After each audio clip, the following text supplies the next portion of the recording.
pull those clutches out all the time. Are you ready to fight? No problem. Good. No now get problem. out of my way.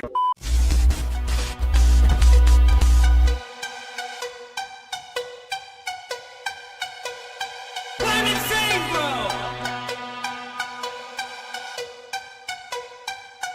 I'm insane! I'm the best. I'm the best. I pull those clutches out all the time. Are you ready to fight? No problem. Good. No now get out problem. of my way.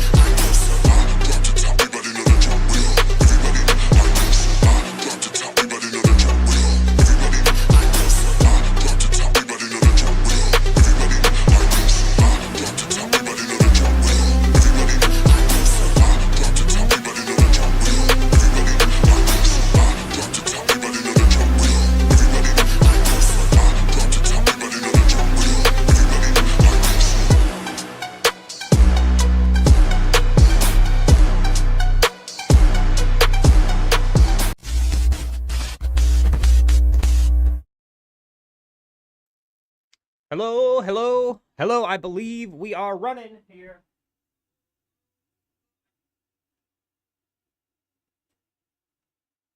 Sounded like the mic was fine. Let me know if the mic's got that poppin' issue coming in. We've been kind of all over the place setting things up here.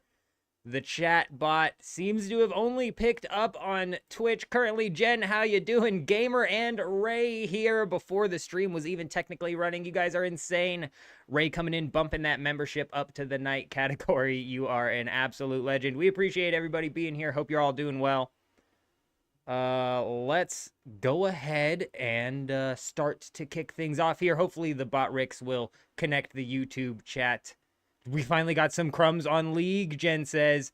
Hey, there it is. There it is. It's coming through. The YouTube chat is coming through. Beautiful. All right, cool. Hope everybody's doing well. We are going to get into it. What are we doing today? We're scouting every inch of the deep desert. There are these little... Let's go ahead and jump in. Let's jump in so I can start showing you guys visually what I'm talking about here.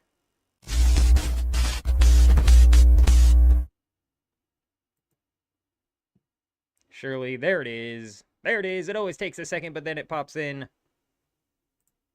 Let me disable the preview. All right.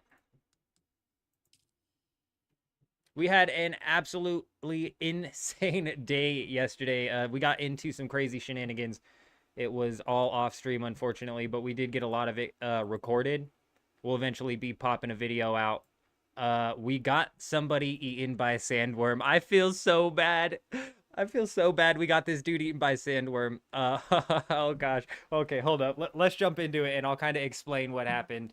Is that an armor skin? So the actual armor that we're wearing, I believe, is just the regular armor. And then the helmet is the Atreides skin. On infiltration instead of invasion. Hey, we're probably gonna have a few of those subs popping in here. On intimidation. I wonder why the blue shield just popped up, like the power was down or something. We should have had plenty enough power. A storm might have just rolled through. Let's go ahead and check. Instead of invasion. No storm. All right, that was weird. Instead of elections. On intimidation. Those will come through. Those will come through for a minute or two, and then they'll stop. Everybody between the end of the last stream and now is getting ready to get recognized, and you know what? We appreciate all of you. Everybody coming in from the videos that we posted and whatnot. We appreciate you. I'm not seeing the actual, like, oh yeah, no, it popped up. Okay. Keel. Check the comnet. Oh, that's a good point, gamer. Yeah. There we go. It was a sandstorm. I never think about the comnet. Okay. Let's go ahead and talk about these bowls right here. I'm calling them Big Bowl Islands. And if you were here during the last live stream, this is when we discovered that people are hiding their bases all over these islands. And so we're getting ready to scout every single one of them things inside of the deep desert today. That's the game plan. Let's go ahead and pop out here real quick and whip this thing out.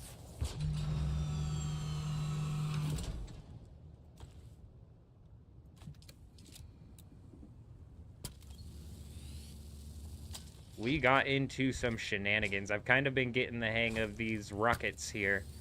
And the scout rocket can keep up with the assault ornithopter. The rockets that you shoot out of your scout ornithopter have a really, really long range on them. So you can hit them even though they seem like they're so far away that your rocket's not going to hit them, you know what I mean? So we kind of been getting the hang of this here. Hopefully we can get into some more shenanigans. Let me...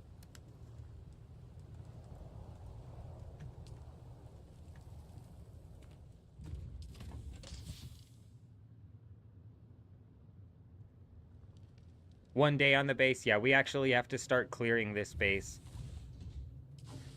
We do need to start doing some back and forth. As you can see here, every freaking chest that I have is just stuffed to the brim.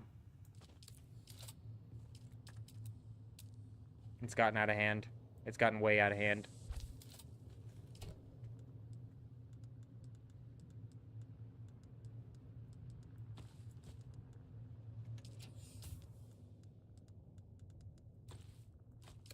G4 is the best titanium spot to farm location in PvP. I don't know, actually, this week.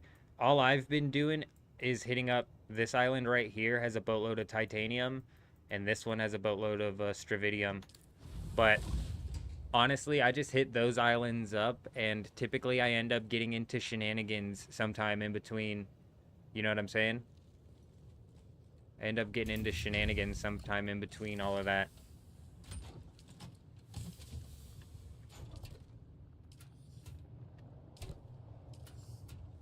I'm not too worried about it, Ray. I mean, the movement process is a process, yeah, but it doesn't take that long.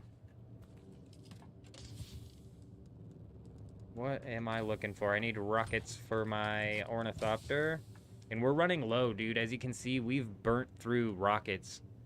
Just absolutely slammed through rockets. And if you take a look, our durability on the Ancient Way has been just ripped to shreds. I don't have enough plastanium on me. I don't have enough water out here to make the plastanium either. So we're going to have to, like, head back to... And this is why I'm saying that depositing your inventory isn't bad, because I'm going to have to make a trip back to the Haga Basin sometime tonight to, like, restock on water, restock on rockets, probably. And when you do that, you know, you just take a full assault ornithopter. Bada boom, bada bing.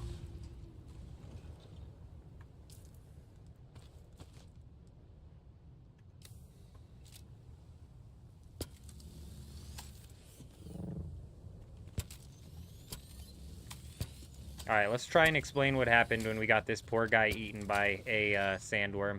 I feel freaking terrible, but it was also one of the funniest things. I didn't have my mic recording, bro. I didn't say anything as it was happening. I was more so just in shock that it was happening. But essentially, from this island right here, there was a little ornithopter bay area where this guy was, you know, farming the titanium, banking it, and he was on his way back taking an assault ornithopter full of loot, and I happened to catch him, and we broke his assault ornithopter by the time he got to this island. He was like floating around this island right here, and his assault ornithopter was cooked, bro. And I mean, like, fully blitzed. I don't think there was a single piece on that thing that was left. And instead of landing on this island like he should have done, like, there has to be a point in time when you're in the PvP zone of the deep desert where you just accept your fate, because if you don't and you do what this guy did, which was fly his ornithopter out to right here, and it crash landed like right here in the desert, but he was in the PvE zone. And so I landed my ornithopter right here on the ground and started shooting Ancient Way rockets at him, and he started sniping at me. So there's this 30-second cooldown that we're sitting here fighting each other while we're still both PvP flagged. And his snipers end up doing what? What do you think his sniper shots ended up doing, bro? It called the worm, and I get my ornithopter and I get up in the air and I'm like, I'm trying to draw the attention of the worm. Like, I'm like, hello, hello, hello, worm, come this way. Because this guy, like, Bindu sprints out to, like, the sand right here, and I could not get the attention of the worm, bro. All of a sudden, you see it, dude. You just see the worms coming to get him, and he got. I felt so terrible. So, I've got all of that recorded, dude, and that was, let's go over to that island and see if any of those bases are left over, because there was, one of them that we ended up raiding. I had a grand idea for a video where it was going to be raiding 3 bases with 1 storm, because I kid you not, there was 3 bases built up at this island yesterday. And basically, the storm just avoided this island for like a total of 4.5 hours, 5 hours, I think. I was just mining titanium and stravidium for like 5 hours. And also, you know, shooting rockets at the people that I would see, like literally for 5 hours, and every storm would just skip this guy's base. Finally, in the very last attempt that I had before I was getting offline, the storm caught it. So we did end up raiding his base, but it was very weird. I didn't know I took his sub fief. We couldn't get all 3 in one, unfortunately. I took too long on the first one. You'll see it when and if it drops. But I'm definitely going to have to put that clip out where we got the guy eaten by the sandworm. It came from this base right here. He comes flying out of this base with his assault ornithopter, dude, as I'm, like, flying around with my rocket. And boom, boom, boom, fights on, and he does not make it back, unfortunately. I almost, man, I wish I was able to, like, hear some sort of a response from him. I didn't hear him say nothing. I cannot believe this base is still up. Like, I'm actually shocked this base is still standing. This base right here and that base right there are the smart types of bases to put out in the deep desert, in the PvP zone. Because they're obviously incredibly easy to raid, but that's not the point of this base. This base isn't meant to last. It's meant to just be a very temporary storage spot, so they can, like, store stuff and then take stuff. We just happened to catch that guy while he was transporting his stuff. And then, if you remember, there was this base right here that was that Harkonnen pyramid-style base. He moved to over here. He moved that thing to over here, and we ended up raiding him again. It was weird. It was a weird night last night. He was laughing. It seems like in the Dew Gap Deep Desert all along with the topographic, and I'm confused. I have no idea what you're saying right there.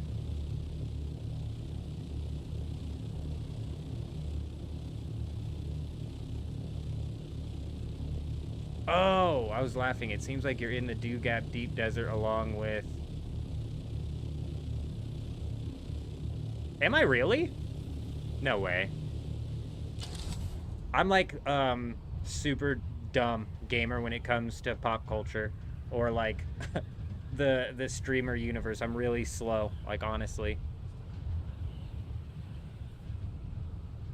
Like, when you said fuglet, you're saying that sounds like a slur, bro. That's a streamer's name. That sounds like a slur, dude. And then topographic, we were talking about topographic, but I thought, again, I'm in the point where I thought we were talking about the builds.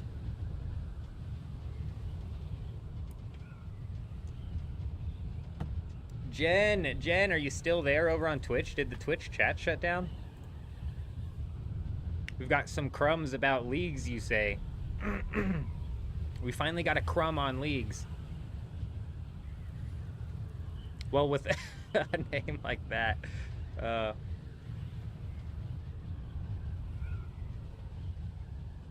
Oh yeah, Landsrad should be cleared.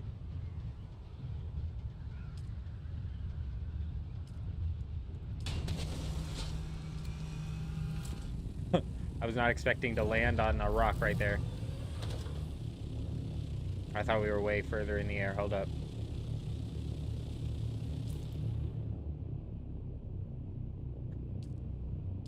Please. Repair cost and refining times are reduced by 75%.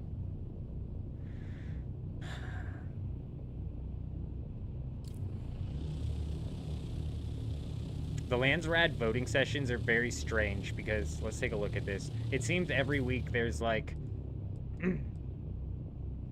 a very clear choice that's the best choice to make. You know what I'm saying? Where I feel like I wish they gave us some harder options. Like repair cost and refining times are reduced by 75%, or ranged or melee damage. Like these two should one be combined. Like ranged weapon and melee damage is increased by 33%.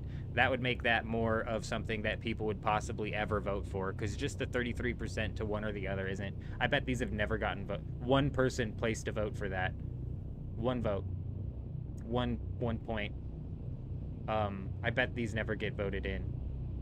So if you combined them, that might make it more. And a harder choice would be like repair cost and refining times reduced by 75%, or access to the tools Landsrad vendor, or possibly like the 25% crafting cost. But yeah, I live in my own bubble, gamer. It's weird. It's very, very weird. My wife gets irritated when she's trying to talk about actors and actresses and she uses their actual name. I'm like, look, you keep using their name and I don't know who the hell that is. You need to use it by the character in a TV show that, or a movie where I would recognize their name. Use their character's name, dude, because I guess I don't look too much into it. And with Dune, it's been super strange. About the only Dune content that I've like consumed outside of just playing the game for myself has been like a few of the funny Dune compilation, the daily Dune compilation clips that have been getting put out.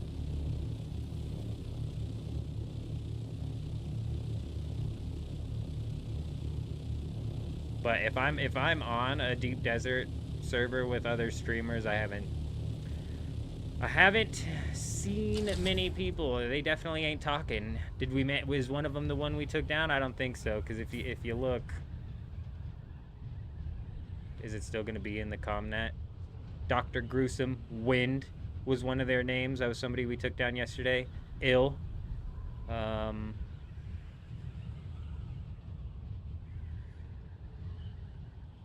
Yeah, and then we killed the Harkonnen guy when we were live on stream. I haven't noticed. The deep desert's pretty dead. Whoa, whoa, whoa, whoa, whoa. What's Harkonnen think they're doing on this thing here, huh? They think they can just cap the control point? I don't think so.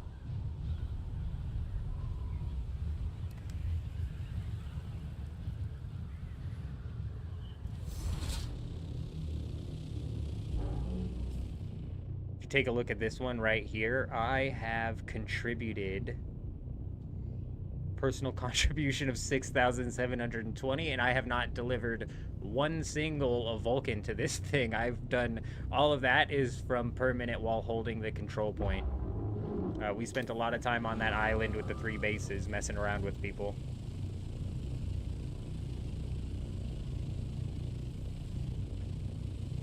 I'm right there with you, gamer. Like, I'm almost ashamed to admit it, but I really liked The Office. And Dwight Schrute from The Office, somebody was calling him Rainn Wilson, and I remember his name, obviously, because it just took me so off guard. And I was like, who is Rainn Wilson? And they were like, it's Dwight from The Office. And I was like, no, it's not. That cannot be true. I was like, let's just continue to call him Dwight from here on out. So I don't know. It's just me, bro. It's like I get to a point where it's like I just can't be asked to care. We got a lot going on at one time.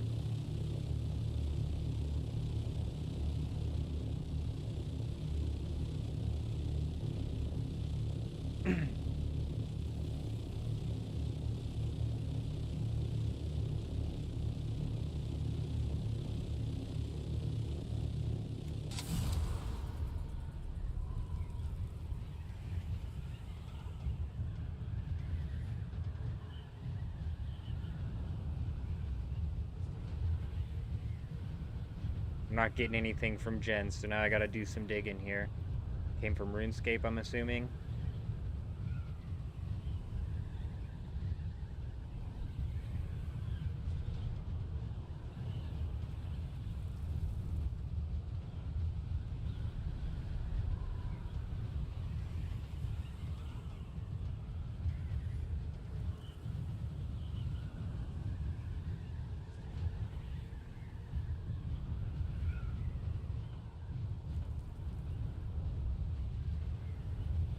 I'm not seeing anything.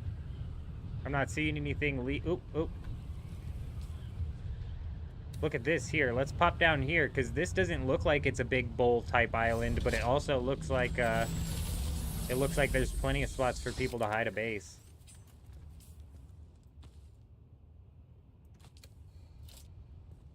I think this is easier than the build tool, than the construction tool, and it'll show you if you run into a base as well.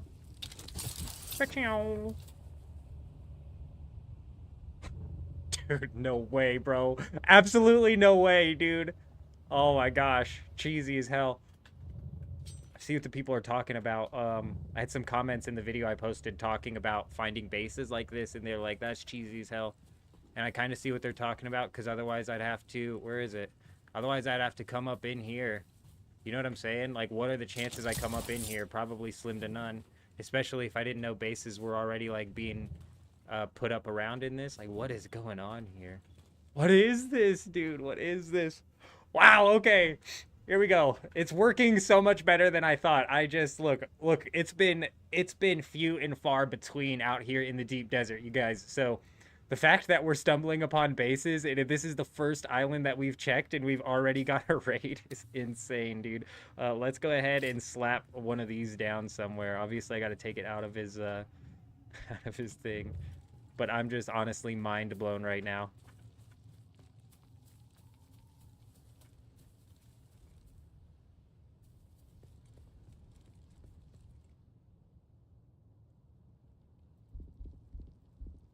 Oh, come on, please. Thank you. Hello, brother. How's it working? How is working? Oh, dude, we're killing it. We're killing it. Already a killer night. We are on H5, the very first island that we've checked, and we've already found a base. That is the most hidden base I've seen as well, gamer. That one is tucked, dude. It really is. Just a few mining storage places that are probably kept empty. That's what I was talking about with those two bases that were at that island over there. They're building in the deep desert how you should build in the deep desert. The only thing you should build in the deep desert is a little mining base where you have a couple of chests that you just temporarily, and I emphasize temporarily there, you never log out with stuff in your chest. You just temporarily throw some stuff there, because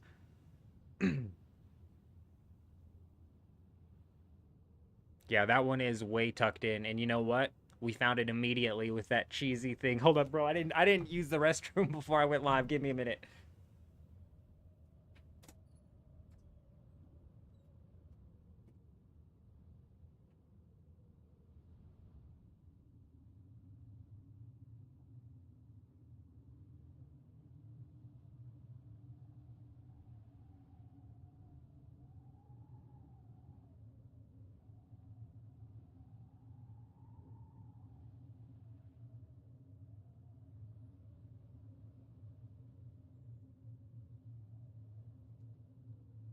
When I was raiding last night,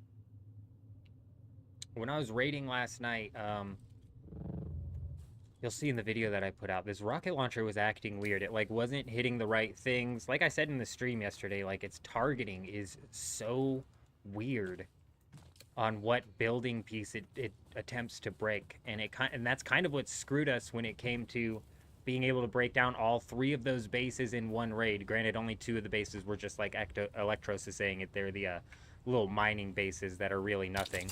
We broke the guy on his way back, though. Oh, God. Oh, God.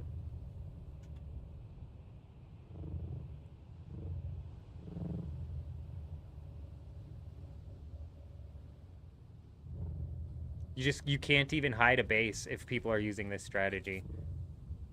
Like, honestly, I feel a little bit bad because I'm not even sure I'd have found that one. Like Gamer said, that one is really, really tucked in. But guess what? Guess what? There it is. Stupid. But I'm not going to complain, bro. I've got no sympathy for people building in the PvP zone.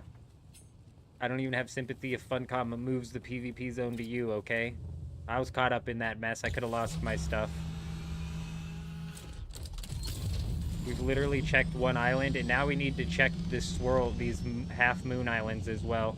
I didn't realize how actually deep those can get. There's a big old cavern right there that he was able to tuck that base into.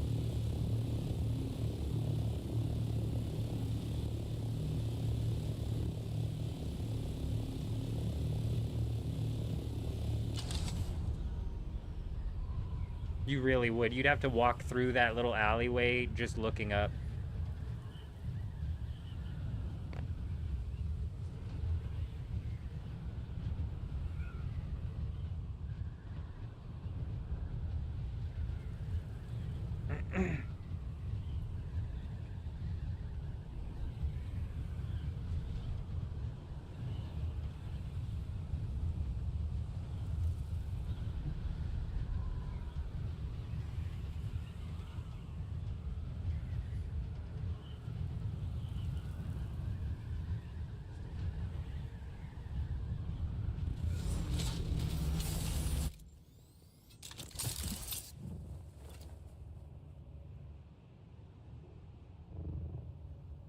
One thing about doing this method is I'm going to absolutely just melt these suspensor belts, which is going to come back to bite me in the ass. These are about the last 3 that I have out here anymore. I'm going to have to roll back.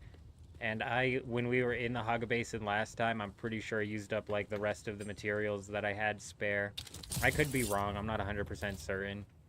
But we crafted up like a few of the extra suspensor belts and power packs and welding. We grabbed like everything extra we could.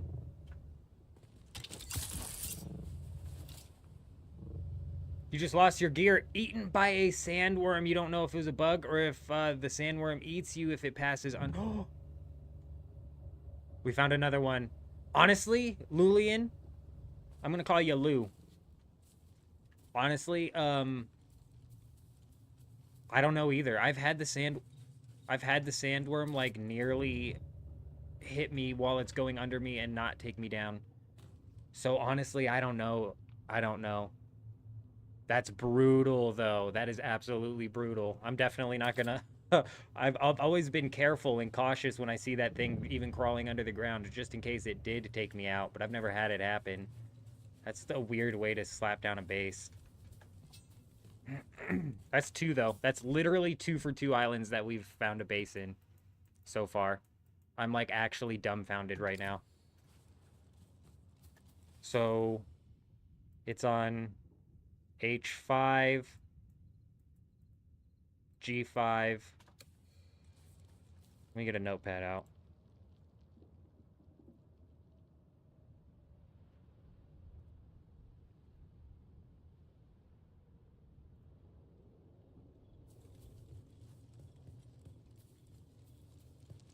Well, that's what I'm saying, 2 dice, is I've had it crawl, like, really close to under me, and it just kind of, like, tweaked my vehicle out.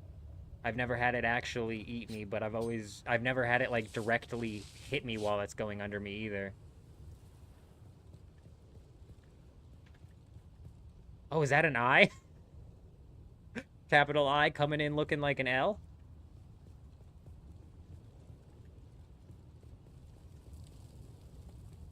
Yeah, well, that's the thing with those underground worms, is they sneak up on you sometimes. You never know. You never know. They do have, like, a path. Was it in the Haga Basin, I'm assuming?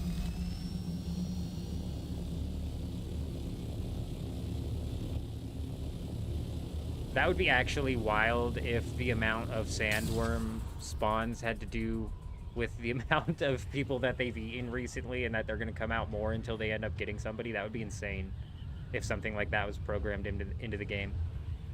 I highly doubt it, considering we don't have a deposit all button on the water cistern, but it's not entirely impossible.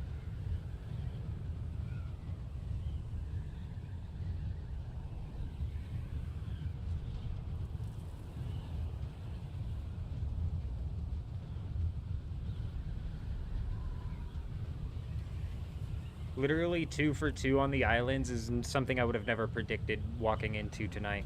I figured we'd find like an island or 2 with a hidden spot, but going 2 for 2, I'm dumbfounded.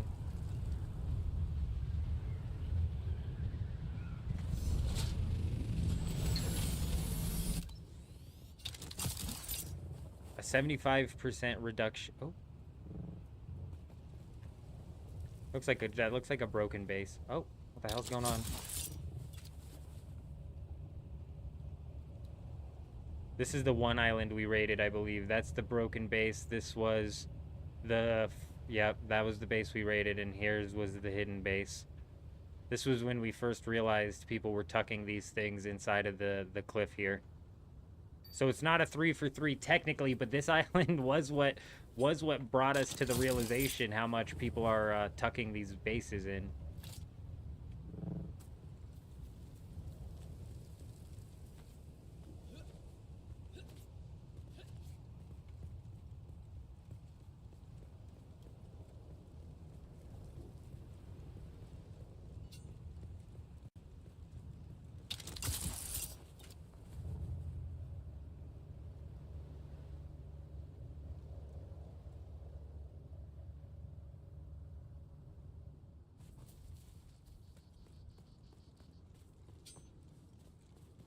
Yeah, okay, that's the cave that leads to the first guy, so this is probably the last little section to check over here.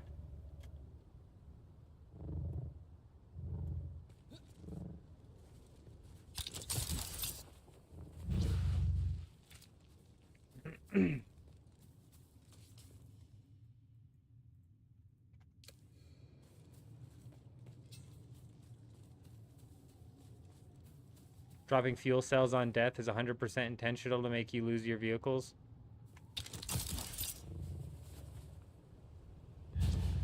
Yeah, but, I mean, as long as you have fuel in your vehicle, you should be alright. Are you talking about the PvP, how you drop your fuel cells? To me, that's the strangest thing, bro. Let's reward the PvP fighting each other with giving them the fuel cells. And any resources that the PvP players have on each other, which is what, none? Oh, weird. Weird, why aren't the PvP players carrying resources? Huh. That basically makes it to where if you're a PvE player, you have no reason to fight back. Weird. I wonder, let's roll the dice and see if this system works. It's not gonna work, it didn't work. You gotta incentivize the PvE players, man.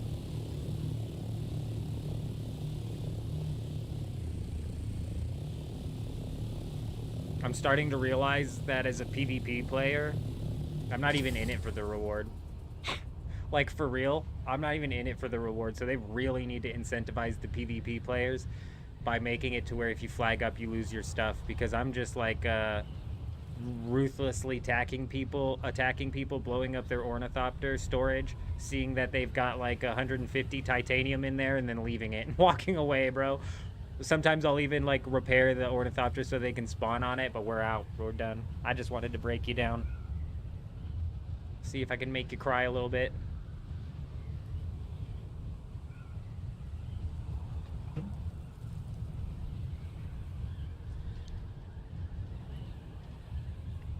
Man. Should you get MK5 or build MK6 for all of them? I would just do MK5. The armor difference between MK5 and MK6 is 250. I don't know if that means, like, if that's like a direct health correlation to where it's like it only has 250 extra health, or if it has 250 extra armor, which actually translates into like 1,000 extra health. I don't know. But the MK6 is incredibly costly. So if you lose like a full-on MK6 ornithopter, you're probably going to be a bit bummed out. But if you lose your MK6 wings and your MK6 engine, like, it's not that big of a deal. You know? This is an aluminum island, so I, like, highly doubt somebody would slap a hidden base down here, but we've got some goofballs on this server who, I swear, they do the weirdest things. We've got, like, the weirdest sorts of people on this server who just be doing weird stuff.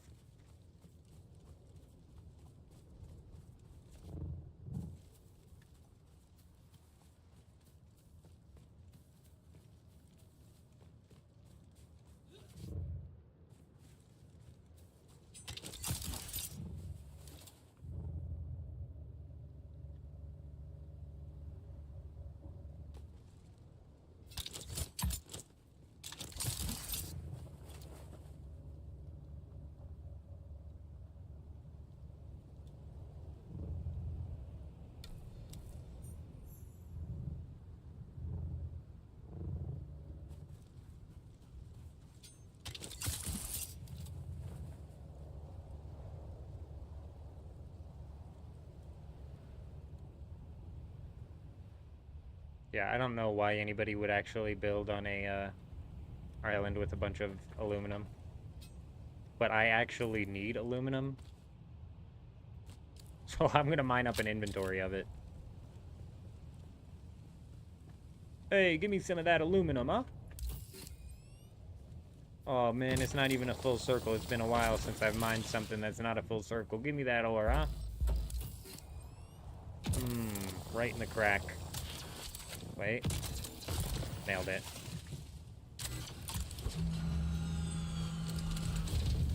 Yeah, the boost MK6, rockets MK6, all of that makes sense, but putting like the body, the hull, and all of that stuff doesn't really make sense. Anything that's going to speed you up or help your damage output, or if there was like an MK6 storage, which there's not, but that would be worth it. Yo, somebody just hit that ship. That's a sandworm going for the ship, so somebody might have just hit the ship. We might have a fight over here.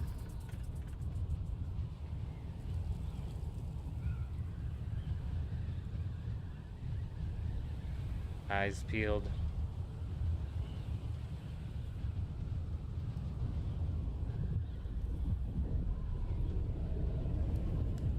Somebody definitely hit the ship. That worm's not immediate, though, so they might have hit it a while ago.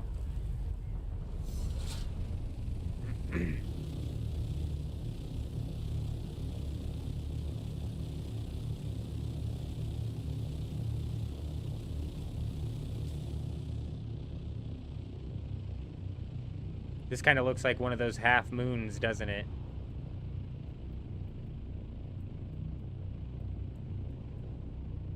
F3, that's an open spot. And like, man, people are so dumb, you wouldn't think that they would build in the F section, but I swear they're so stupid enough to do so. So I think what we do is we go up here to this possible half moon. I'm not certain of that. And then we swoop down to F3. And then from there, we will have to work our way back over, it looks like.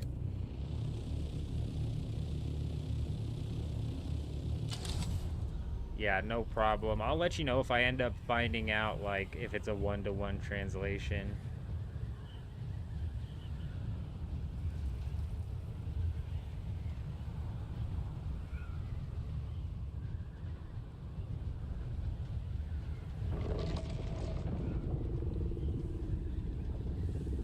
Because the armor might translate over to, like, extra health. This guy hit both of those ships, then? Is that what happened? There's another ship over there that's going to, no?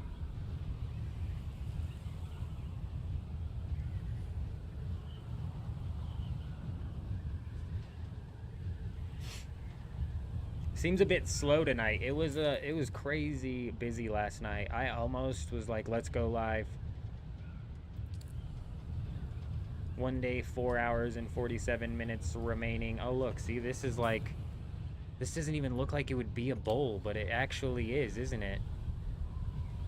What is this, dude? Is it the tier 6 albatross, though? Because the turn speed, if we're talking the assault ornithopter, might actually be worth it. But Gamer is right. The albatross is a bit wonky right now, and I've seen posts on Reddit where people are saying it's not working proper.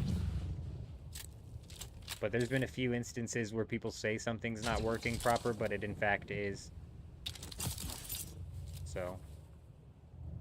This is another big bowl island, and on the map it doesn't look like a big bowl island, so I'm a bit confused here.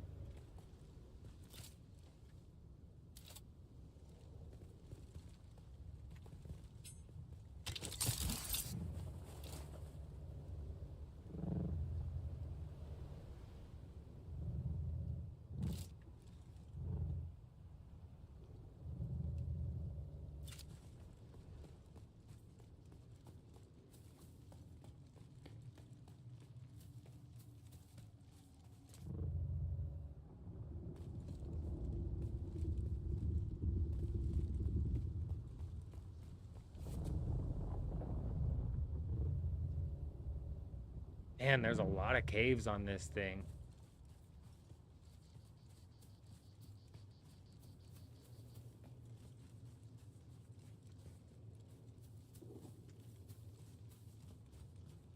Did Funcom send you something? Your reward tab was up? Yeah, they did. They did, stupid idiots. Yeah, they did. We had a big come up last week, Pat. Big come up. They didn't send me they didn't send me just like an overall package with a boatload of shit. The stuff they refunded me with seemed pretty accurate to what I could have potentially lost had I not gotten on in time and been able to take all of my stuff out. Because I got all my stuff out to a safe spot. And they basically like doubled up all of what I had. Yeah, we had big progress last week. Basically all of the farming. I didn't get any extra resources from the stuff that I was raiding. Like none of that got sent to me. But everything that I farmed throughout that week, all of the melange and plastanium ingots that I crafted basically got refunded to me. Which is funny because in the video I made talking about them putting out the refunds, I had said that I didn't get a refund, so I couldn't showcase how it was, and that was just, I hadn't logged on to check. I just had assumed since I didn't lose anything they wouldn't refund me, but they sure shit did. Hilarious.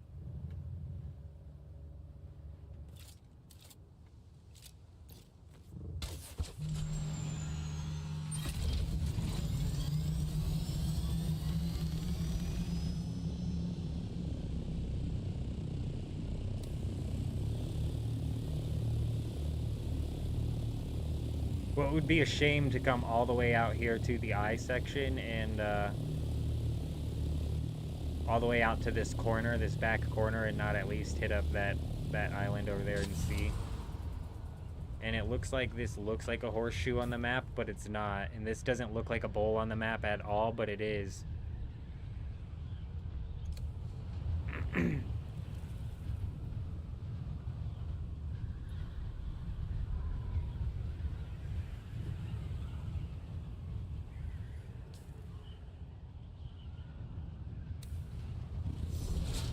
Any good bases to raid? Ray, we've found a few.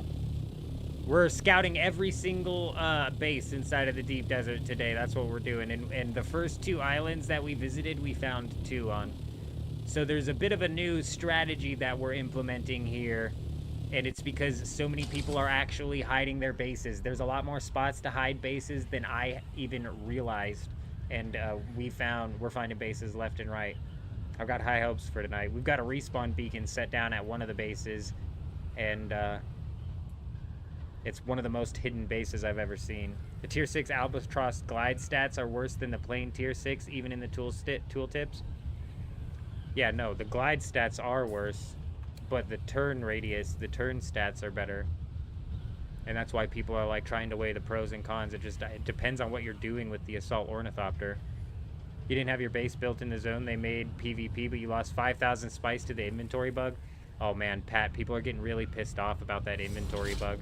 And they're actually getting more screwed by the inventory bug than they are by them moving the PvP zone into D6. That's such a good point. But unfortunately with the inventory bug, there's like practically no way that they're tracking that information. You know what I mean? So it's like the fact they wouldn't be able to give out refunds unless they were just literally taking people's words for it. Which obviously would lead to a dangerous game. Was it H5 that we had pegged down? It was H5, so we already checked that one. Checked.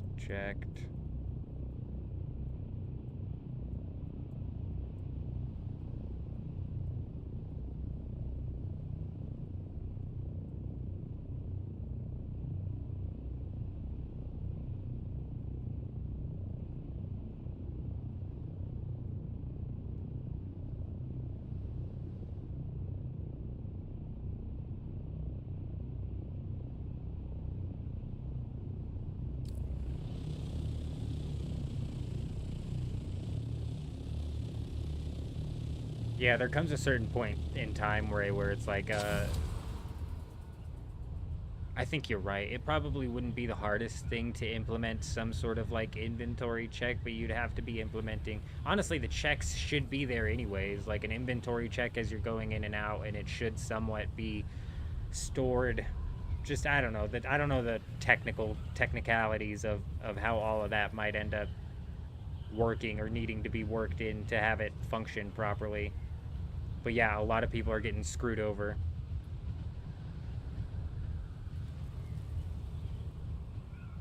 Yeah, so, right, let's jump into this here.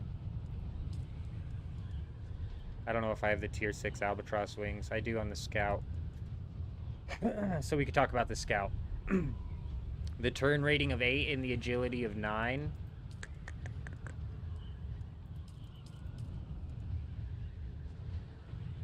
Oh, fuck. What?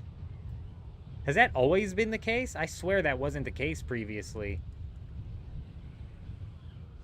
But that's like all around worse. The armor of 1500.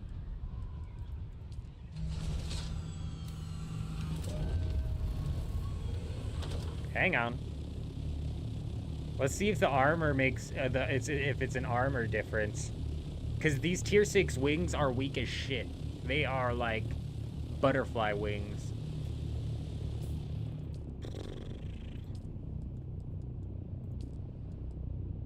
Yeah, but it's only a 250 armor difference. I'm starting to think that 250 armor doesn't translate directly into 250 health. It's not the same armor. It's not the same armor. The Albatross Wings MK6 are 1500. 1500 armor.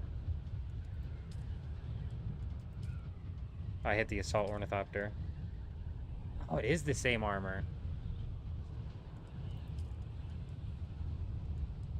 What was I checking? This? I clicked the wrong one. I compared it to Duraluminum. That's busted, bro. I didn't realize how broken that was. I stand corrected. The Albatross wings are absolutely not worth it. Do I have Albatross wings on? How do I know? I might have Albatross wings on this thing. That's absolutely insane. I cannot believe it would be that busted.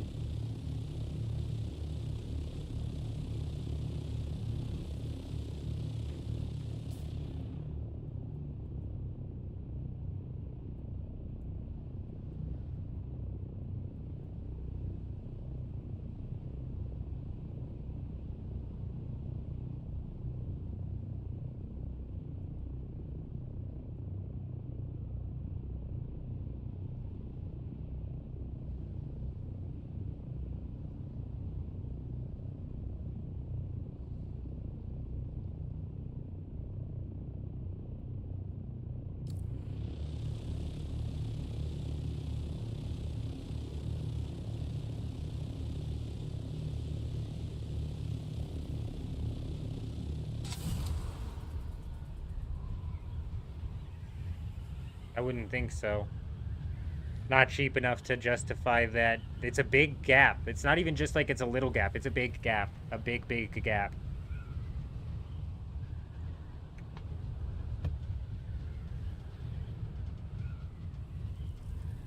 The repair bug is also back. You guessed last patch they did broke the spaghetti code. Spaghetti code. I called it. I said it. I said it. I said it last week when they I said it last week, bro. How AAA developers are putting together spaghetti code nowadays, it just blows my mind. How we haven't, like, functioned out. I mean, it makes sense, you know, to have Jagex functioning on spaghetti code that was developed by Andrew Gower in his basement or his kitchen, right? That makes sense. A little spaghetti code going on there, but we're talking about a AAA studio here with such spaghetti code that they can't implement fixes or bug changes without absolutely breaking things. It's comical. It's actually funny. It's funny. Funny, funny, funny.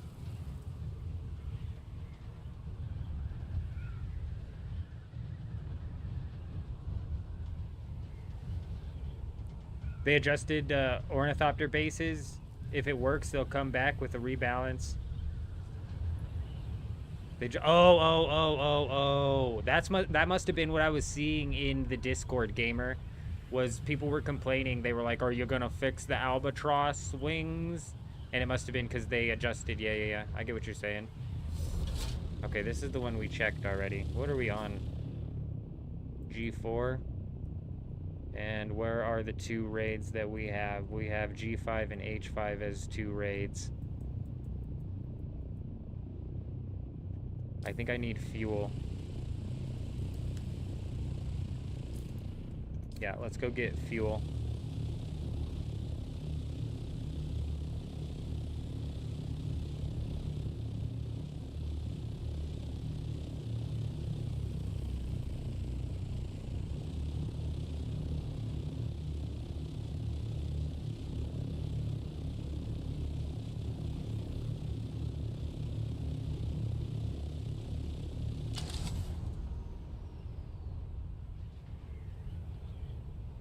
Sector weather alert. A large sandstorm is approaching. Never mind, never mind, never mind.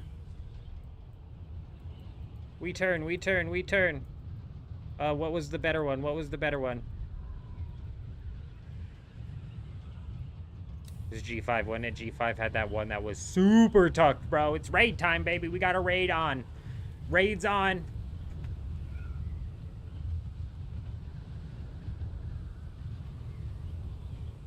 The fuel can wait. We still have more than 50%. We're fine. We can fly a whole circle around this deep desert if we glide properly. It is raid time, baby.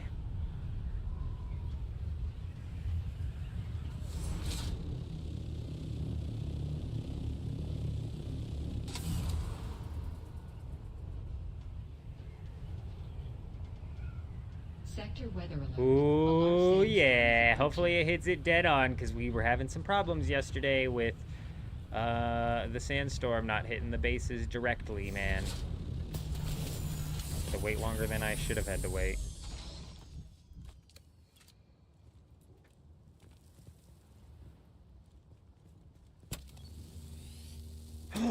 Ah, shit! I just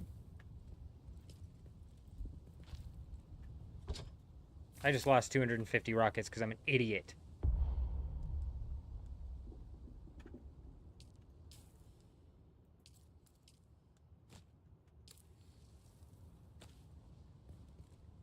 Yeah, because the rockets just flat out disappear if you disassemble that thing.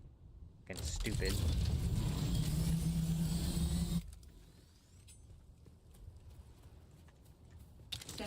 Oh, they'll get over it. A large sandstorm is approaching.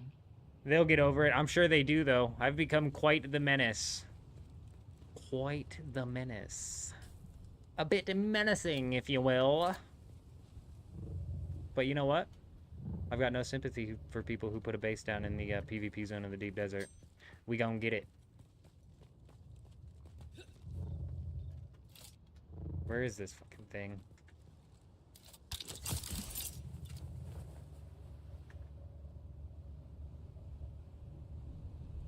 Okay, I'm a little bit nervous that I'm not even on the right island anymore, so give me a second. It is H5 and G5, and I'm on G5. I need to be on H5.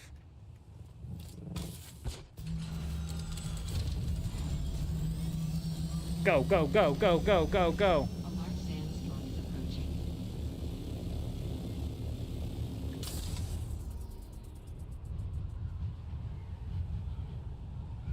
The server has streamers that grief in mass? No, they don't. I haven't seen any griefing going on. Unless I'm just on in the wrong time of the day and some, like, mad shit be happening over here. Which I guess is possible. But I haven't even seen, like, big guilds rolling around aside from the ones at the spice field that seem to be... Whoa. That seem to be the Deep Desert Police Department.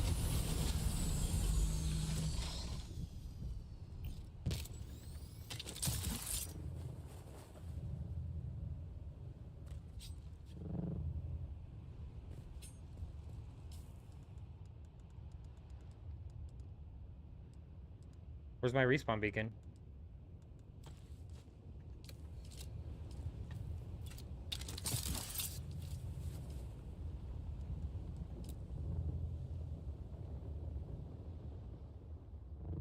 God, I am fucking getting a little pissed off right now. Like, what is going on, dude? Here we go. I'm not getting a warning anymore.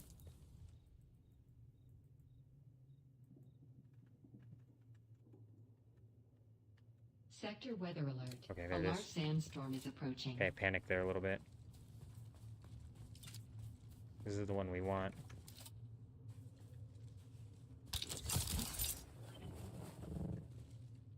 Did you hear that? We might have a live raid. Knock, knock. Little half-wall looking thing right there.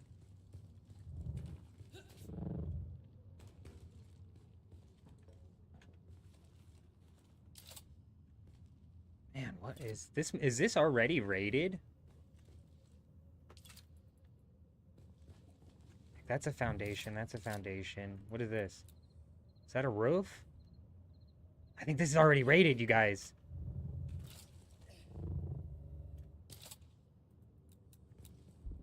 I don't have permissions.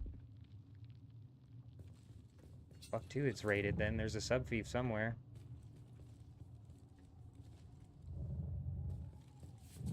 Sector weather alert. A large sandstorm is approaching.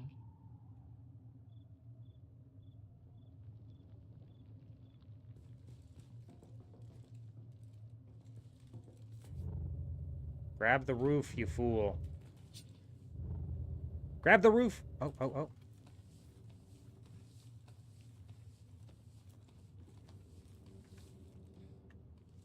I hear it. Whoa, whoa, whoa! Get up in there!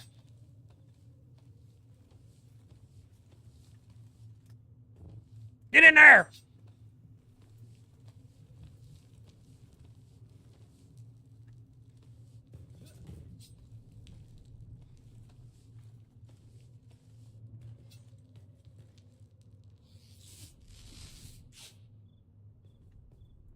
Oh.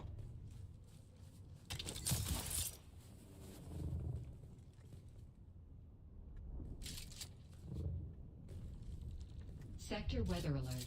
A large All right, it's go sandstorm time. is approaching. We'll just pop this floor out and pop up in there that way.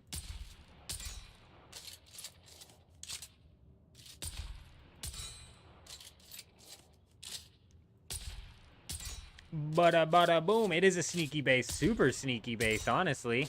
Makes me wonder if these guys ever even, when they raided the base, got to it.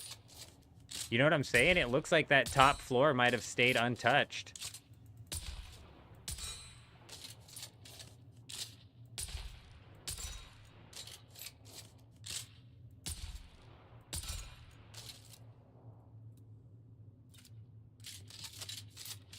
We should be able to hit this and then roll south as well. So as soon as I pop this sub-thief, I might just cook it south to try and raid that other base as well.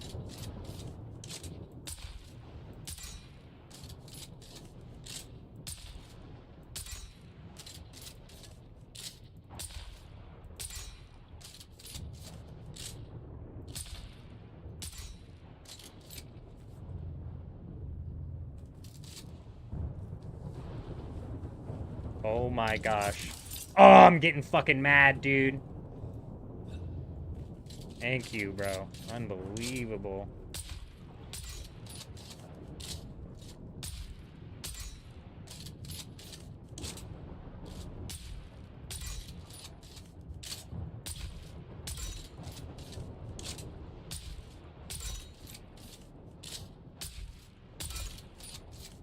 I think a rocket would probably be better here, but we're so close quarters, it'd probably blow me up too. There we go. Oh, what the hell was that? We got spice, baby. We got spice. Oh, dear. Oh, dear. Okay, here we go. Here we go. Here we go.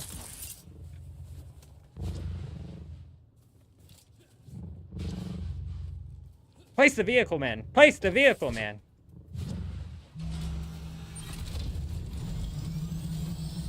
Alright, let's go. Second raid. We'll come back for that. We'll come back for that. Oh, that was a lot of spice. That was a good, healthy chunk of spice. Good old chunk of spice. They must not have gotten up there, man. That's crazy. That's crazy. I don't remember where this one is at. I think it was up on this back side here. It was like an Atreides base. Oh, it was Juice. That was Juice for sure. That's probably the juiciest one we've run into all white.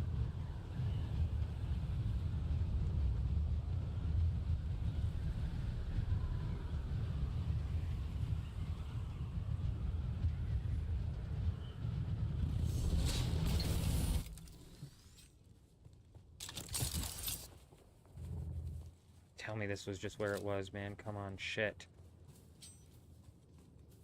I'm running out of time.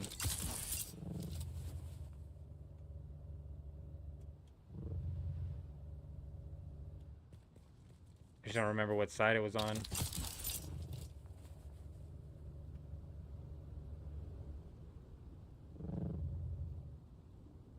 There it is, there it is.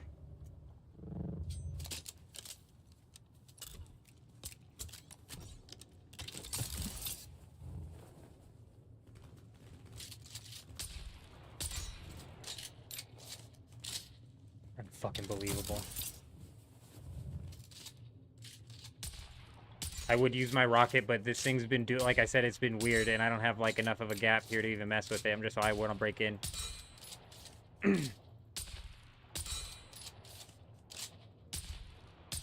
What's my guy doing with the wiggle? Watch him wiggle his sniper. Wiggle, wiggle, wiggle. I believe the door hatches and stuff have lower health than the roofs and the walls. That's why I'm popping this thing. I think I can, like, visibly see it breaking, too, so I'm not even going to check the health. We know we're cracking it. It's like a waste of time to check the health if you know you're cracking it. But I'm freaking... Okay. I'm an idiot. I'm an idiot. Everybody agree. We were cracking it. We saw the visual effects. My anxiety got to me. I needed to check anyways. It's fine. Shit, we missed.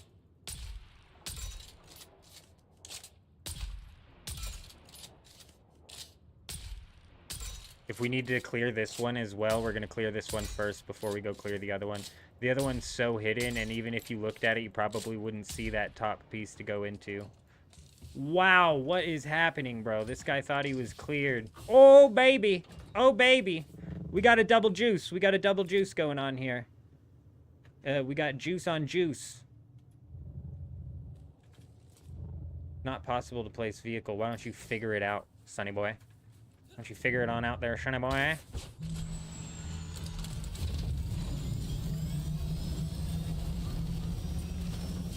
Show you just how possible it was to place the vehicle, but I should have been able to place it right there.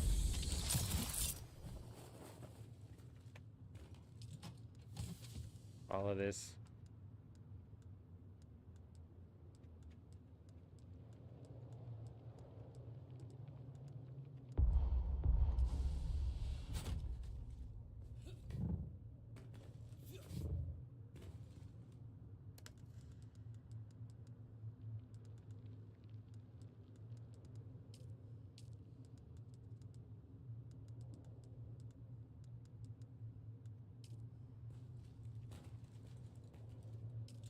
Look, it has a drop-down arrow, but it's not going to let me pick the assault ornithopter, okay? So we can dispel those rumors right now.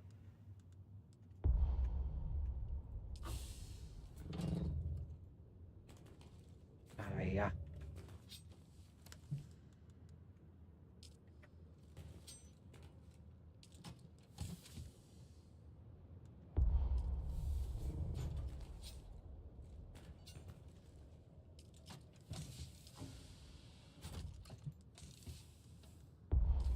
I might have to make 2 trips, man. I might have to pull out my assault ornithopter for real for that other one.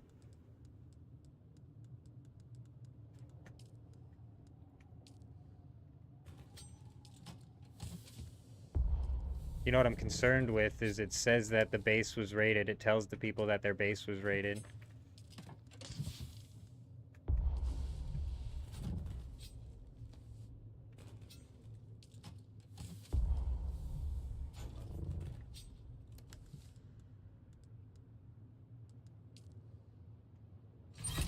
Alright, the real juice is the spice, so we're gonna get our assault ornithopter and we're gonna go smoke the spice and then we'll roll back up for that.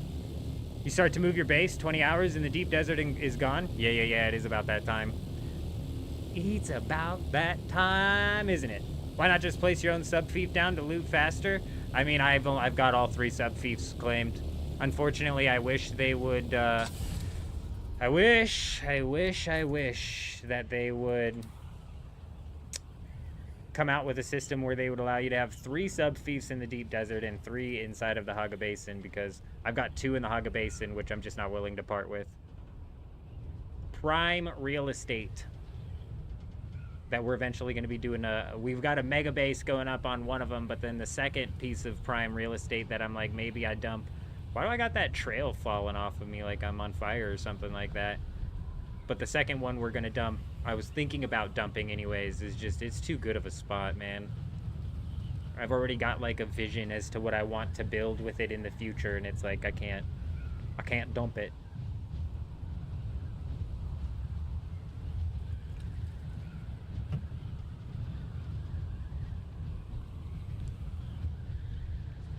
No, I know, gamer. That's why you can't swap from the chest into the ornithopter. It's just the other day when we were raiding, people were pointing out that there was the drop-down arrow, so that we were all curious as to if you could possibly. You cannot. Like I said, Ray, it's not that big of a deal.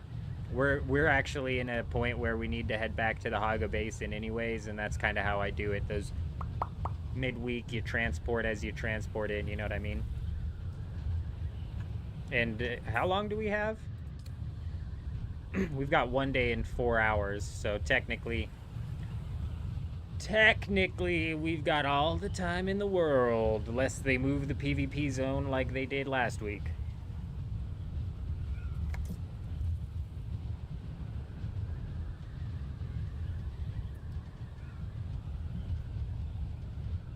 Paul, that's a decent idea. I like Paul's thinking right there. That's a good idea. I'd have to be like on that character though. Oh, Paul, I really like your idea. I get what you're saying. I didn't even grasp how big brain of an idea you just had was. But yeah, I can make another character and claim the 2 sub-fiefs inside of the Haga Basin, freeing up 3 sub-fiefs for this character out in the deep desert. You want to know what I could do with 3 sub-fiefs out here? Lay down 3 bases, so that's about the extent of where that goes, isn't it?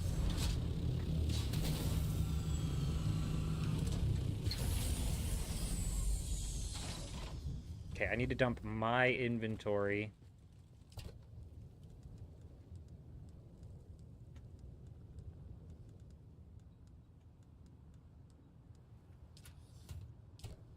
Oh, we are out of storage. We are like out of storage here. Pop another one of these down. Something just happened. I'm sure it'll pop up here in a second and we'll be able to recognize it. My guess, it's a subscriber over on YouTube. It's gonna be Paul. All right, a little delayed. It's gonna be Paul. Oh, I called it, bro. It was Paul. Beautiful. My genius. Okay, we've got our inventory cleared. I'm less concerned about clearing the scout because let's make sure. Okay, good. It's almost out of gas. That's not good. That's plenty of gas. Let's fly, baby. Let's go take that spice first, because that's for sure the most important. Let's go get that spice. Because if they're on, they got alerted that their sub-fief was raided. I don't know if it pops an alert up like on your screen or if you have to be looking in your console, but... Julian, hopefully I pronounced that right, hasn't come in with the subscription yet. We're overheating. That's not good. Definitely killing our gas here. Bit of a strain on the gas situation, isn't it? It's fine. I believe with a turbo and a storage, we should be good to escape people, but last night I was pestering assault ornithopters, but I think it had everything to do with the fact that we were able to break one of their wings. If you break an assault ornithopter's wings, bro, it is not going to be able to outglide you.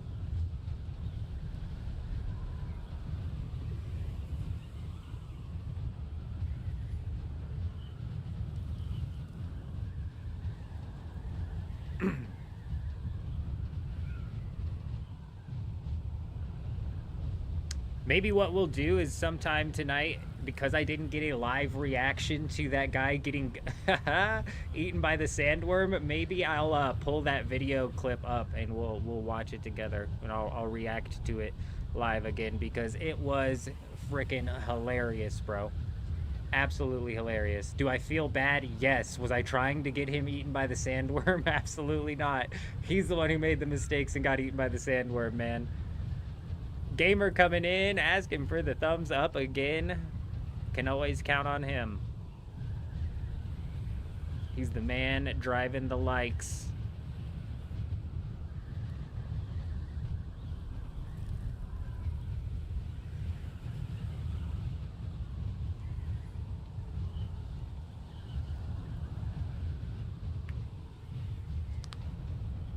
Oh, with this assault ornithopter, it's just so bulky, man. I hate it. I hate you can't pocket it. Just makes me nervous having it so vulnerable.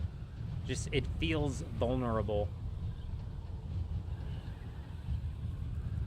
But every dogfight I've gotten in where I'm chasing down an assault ornithopter, even the one where the guy got eaten by the sandworm last night, I had to blow up his entire ornithopter before he wasn't able to glide anymore. You know what I mean? Like, he was able to...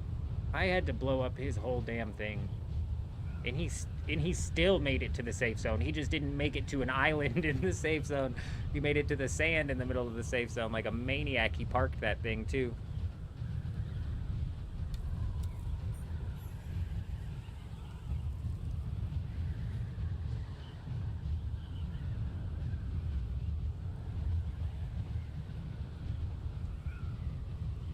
It could have been a tier... no, this assault ornithopter that I'm riding right here, no. We've got the tier 6 boost, and we've got the tier 6 wings and the tier 6 engine. Let me look.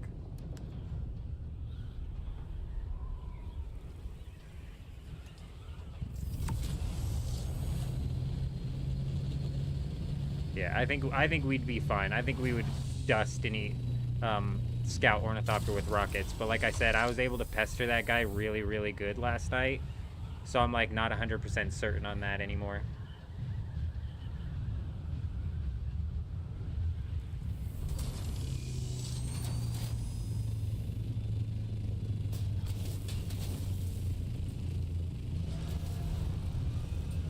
Come on, come on.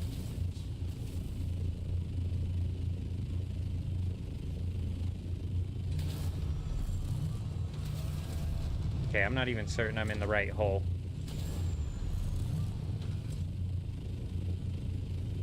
Okay, we are.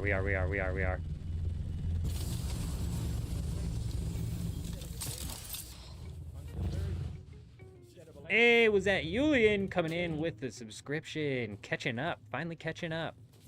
We appreciate you guys being here. We appreciate you dropping the sub.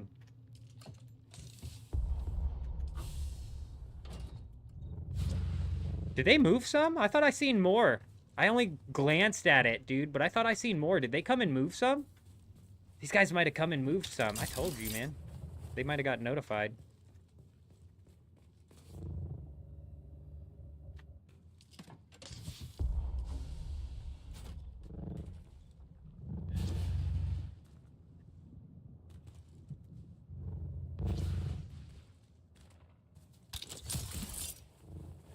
Oh, that was beautiful. What is this? A door? Oh. God, this base was sneaky.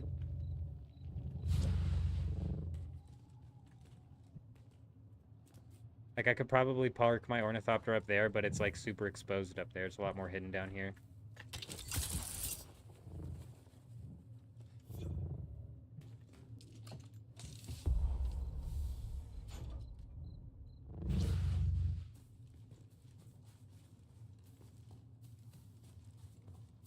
Oh, come on, come on, come on.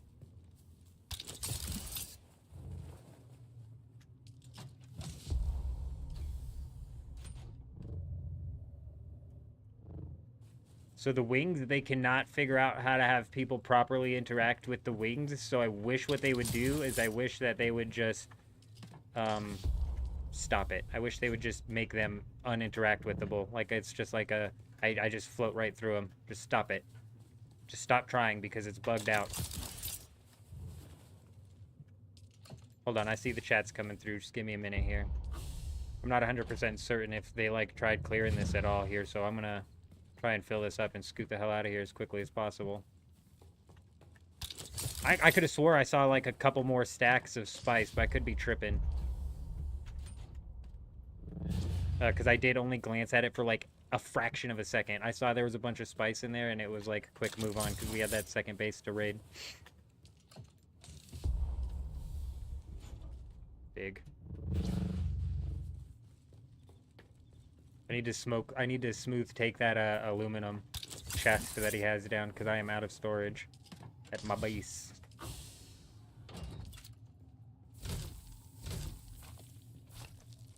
This base is also so well hidden. I'm gonna check for any extra hidden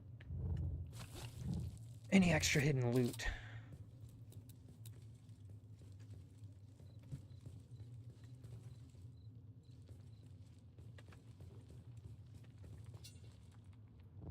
Think we're good.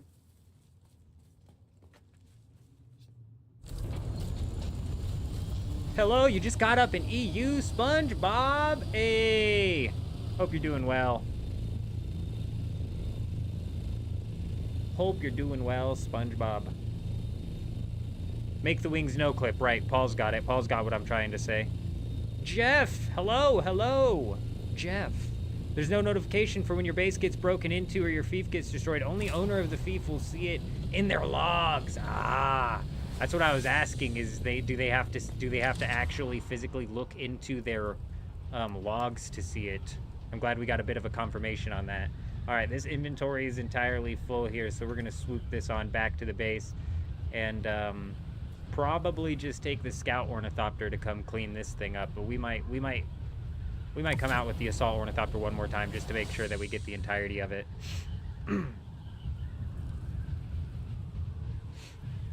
Rockets are AoE, but it's RNG what parts they hit, so you gotta break multiple parts. Does nothing to keep hitting broken parts. That's what I'm saying, Electros. Even if I swear in the raid I did yesterday, I wasn't live, but I was like shooting directly at the wall and it was damaging the floor, so it was very weird. Whether the hitbox was hitting the floor before the wall, I'm not sure. SNA spacebar for fast loot? I don't know what you mean by that. Break the chest and then... Oh yeah, destroy the box. Yeah. That's typically what I do, but yeah, I wasn't too worried about it. Correct, though. That's a way faster way to loot.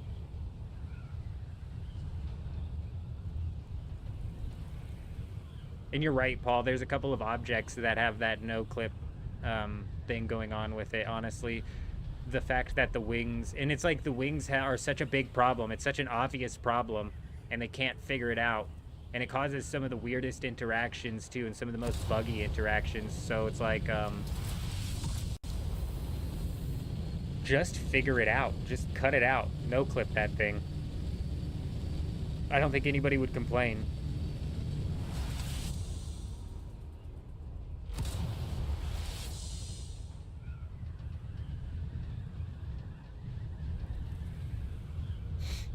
That's good to know that they have to actually look inside of their logs to see.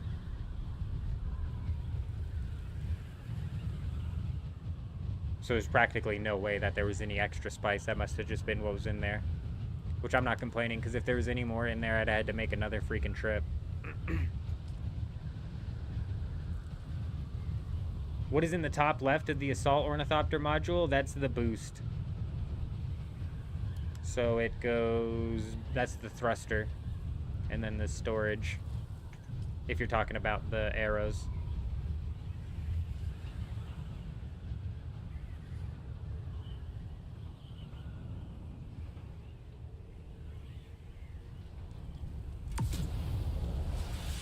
Your tier 5 never goes past 154. Yeah, you need the wings for the glide speed, and then the engines for...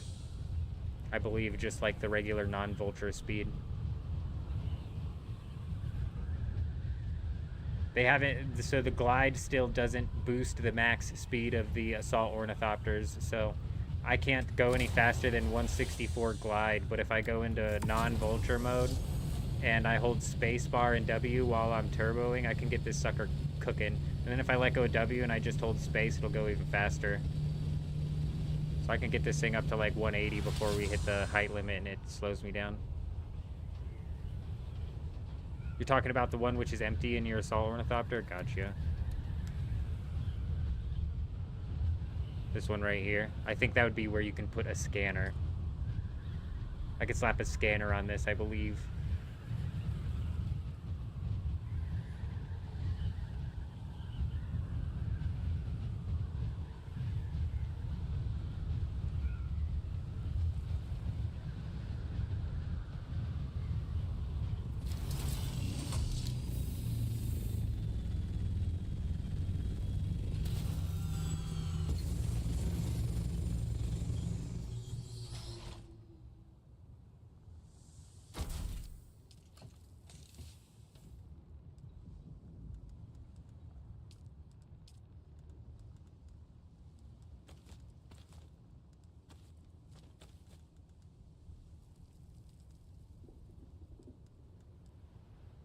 There was a decent amount of ore there, so we're going to take the assault ornithopter out again. Hopefully I've got enough gas. I should.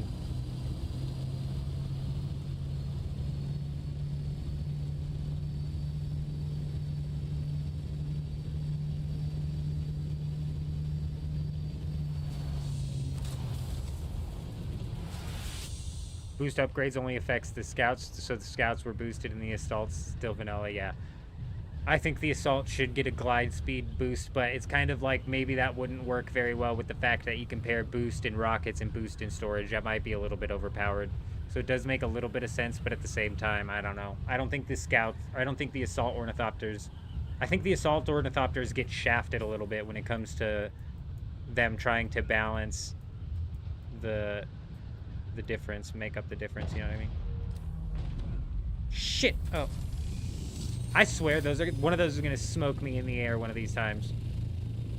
Not enough of a warning.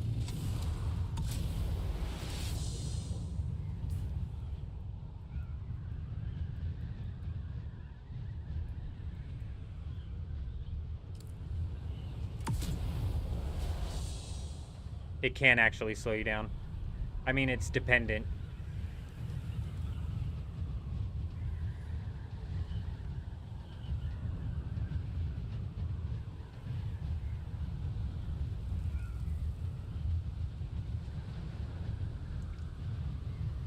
And if you have more than one, it doesn't show which one. Even if they're named, it just shows advanced sub-thief shield disabled. Oh, that is messed up. Not only should there be better alerts, Jeff, but there should also be... there should also be, like, defenses that these people can put up, like shotgun traps, mines even, that they can place inside of their base. They need a little something. I think if they gave base builders out in the PvP zone a little something to defend their base with, it would incentivize them to build more bases out here, which would give us more bases to raid. So I would prefer it. Make them a little bit more interesting too.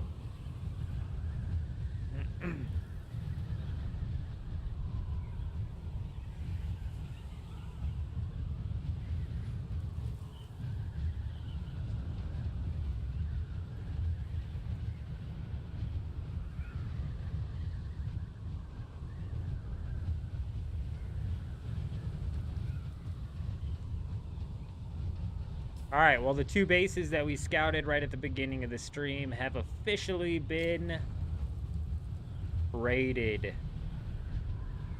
I believe we've searched just about every, like, Dust Bowl style island where bases can be tucked into. I forget what side this one's on. Is it on the front side over here?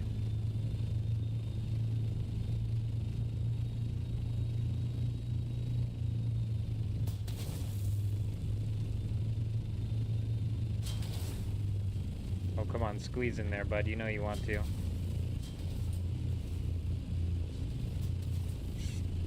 Alright, dickhead, fine.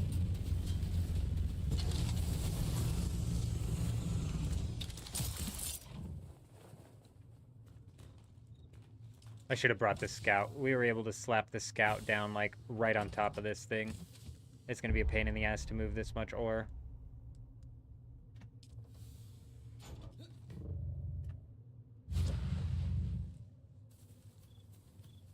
My butt is too big, yeah. It's a little too wide on this one here. A little too wide. Let's see if we can hit it from the other side. Maybe it's like, it's not so much our butt, it's like our shoulders on this thing are too big. So maybe if we, is there no other side here? Oh, is this the other side? Maybe if we back it in, you know? Like, cause look, our butt's pretty thin here. Maybe we back it on in and back it on up. Come on now. Get in there. I've got no rear view mirror. Watch out, people. Hold on. Oh, I tried to turn to see. I should have held. There we go. Down. Okay. Nope, nope, nope, nope, nope, nope, nope, nope. We shouldn't have let go of that. There we go. Alright, alright, alright, alright. And back, and back, and nope, other way, and back, and back, and back, and here we go. Down, sliding in, just like a surgeon. We're very precise here.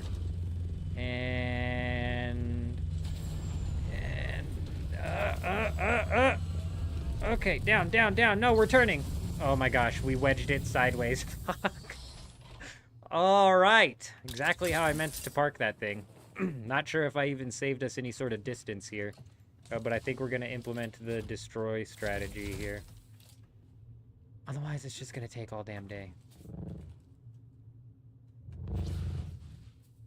I'm not sure that I saved us any time either.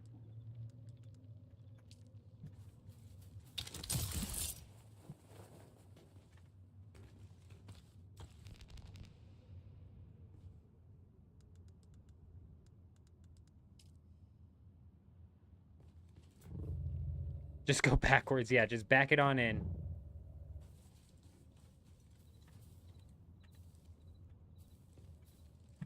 Yeah, you're right, you know, just kind of slam your way in, maybe, huh? Backwards wasn't working, let's just force the matter forwards. We'll just have to back it on out. There we go.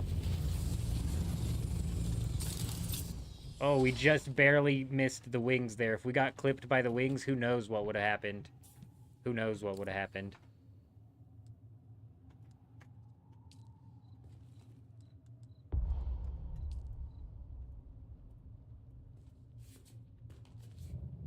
Oh, what the hell's going on?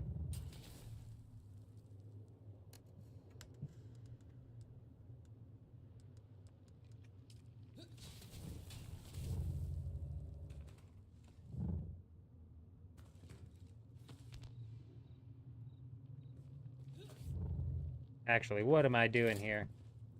Just making things so difficult for myself for no reason.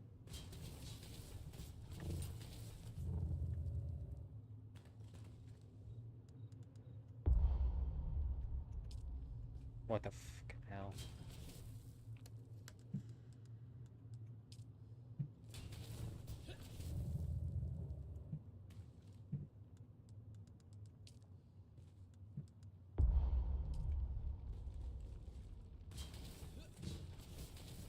It's sucking me down, man. Come on.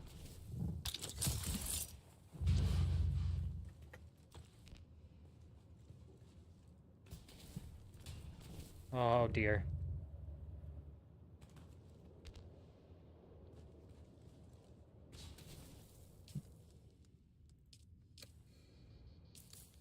Big lag going on right now. There we go. Maybe that's what's oh, whoa, whoa, whoa, whoa.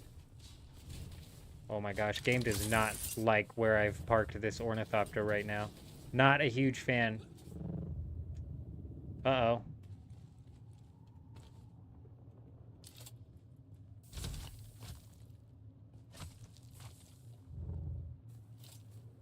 Frickin' finally, dude. That was rough.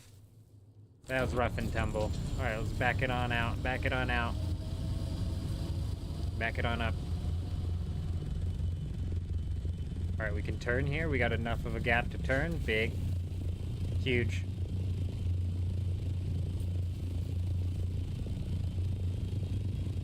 Come on now. Squeeze, baby, squeeze.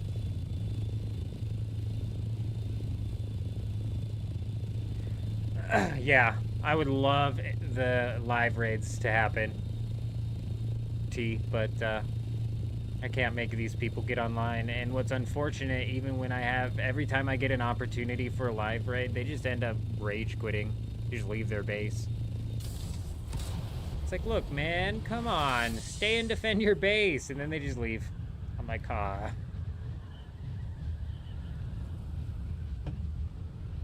Like last night, we rolled up on the guy's base that we raided. And he was like in the middle of transporting stuff out. And we broke his ornithopter. And his response is, come on, man. Why you gotta do that? And then he goes out to try and repair his ornithopter, dies one time, and then just leaves and never comes back. I don't get it. I don't get it. There's some goofballs on this server, I swear. Some goofballs on this server. Be doing goofy things.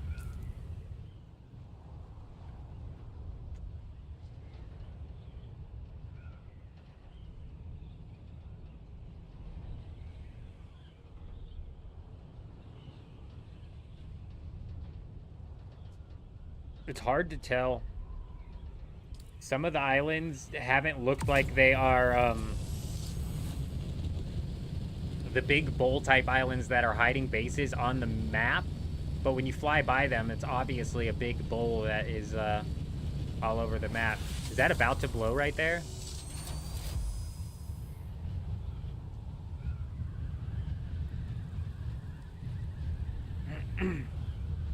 This looks like DDPD right here. Deep Desert Police Department. They don't want none of this.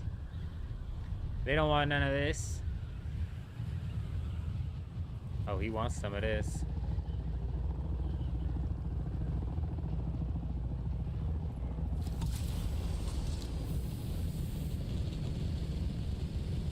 He don't want none of this. Dusted.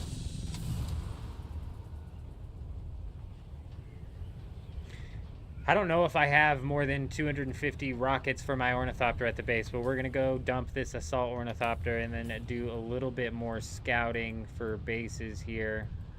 And like I said, I think I'm going to determine or use less of like the map to determine if it's, because this right here might be like enough of a bowl and enough of a cavern in the island to actually be considered one of the islands that I'm scouting that people are hiding all of their bases at. So I think I'm going to rely less on the mini-map, and I'm more so just going to go from island to island. I'm just going to bounce, bounce, bounce.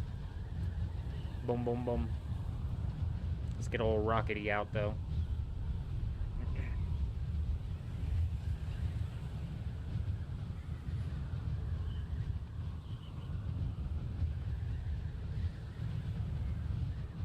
Jen! 07? 07? Jen, what crumbs did we get for leagues, Jen? You left me hanging on that bit of information and I couldn't find it. It must be a little tiny itty-bitty crumb because I couldn't find it.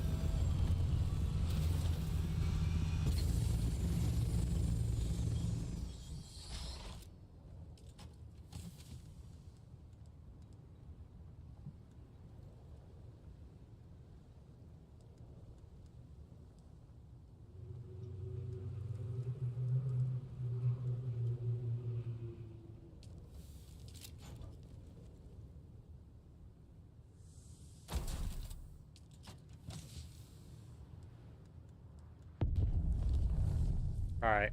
Those are pretty decent raids. We definitely walked out of there with some juice. We'll take it.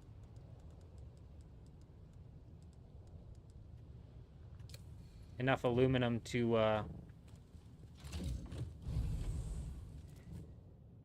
believe, repair these suspensor belts.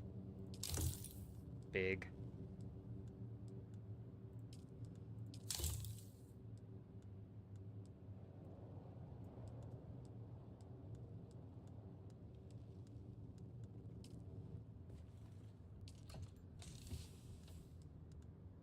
Way, dude. Let's... I mean, surely there's gotta be rockets somewhere. Here we go. 134. That puts us at least 200, which is a decent amount. I can take an assault ornithopter down with 200 if I'm mindful of my shots.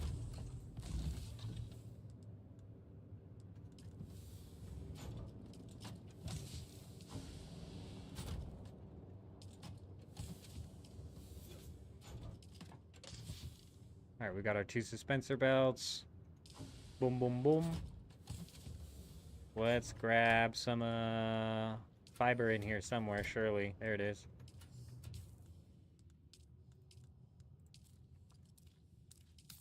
Man, every time you get high on spice, it's an accident. Xena, how you doing? Good to see you. I hope you're doing well. Still haven't seen you use ornithopter rockets to break a base. We have not yet. However, yesterday, when I was not live, I shot ornithopter rockets at a base, and I didn't see the shield come up. So it looked like it could have possibly damaged it. But I don't know. It was a weird situation. I hopped out of the ornithopter because I wanted to make sure I was doing damage, and not too long after that, the shield did come up. So I'm a bit confused exactly whether or not I was doing damage. And we ended up spending way too much time at the first portion of what was supposed to be 3 raids in 1 storm. We kind of got screwed there. We screwed ourselves.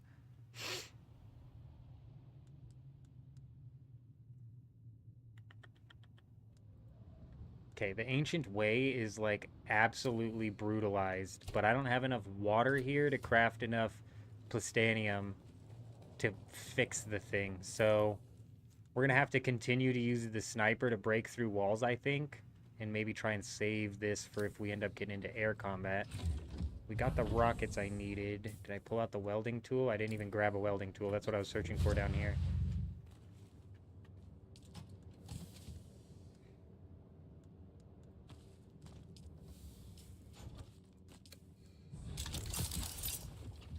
Pope pistol? Oh man, when we roll back to our base in the Haga Basin to repair the Ancient Way and to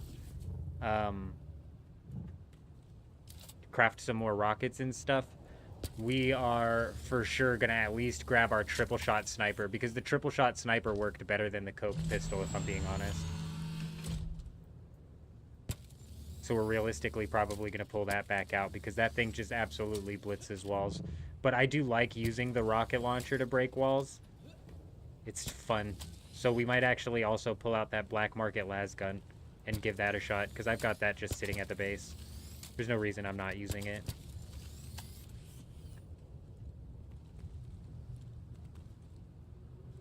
Like, the main reason I suppose that I've decided to not use it is, I don't have the proper Mentat abilities.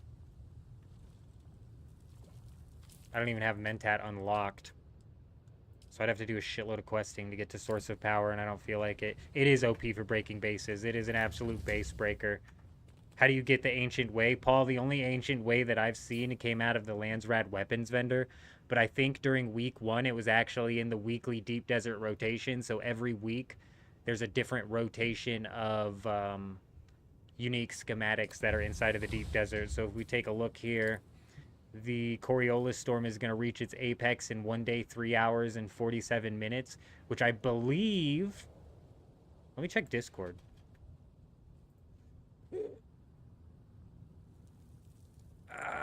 What are we going to do in the Deep Desert next week? You know, we could either... I think I'm going to set up another... Try to set up another functioning base that we can actually grind out the melange from. Because this week we decided to not go with function. We just decided to go with, like, minimal function. So the Coriolis storm starts in 18 hours from now. Okay. Yeah, so tomorrow during the live stream, we'll be scouting out bases that we're going to raid during the Coriolis storm. And we're going to scout out bases that we're going to raid during the Coriolis storm. And then we're... depending on how many bases there are and what we have to do, we're obviously going to be transporting stuff back, but we're also going to be setting up the next week's base, because we'll probably be running a pretty extended live stream tomorrow leading into the Deep Desert reset, and we'll come out here and try and grab a prime piece of real estate. You really wish the Vulcan actually worked. The constant shooting stresses you out so much, but against an NPC it doesn't work. Oh yeah, that's the problem. When you have your shields active in this game, this is why melee is basically meta. Melee is king, because if I shoot, there goes my shield, and if I'm fighting NPCs, bro, and I drop my shield for even a second, I'm taking damage, which just isn't efficient, you know? Yeah, in the base in the deep desert is going to get destroyed here in 1 day and 3 hours. Everybody's base in the deep desert will get destroyed. So. All right, give me a minute.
What do you mean bases in the deep desert PvP zone cannot be raided? We just got done raiding 2 of them. Psych, we're doing good. Hope you're doing well. Hello, hello. Hope you're doing well.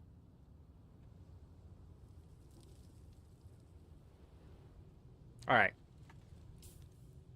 Oh yeah, we're not going to rely on the map here because I can't figure out what islands are the big holes and what islands aren't the big holes. Before we leave, that's one thing I do need to grab.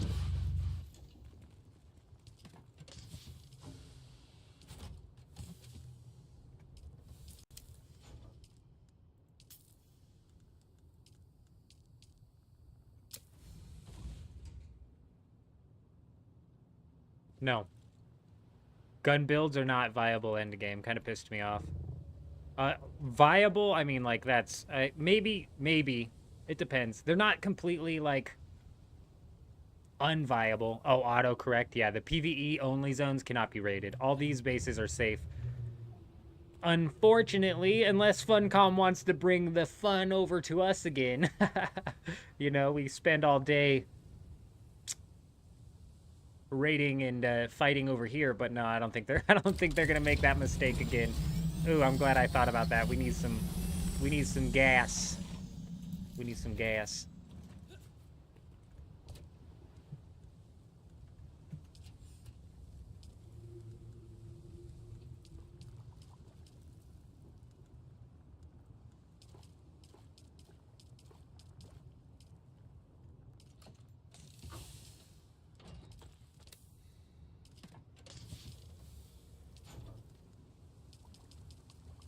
Ah, man, Xena, that's why I'm so irritated, because even in PvP,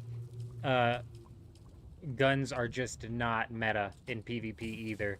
And that's what, like, is really unfortunate, because I wanted to, like, originally, if you go back to the class build video I put out before the game launched, I wanted to run a bit of a sniper SMG build, but snipers, look at the effective range on the sniper right here for me here. And tell me, what you think the problem is. It's a 75-meter effective range. My God, that is brutal. That is like the weakest sniper range I've ever seen in any game. It's insane. On your server, all the deep desert PvP bases got raided last week. There was nothing left. I mean, like, Vanderloo, that sucks, but man. Are you talking about the ones that got caught up in the D6 debacle? When the Funcom moved the D6 area? Or are you just talking about regular PvP bases? Because I'm surprised that doesn't happen more often, to be honest. I be raiding out here constantly, man. Any base I see gets raided. Any base we find gets got. It's gotta get got. Oh, I didn't make fuel. We need gas. That's what I put the water in there for. I might actually need some of this. We might need some fuel cells.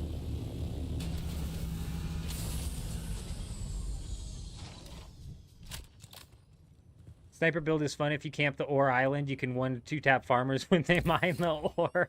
He's got a point. He's got a point. You do have to camp within 75 meters of the ore that you're hoping to shoot at. But yeah, yeah, you probably can 1-tap them when they're trying to mine the ores and their shield drops.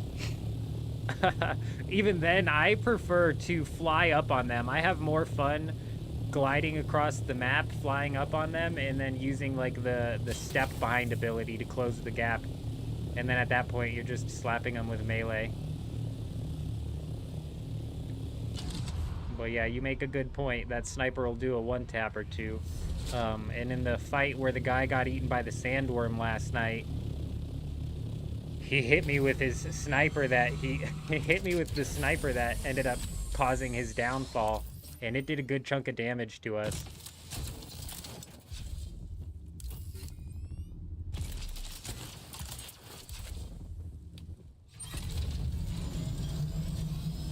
They are just marksman rifles, 100%. They are not meant for distance. You know, I like using the sniper rifle in PvE. Do we have somewhere to raid? We have 2 bases. We have 2 bases to raid. They're just ore bases. They're just ore bases. But we're gonna take them down. And we can actually check and see if the rockets will cause damage to the thing.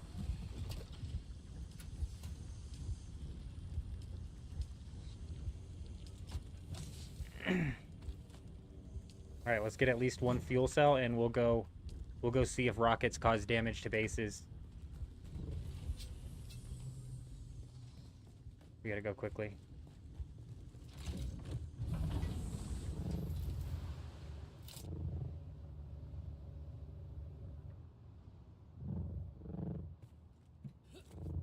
Why is it not letting me place my fucking vehicle down, please? No vehicle to restore. Sector weather alert. A large sandstorm is approaching. Showtime. I need to repair my thing. Shit. Oh, it's at 77. Okay, that's fine. You don't believe the tooltip snipers work past 100 yards even if... That's actually a good point, gamer. It's probably... That's a drop-off range. That might actually be... That's a really good point I hadn't even thought of. Somebody needs to test that out. That could just be where the damage starts to drop off. Yeah, we don't have the las gun. Las gun's boring for raiding. You know, we like to hit it with the boom boom. And I guess recently we've been using the ancient way, kind of killing the durability on that.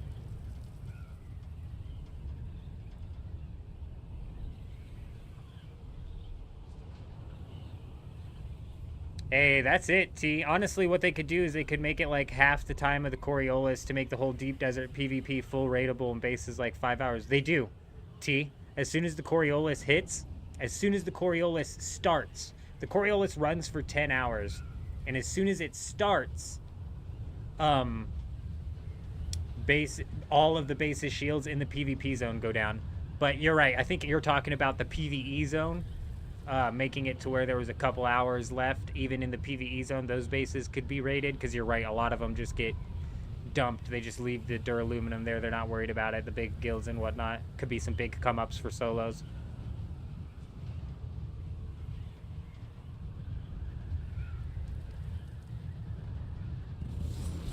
Where the fuck you think you're going?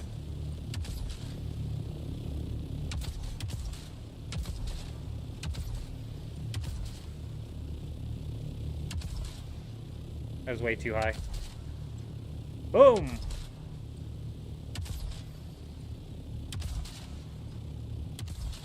He's turning like he's got some rockets. Boom! Oh, no, he's not. Oh, that was close. Yeah, get the hell out of here, bud.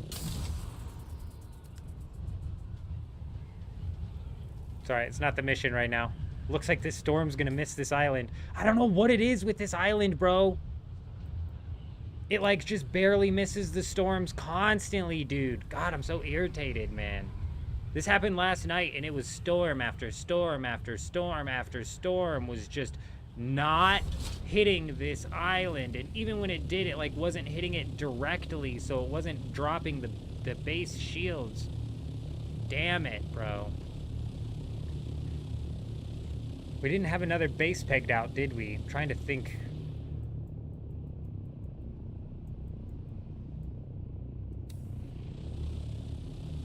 That's 8,000 meters away. I would have chased that guy if I'd have known this storm wasn't going to hit this island. Damn it.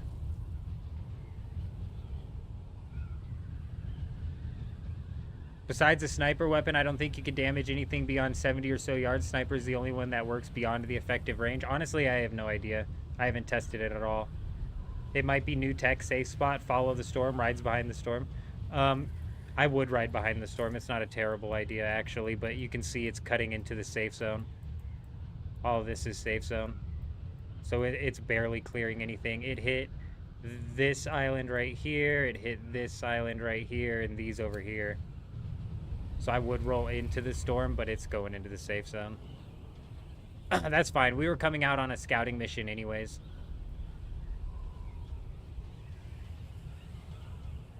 We need to scout the islands over on this side. It's just a bummer, because if I'd have known the storm wasn't hitting, we would have given chase to the scout ornithopter.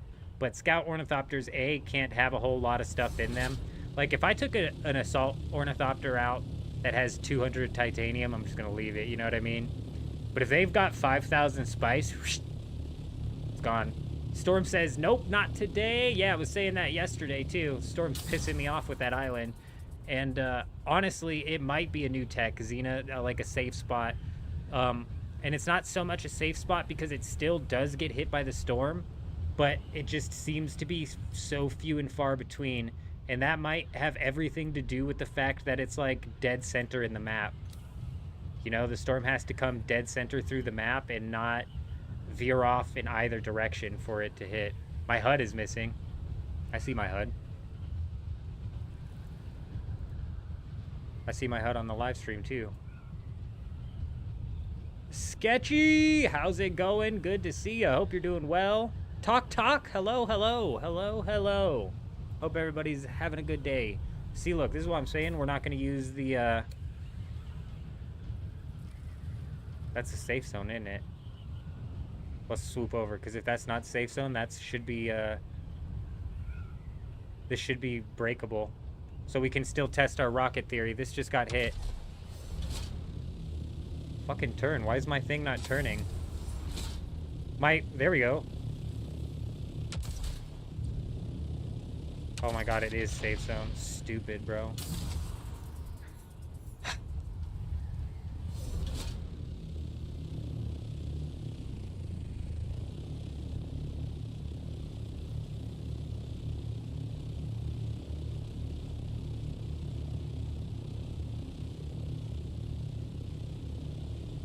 This isn't a bowl island like I thought it was. Let's jump down, though. Let's fly around it. Just for shits and giggles, let's see if there's any, like, hidden caverns on this. Because yesterday we were surprised... Not yesterday. Last stream we were surprised to actually even find hidden bases. And today we've found 2 hidden bases, which is almost even more surprising. So let's just, for shits and giggles, pop around here. It's literally right next to the safe zone, so if somebody were to build out here, the dumbest spot you could possibly build. Like, the safe zone is right there. Have I had any luck running the testing station solo? So about, I want to say, maybe a week ago, we were in a lot lower level gear, and I was able to clear, like, 7 rounds of a testing station solo. It was a major pain in the ass, and it took probably like 40 minutes. It was not efficient at all, but I was able to kind of like train them around and managed to get through like 7 tiers of it. However, we kind of got interrupted in the middle and killed in PvP. That's one of the first times that we've been first and only times we've been killed in like legitimate ground combat PvP. That was like right before I decided that we needed to go and unlock all of the classes. The wave gates are a pain in the ass. The wave gates are, and you can still do those solo. It's just a pain. It's not very efficient, and the chances of you getting jumped on by somebody while you're trying to do it are very high. Because if you're solo, it's obviously going to take you longer.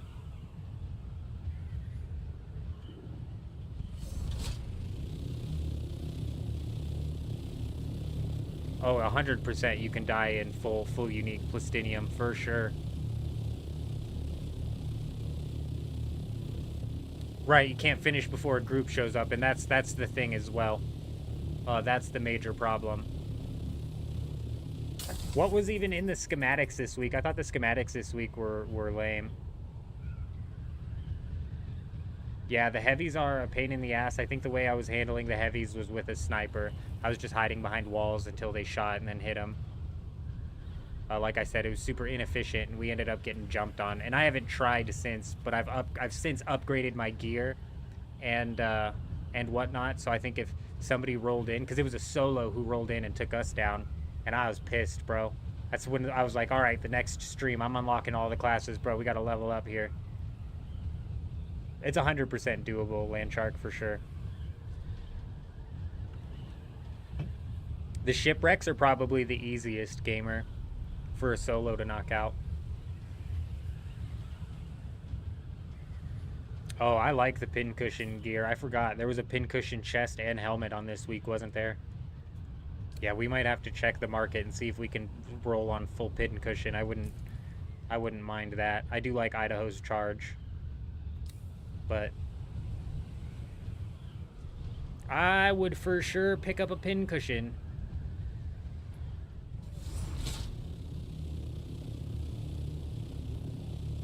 Like, doesn't that just look like a cave you could tuck a base up into? Oh, it's not. It doesn't go through. Never mind.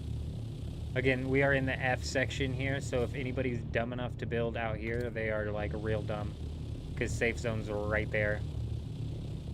Howdy, howdy, Hank. Hope you're doing well. Good to see ya.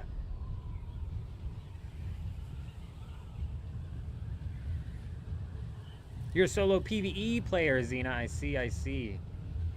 We run... I don't mind doing the PvE. I wish the PvE in this game was a little less redundant and a little bit more... I wish there was more to grind for. But all of that can come with time. But I get down on PvP. I really like PvP. I wish the PvP was a bit more risky. A bit more risk versus rewardy. Oh, and see, I need to keep... I need to start checking the Landsrad rewards, Vanderloo, because there's a lot that are really good which come out of that. Something just happened. I'm guessing it's a subscriber. There's too many people for me to properly guess. Let's just throw it out there. It's going to be Vanderloo. Was I right? Was I right? It was Vanderloo. I was right. That's 2 in a row. That's twofer. I'm a genius, bro. We appreciate you stopping by. I hope you're doing well. Taking a break from the game because you lost 2 MK6 ornithopters to a bug in the deep desert, fell under the map, then teleported to Quicksland, and lost all gear. Oh, no. That is absolutely brutal. And there's actually a lot of bugs in the game like that people are experiencing, which are massively setting them back. I could definitely see getting a little bit upset about 1 tier 6 ornithopter, let alone 2.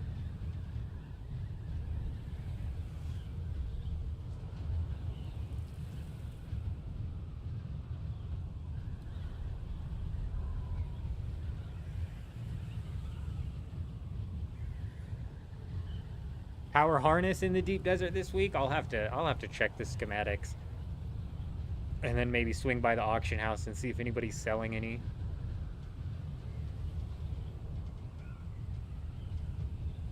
Man, that's crazy. We've been lucky, actually, with quicksand and the bugs. We've been getting real lucky, surprisingly.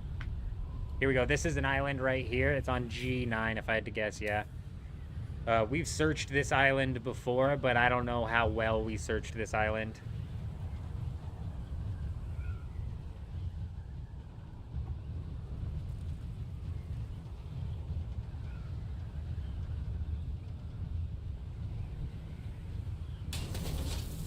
Ooh, it's got titanium and stravidium, huh? Nice. This might be a good one for people to base up on then.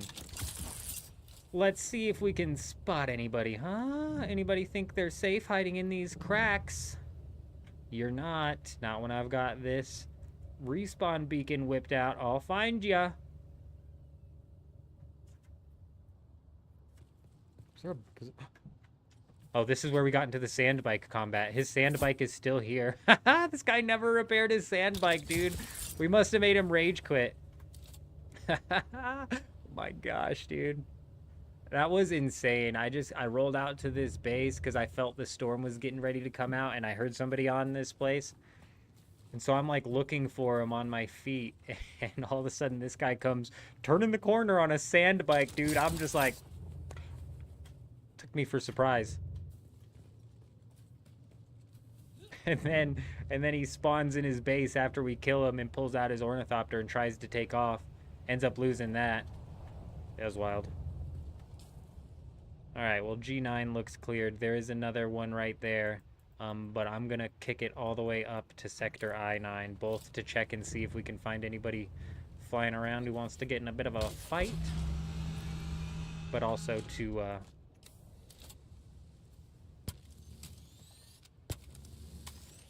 look for if there's any islands out there that meet the criteria that we're looking for.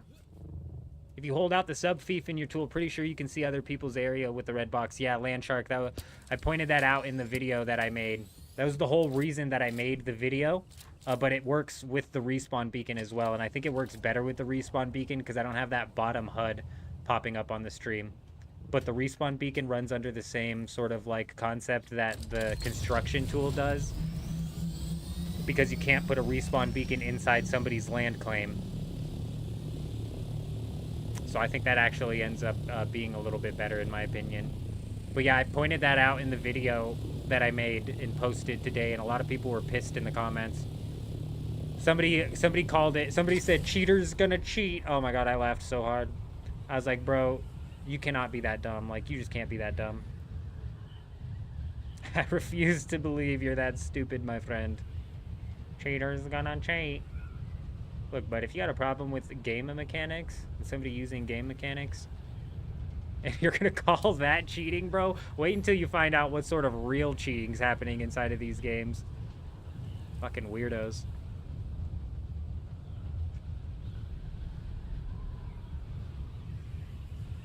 It's not cheating 100%. Yeah, no. It's literally a game mechanic. It's literally a game mechanic.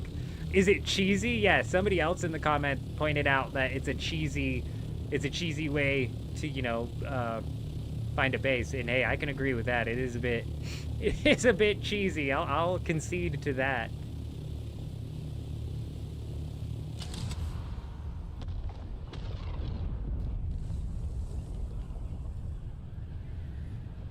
Honestly, half tempted to hit that spice field. But we're on a mission here. We've got some bases to scout.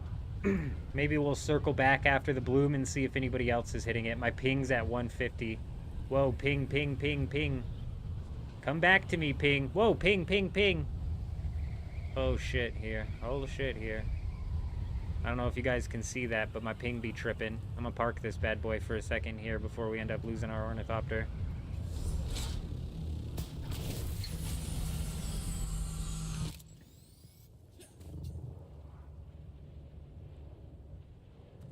I just heard a bang in the bathroom as well. I think my freaking cat's busted the door down. I gotta go chase him out of there. It's also cheesy that you can back up an ornithopter. It's what I think's most cheesy about that, Hank, is you can back up a completely busted ass ornithopter. That's annoying. It's a feature, it's not even a bug. You're right. It is 100% a feature. Oh, base rating. Yeah, you're right. Built into the game.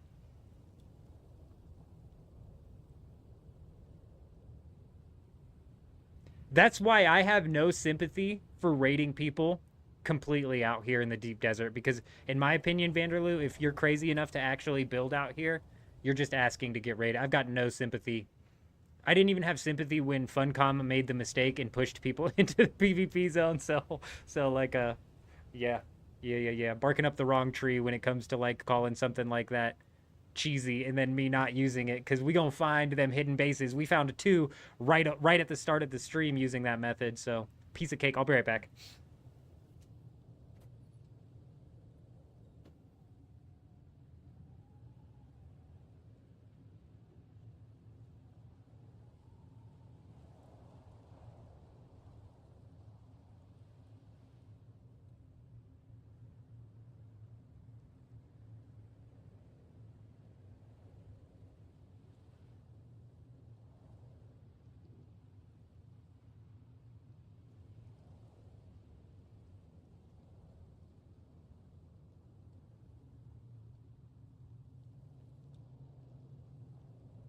Oh, that's a good point too, Xena, is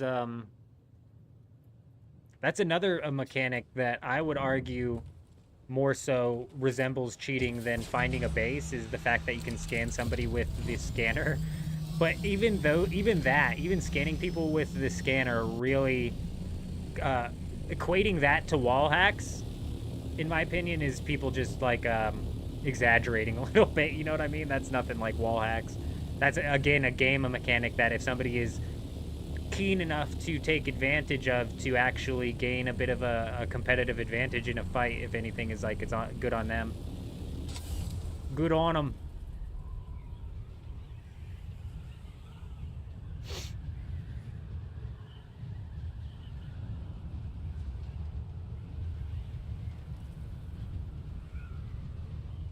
The handheld life scanner is a base raider's friend.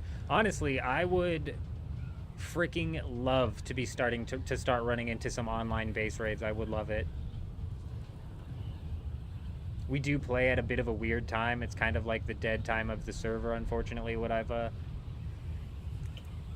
locked myself into here. But yeah, we've got the long range scanner. He's good. But even every time that I've run into somebody where they've got an opportunity to defend their base, they just back out. They just quit.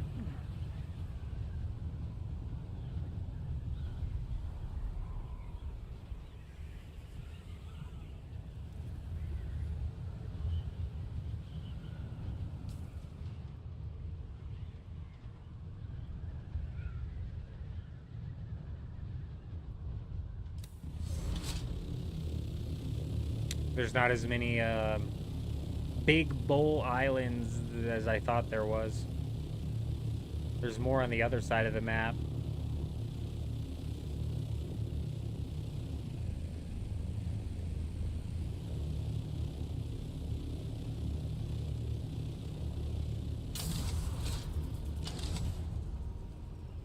It does still show the watermarks for people. I wasn't sure if it did. Because I knew the scanner that was showing the watermarks for people that we had. Oh, here we go. We got a big field over here. We might be able to go fuck around with a guild. God, that wing is so trashed, dude. I gotta watch my left front wing. Try and not leave it exposed, dude, because that'll kill us quick. But let's go see. What's crazy is the guilds that have been hitting this up, even when they just have assault ornithopters out here farming, bro. They've got like at least 2 people with rocket scouts defending.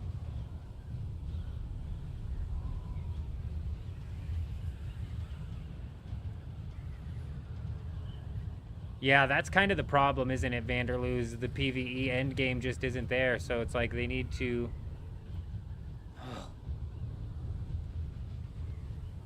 Nope. Don't get distracted by the big spice field that we could farm. Is that a dead body over there? It is. Somebody died here.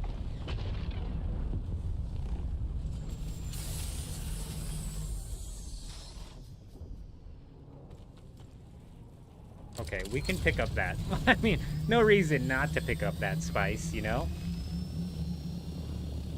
But somebody got caught.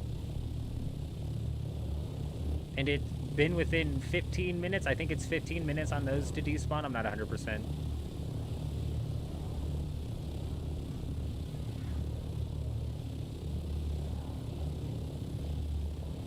Oh, yeah, isn't that brutal, Psych? You go out there with rockets, nobody there, you go out there to farm, and everybody's there to cause trouble. Yeah, timing is freaking everything in this game. I hear the bloom, but I don't see it anymore. Yeah, timing is absolutely everything. So we're going to swoop this island here, and then kick it back to... yeah, that one right there. Oh, that's a base. Gosh, that's next to a big spice field as well. This could be a spice base. Let's check and make sure it's not abandoned.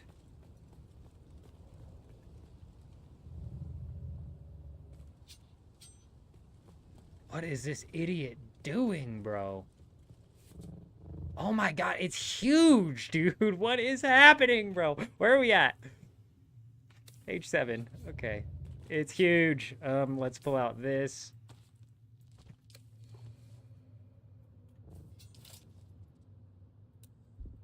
Okay. It's not abandoned. How's he get in this thing?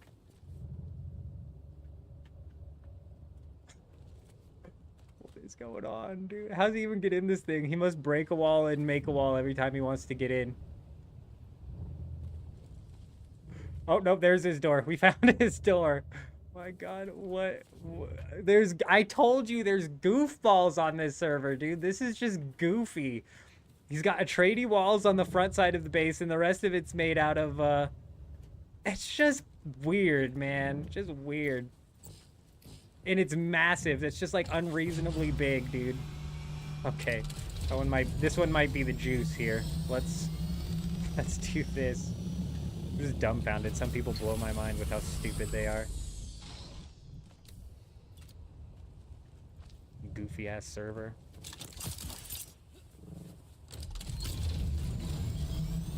I need to find some more metal frags so I can make small chest and 79 spice sand. Vanderloo's calling it. That definitely looks like the type of base that would just be filled out with like 50 small chests, all of which are empty. Because hopefully he's smart enough to transport the sand back to the safe zone after he's done farming. That definitely looks like a spot that was being used to harvest that big spice field and then do quick dumps. And you would hope that they would be smart enough to do quick dumps and then take all of the spice back before they log off. But I'm telling you, there's goofballs on this server. Oh no, I got what you're saying. And you know what? Chances are you're probably right. A goofball base like that is gonna come with some goofball loot. But whatever, we found it and it's gonna get got. It's on the list.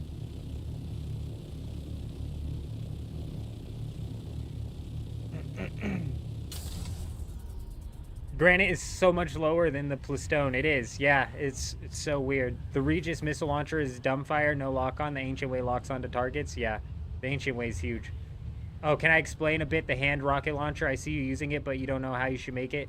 So Yulian, so check it out. They're right. If you just have the regular rocket launcher, it's still good, and it'll, you know, if you manage to hit ornithopters with it, it'll scare them off at least. But it doesn't lock on, so it's actually really hard to hit moving ornithopters with it, especially while you're moving. Whereas in this Ancient Way, like they said, actually locks on, which is huge. So typically you'd want the Ancient Way. If you can't have the Ancient Way, having the Regis, just the regular missile launcher, I think is still well worth it, just because if you do get into a situation where you have ornithopters firing rockets at you and you can fly in the air, that's why you want to have multiple suspensor belts. So you can, like, constantly fly in the air, because the more you can stay in the air shooting rockets at them, the harder time they're going to have. No, there's definitely not going to be a buggy in there. How do you get the Ancient Way? The only time I've seen the Ancient Way is in the Landsrad weapons vendor, but I think during the first week of the game, it was in the Deep Desert's loot pool. So it could very well come back to the Deep Desert loot pool at some point in time.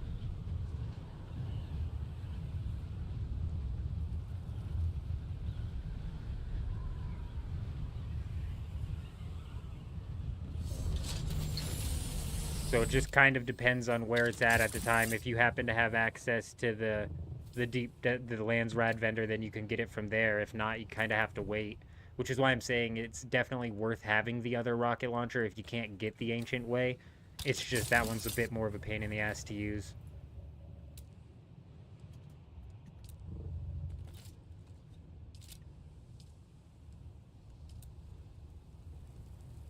Oh my gosh. Oh, it's a no-build zone.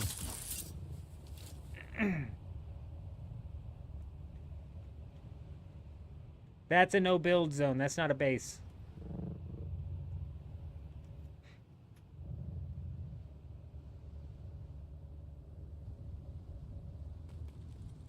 I think it'd be better that way, Psych, if all of the blueprints were just out and then it was run on more of an RNG type status rather than this whole weekly way they do it, you know?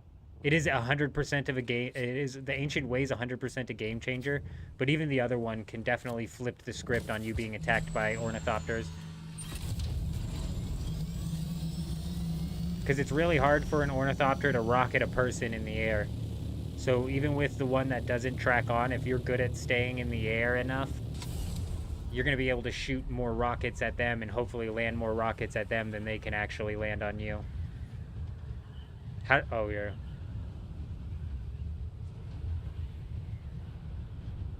I didn't even think about running an alt to pick up another version of it. That's such a smart idea. Movement is really fun. I think the building system is whack. I don't like holding to place my builds down, like, and the UI is weird as hell, but even with all of that said, I do like the build system. I like the building system in games like this. Like, we spend a lot of time building inside of Once Human, and that's why I refuse to dump off my, that's why I refuse to dump off the land plot I have inside of the Haga Basin, which is just prime real estate. Because there's not much of a base there now, but I do have plans in the future to put down a mega base that kind of like spirals up that mountain's tower there with the dew gap at the bottom.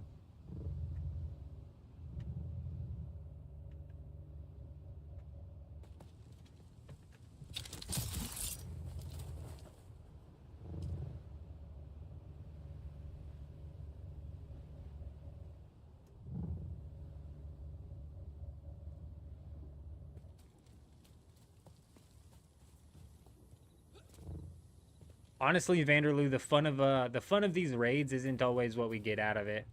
So that could be an empty base, bro, and I'm just as intrigued to go bust into that thing. Like, what the hell is that goofball doing? Why is it so big? So many questions just got asked the second I see this base, you know? And it's like, now I need to raid it. But yeah, typically, this is why, that's why I dropped the... So I dropped the respawn beacon down so we can go well away from that base and keep searching and or possibly turn around and start farming because I'm kind of running out of land mass to check here. Like this actually might be this might be an island that we can check.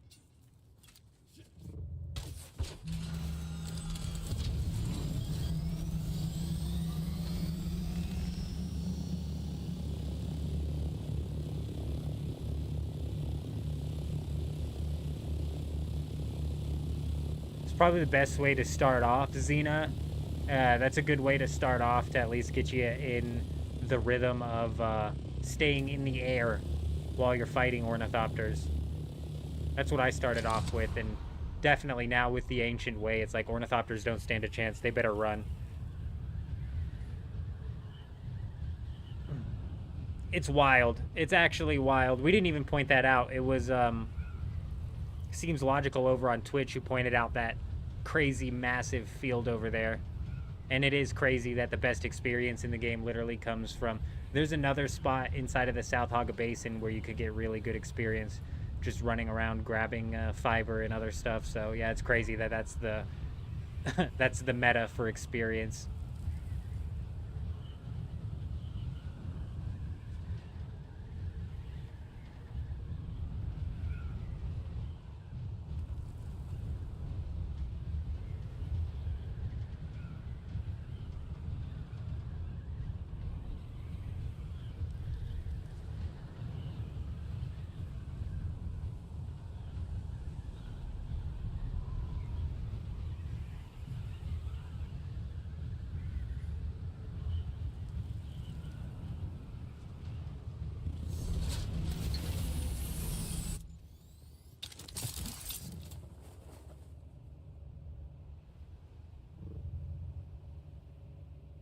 Jeez, that's a big no-build zone.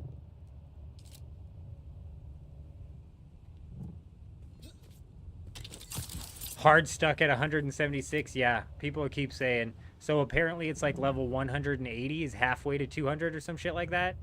It's got real RuneScape level of experience scaling in this game. It's brutal.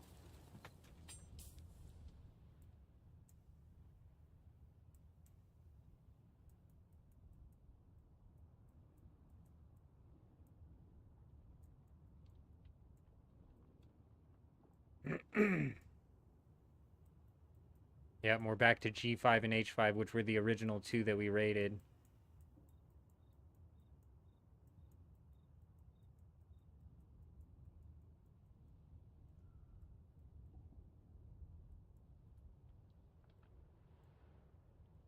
I think it was right here where that one base that we're going to raid is. So let's fly north from here and check these out, and then fly back east and see if anybody decided to go to that field.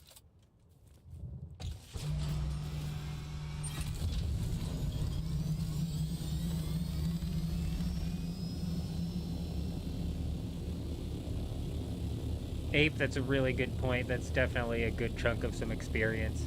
I need to start probing out here, especially after the initial fly-through we do of the land masses. The reason I haven't probed as of yet is I use the map as a way to circumnavigate which islands that I've checked already and which I haven't, but it comes a point in time where it's like I've checked all of them multiple times, so we might as well be probing.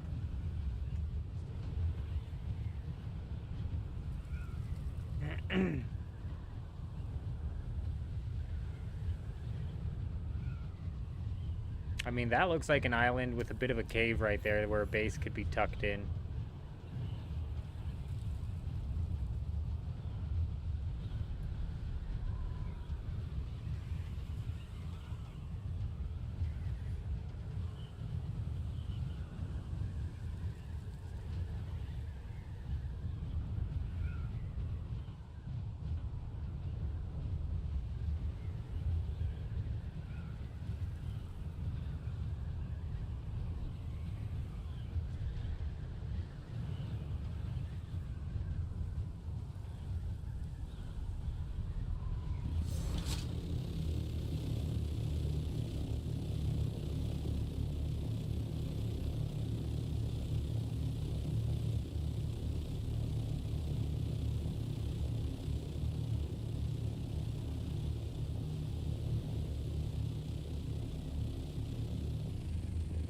Nothing.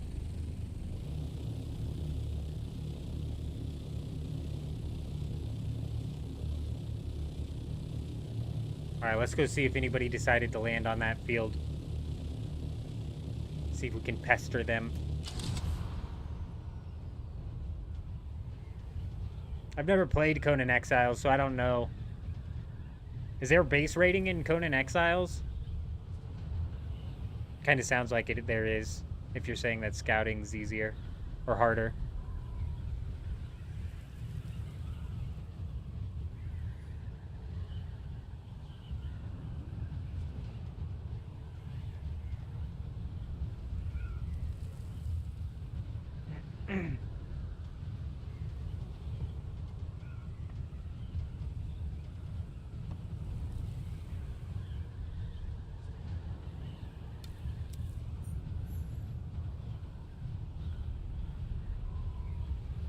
What's crazy, Vanderloo, is like every other game with collecting fiber, you always get a tool that like makes it to where you go from collecting 5 fiber to like 100 fiber per plant, but not in this game.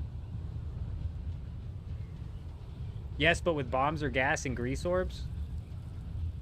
Oh, gotcha. Is there any sort of like base defenses inside of Conan Exiles? Because I think they need to add some ways for people to put up base defenses in this game. Would be big. Look, the one patch that the guy was farming disappeared. There's 2 patches missing out of this. Oh no, there it is. There it is. Come on, man. Where is everybody? Ain't nobody want to hit the big field? God, they're about to make me come out here and hit the big field over and over again. pull out the assault and just mine up a shitload of spice. Whoa, there's another bloom getting ready to pop off right there next to this thing. Great placement. NPC guards, gotcha. Yeah, they need to add in, I think the NPC somebody brought up in a previous stream, throwing down like some NPC guards. I think that'd be a decent idea, but I'd like to see like some turrets, some mines even, stuff like that. But yeah, if you could throw down some tier 6 PvE guards to guard your base, that would at least make it a little bit more of a pain in the ass to raid, especially as a solo. Right now, it's just way too easy for solos to get out here and raid. Way too easy. I'd love a bit of some challenge going on here. We're going to fly back out because there was a couple of spice fields that popped off on this far side, and I know there's some people that like to hit up this 9 section over here. Boom. I think that's a big spice field, but there was one before that even that popped off.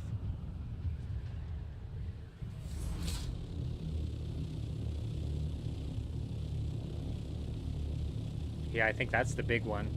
Damn, so there's 2 big fields active, possibly. Yeah, that's definitely the big field that we had to the guild harvesting with the sand sweeper at. Took on that 4v1. Barely made it out alive.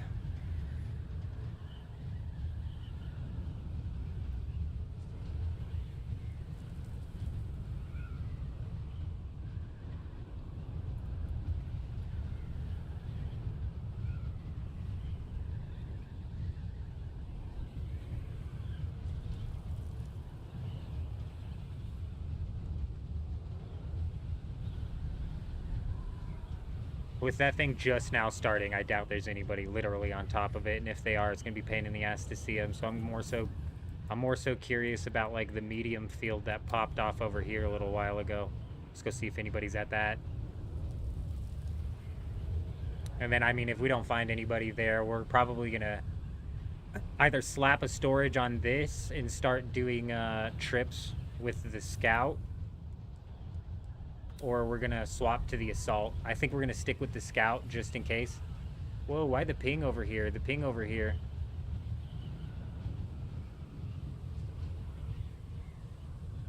What's up with the ping over here, man?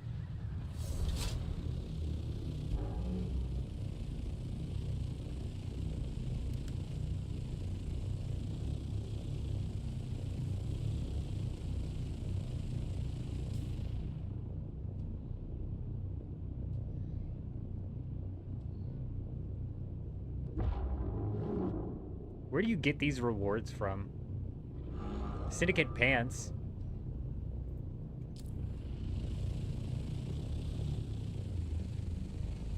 Yeah, but with the way NPCs go down, if these guards, if we get them, should have way more health. Yeah, that's a good point. It definitely wouldn't be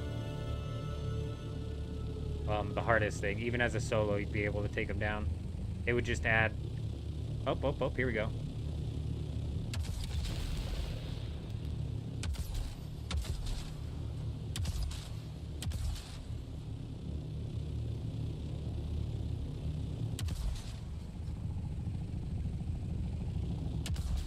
Fucking hell.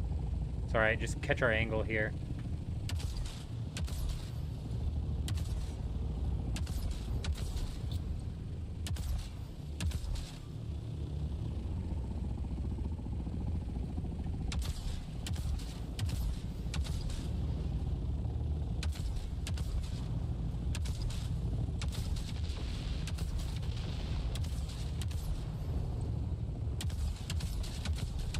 God, dude.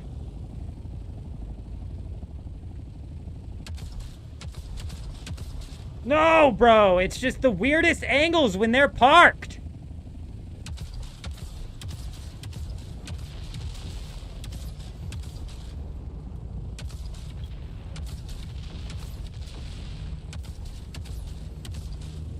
How many shots? 130?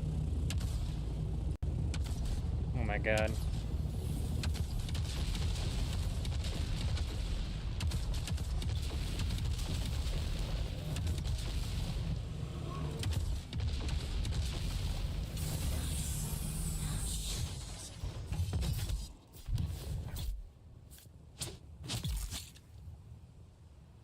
What are you doing, brother? What is this? The compact. Oh, it's just MK5. It's just MK5. What are you doing, brother? What are you doing, brother? What are you doing out here?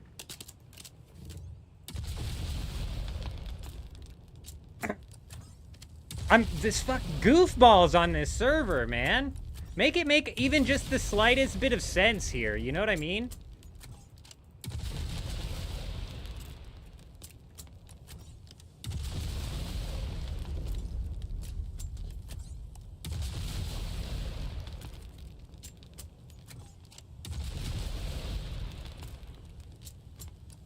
Is the storage open? I don't want to break his chassis if the storage is open. It is. What are you doing, brother? Why? Okay, sure. Let's go ahead and whop that there. I suppose we'll give him a chance to mount a comeback, should he be good enough.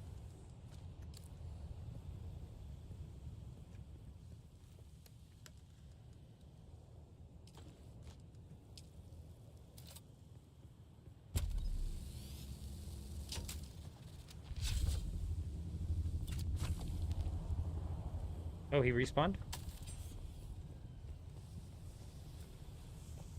Where do you respawn at?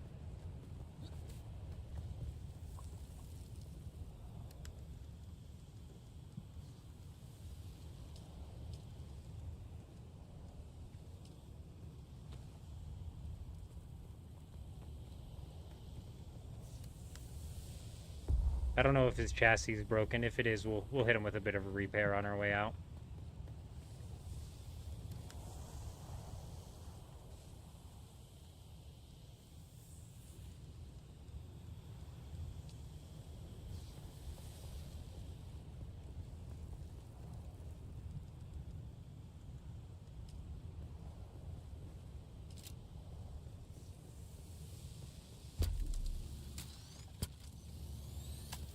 Go, brother. Thank you for the stuff. Goodbye. Why didn't he run away? I know, Sage. Honestly, I don't know. Because people are goofballs. What's he doing out here with tier 5 schematics on his person? Right? Like, that's the question of the day, in my opinion. What's he doing out here with tier 5 schematics on his person? The rocket's angles, because you're too high, you need to be slightly higher than them. Yeah, so the rockets depend on... So if I'm pulling back like this, my rockets will arc up and then down. If I'm like this, they'll shoot more at a straight down. But it's like, if they're at a perfect angle on the ground, I swear I have the hardest time actually catching the rockets, dude. You gotta be at, like, the perfect freaking angle. No nose down unless you dive. Yeah, you're right. Actually, I should have hit a dive or two while I was flying. Or while I was trying to hit him on the ground. That would have helped. That would have put my nose down a little bit further, which might have actually had him hit. Stick to bases, they don't move. Tim, you ain't wrong. You ain't wrong. House Reps gives you the Landsrad rewards. They're spread out everywhere on purpose, I think. That's so irritating. You have to actually go to the House Rep to get the reward. Now, do you have to do that before the next Landsrad starts?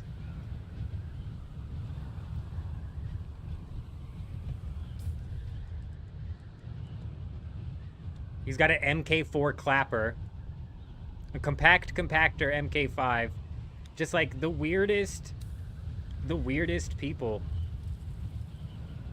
Freaking weirdos on this server, man. I don't remember where that other base was. Yeah, it's right here. It's H7. H7 is the other base. We've got a respawn plopped on it. What's that? You know, what you guys talking about him not running is like atypical on this server is that they just cook it and book it.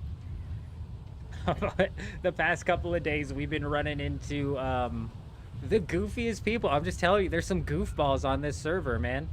They build weird ass bases out here in the deep desert, expecting them not to get raided. Every base that I raid where I'm like, there's probably not going to be anything in here, like Vanderloo said, there's more in there than there should be. It's just they're just weird. He didn't even put it in his pocket. Yeah. Oh, he had too much on his inventory, but he didn't even pocket his ornithopter. That's what I thought he was doing when he got on the ground. Just put your ornithopter... Oh, his storage was full. He couldn't. Fucking goofball, man. His storage was full with stuff like this. This weighs practically nothing. He could have had this on his inventory. There was 1,000 spice, which he couldn't have had on his inventory. There was 1,000 spice on him, which he couldn't have had in his inventory, but still.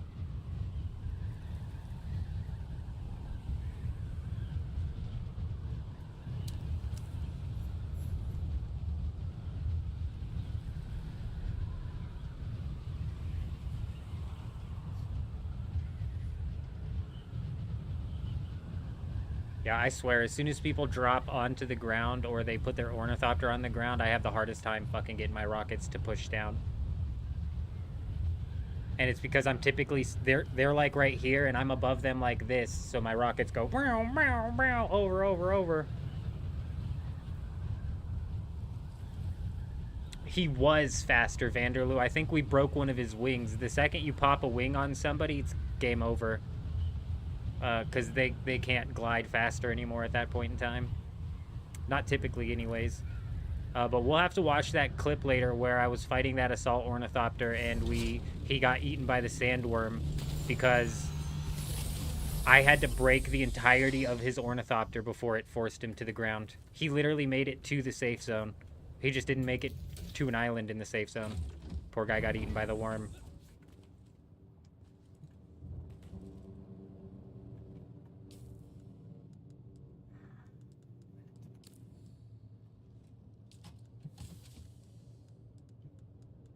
What the f... just got deposited that I didn't want it to, man.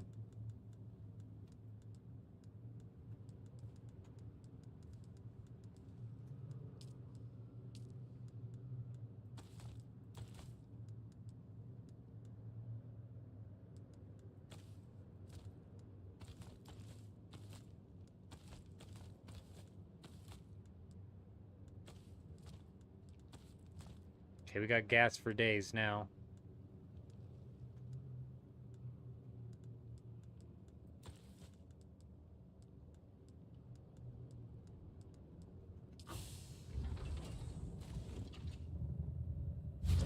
Can you pop a wing in one volley if you're good, if you hit him good enough?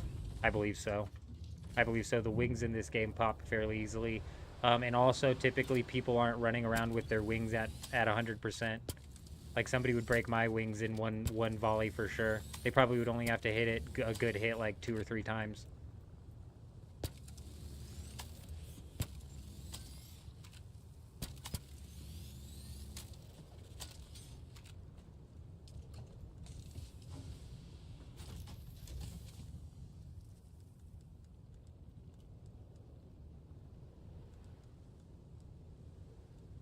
Well, I think this is all the rockets that I have, dude.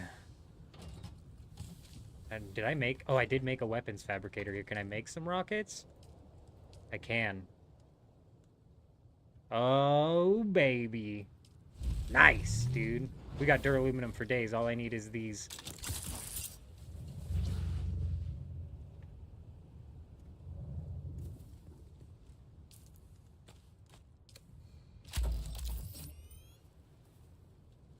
Five rockets, which they never are in the deep desert, right? 5 rockets at 100% is typically probably like 3 rockets max because they're never at 100%.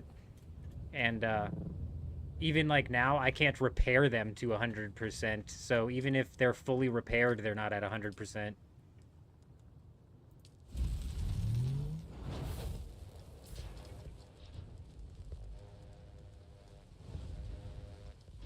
Everything looks good.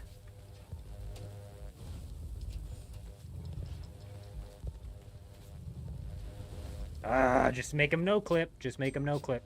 Okay. Beautiful.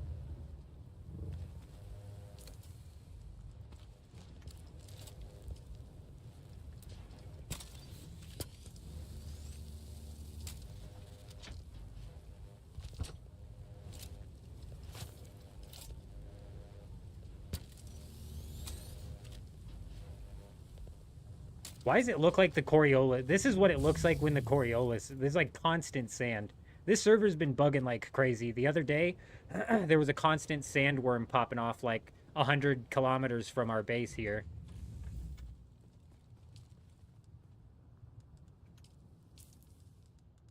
Okay, good. Perfect. Plenty of rockets now.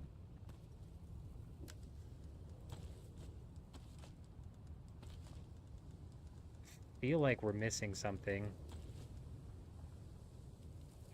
While we're here, let's craft some respawn beacons.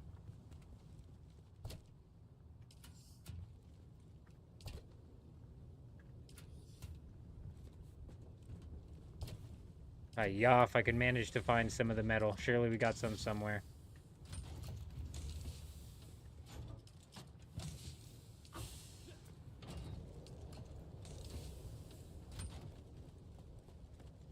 Do I have any spec to into repair or flying? No. That's what's screwing me too. So I need to respec my tree. I've just been lazy, bro. I need to... So we're not certain, but I'm pretty positive that right here, field maintenance, it says it slows the durability cost of firing weapons and tools. I'm not for certain, but I think this does affect the rockets on the ornithopters, because my rockets seem to be breaking very, very fast. I think it was Gamer who was saying he has this maxed out at level 3, and they don't break nearly as fast. But then also, I need to do the vehicle repair. We do have fuel-efficient pilot, but that's about it.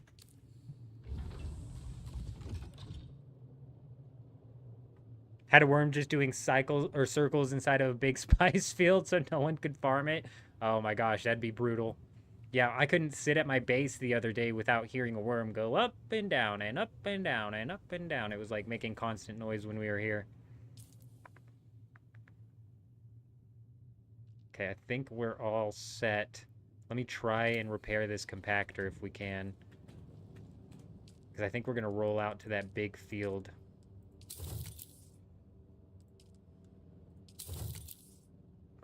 Perfect. Yeah, I think we're going to roll out to that big spice field and do some spice farming and or blow people up that are over there. Just kind of stick around the area of the base we're going to mine. Maybe make sure that he's not clearing it. It's way up here, though. Like, way, way up here. 10,000 meters away. Oh, you guys just had the noise, but no worm, huh? That would be nerve-wracking right there. That would string up my anxiety real quick.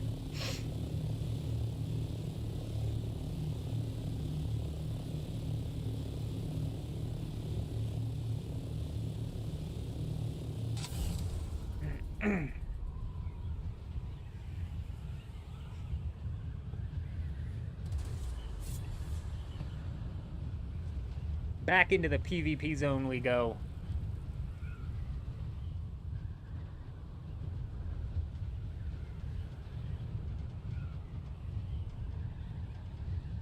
Who we taking down next?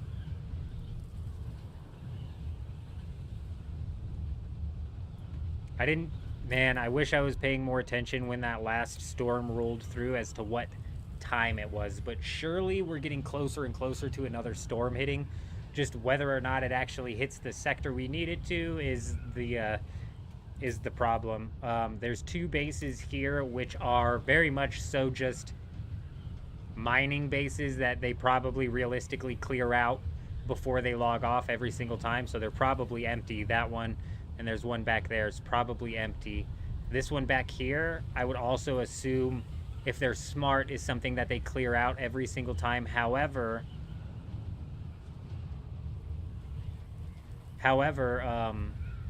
it is kind of way out here, and it's next to a really big spice field, so it's possible that it's a spice raid.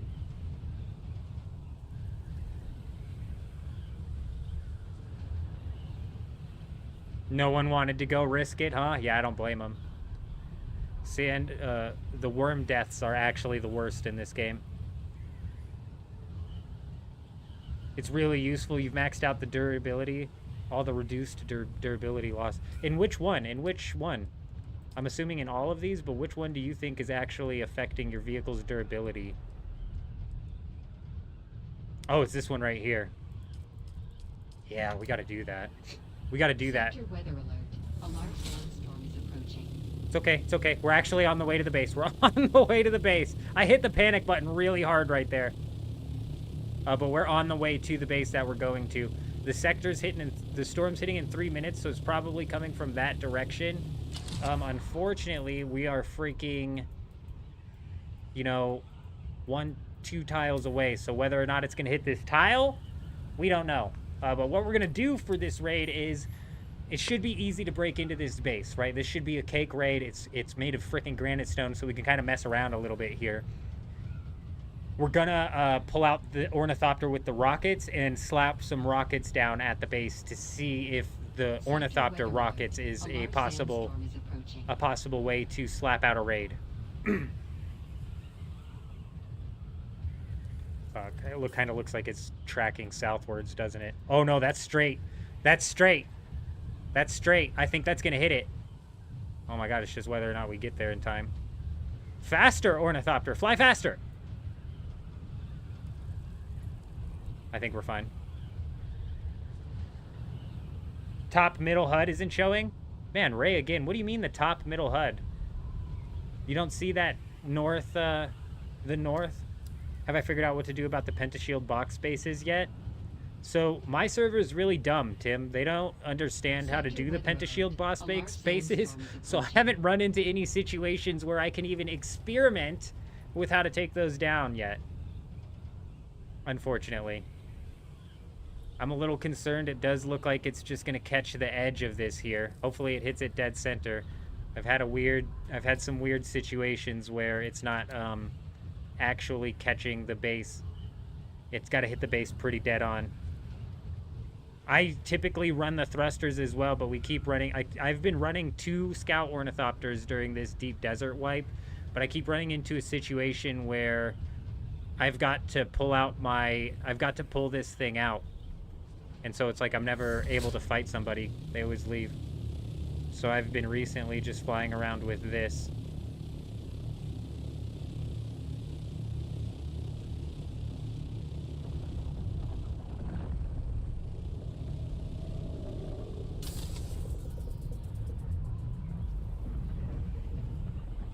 Sector weather alert. A large sandstorm is approaching.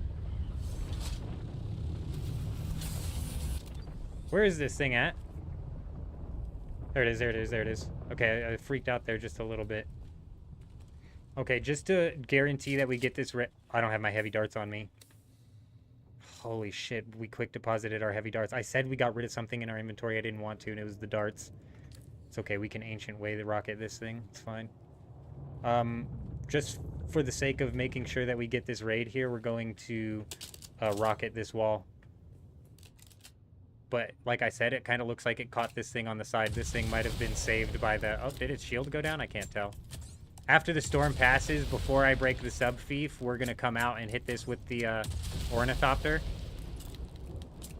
But just to not waste time here, we're going to pop in. I'm not 100% certain that that's doing damage. Oh, yeah, it is. Okay. Literally nothing in here.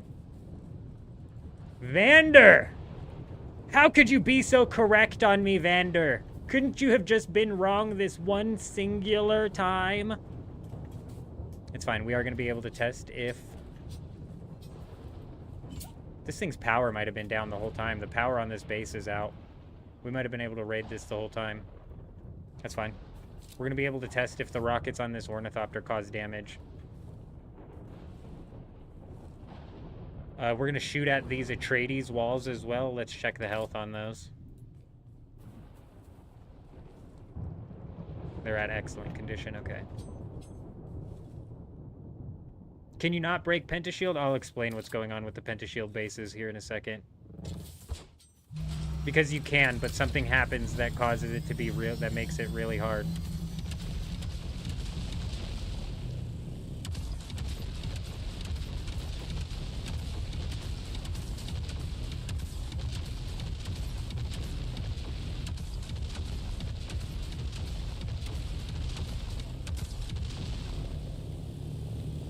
What do you guys think? You guys think it's doing damage?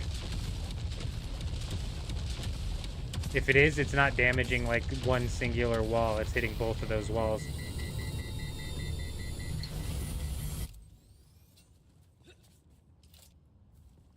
Ooh.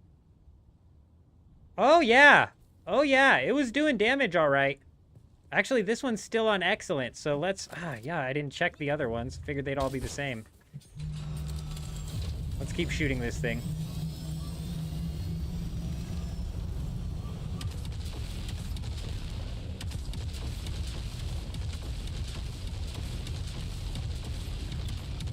Oh, yeah.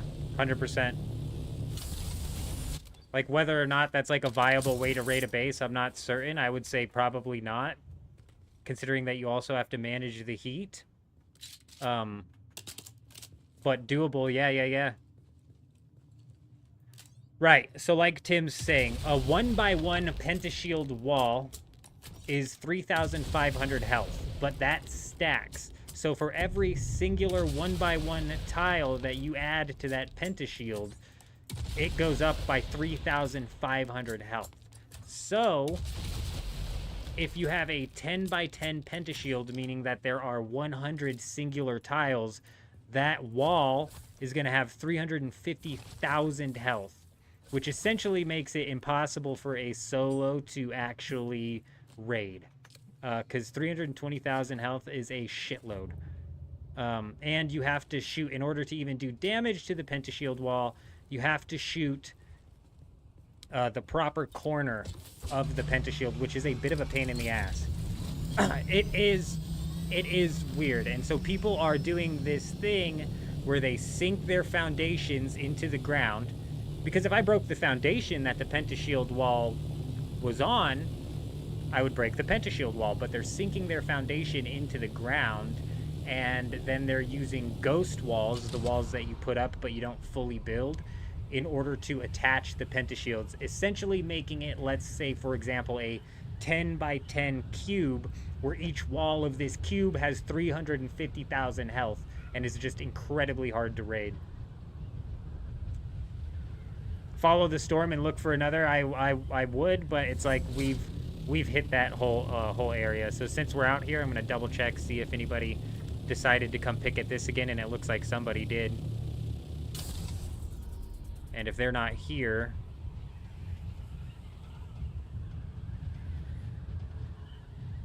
looks like they might be here though. Fuck, dude, we must have just missed them. That sucks. Maybe they bailed when they saw the storm warning. Damn it. I'm not gonna swap out my storage because I don't wanna do a sand run right now.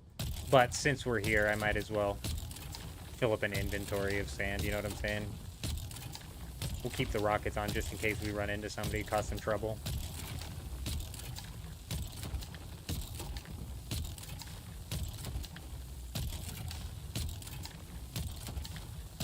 This is more sand than I can even pick up.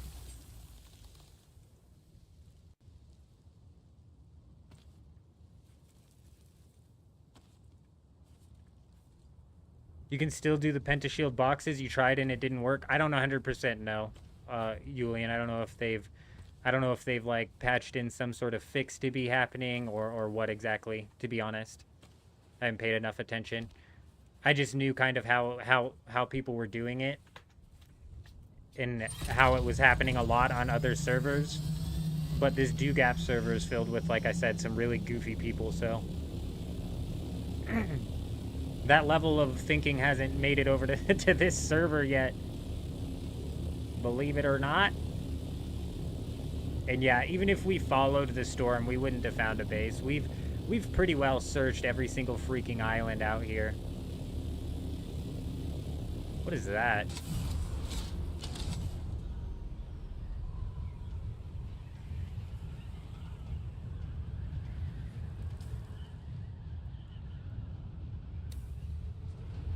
It's like a spice bloom about to go off. You're looking at 2 right now? I see it happening. I hear that all the time in the chat. Like, they need to come out with the server transfers so quick, dude. Because I don't want to bump on another server and then have to train my levels and then have to train my, you know, research points and all that. Yeah, I just want to transfer. I don't mind grinding out materials. I just don't want to grind out the levels and the quests and all of that again. That sounds absurd. Sounds terrible. But yeah, if there were server transfers, I'd probably transfer off of this thing ASAP. But the thing with that is I'm kind of going to wait. We're going to go hit up this field over here and see if anybody... Because there was another big spice bloom that popped off over here. But when the server transfers do come out, I'm kind of going to be like looking for a server with big guilds that are competing against each other. Yeah, Jen gets it. Quests are the worst. Jen! What are the crumbs, Jen? What are the crumbs? Was it came from an 07 post with the League crumbs? Is that what you were saying? Let me look that up. Was it on X? Was it on... What was it on? I need to know.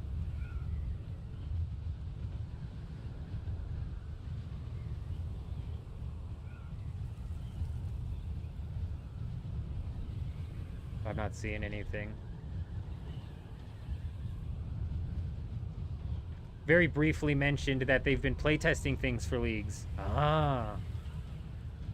You think the only crumbs of info were that they've changed or looked into changing the Silverstone Spirit drop from Silver Stalls to a bar or ore, and they've talked about early game monsters needing their difficulty to be rebalanced.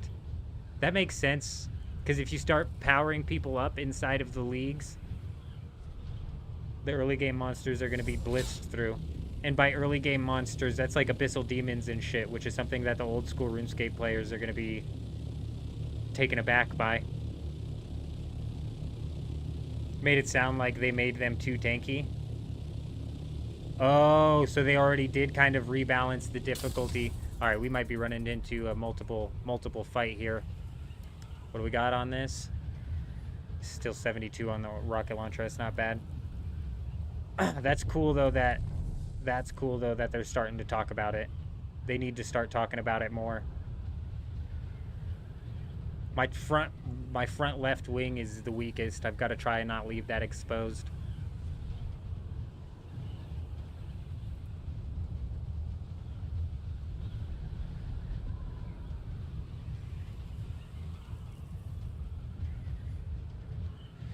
Son of a bitch, dude.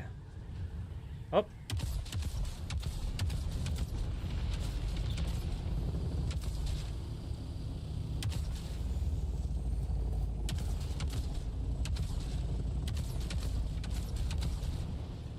We'll get it, we'll get it.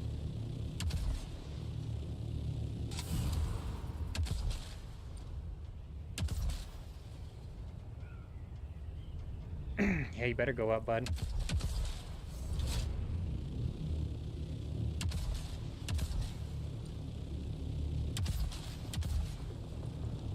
He's fine. He's gonna catch a bit of a gap here. These motherfuckers fly so fast, too.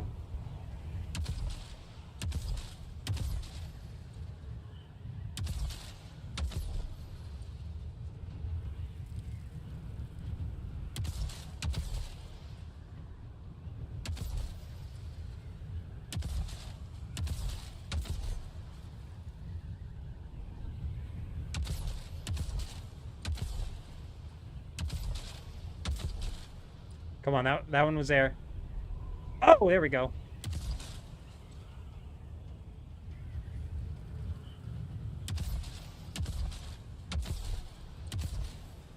I didn't fucking catch his wing, bro. I need to catch one of his wings.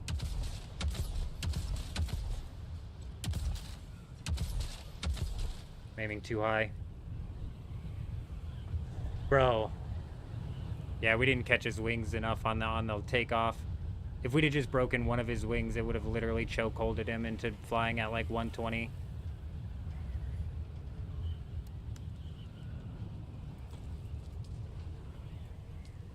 There we go.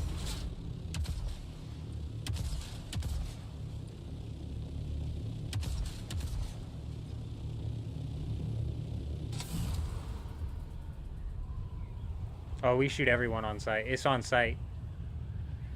It's on site here. No holds barred. We might as well join the Deep Desert Police Department for real. Also, he rendered in so late, dude.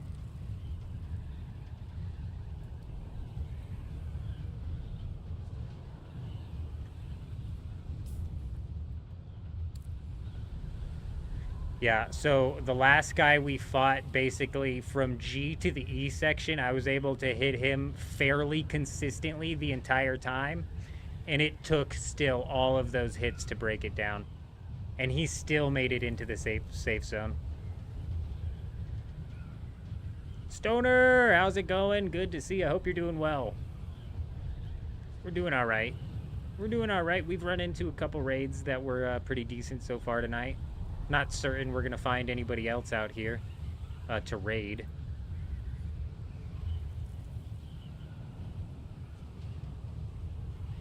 But...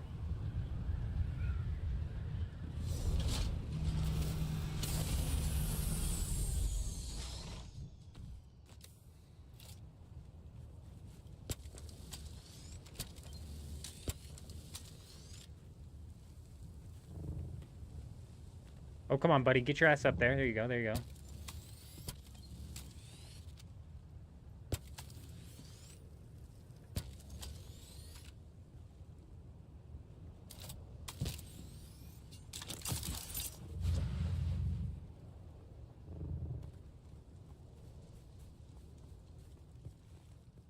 Pop open the map real quick.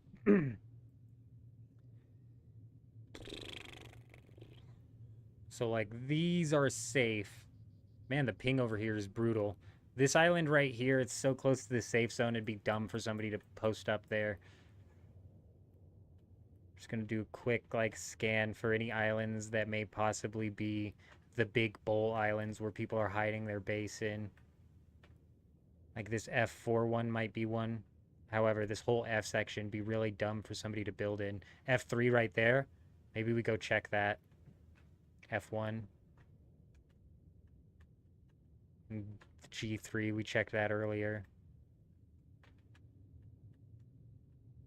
G4 and H5, or H4 is where we got into our last raids. No, it's G5 and H5. Yeah, so we've just about scouted every freaking island out here that we can. That is a big bowl island, which has all the nooks and crannies that people can hide their bases in.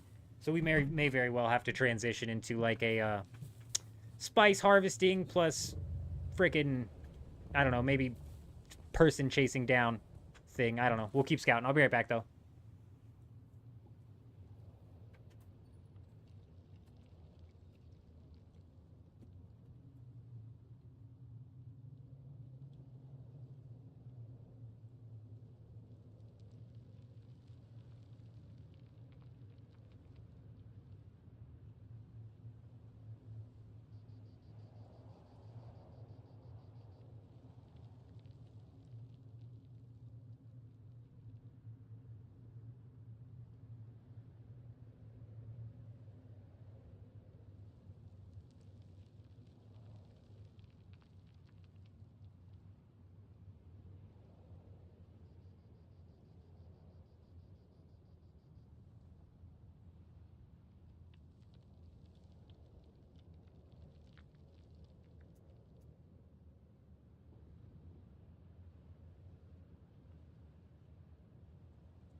All right.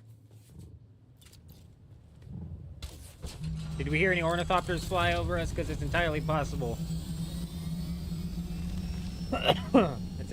It's entirely possible they cooked it back.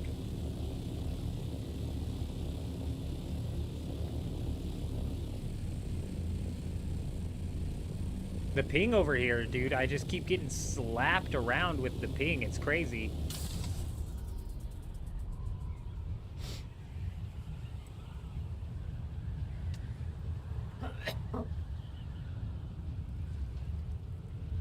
It's weird that they would adjust the PvE inside of the monsters inside of RuneScape, though, for leagues.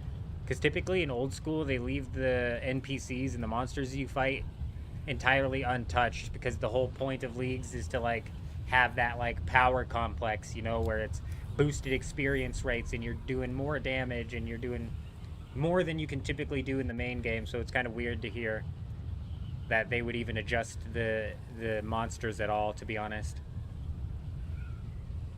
But to be fair, if you start throwing like relics into RuneScape 3, you could very well just be like, it could be like an impossible thing to balance, because RuneScape 3 already kind of has that that power dynamic where you become more powerful and more powerful, aside from like the late game PVM.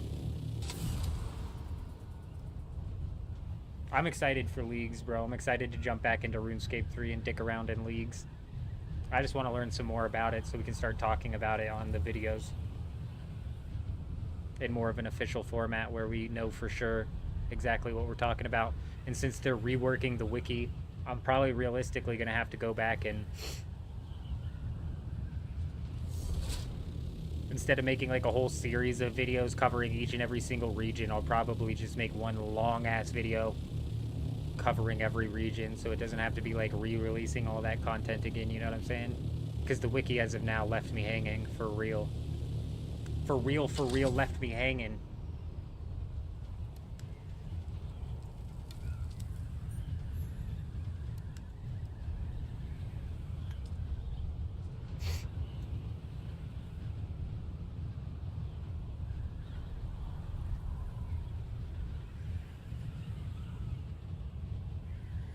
Honestly, if we see somebody, we should try and maybe hit them with like an Ancient Way rocket launcher first. Like we come in like we're a farmer. Catch them with an Ancient Way or two before we give chase.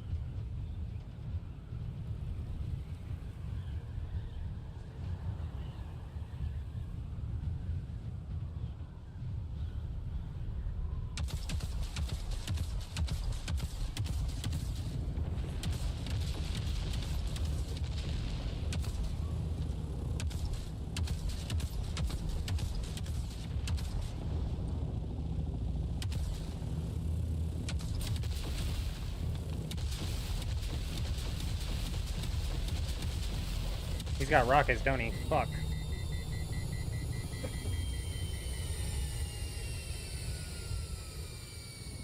I'm just overheated. We're trying to catch the overheat here.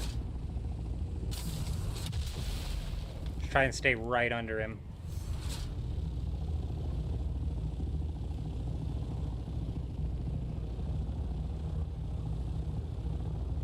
Now up.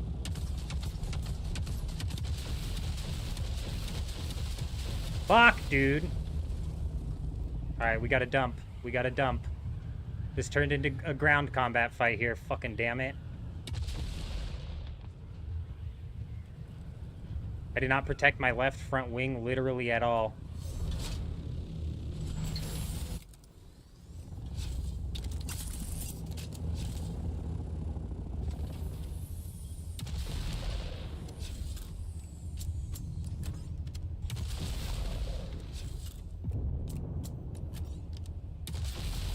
You're really not going to protect your ornithopter, huh? That's a weird choice.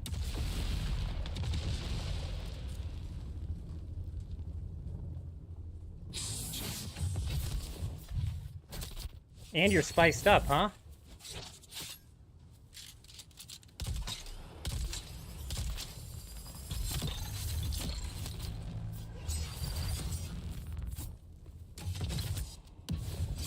Oh, shit!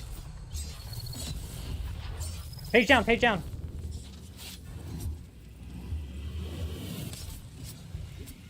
Stamina, stamina. We need a stamina regen. Whoa, whoa, big lag. Come on, dude. No, no, no, no.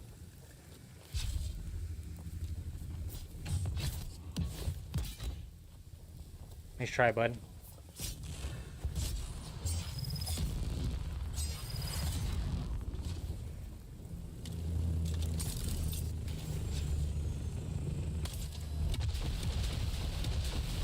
Oh, you want to call in your backup, huh? Pussy, you don't want to 1v1 me, huh, bitch?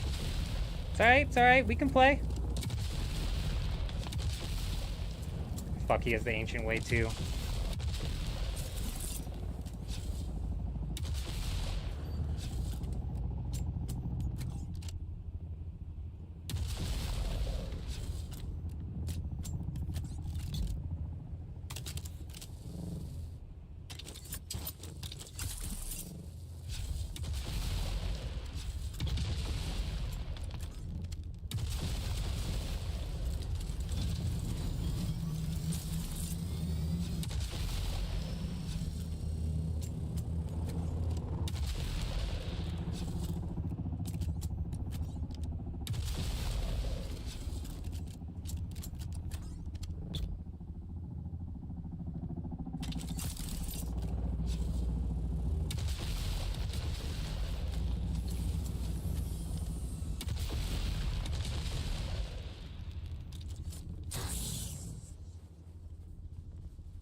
Fuck.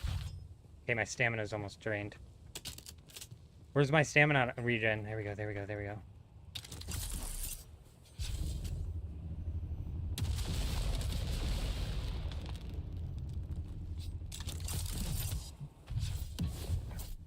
That's right, bitch.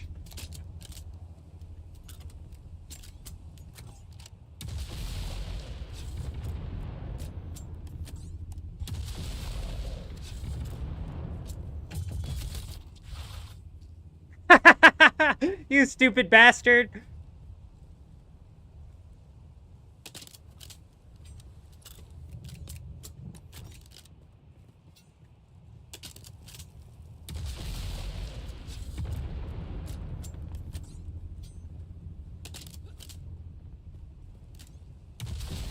Fuck your ornithopter, bro.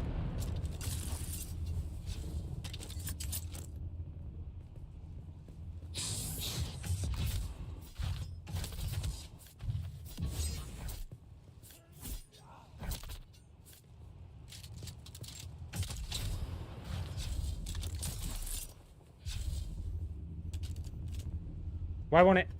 Whoa!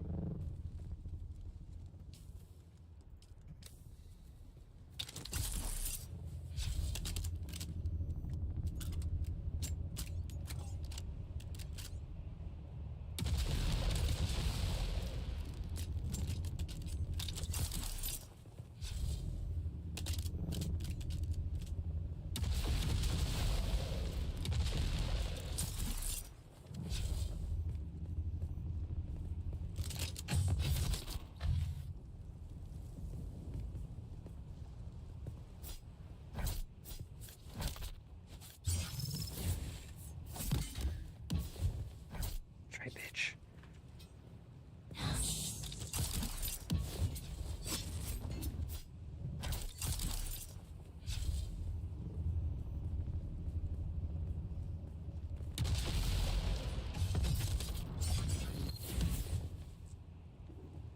Hey, I'll catch up with the chat. I'm sorry. It's gotten a little out of hand here, hasn't it? He called his little bitch back in, didn't he? Yeah, pussy, you wanna fight back there? Called his little bitch.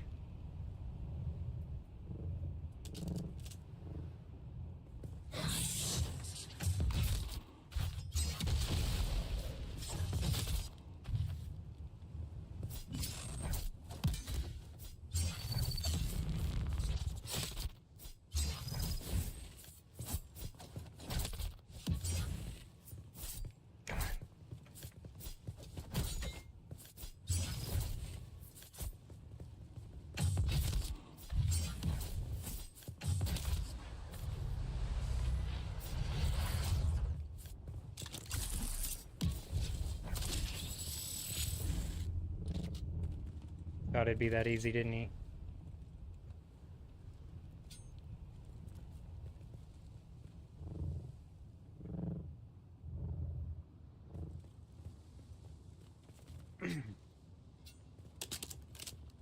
His little buddy doesn't want to come flying in. He's too scared.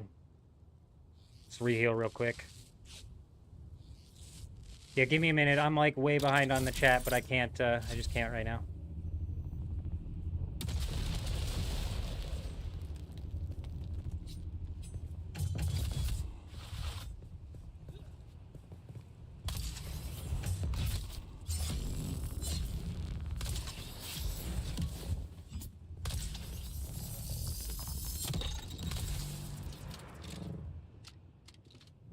We gotta watch out. Is this Arcadius that we're fighting again?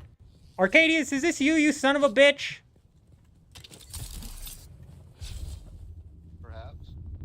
You fucking gotta be kidding me right now. You gotta be kidding me.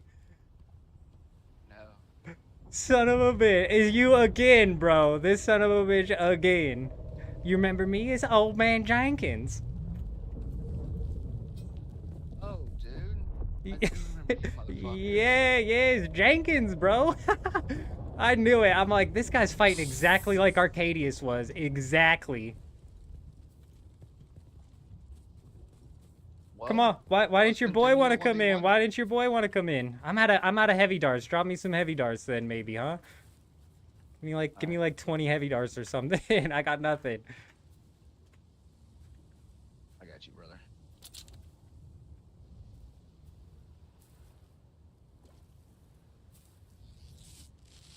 Your boy didn't want to continue the 2v1? I mean, it was pretty much just a 1v1 most of the time, but yeah, I don't know. What are you doing, Mike? I don't know. I'm just flying This is around the guy causing that trouble. this is that guy that raided that base with me. That fat fucking base that we found. Yeah, yes it is. All right, you ready? Yeah, let me water up. All right, here we go. We're gonna come in with the drill shot right. first.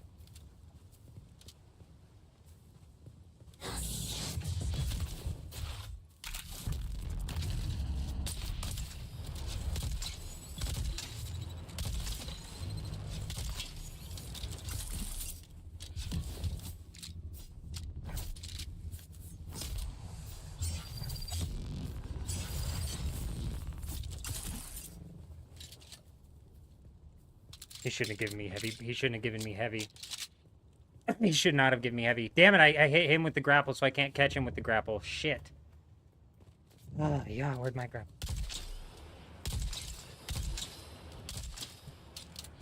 Oh, crap.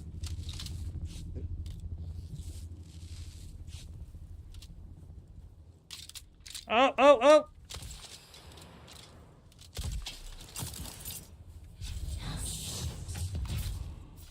No way that didn't catch him!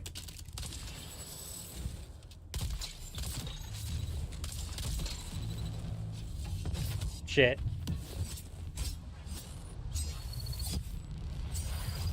Fuck!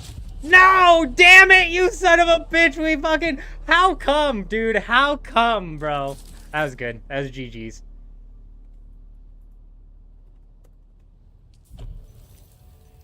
Do we have a respawn over there?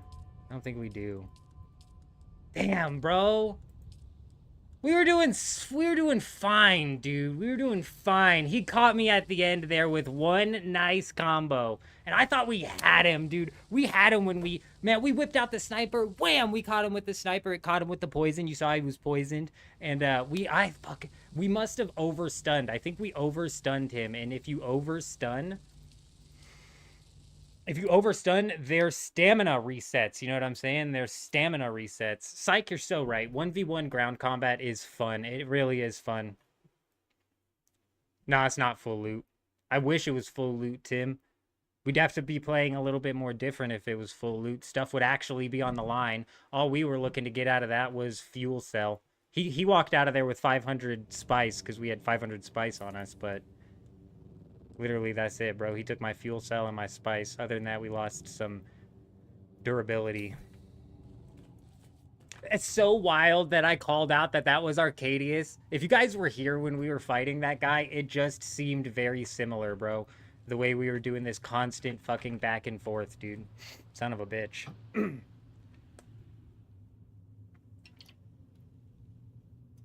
Oh, that was good. Give me a minute. Give me a minute, because I'm going to have to scroll way back through the chat, bro. We must have missed... I don't know how long we were just fighting that guy, but we must have missed a lot. Give me a minute.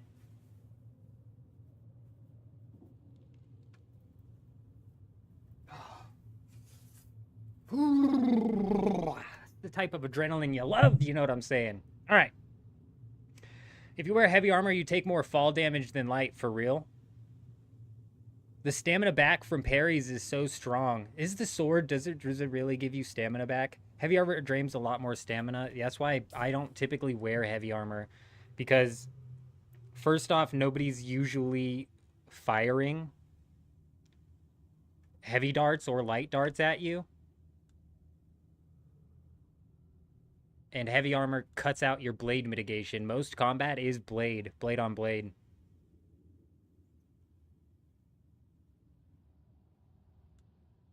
I'm gonna have to scroll back, bro. It's not showing me anything. It's not showing me anything far enough back. Ancient Way can lock onto people as well. Yeah, Sage, it was definitely big in that to keep the stuns up. Dump on the Thopter. I was definitely taking some shots at his Ornithopter for no reason, just to hit it, bro. We were, huh? We were, weren't we? We were just shooting at that Ornithopter for no reason. He kept falling off the top of the hill. We had him beat on the top of the hill, bro. We had his ass beat on the top of the hill. He kept falling off. He kept falling off the top of that hill. That was his get out of jail free card. He just fall off the top of the hill. And then his boy would come in with the rockets. That was smart of his boy. I like what his boy did there. That's Deep Desert Police Department for you, dude. Those people get their teammates in so quick, dude. I'm pretty sure he had 2 different teammates roll in for backup. That's crazy, man. The Deep Desert Police Department don't fuck around, dude. But I like what they did, the way they were standing so far off from the hill where it was unrealistic for me to take my Ancient Way out there to shoot at them. But they were able to get those rockets to hit the top of the hill. That was actually wild. At least he gives a fight. Oh, Arcadius is always good for a fight, man. Arcadius is always looking for a fight, dude. That's probably why he was at that spice field, bro. He's probably at that spice field looking for a fight. You know what? I bet the first assault ornithopter that we attacked was Deep Desert Police Department. Guaranteed. And that guy called in his boys, and that's why Arcadius rolled out there. Am I the only one who thinks... What the hell happened to this guy's base?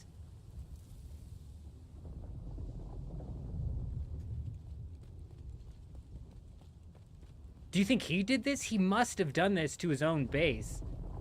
There's like checks upon checks upon checks upon checks that would stop something like that from happening.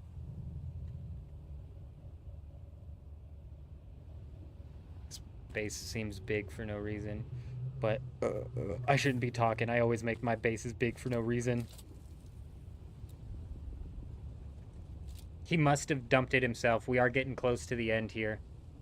Okay, I think I finally caught up here because it says if you wear heavy armor, you take more fall damage than light.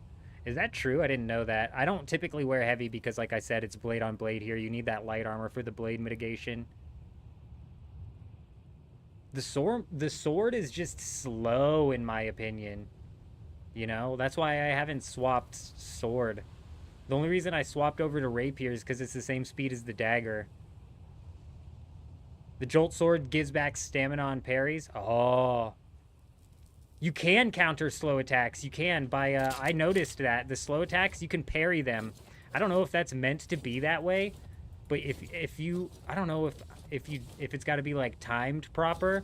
But yeah, I noticed that last night when I was fighting PvE and they were heavy stabbing me. Maybe it was a person I was fighting. I don't remember. But we parried a heavy stab. It was actually crazy. Asmoka, you're right. Am I packing up? Oh, yeah, they're probably packing up for the storm. That makes sense. Yeah.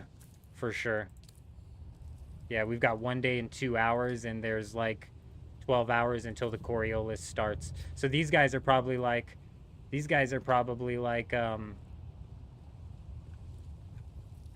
not even risking it, bro. They're like, last time I didn't take my stuff out of the deep desert. The day before the Coriolis hit, they set everything to a PvP zone, so they're getting out early, bro. They're getting out of Dodge early, man. They want nothing to do with it. All right. I need some more. That's what we need some more of. That's why I went and farmed that.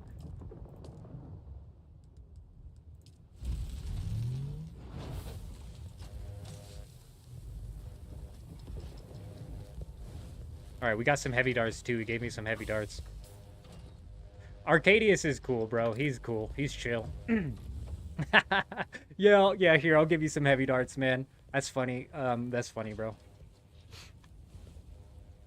I see, and I don't know, Asmoka, if there was like a timing to it where it happened. I just got lucky when I did it. But yeah, you're right. You can parry them and cause that like them to like fall back. You're right. You'd rather keep those knife buffs over the swords though. I don't know, like I just like the speed. The speed of 139 is what gets me. But I keep hearing a lot of people talk good about the sword, and somebody was saying you can actually stun 2 people at once, so something like this might help in 1v1. Yeah, what buffs? That's kind of what I'm wondering as well.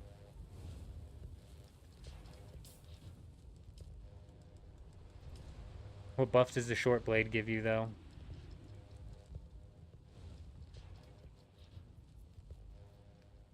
Because for me, this is 139 at 115, but it doesn't have as much range as the rapier, which is 139 at 115, you know what I mean?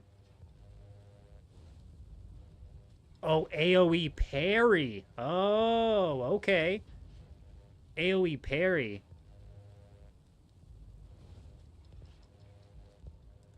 AoE parry on the sword would be pretty good. Especially in PvE, I would say. That's probably where it would be the most useful.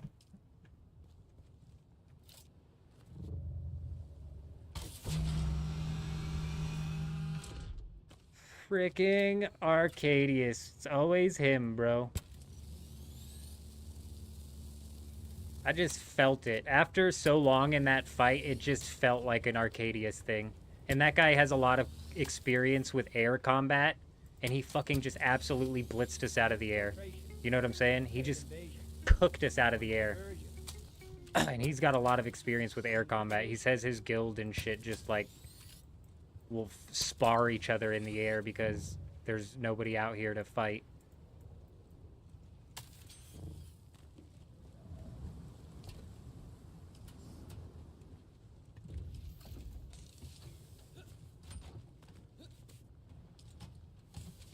It was a total shot in the dark, too, when I said, Arcadius, is this you? It was a shot in the dark. And he goes, maybe? What the fuck, dude? You son of a bitch. You son of a bitch.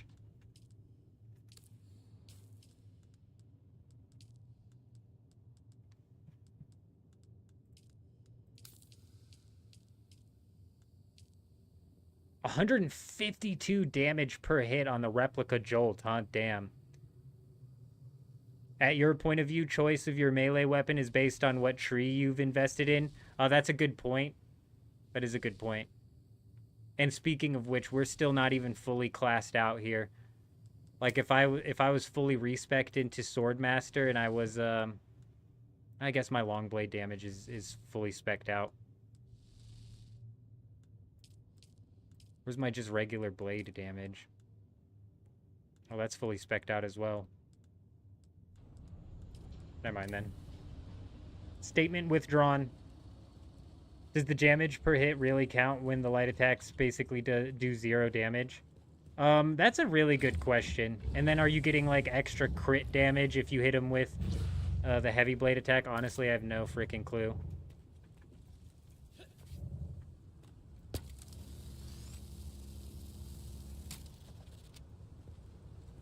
He fucking cooked my wing.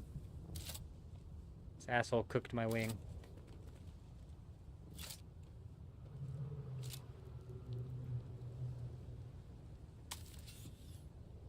How did I get myself to fix the wing the other day? I don't remember. Who did this bug the other day, too?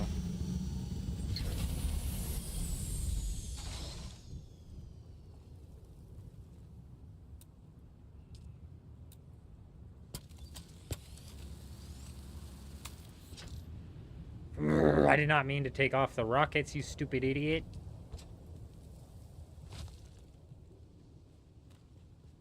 Come on now, target the wing.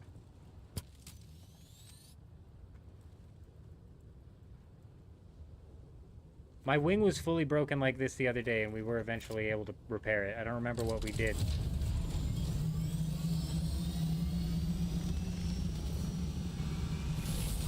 It's not even letting me target the damn thing.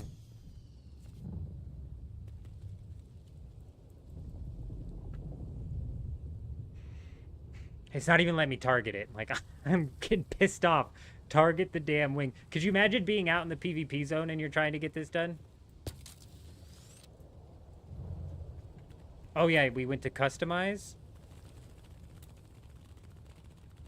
No, because it won't even let me target it in the customize either. Oh my god, now we're stuck. Oh, you know what we did? I remember what we did. I remember what we did. We pocketed it.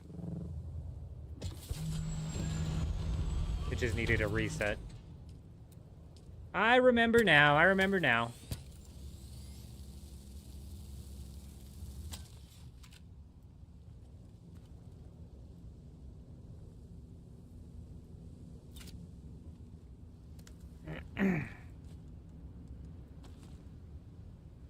Pocket it and then unpocket it. Yeah, Vanderloo coming in clutch. I knew we did something the other day when that happened to us. I was like, I remember explicitly doing something. I just don't remember what it was. And that was it exactly. Brilliant. Alright, let's smash a salvaged metal node real quick so we can craft a respawn beacon. And maybe go try and scout out some more islands.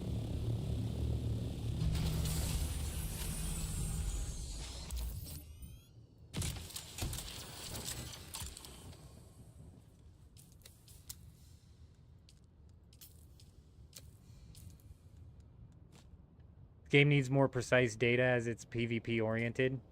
We don't have a way to, oh, you're right. We don't have a way to calculate the heavy attack damage. Have to test based on max hit points average. Honestly, you're right.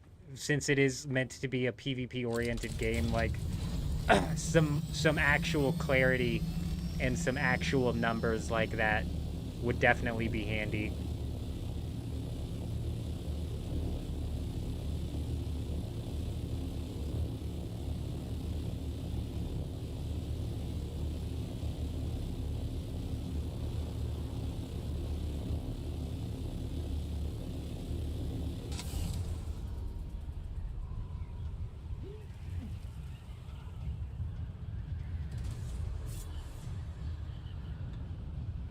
Switch to default? What do you mean?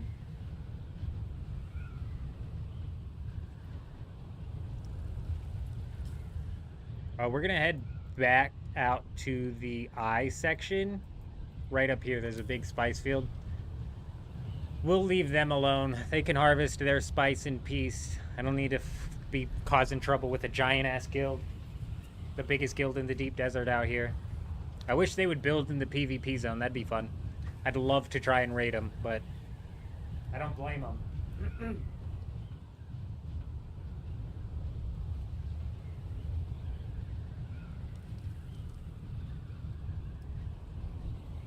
But you're kind of right, Ahsoka. The small hits damage doesn't technically count. If it even does any damage at all, it's only the slow blade that penetrates. And slow blade is so easily either A, dodged out of, or even parried out of.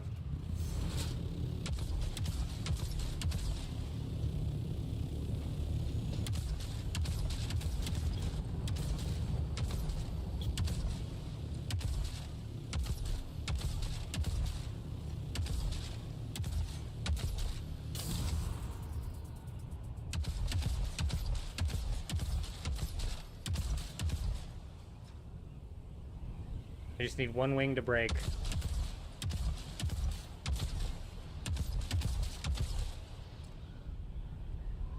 Fucking damn it. This might be Deep Desert Police Department again. I think we just called in. Watch the reinforcements come flying in. Arcadius is like, I'm coming. I'm coming. Hey, Arcadius found me. He found me. It damages the shield, but it's too easy to get parried on that.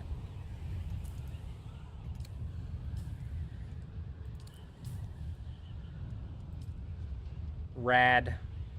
Rad 140, aka Arcadius. Before I add somebody, can chat confirm? The reason I've had nobody on my friends list is because everything in my freaking bases is all based off of associate. So if we're just friends, are you all of a sudden an associate? Gain access to there's a YouTuber good at calculating, you don't remember his name? You cited him in one of your videos. I cited him in one of my videos.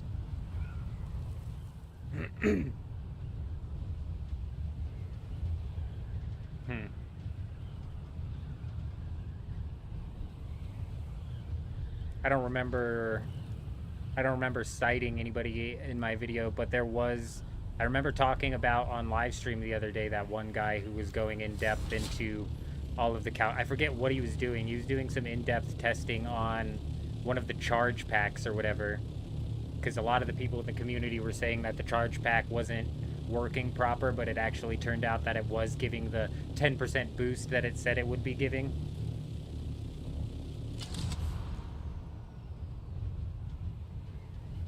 I set the associate permission, so even if he's a friend, I literally have to go in and add him as an associate. Because there's been a couple people. That one guy who came up and saw our mega base, and he was like, you ever want a guild, man? You know, let's, I'll guild up with you. And,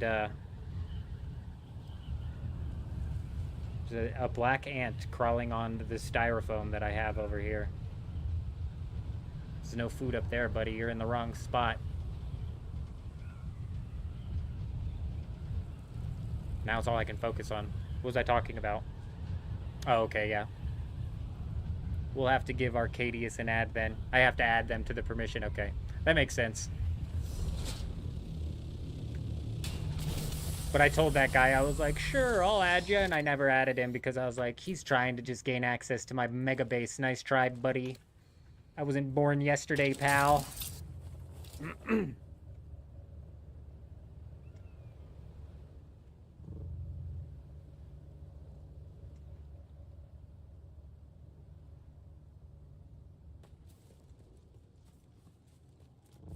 I'm shocked that the Deep Desert Police Department hasn't bailed on this goofy ass server yet.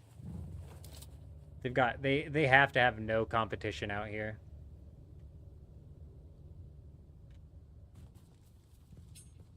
And with the way everybody be building bases and whatnot, I'm convinced it's an entire server of goofballs. A lot of goofy people building goofy bases.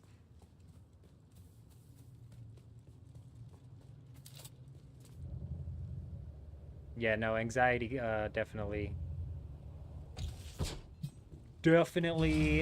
hits, and I'm like letting it control some decisions that I make. It happens. It happens. I'll be like about to fall asleep in my bed, and I'm like, did I lock the front door? And as soon as I have that thought cross my head, I have to get up and go check, because I can't just sit there and have that thought cross my head and not be certain that I did or not. Sage, appreciate you stopping by. Hopefully we find some more bases to raid, but I think we've basically cleared all the bases in the Deep Desert so far tonight. Hopefully some more get put up before the Coriolis, but I wouldn't expect it. There's actually those 2 bases on F that we need to raid, but realistically those are both just bases which get cleared out on a constant basis.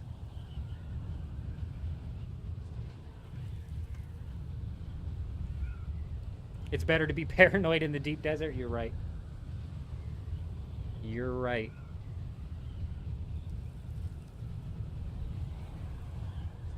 Let's go see if anybody decided to roll on over to this spice field. I'm surprised we have 2 large spice fields active at the same time.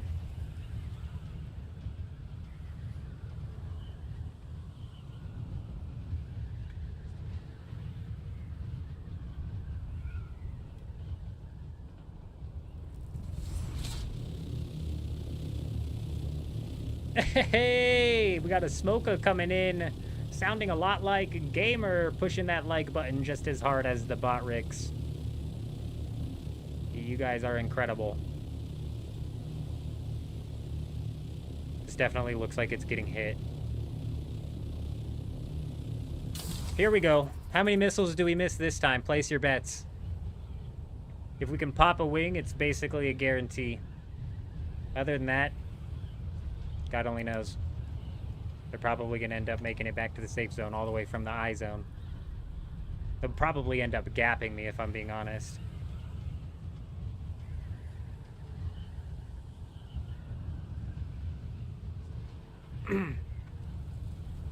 It's like I can see piles before I can see people, so I think there is for sure going to be some people here. It's worth questioning, like, is it possibly better off to do something like this?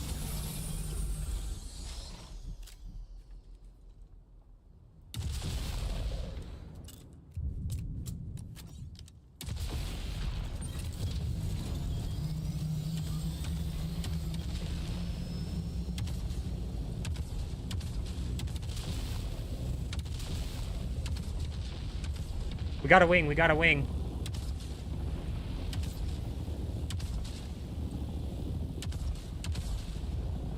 Two wings. Nope, just one still.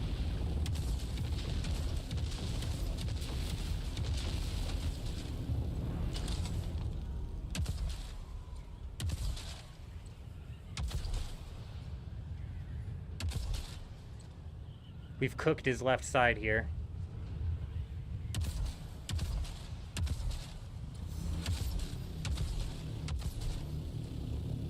I'm aiming way too high. It's alright, he might catch like a little bit of a gap here, but I should be able to easily catch up.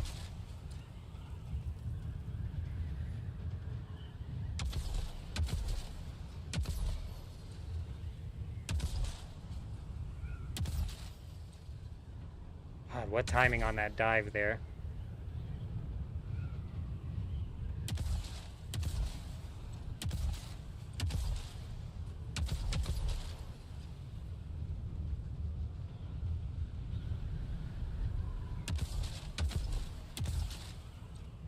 Come on, boom, boom, boom. That must have just literally flown right in front of him, dude.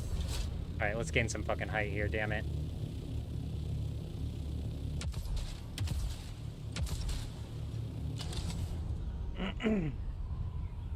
Is that another sandstorm? It is. No way he catches gap on us when we got two of his wings knocked, right? Just not possible, right?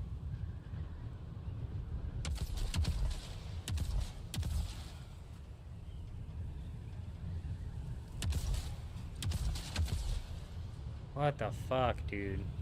How fast is he going? His glide speed should be knocked. We had a wing broken on our assault ornithopter, and I was only able to glide at like 120, bro. How's he still gliding at 160, 150? I don't fucking get it, dude. He's flying right into a storm, though. Do we have any land that he could possibly be kicking towards? We gotta watch this G6. He might try and peel off towards G6. Because I don't think he's gonna want to ride into that storm. I'm actually a little bit irked right now. I have a base to fucking raid, though.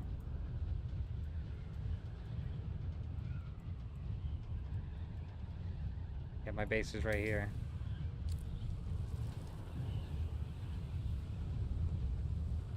Ah, let's pull off and raid the bases, dude. I don't even know where he went. He probably went in G6, all reality.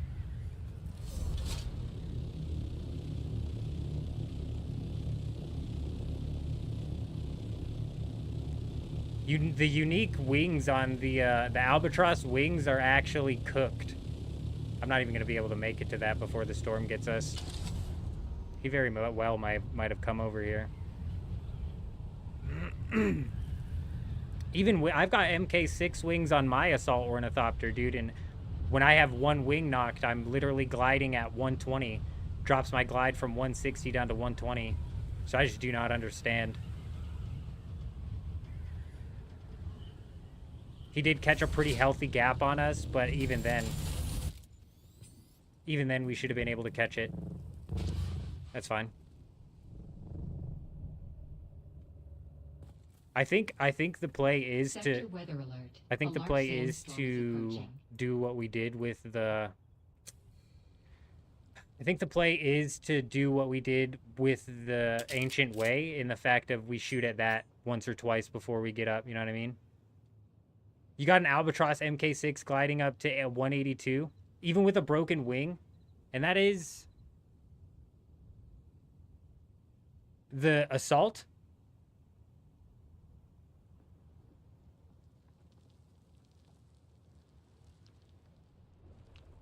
That's the Assault, dude. They've got to, like, revert the rocket nerf, dude. They fucking...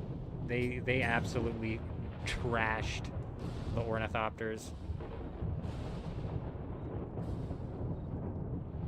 No, with the Scout, yeah. That's what I'm talking. With the Assault Ornithopter on my Tier 6 Assault Ornithopter, my glide speed's like 150.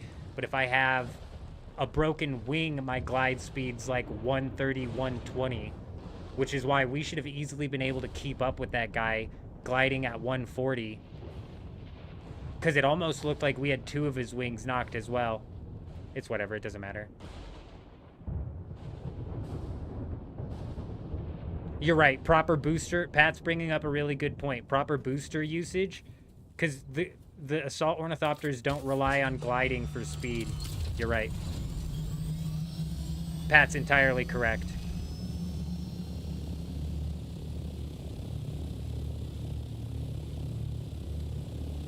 Absolutely correct. Let's go raid these bases. Both of them are probably cleared, but let's go clear the rest of them. Let's go break them down. I'm sick of seeing them.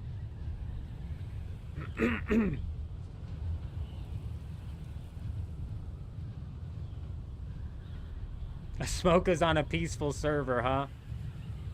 Damn.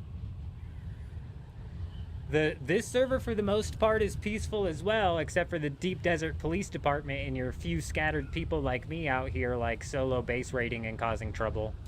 But any of the Atreides guilds on this server are a bunch of PvE Andes, bro. They're too scared.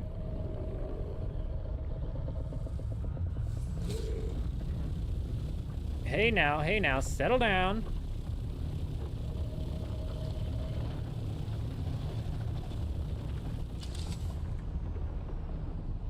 They're too scared to fight. What's the best unique wings for the Assault?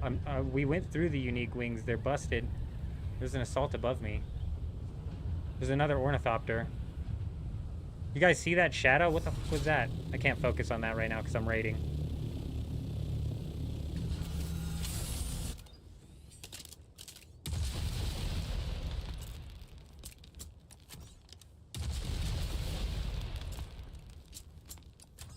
I shouldn't be using this realistically, because if we get in a fight with somebody, I'm going to need to use it to break their Ornithopter, whatever, blah, blah, blah, but whatever, let's boom down these bases. Hit him with the boom. Hit him with the boomstick.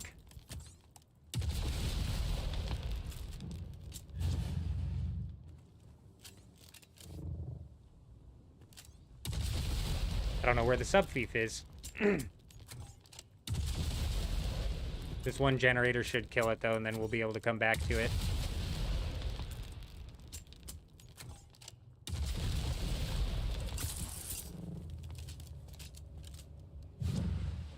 Oh, man, it might have been more efficient for us to actually, Did this get closed off? This is a new one. This is a new one. I haven't seen anybody try and clear this one.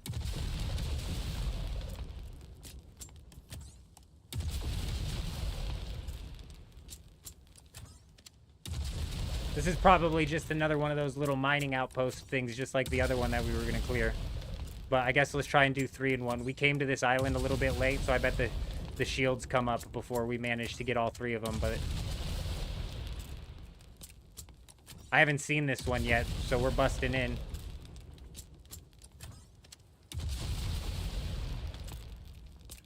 Laser is not better, laser is better.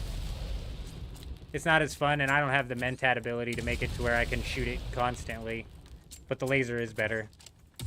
Who doesn't want to see a bunch of explosions as we break into the base, though, you know? Sometimes it's about the flare.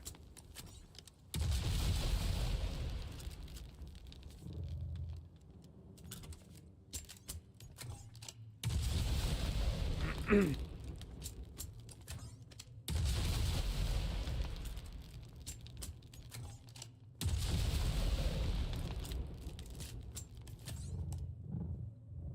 my gosh, get out.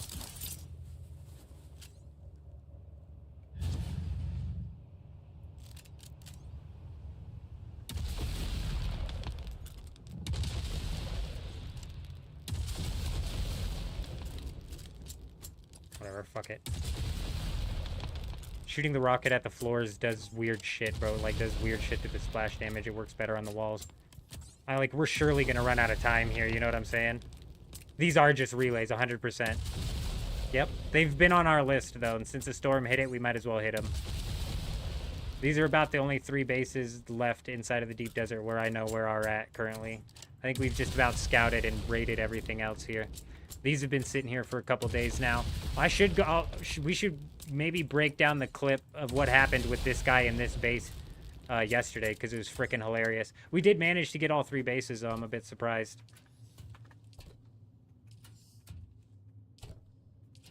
But yeah, these are just relay bases, and we actually caught this guy.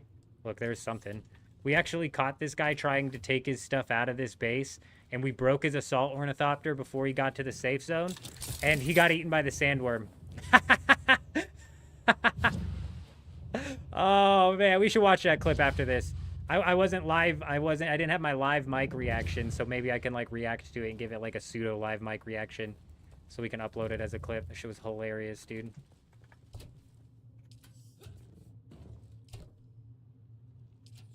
I don't know what this guy's doing, bro. This guy's got some weird stuff going on. Fucking goofball base out here. I'm just telling you, there's just some goofy people. They do really weird things. And then I break their bases down, and I'm like, why are you so weird? Like, in half the time, I'm like, maybe they're smart. And there's a hidden loot somewhere. There's no hidden loot anywhere. Alright. Last base. What's more efficient, the laser or rockets? I would say the laser if you have the Mentat's ability to make it to where you can constantly fire it. After that, probably rockets. I don't have the permission required to break this. This guy's a hidden sub-thief somewhere. But fucking where, dude? Can you shove your sub-thief into the wall? I can't open the chest, so a sub-thief has to be somewhere. Can you shove your sub-thief into the ground?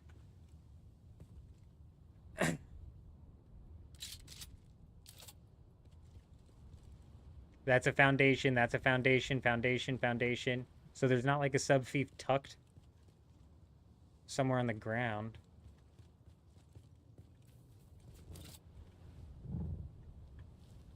Is this some sort of goofball? Put a sub-thief on the outside? No. Alright. We're gonna have to dissect this whole base here and find out. As soon as you take the sub-thief, you can delete the entirety of the base. As soon as you delete the sub-thief, it's game over. It has to be under the floor somewhere. Or possibly, like, tucked into that mountain. You should typically be able to hear it.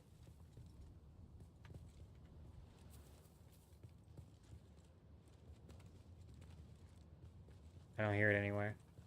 The middle's a floor piece. Oh, you're right. Oh, man, you're right. I didn't even see it. See? We have some smart people on this. Alex and Psych, Big. Xena, everybody. Everybody saw it but me. Everybody noticed it but me. Yeah, smack dab in the middle, too. That makes the most sense. Smart, dude. So not everybody's, like, stupid and weird on this server. You know, got some smart people.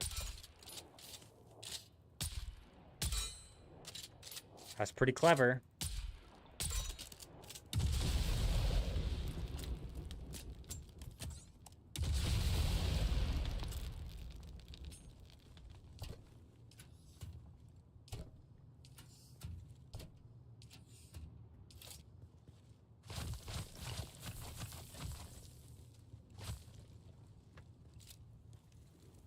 Yep.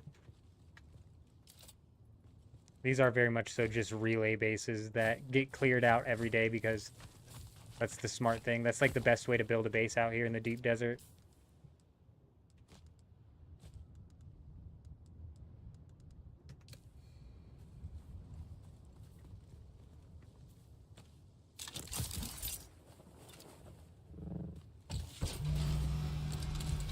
Alrighty, let's go grab the few titanium that got left in this one. It's 100% for sure. Yeah, we knew that going into all three of those bases that these are very much so. This guy's situation right here is hilarious. I'm going to pull that clip up. This poor guy got screwed over as he was trying. So typically what these people do is they'll farm out the titanium all day, and then they will, you know, take their spoils home at the end of the day when they no longer can defend their base. But this guy, as he was taking his stuff out, he got caught up in a little bit of some trouble, which ultimately led to him getting eaten by the sandworm, which is not something I was intending on doing. We'll just leave the rest of that. Actually, we got a smart guy here hiding loot.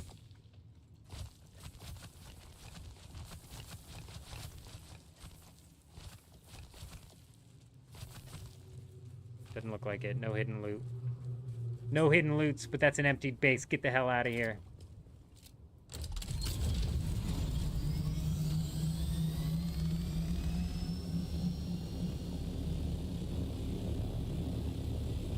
Rating is about 85% of the time underwhelming. I would agree with you, Psych. I would agree with you. Earlier today, though, we walked away with like 7,000 spice from that one base, which still a little bit underwhelming, but I think that has a lot to do with the server that we're on, which is why I keep saying as soon as they let you swap servers, bro, we're going to bounce on out of here. I'm hoping that they give people more of an incentive to build inside of the PvP zone as well, whether that be like by buffing the amount of like resources, say, your refineries will output. So not only does it cost less to craft the refinery, but maybe if you build in the PvP zone, your ore smelter is gonna spit out bars 2 to 1. You know what I'm saying? Improving the server's performance, ain't that right? We've had a bit of some ping problems, so it's about time somebody came through and started deleting these bases. You wake up early and this morning you were alone farming the medium fields. It's typically like how it's happened around here as well, except for the past few days in the mornings. It's been popping, man. It's been popping.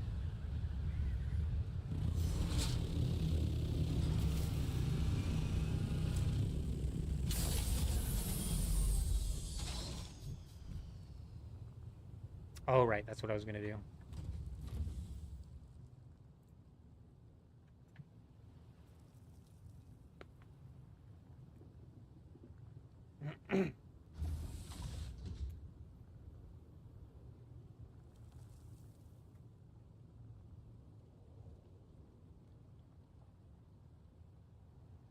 For some reason, when I pull up my videos, it loads them from a long time ago to earlier this year to last month. It loads them from the longest. So irritating.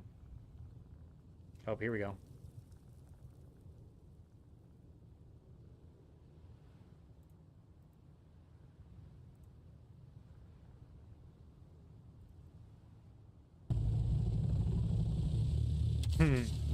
Okay, hold up. Hold up, we found it.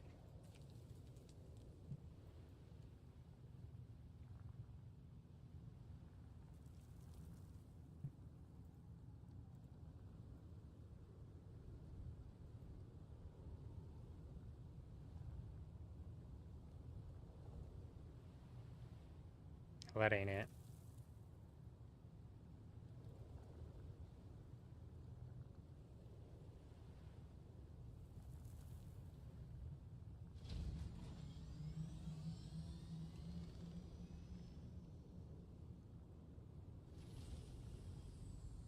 Is it not going to let me pull it up for real? Surely. Surely it's going to show me the window.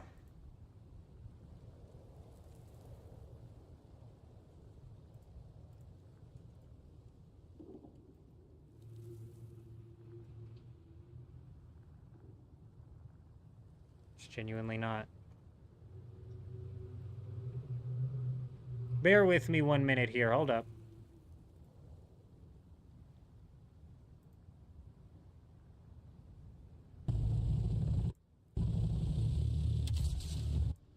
Fucking big lag when you open it with the media player.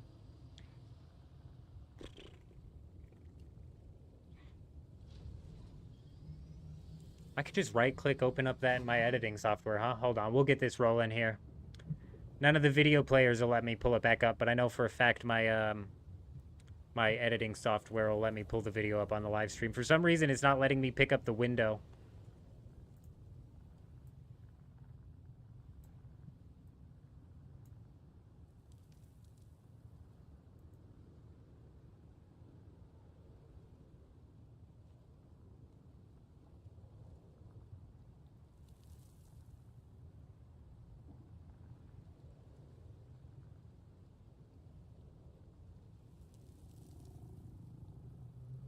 Oh my days, dude. What the fuck is going on?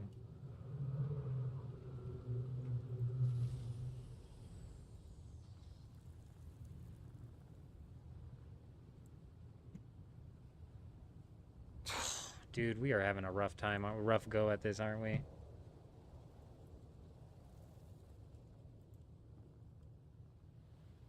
Maybe not. Ain't that a bitch and a half, bro? I guess it'll just have to be something we watch on the channel when we manage to edit the video, huh?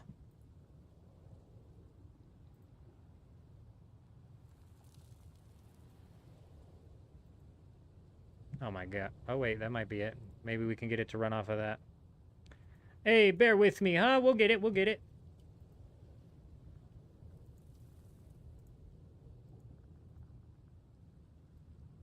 Jeez, bro.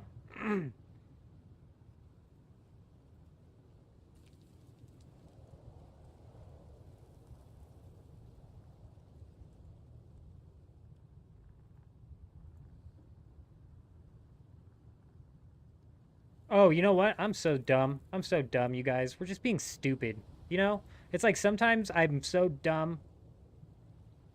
Fucking idiot.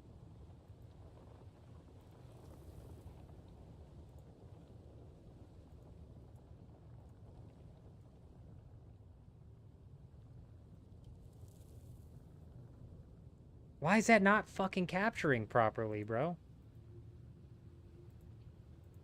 Oh. Here we go. I'm so dumb. We got it. Alright, so check this out. This guy right here is the assault ornithopter. We just caught him flying out of his base, and as you can see, we have his he has got a broken wing right here currently, right? So we've already broken one of his wings. We caught him as he was flying out of his base, transporting a bunch of stuff. And what's getting ready to happen right here is freaking so unfortunate for this guy, but it was just absolutely hilarious, dude. It was something else.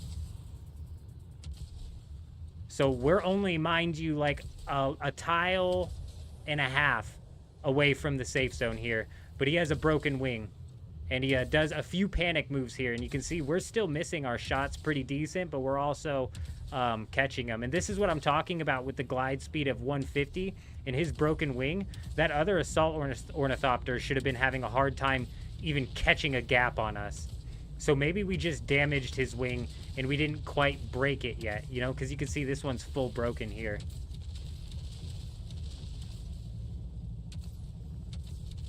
And he's definitely catching some panic moves here. He should really, really be diving and making it harder for me to hit him.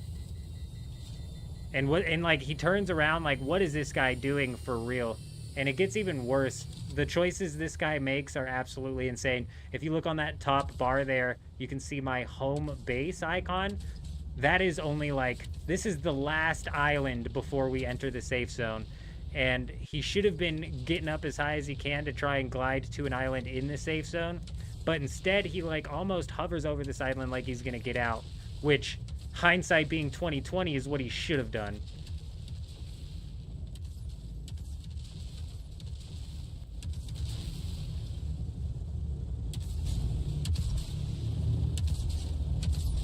That might have been coming through a bit quiet. My bad. So even right here, it's like, okay, he's finally going to bail on his thing. He's got to get out of it, right? Because if he doesn't make it to the safe zone, he's in big, big trouble. This guy, dude, this guy, bro. We just broke, like, the center hull of his ornithopter. You saw that there. His ornithopter is beat down, and he's still gliding. He's still gaining altitude. I mean, like, I was just dumbfounded at this point. I first off didn't know what he was doing. I'm like, you need to cook it to the safe zone, my friend. It's right there. You can make it there, sure. Trying to, like, head him off even. Like, don't even.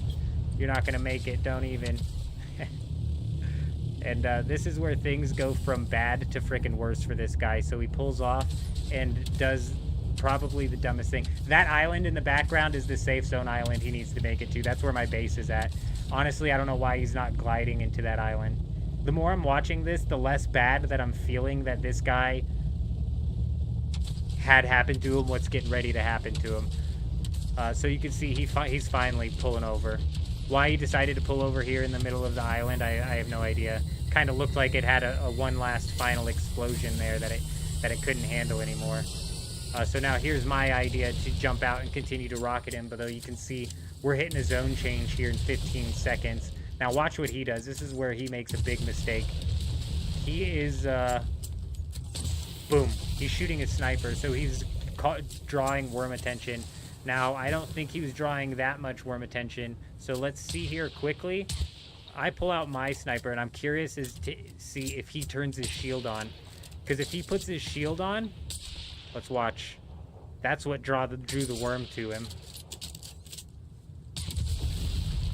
I guess I'm not seeing a shield. I'm not seeing anything turned on, to be honest. I don't even know why we're firing at each other still. Technically, right now, we're both in a safe zone. And here's where shit gets crazy, this poor guy. Obviously, worms come in, and he's gone. Biggest mistake right there. You see him running away? He Bindu sprinted into the middle of the desert. What are you going to do at that point? You need to, like, have your suspensor belt so you can fly or something.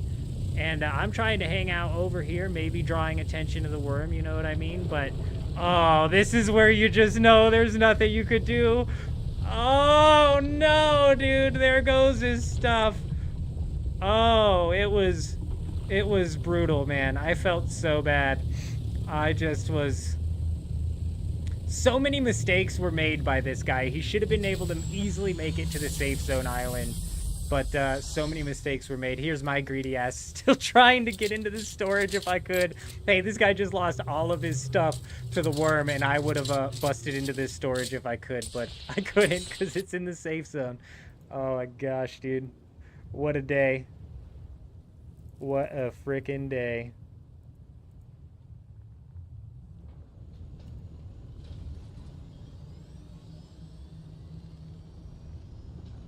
That was fun. Yeah, that was good. The 1v1 was good. We appreciate it. I needed the darts for sure. I thought I had you after I had the darts. You caught me with that one cheeky-ass combo, bro, and that was an insta-down. I was pissed because the 1v1 that we had lasted so much longer, and then you give me the darts and it ends as soon as you catch one cheeky combo. You sick bastard. Catch one cheeky combo for the kill. Disgusting.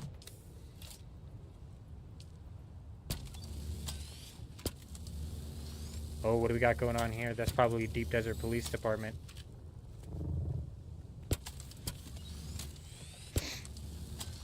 If it ain't, they need to be paying attention because the guild's going out to do something.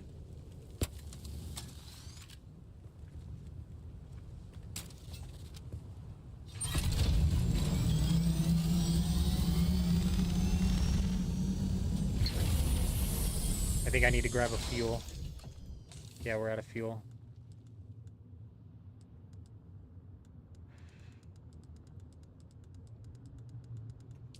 Good to go.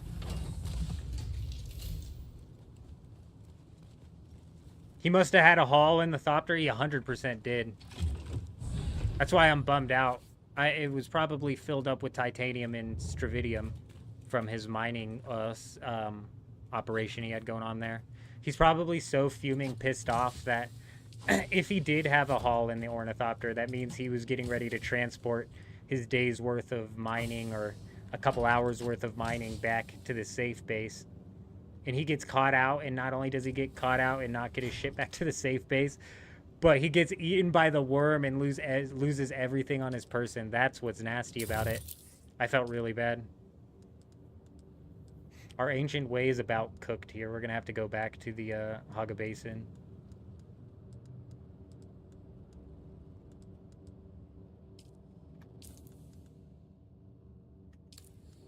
Alright.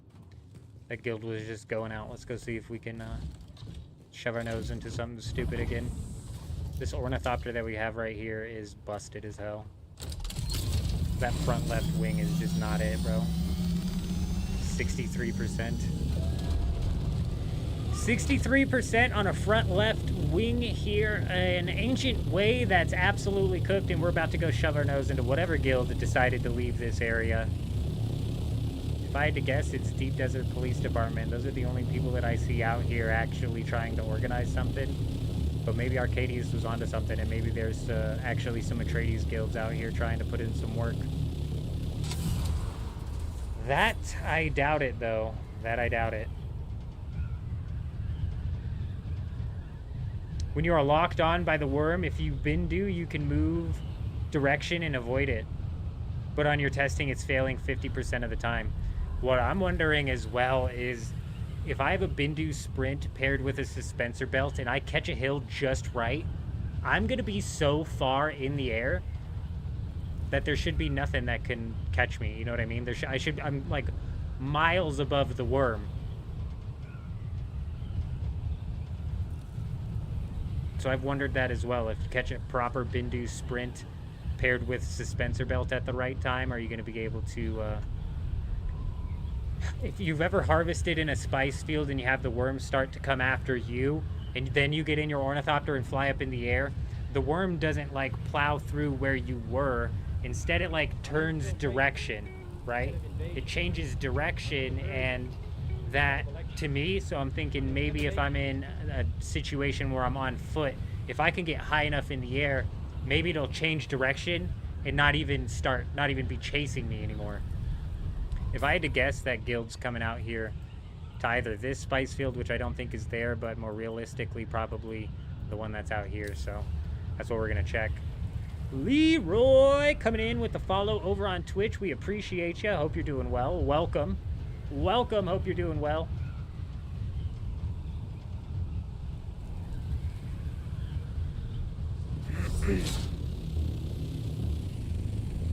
Whoa, big lag. Oh, okay, we're crossing the border.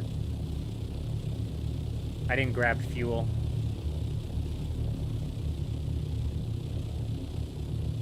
Hey, you know, Leroy, I ought to add a link to the Twitch in the YouTube live stream, because you're the second person to have said that, and it's kind of a pain in the ass to work around and find otherwise. Arcadius Dune Raider coming in with the follow as well. Probably the Arcadius that we've come to know around here. With the chest, you can hop in the air for like 20 seconds, though. Then you want to know if the chest in Imperial Testing Station reset if you... Yes, they do. Yeah. Unless Dune has finally done something to address that, yeah, they still pop off. Yeah, Leroy, yep. You're the second one to have said that, and I'm sure you did have to do a search. I'll have to add a link into the description of the live stream. The Deep Desert Police Department, they are ruthless. I've seen them blow ornithopters up and then just fly away and not loot anything from the ornithopter. They didn't even come down to check the ornithopter's loot. They just blew it all the way up and left. Hey, I got you, Slim. Sim, I got you wasted. I think it's 45 minutes in the Deep Desert, 30 minutes in the PV... in the Haga Basin, even in the PvP zone of the Haga Basin. They're Harkonnen gross. Fucking gross, dude. Have you been to Harko Village? Ew. You know? I'm just playing. We only picked Atreides because they're green. I don't care otherwise. I'm glad I'm not a big red fan, because otherwise we'd have lost the Landsrat like 6 weeks in a row. But, These Shy Guys guild right here, dupers, guaranteed they've duped. Guaranteed they're big fat dupers. I don't know about anybody else, but the Shy Guys are for sure duping. And the only reason I say that is because it's going to be 2 weeks in a row now that Atreides basically won the Lands Rat on day 1, which means these guys are bribing out the vendors and then completing the tasks, like, immediately.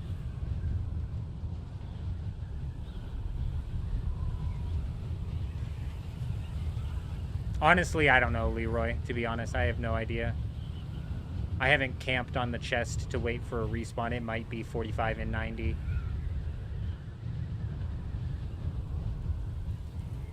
I know that in the deep desert it's a problem where people are logging out, logging in. Logging in, looting the chest, logging out.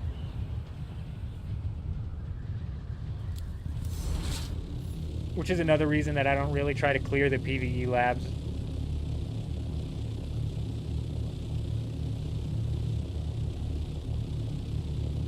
Your server's deep desert was trash this week. None of the closed spice ring mouths popped this week, and it only had you and 2 friends. We get caught in, or man, you guys got popped by 2 of the grandfather worms for real? We gotta check the skies first. Check the skies first. Because if that was deep desert, that even if it was that guild that rolled out here, bro, it looked like they had a couple of defense popping with them. I don't see anybody in the air, bro.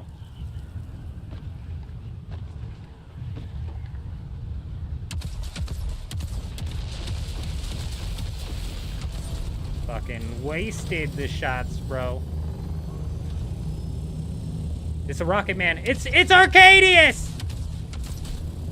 He's always out here defending his people.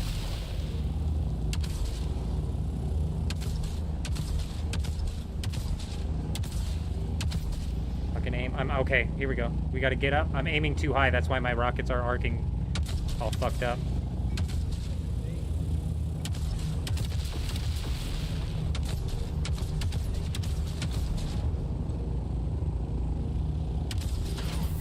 Fuck, I should have saw that coming.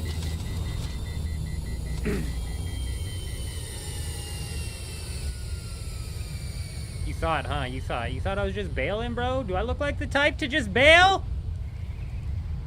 Huh! I don't know why I shot down. I thought you were going down. You fucking dickhead, Arcadius. Your methods are the same every time. You knows fucker. You nose fucker, Arcadius. I see how you play. You pop them shots off when you got the nose to nose. It's alright. I've got a hell of a back shot here. Watch yourself.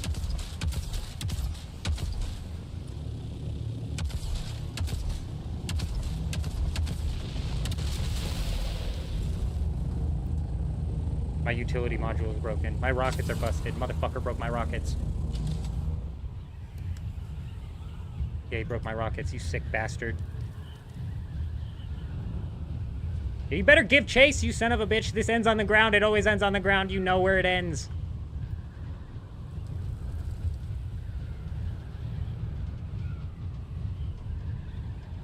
That's why he didn't pocket his rocket. He can't pocket his rocket. I forgot, Arcadius runs the twofer. He runs the twofer. Alright, we'll leave his rocket alone where he leaves on the ground this time. We don't need to blow that up for no reason. Alright, we gotta be quick about this.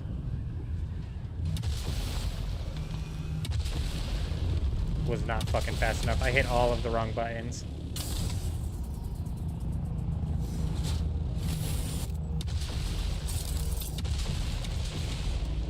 We gotta get him out of his ornithopter first. First and foremost. Okay, not gonna fire. He almost hit me in the air with one of those.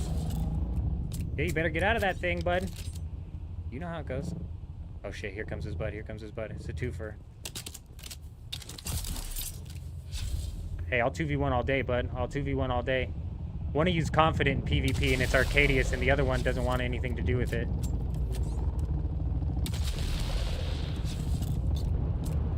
Get on the ground, bud. You know how this works.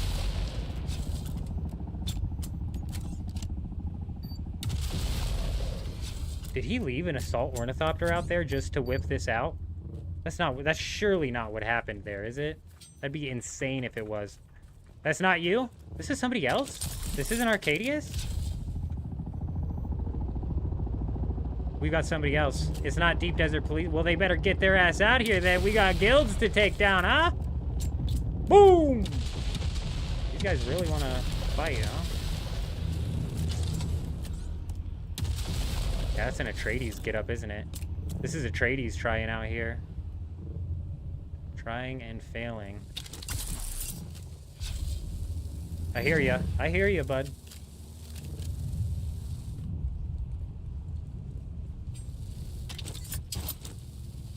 Come on, fucking click.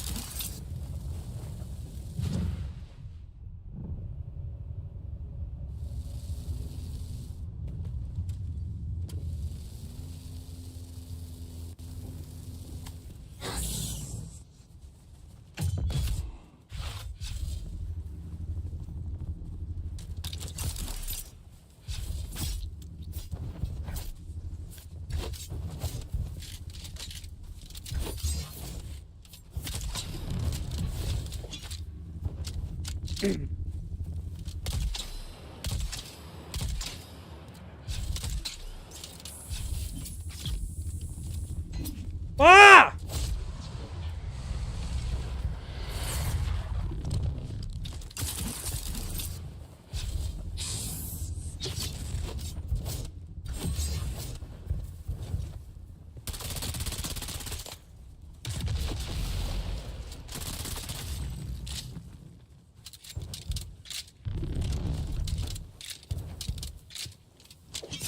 Fucking just wasting my dodge on your ass. This guy's weird. Okay, I'm very confused as to what his strategy is here. Oh, pussy bitch. Fucking bitch. God, it's pussy play, bro. You should have killed me, you dumb pussy bitch. I'm gonna fuck your rocket too, huh? It's alright, come on. Come on, dumbass. Y'all want to play in the air? I can fuck around in the air all day, and y'all are gonna have a hard time. Start rocketing each other, stupid idiots.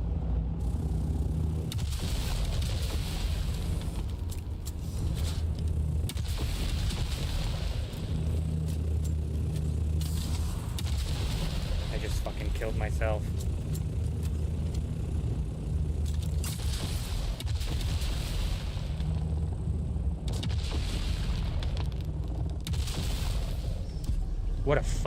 What a shot, dude. Actually fucking pissed off.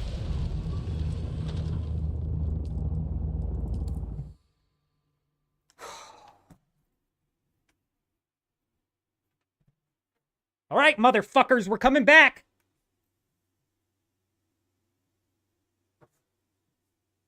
I know the rocket launcher's about to break. I know the rocket launcher's about to break. We choked so hard in that fight with that guy on the ground, dude. Absolutely the worst fucking stamina management I've seen in my entire life. Rocket's about to break. That's gonna fucking chokehold us. Alright, you sons of bitches. We're gonna have to fucking go to... We're gonna have to go to the fucking Aga Basin now. I'm like so irked off that led us to having to go to the Aga Basin, but that's what we're doing. We're gonna take a load of the assault on our way there. I've got to repair my ornithopter. Or not my ornithopter, my,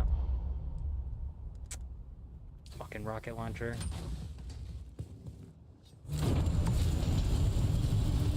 That was good on him, bro. I've never seen somebody actually land a rocket splash damage on a person flying through the air, so that was a good shot for real. Very, very good shot. If that was an Atreides guild, Dirty Mike, if you happen to be a part of the Deep Desert Police Department and that was an Atreides guild, y'all might actually finally get some competition out here. For real, because they didn't shy away at all.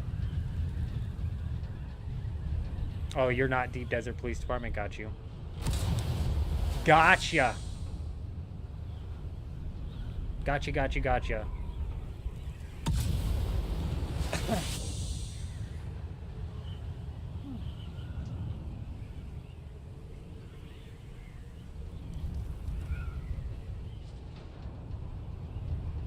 I don't know if I'm the best spot to actually land the tips in for PvP, Leroy. We're still sinking our teeth in. Like somebody on one of my videos commented the other day saying I should put together a ornithopter PvP. I didn't grab fuel. An ornithopter PvP 25%, I should be fine. Guide, and I told him, I was like, I'm gonna have to spend like a week or two out actually partaking in the PvP before I can put out a thorough guide. The ground combat, I'm better in the ground combat than what we just put on right there. We choked. I should have had that one guy killed. We were choking even trying to get to the guy. I was like panicked trying to get to him before he jumped in his ornithopter because he was repairing it. And if I could have jumped on him and got him with a couple stabs. That shouldn't have been a 2v1 situation because I should have taken the first guy out first. Right? Like, I don't know what happened to our stamina. It got absolutely cooked. If I use my C ability... Look at that shadow right there. Is that an ornithopter? Oh, it's his ornithopter.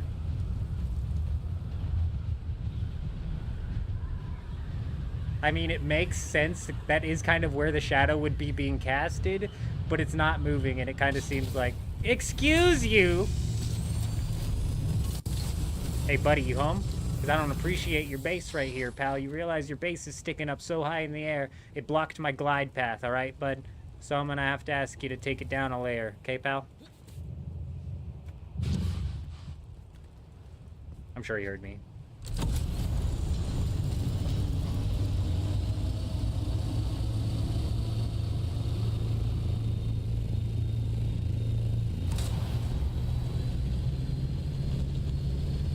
I shouldn't have been trying to reload. That guy didn't have his shield on. I should have been pushing him on the melee. I jumped in and flew in on my very first ability. I missed my C ability, my step behind. So I don't know, when I use a step behind but I miss it and it still makes the noise, does it still take the stamina? Because when I did finally get on that guy, I was like out of stamina, which took me off guard. And as soon as I was like out of stamina the first time, bro, holding on to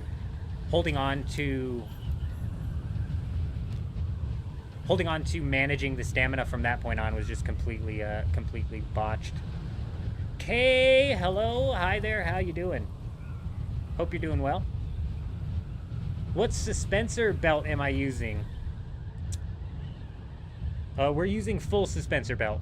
Full suspensor belt, and typically if you're flying around with the Ancient Way rocket launcher shooting at people, you're going to want to have a few of them.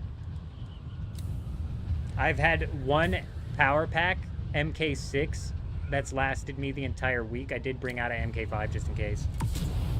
But we've been out here messing around with that power pack all week and it hasn't drained on me yet. I do kind of have the power pack, I have those all cleared out. Working, so yeah, doing all right. Hey, I feel you there. I liked to always tell people when I was at work and they asked how I was doing, I said, well, it could always be worse. That's what I like to say. Could be worse. How much worse? I don't know.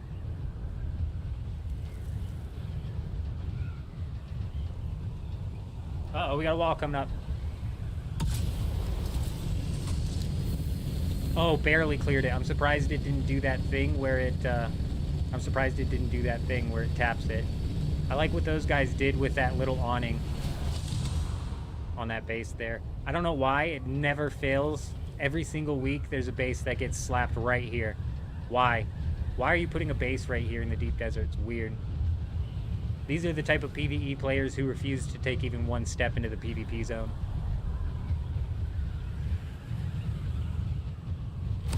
But yeah, there was a dozen things that went wrong in that fight. I should have had that guy taken out before his homeboy was even able to come back.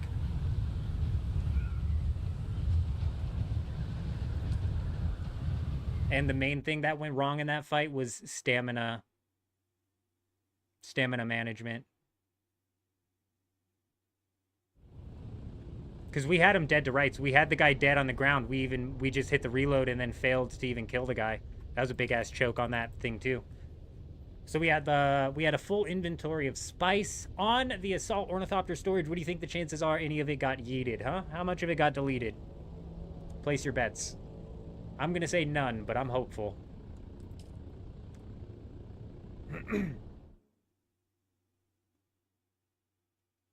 The Ancient Way is an absolute game changer. It really is.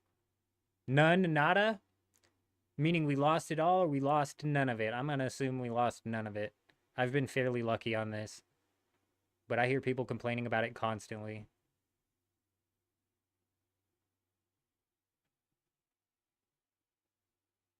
It's been a couple days since I've made it out here. I'm hoping that the base is still powered up. I haven't even come to check. Pretty sure it had like 18 days of power last I checked, but I've had it say that before and then cut out for some reason because one of the things ran out of fuel. You just moved out with no problems, huh? That's good to hear. Hopefully they've gotten that whole situation figured out. Yeah, we didn't lose anything.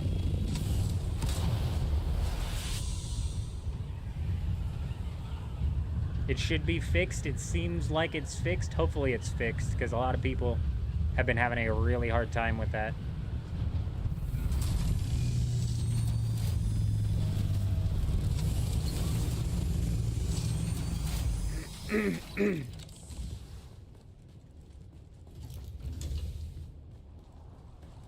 Home sweet home.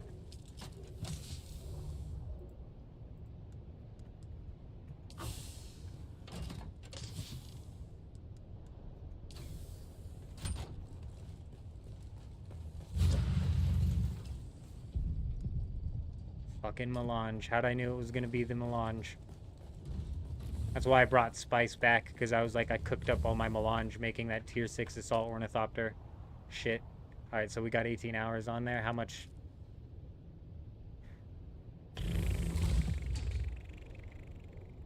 I need more circuit power. I need... How much circuit power do I need? God, I don't know if I even want to set up to fucking do that. What time is it?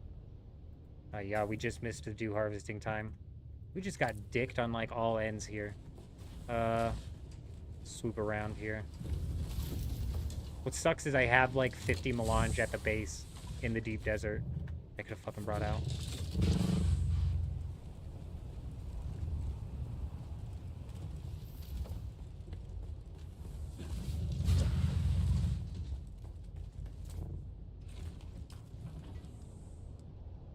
Okay, I do have 18,000 water, so I can craft 2 of these. Gives me 20 melange. That might actually just be enough.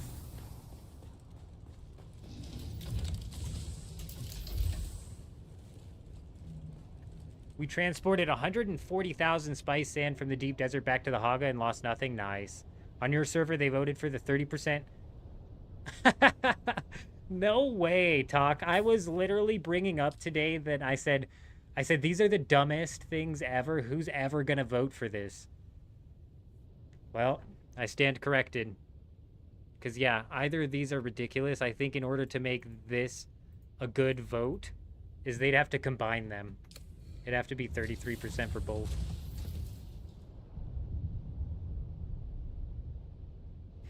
It is ridiculous, isn't it, Kay? It is ridiculous. I think that the carrier should have a storage as well. That would give, like, even solo players a reason to build up a carrier, because as of now, I don't have a reason to. As of right now, I don't even have a reason to.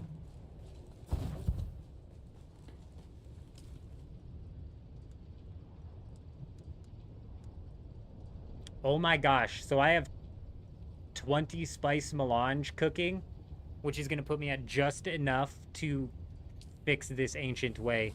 And I think what we're going to do when we get back to the deep desert is we're going to start to transfer parts from our rocket ornithopter and our scout ornithopter with the boost. Because we typically were carrying 2 around, but honestly, I'm seeing no problem in flying around with just the one with rockets, so that we're always ready to drop the fight should that be necessary. So I think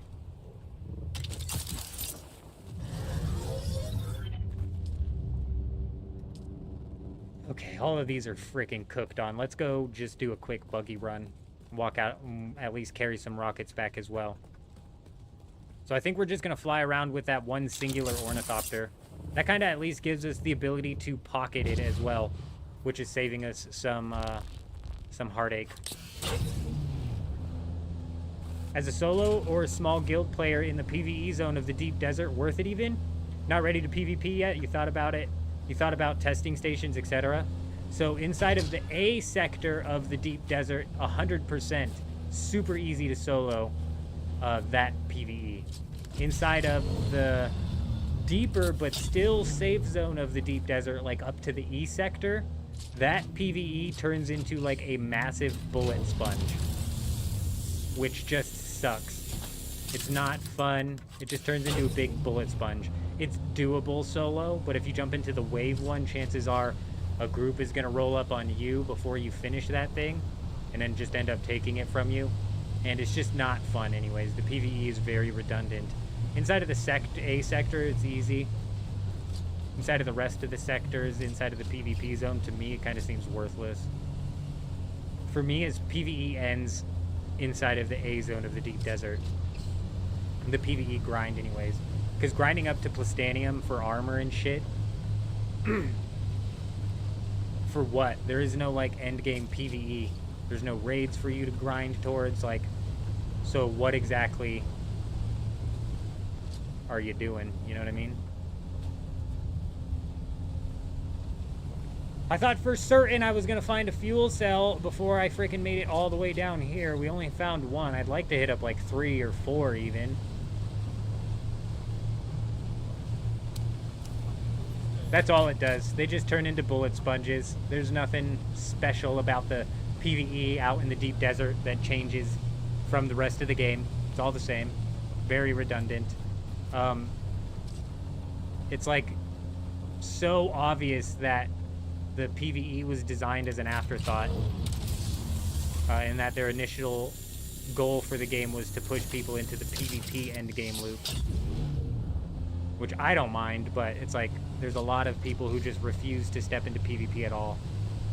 And honestly, with the way Dune's PvP is set up, I don't blame them. There's not much risk, therefore there's not much reward.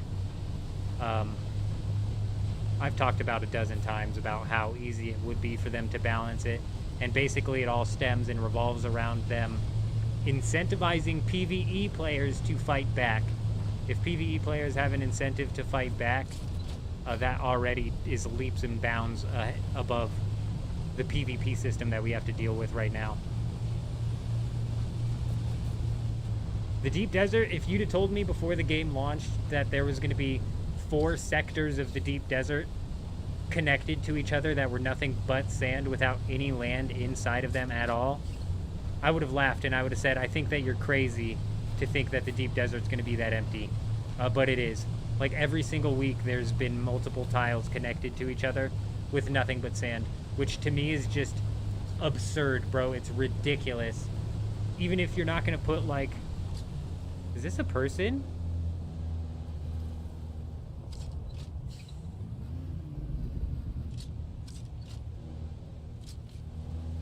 No, that's...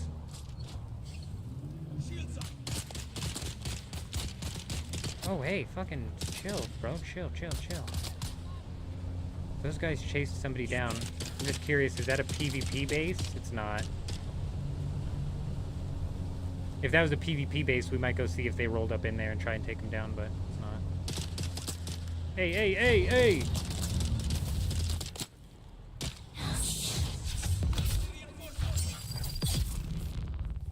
Shouldn't have done that, buddy. I'd have left you alone.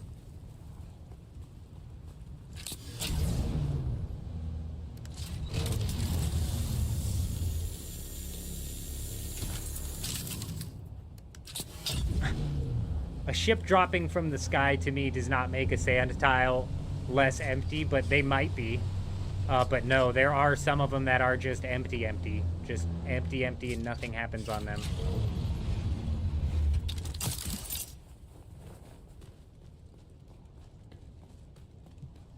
Oh, I agree. Even if they just, like, multiplied the amount of land that's out in this PvP zone of the Deep Desert by 2, I think that would be massive, and then I think people would be more inclined to build bases out there. I think people would be more inclined to build bases out there if there was a lot more land. NPC resetting probably hasn't loaded the area since... Oh, that's actually a good point. That's a good point. This isn't a very high traveled area.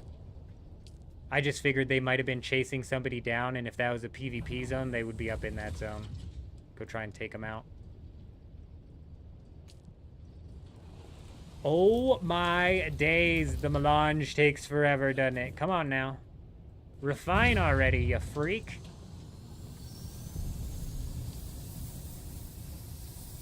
Okay, we just got one. One cooked. Brilliant.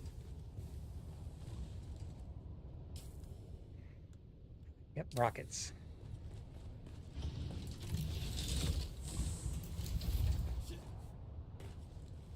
Well, let's hear them, Kay. I love hearing ideas. I love it.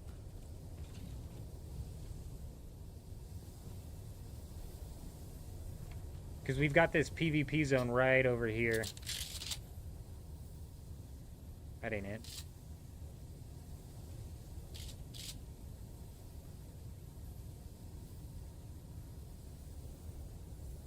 But these are so easy to loot. They could just in and out these spots. It's a bit weird.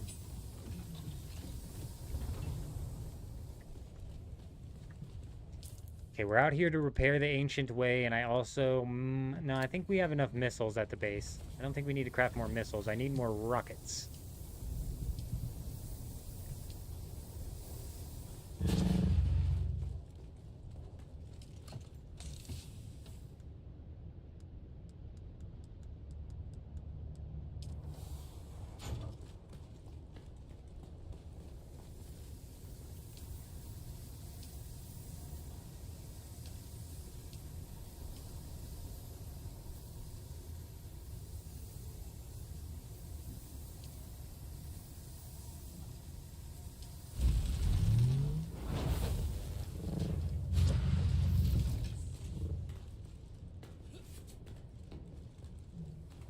I'll have to look at how you can get them in chat because of the character limit. Oh, gotcha. Also, it's hard to tell who's player and who's NPC half the time. That's a really good point. That's why I was looking at that guy like, is this a person? So we need to set up our deep desert base to be a little bit more functional. We're about at the point to do that. We are about at the point where we are going to set this up to be a little bit more functional. And what I mean by that is I need at least 4 advanced death stills down. And then we need a couple more of the advanced refineries. And then we're about kind of set up here. What's the first thing I did in tier 6 as a solo? What are you defining as tier 6? Are you defining like tier 6 like the PvP labs? You like the guns in the game? Rocking Turfear's best. That was a good one. Any other solid weapons to hunt inside of the Haga Basin? If you could manage to go into the A sector of the deep desert and get your hands on the Cope pistol, which is a tier 5 duraluminum schematic. This basically one-taps everything out here in the Haga Basin. Some of the big bosses you might have to shoot twice, but other than that, it's a one-tap on everything. This does require a bit of some RNG luck in the safe zone of the deep desert. Add the Fremen to the deep desert. Fremen should be hiding in the sands around the spice blows.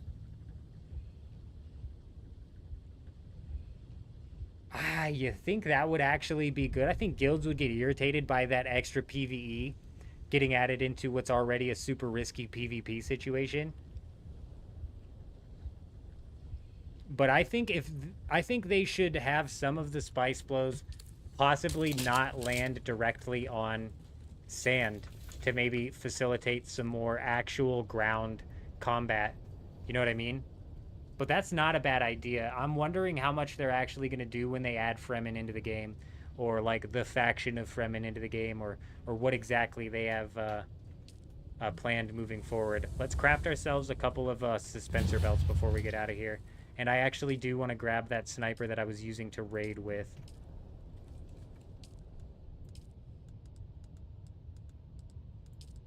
It's fucking aluminum. Of course it's aluminum. Instead of invasion. On subversion instead of elections. Not a problem, Duster. I love answering questions around here. Any questions you've got, I'll answer them. If I miss them, just ask them again. If I don't respond, just ask it again. Do you know, I'd imagine, Do you know if they're going to plan on adding like raid-like activities? I'd imagine, but it's hard to tell what exactly they have planned with the PvE in this game because, like I said, it feels like PvE was developed as an afterthought. Charles Jackson coming in with the sub over on YouTube. We appreciate you being here. Hope you're doing well, and welcome.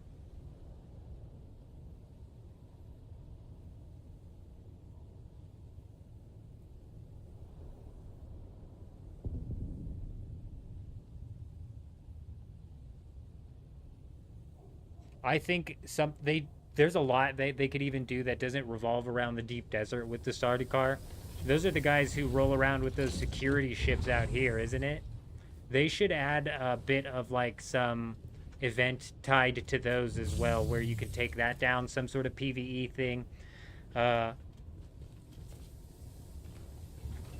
Legacy Gaming, I believe it was talking about how they could have done some really cool things with the spice hallucinations in this game by making those hallucinations some sort of PvE event. And I kind of expanded on that, and the way that they could easily do that, in my opinion, is they could have just crafted some of the labs, and the air inside the lab is so dense with spice that it forces you to start to hallucinate when you enter the lab, but in reality, you're not hallucinating, you're just fighting hallucinations. Right? There's a lot that they could have done with the PvE in this game, and there's a lot that I'd imagine that they will end up doing with the PvE in this game. It's just kind of weird because it's very obvious that they initially crafted the PvE as just a method for you to get to the end game PvP. Because the PvP was always meant to be the end loop, and that wasn't even balanced proper, so I'm not holding my breath. You're missing out by not using knee charge. Nah, bro, I hate knee charge. Knee charge in open air sucks ass, dude. And I don't know if they've possibly changed up the targeting, but last time we were fighting Arcadius during the whole D6 debacle, fuck, I couldn't get a single knee charge to land, bro. It was such a broken ability. If you're inside of like a lab in the PvP zone with a knee charge where you're kind of more in a hallway, crippling strike is the best for sure.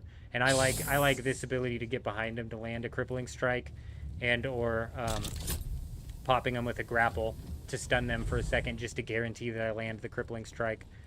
Because a lot of people panic when they hit that and then drain their stamina, and then it's just a matter of boom bing bang. Okay, we got the suspensor belts, which come from aluminum, which I'm not sure I have.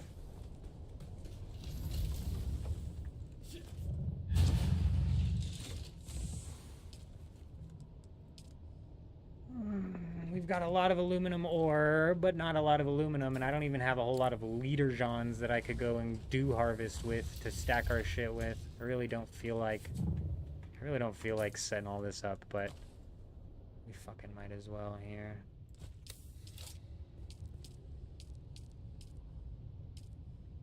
I keep slacking, bro. I might as well just slap a couple of these down so I can at least come back to having some water here. I keep not putting them down because I'm like, I don't want to sit here for an hour.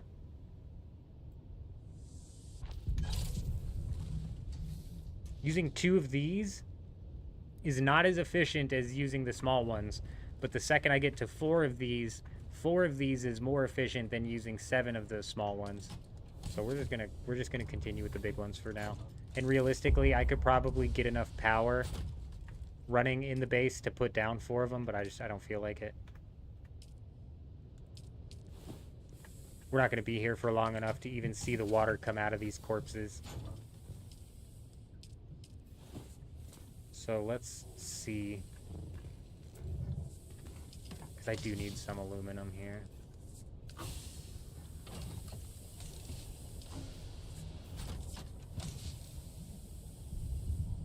Knee charge isn't that good. Crippling. Oh, yeah. I don't like knee charge because, no way. Knee charge is not better than weirding step. Not even a chance, bro. Weirding step gets me behind him. Knee charge, if it bugs out, throws me up in the air, throws me beside him, doesn't fucking ever hit him. If it does hit him, it just stuns him for like half a second. Yeah, no way. I love my weirding step. Weirding step helps me as well, so check this out. I think the real reason that I like weirding step is if I see somebody who's farming a node, how we were talking about, somebody was talking about sniping somebody who's farming nodes. I like to fly across and say they're like right there farming a node. I come through with my weirding step. I can't do it in the air anymore. You can't do it in the air anymore? Dude, I swear we used to be able to do it in the air.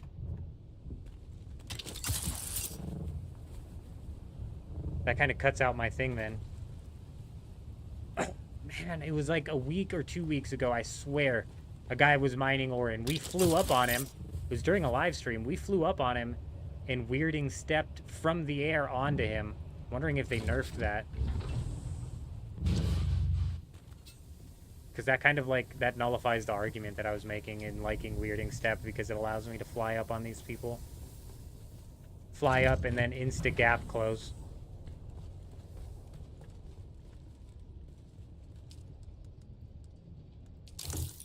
Boom. No, so the cope comes from the safe zone of the deep desert, and the safe zone of the deep desert holds the A sector of the deep desert, I should say. And the A sector of the deep desert holds the duraluminum unique schematics. You have to go out into sector A through sector E to get a hold of the plastinium. So that all of the duraluminum schematics are all scattered throughout the A zone. It's just RNG as to which one you get. I'm pretty sure. I don't think it's separated by POI in the deep desert safe zone like it is out here. Oh, and that's a really good point, is you could also check your auction house. If your auction house is active at all, there's probably a boatload of them. That's what I'm saying, Alex, but I can't... I swear it's not letting me do the weirded step in the air anymore. But I love the weirded step, bro. Thing's lit. Oh, it's not there, brutal. Yeah, some people's auction houses are just dead.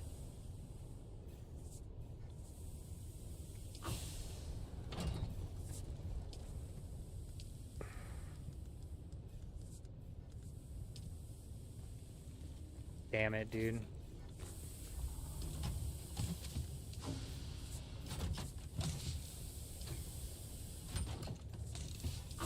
I moved all of my tools into one. I organized these a little bit. I just don't know where the hell I organized them.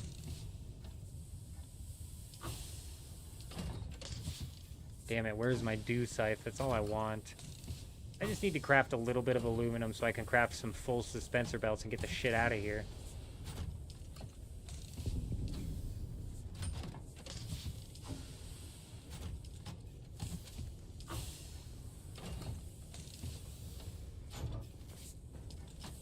There's got to be a better way to do this, bro. And this is another thing I need to upgrade. We need to kill all of these chests and slap down some big ones, because this shit's ridiculous. I fucking hate searching through these chests. And then I get irritated, so I start scanning them, and then I guarantee that I'm fucking missing what I'm looking for.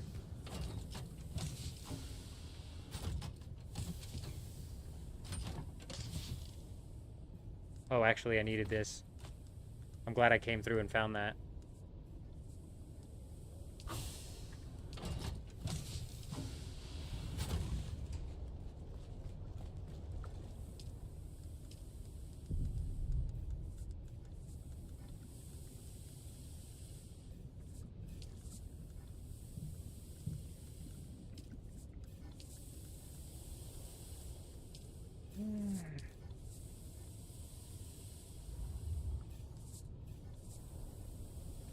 I don't like that. I don't like that belt.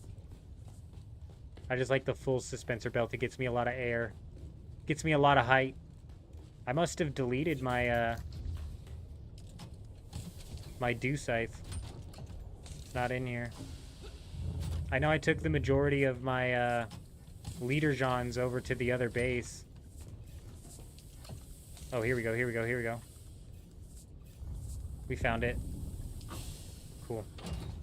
Oh, you know what I'm going to grab as well while we're here? I'm pretty sure I've got a black market las gun.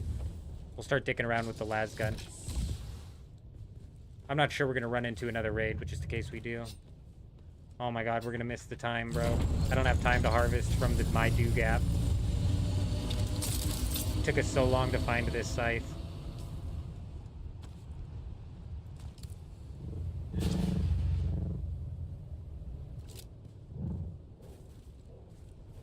Run, you son of a gun. Hello, everybody. You've been 3 days in the deep desert now. Finally tasted blood last night. Quick question. Can you raid loot an enemy ornithopter without using a las gun, or is it mandatory? Yes, you can raid any base with any gun practically.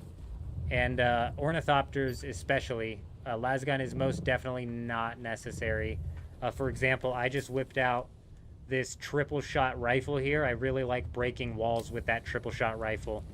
It breaks the walls really quickly. Oh my gosh, it's already almost 4 a.m. It breaks the walls really quickly, and thankfully I don't have to go help the father-in-law with the animals anymore, so we're still going to be riding it for a while.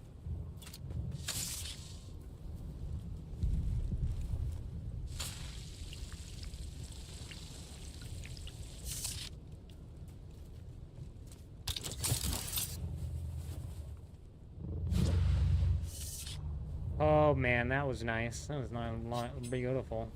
Fantastic. You know what I saw that we had was a bunch of level of that low-grade lubricant, so maybe we go into our settings and maybe we do set up 4 death stills. Maybe we do get to 4 death stills running. We're 30 minutes on the reset, bro. I need to roll out with some full suspensor belts, but I mean, like, realistically, I don't need to craft 3 full suspensor belts to be out there for, like, we only got another day out there.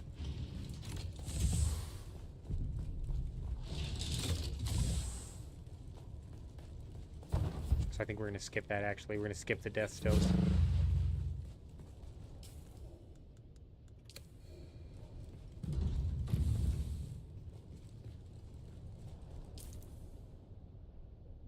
Suspensor belts that we have isn't the worst either. I just don't want to have to make another trip back should we run out, so let's do this.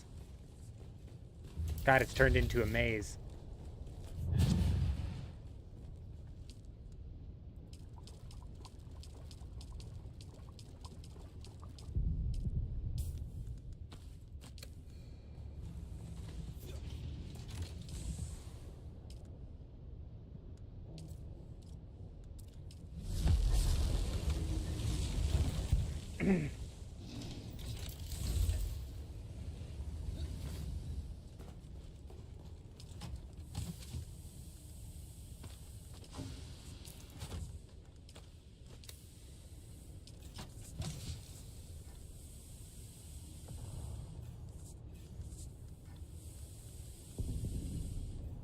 Let's double check. I'm pretty sure I crafted the las gun, but let's double check. I might have not.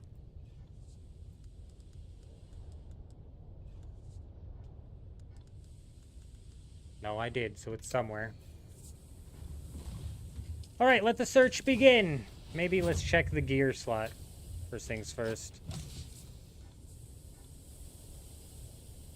Nope, not there.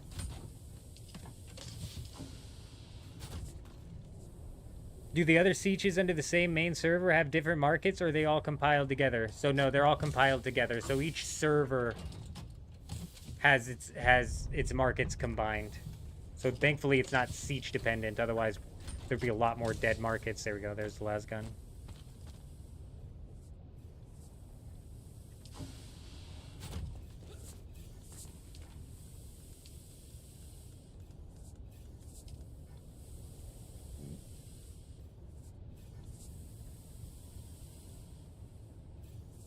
We're not going to be... Oh, actually, we should be able to craft 3 of these full suspensor belts.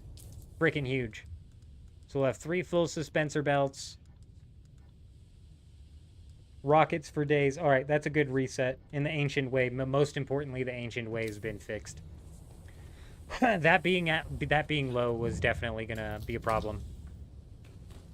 Because that's how we fight the ornithopters when they're in the air and we're on the ground.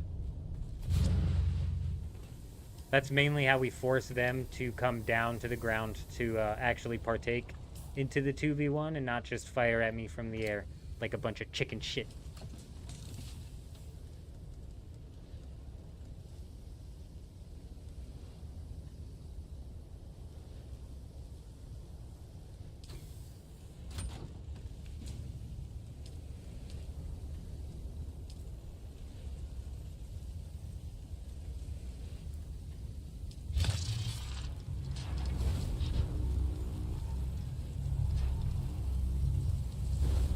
Oh, so if it's not doing damage, so that's why I said most weapons. I should have clarified. Sorry, I had a lot going on that I was trying to handle and sort out over here. But now that I've got a second, let me clarify.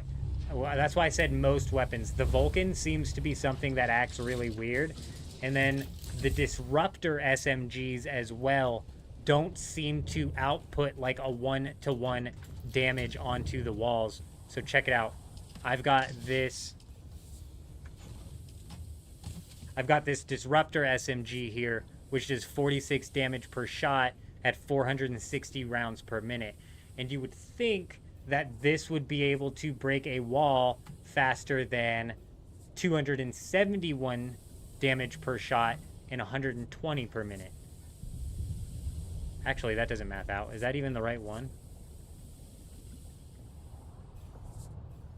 This is heavy darts, so it has to be.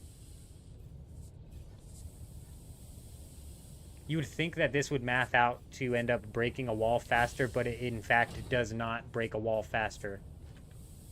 And the same thing goes for storages on assault ornithopters or ornithopters. If I'm shooting my rocket launcher at an ornithopter, it seems to be doing like minimum damage on that because it's damaging other parts of the vehicle. So you really are better off having like a single shot weapon to break stuff like that. You probably, if you pulled out just an assault rifle or anything else, would have broken that a whole lot faster. Or if you had like a Cope pistol, you just would have blitzed through it. We can only access a quarter of the world map. They announced 3 expansions, so the Fremen will come eventually and will be in the deep desert, hopefully. We can only access a quarter of the world map. Oh. That boring-ass world map that we have to fly around for some stupid-ass reason.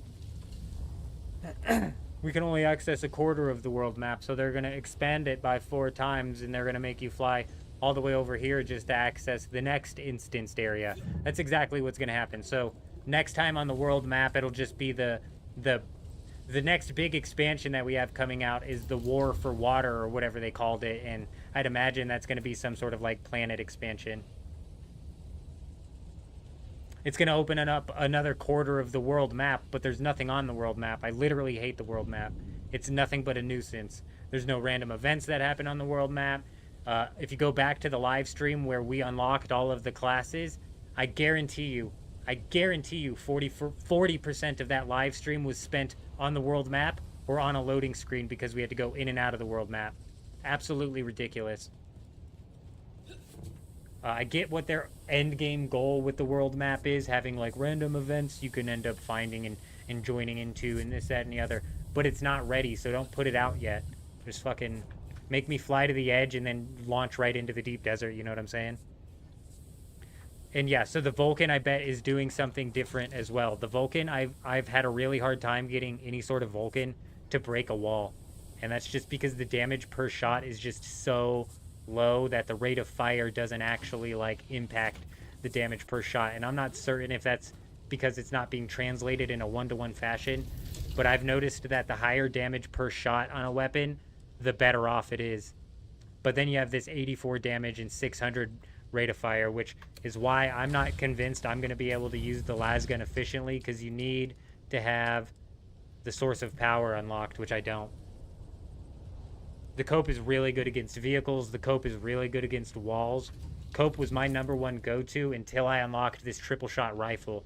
This triple shot rifle just blitzes through stuff, and I think it's because its damage per shot is just under the Cope, but its rate of fire is like almost 2 times faster than the Cope. Man, where did I get that rocket launcher? Lucas, we got lucky. The rocket launcher itself, I've only seen come from the Landsrad weapon vendor.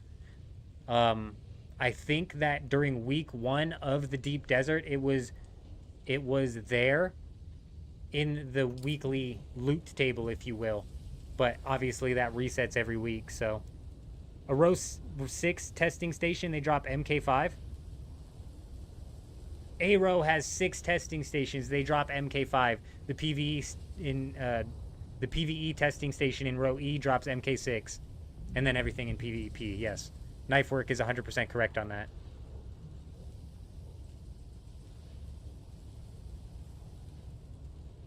No, those don't have separate markets.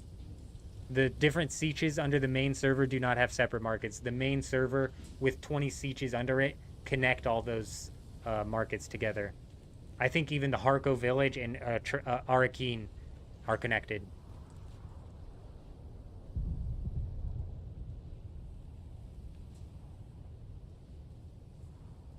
I hate lore. I hate quests. So you're like barking up the wrong tree there, Smoka. I wish there wasn't even a long monologue from the representatives. I'm like, shut up, representative. I didn't even mean to talk to you. What's my Twitch? The same as the YouTube. Let me add that to the description, bro. We be slacking.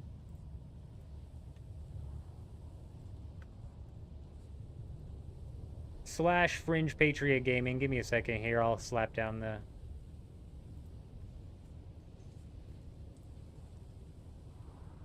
There's a link in the description now.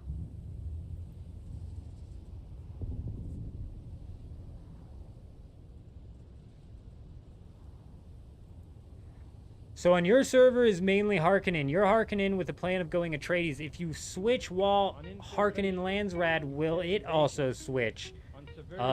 You might actually lose the benefits of the Landsrad. That's possible. Ghost coming in with the follow over on Twitch. Welcome, welcome. You are insane. Hope you're doing well. Welcome.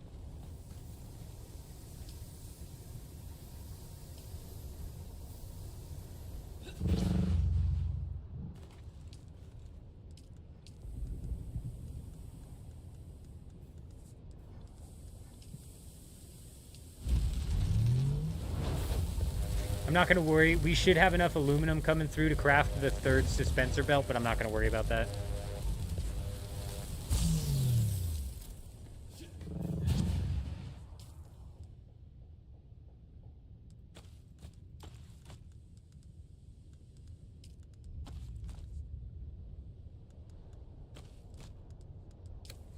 All right, I think we're set.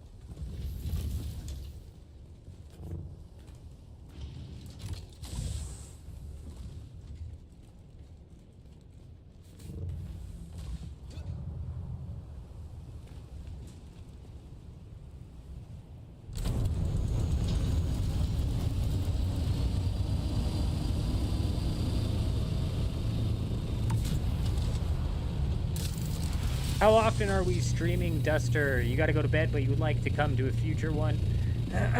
Typically, I think the normal stream schedule we're going to end up hitting eventually is going to be a Tuesday, Thursday, Saturday stream schedule right around this same time. But with the way Dune's been going, we've been running it pretty much Monday through Friday.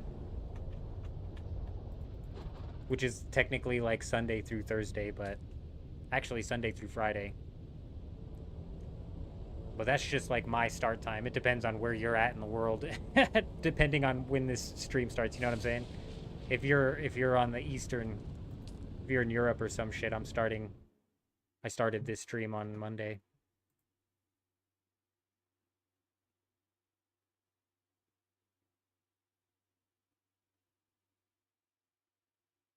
Yeah, I don't know if you betray the faction mid Landsrad, if you then gain access to that Landsrad buff. Does that make sense? So let's say you're in Harkonnen and you know that Atreides is, or let's say you're in Harkonnen 2 days from now and Atreides won the Landsrad and now they have a 75% reduction in their crafting time.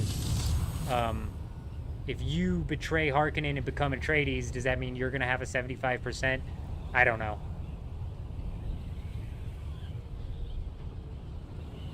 Gotcha. We're in the same time zone, so you're a night owl as well. Well, we appreciate you stopping by. Take it easy out there. Get a good night's sleep. Good luck. Not a problem. I love answering questions, so if you got a question, I'm more than willing to answer. Typically, if I don't know the answer, we'll try to look it up and figure it out.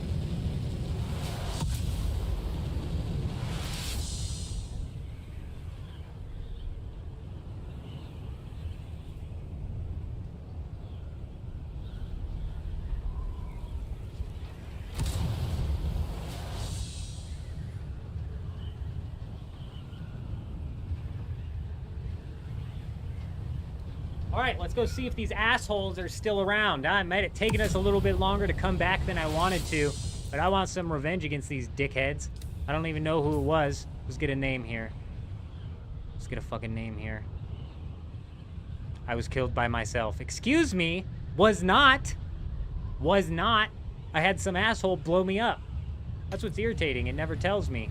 It tells me when Arcadius got me, because he actually finished me. Fucking dumb, bro. Is it possible to get both faction building sets without joining them? I don't know if it's possible to get... I mean... Yes, I want to say, because you can purchase the building set. It just costs... Oh, we're not in the... We're in the safe zone. It just costs twice the amount. So I don't have to switch to Harkonnen in order to pick up that building set. I just have to pay twice the amount. So if you're not aligned to either faction, you might just have to pay twice the amount for both of them.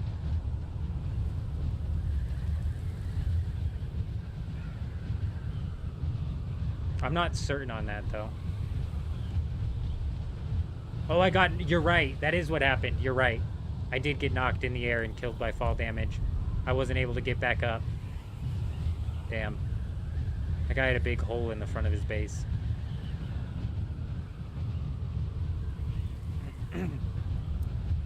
We got 13 minutes until the reset here. I'm not going to go flying around. All the building sets? Oh, that's a good point, Smoka. I think he was I thought he was talking about, like, just the, base. Just the base building set. Excellent point. I forgot about the, whatever you call it. The decorations of the living quarters and whatnot.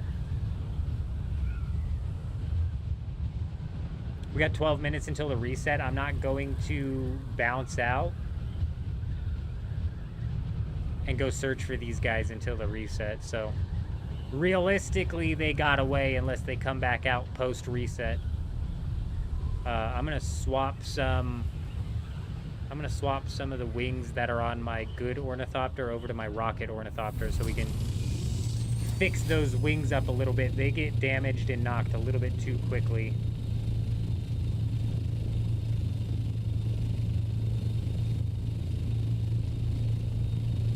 You're rank 5 Atreides and you got all the Harkonnen items as well. It's just double the price for Harko.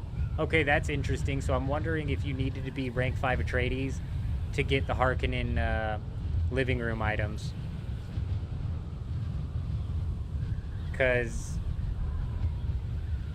Mysterious is asking if they can be a part of no faction and get all of the cosmetics.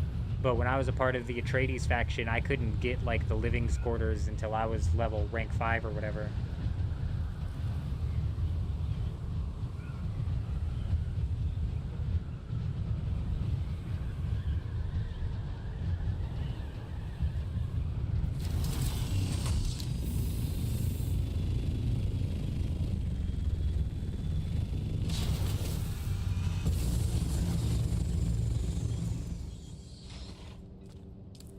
Alright, time to perform wing surgery here.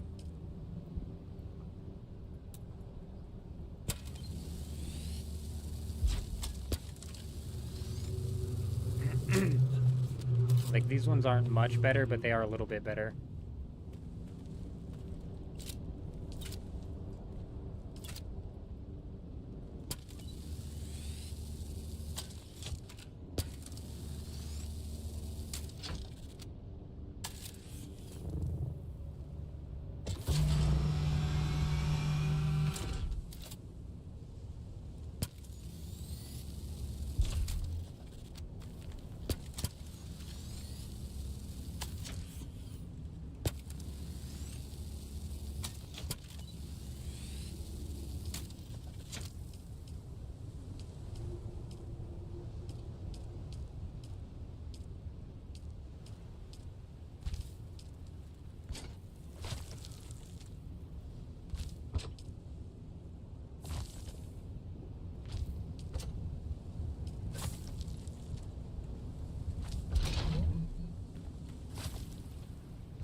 Man, they broke my rocket launcher module, and I don't know if it was me that broke it, or if they landed some shots on it.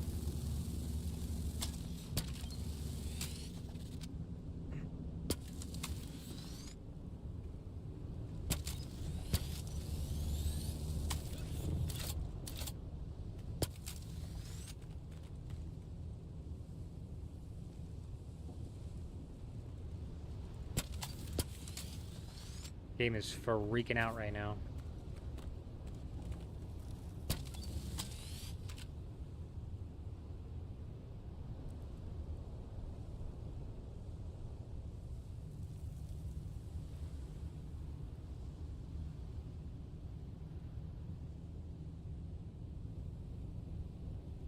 Have to be in at least one faction to get the build sets. Unable to be in line. The vendors will not sell to anyone unaligned. I'm confused.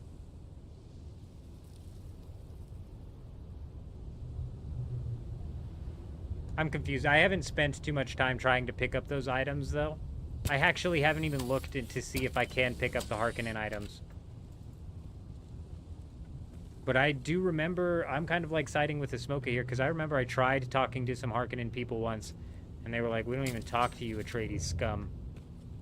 I was like, geez, bro, settle down. It's a bit rude.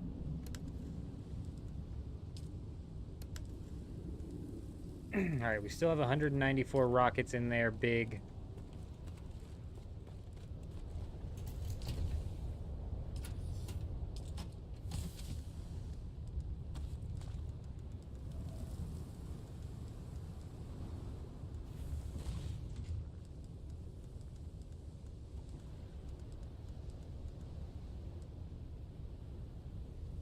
Okay, everything seems in order.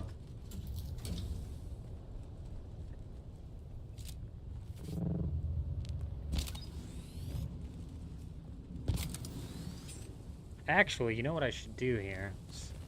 I already swapped the wings out, so I'm not going to do that.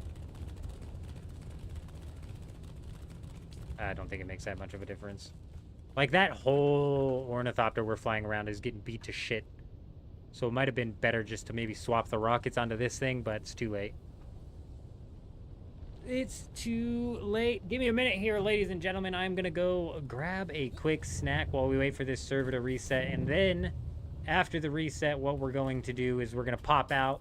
We're going to do, I think we're going to do one more sweep of the deep desert to see if we can't find any bases lurking around asking to be raided. And then, you know, we'll do our typical trying to find some people to shoot rockets at. And worst case scenario, we'll end up farming some of the early spice blooms that pop off after the reset. So, give me a minute.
The opposite is true. If one is Harkonnen, only vendor who sells the Atreides set is not near the zone into Harko Village. Right, so it's the far one. Yeah, I think I was talking to the wrong person when I originally, because I swung through Harko Village once, and I was trying to pop in to see if in fact it was going to be twice as much to purchase their base set, and he wouldn't even talk to me, so I think I was talking to the wrong person. I'd be inclined to believe you on that.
Hopefully those assholes are still flying around here after the reset.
Oh, probably should not be like sitting above the pentashield there, just out in the open.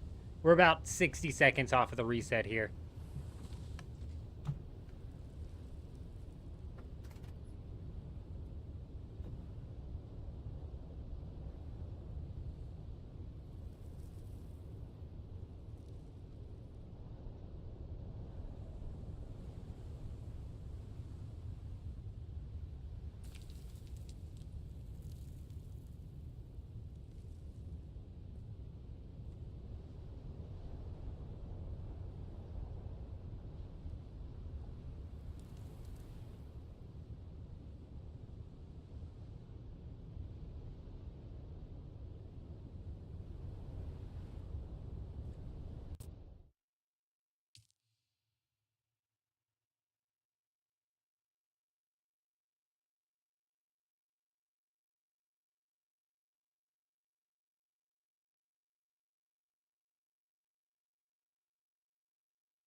I don't know what happened yesterday, but this server reset took like 15 minutes, dude. It took forever. Are we back? Is it already back? Oh, it's just, it wasn't, that was a facade. It's gone now.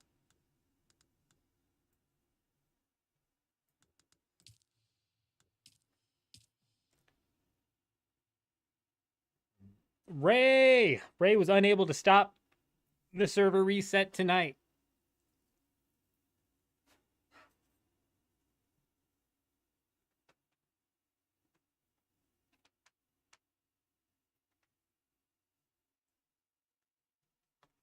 Oh, Julian's got the Coriolis in 6 hours. Romantic. Hello. Hope you're doing well. Welcome. Let me jump on the Discord.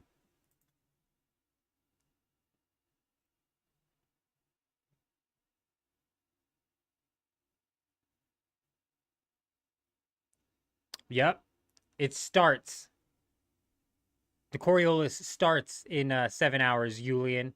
17 hours is when it ends. So it runs for 10 hours. And it runs for 10 hours. And at the end of that 10 hours, everything gets deleted. And there's like another 15-minute server downtime for things to reset. So you've got 17 hours until the full reset. But in 7 hours, if you're out in the deep desert, any of the bases that are in the PvP zone are going to have their shields dropped. So it's essentially uninterrupted raiding for 10 hours if there's bases out in the deep desert that can be raided.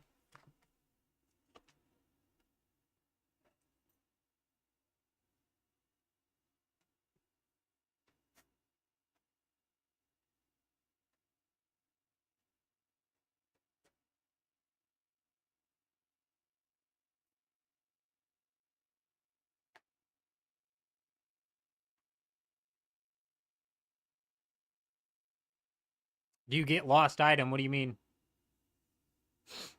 I have just a little bit more spice to do, and then you'll move the entire base. Nice. We got plenty of time. 17 hours is a decent amount of time. They have to be in the PvP zone. So if it's a PvE zone base, those are still going to be entirely safe, unfortunately. I wish, like somebody was talking about earlier, I wish they would have like 2 hours, 3 hours where even the PvE zone bases are raidable during the Coriolis storm, because if it's 3 hours until the reset and they haven't cleared their base, then they're not going to clear their base. So they might as well let you come clear their base. You know what I'm saying? How'd the game eat them? Like when you were transferring server, or when you were transferring across the border, or what happened? The game eats a lot of people's items for a lot of different reasons. All of them are in the PvE zone. Yeah, so they'll all be safe, which is brutal. If you manage to scout some in the PvP zone, all those shields will drop. But PvE, completely safe. Unfortunate.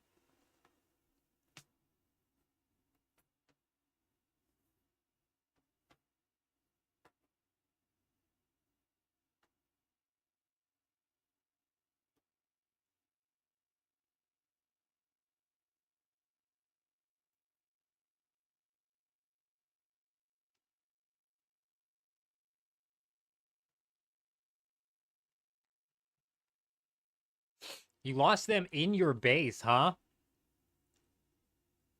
I'm just going to need a little bit more context there. You lost them inside of your base, inside of the deep desert, but not in the PvP zone? Or it was in the Haga Basin where you lost your items? Bases in the PvP zone should be raidable after there's only a couple hours left until the Coriolis wipes everything. Because honestly, at that point, if they haven't gotten everything out, A, they're not very good at their time management, or B, they're not going to get it out anyways. And if they're not good at their time management and there's a couple hours left, then you're in the safe zone. Was it in the Haga Basin? Or was it in the deep desert? What armor is this? So the mask itself, I'll look when we get in the game. The mask itself is the only thing that's a cosmetic item, and it's the Atreides helmet. The body is like Idaho's Charge or something like that. The chest plate. I understand you're in a safe zone, but I'm assuming you were in a safe zone in the deep desert. And now I'm wondering, Are you talking about losing your items this week? Like your base, you just got on and your base was deleted? That makes me wonder because there was that base that clearly got deleted on the island that we're on, and it looks like the guy moved his stuff and then broke the base. But it also is like super weird. Looks like that base just got deleted.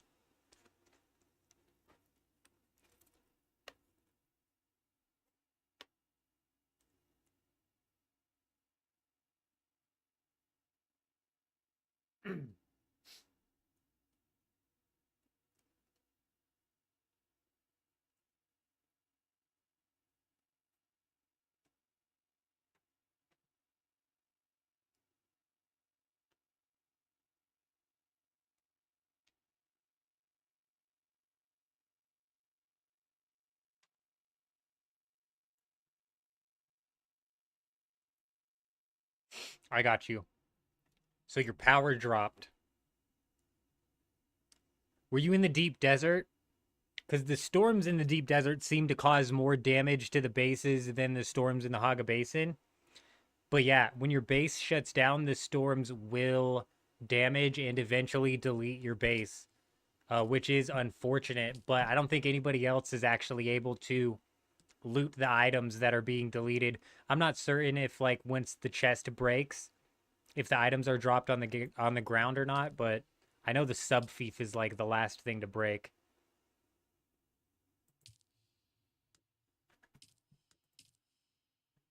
Yeah, that's brutal. You were in the Haga Basin then, and it still took your base down? How long were you gone? Because that almost seems like the storms do so little damage to the bases in the Haga Basin. And even if they power down, they seem to do just... It was in the Vermilius Gap, huh? Wow. How long were you gone? Like a week? A week and a half? 2 weeks or something like that? Because honestly, I've seen bases decaying out there, and they just decay so slowly.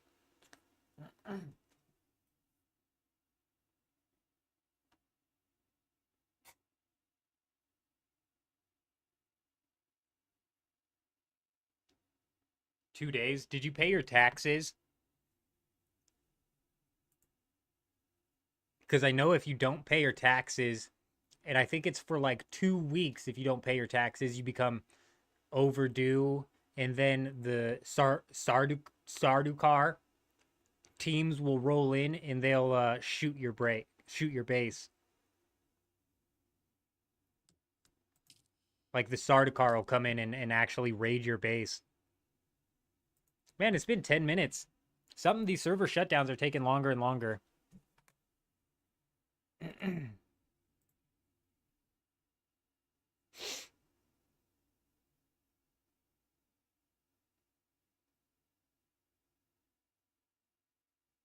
Caladan maybe is the third. Are you talking like a third faction or something like that? I know nothing about the lore. I don't even know what Caladan is. Your server just came up. Nice. Showtime. Not yet.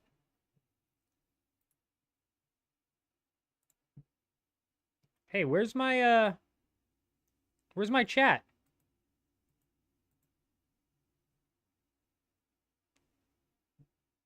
Why is my chat not showing up on the stream?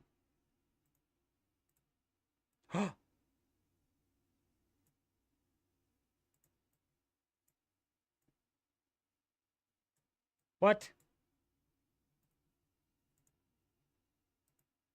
Dude.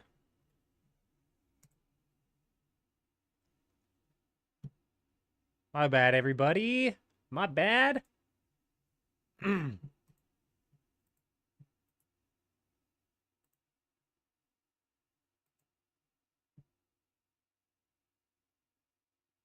No, I think they just break it. I don't know 100% how the tax thing works, but I know that's weird. I've never. Oh, I was on recent. I don't know how the tax thing works, but I know people were telling me that when you don't pay your taxes, the Sardaukar come in and like raid your base and like break shit. It's crazy.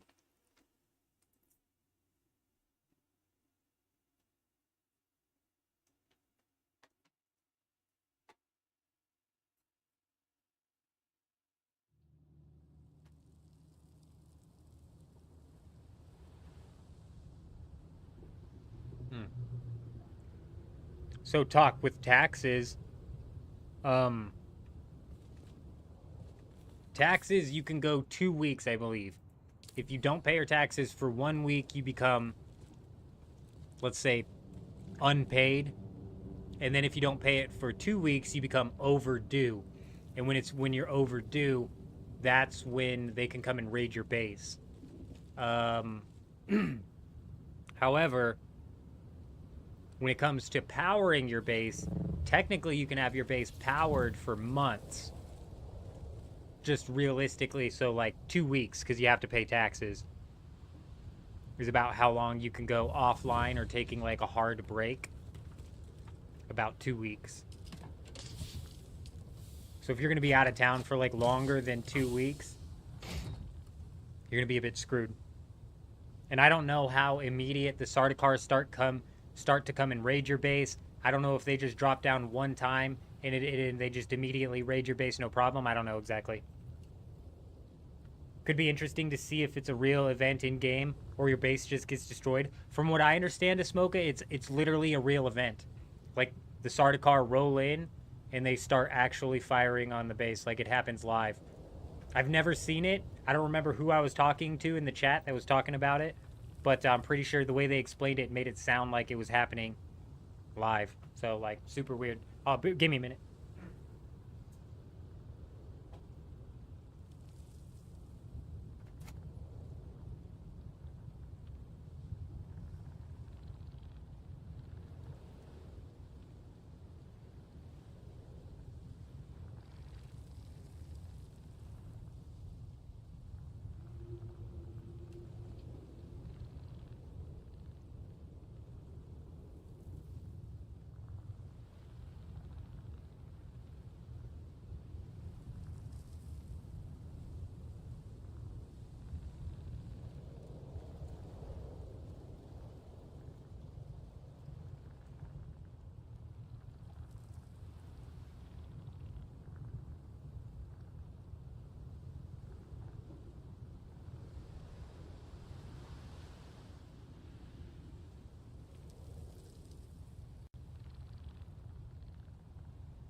You think it's more than 2 weeks because one cycle is 10 days?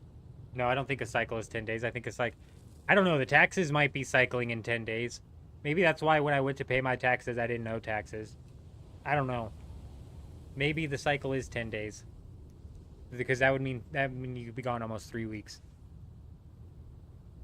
It's like when you get caught in their lights, they just keep dropping down dudes to kill you and destroy some stuff. For real. So is it like constant?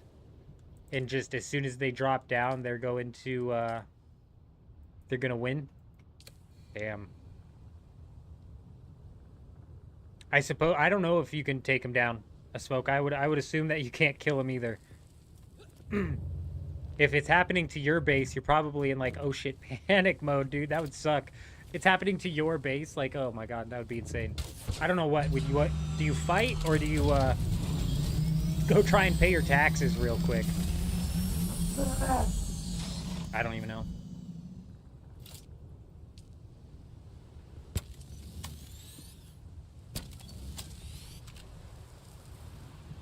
Man, everything's healed all the way, but when I jump in, it just all looks busted. This ornithopter's been taking a friggin' beating.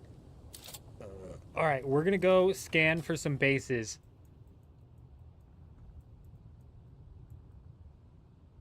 And we're gonna go right up here into the F section and scan any of the deep caverns that we can see.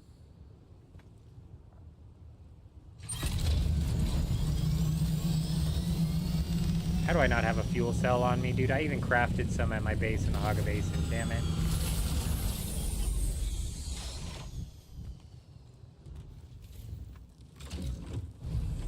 You're not sure you stayed for 2 waves of guys, but it wasn't your base? I didn't know the guy you were trying to help. So they just kept coming down in waves. You took a couple waves down. That's funny. Were they just the low levels, or were they a low level regular Sardaukar that are like one tap at the point with the duraluminum weapons? Or because if they're just one tap with duraluminum weapons, I mean shit, you might be able to just sit there and defend your base. But eventually somebody's gonna have to pay the taxes somehow. Fuel cell, that's what I need.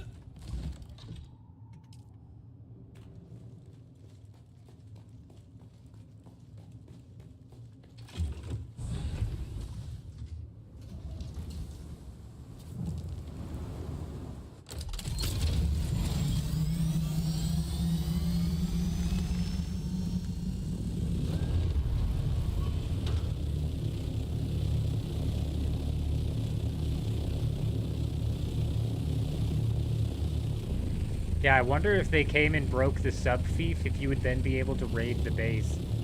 From the other person that I was talking to who experienced watching one of these take place, they had said that they, like, were breaking the chests and stuff first and looting the item from the chest, but they had obviously infinite storage, so they were able to just basically clear the chest and then break it. But say they broke, like, the sub-fief first... And then you killed them, and then you would just basically have access to that base then. You could just plop your own sub-fief down. They'd probably stop coming. But I guess if they probably break the sub-fief last, because as soon as they broke the sub-fief, the base wouldn't owe taxes anymore.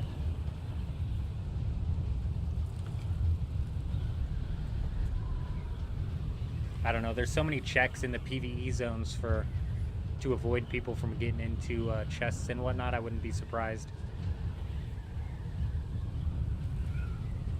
if even then you weren't able to. Brutal.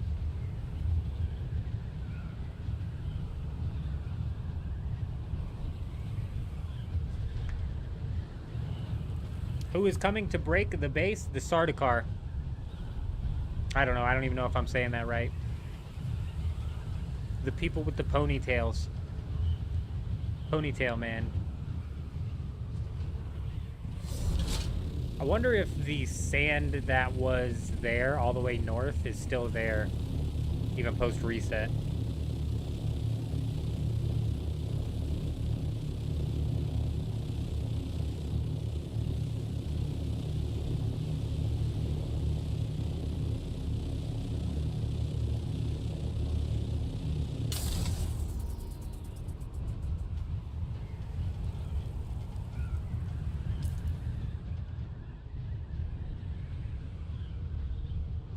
Buried testing station. What did they bury under this thing, huh? A testing station, that's what. It's in the name, folks.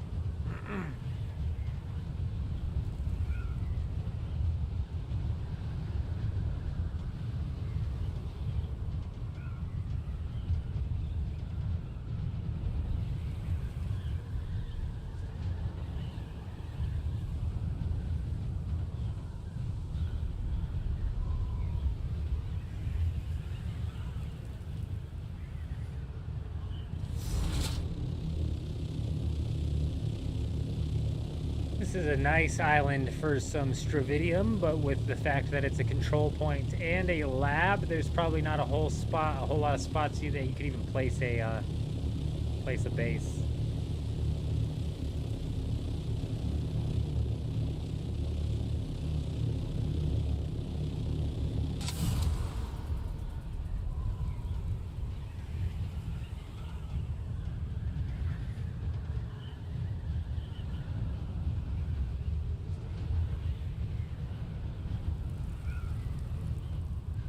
With the fact that the only little snippet of information we got about leagues so far, Jen, came from some obscure developer mod's statement, realistically is kind of telling me that they're not even ready to drop like a blog post about what it's going to be like yet. I'm getting a little nervous for how this league's going to play out.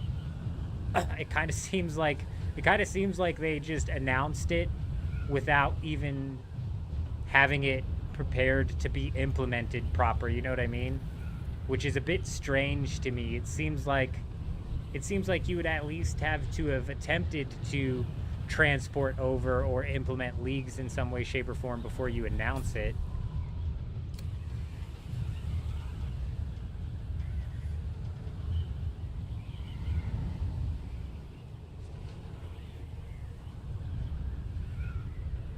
Oh, they are playtesting it. Is that what you're saying? So he was making comments. He was making comments about some of the playtesting going on, and okay, interesting. Okay. I'm a little less concerned then. That's good. That's good to hear.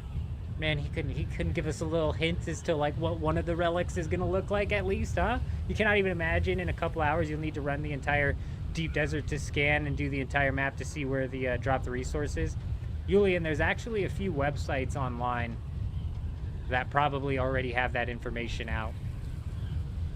They like data mine that shit, and they've got the entire deep desert mapped out before it even comes out in Europe.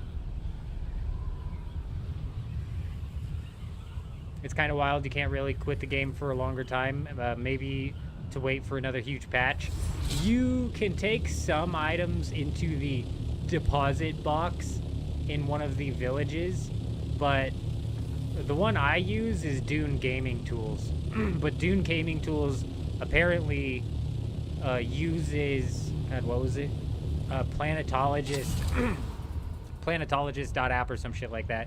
I use Dune Gaming Tools, which uses some other thing.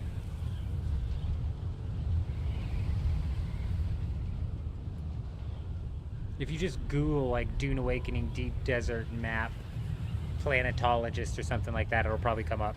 You might be totally off base, but you think RuneScape 3 Leagues is going to be more combat relics than skilling ones. I think they're going to still, did I already search this one right here? I think they're still going to hit a mixture of them, to be entirely honest. I think they're still going to end up hitting a mixture of them. But you're right. RuneScape 3 has a bit of a weird situation. We were talking about this before, where some of the skilling relics that are really... How is this still here? Some of the skilling relics that are really good in old school RuneScape for leagues just won't work in RuneScape 3. For example, like any of the relics that help you with banking items really don't make that much sense inside of a RuneScape 3 league because of how easy banking is in most scenarios. RuneScape 3 is like developed with ease of banking in mind. Wait, is this the aluminum? Is this the aluminum field here? So is this a new base? This might be a new base. I thought this was the original hidden base that we found this morning.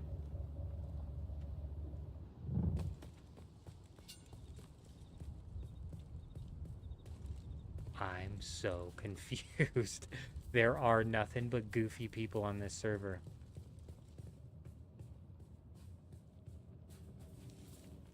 It's a fully exposed subfief and it... Oh.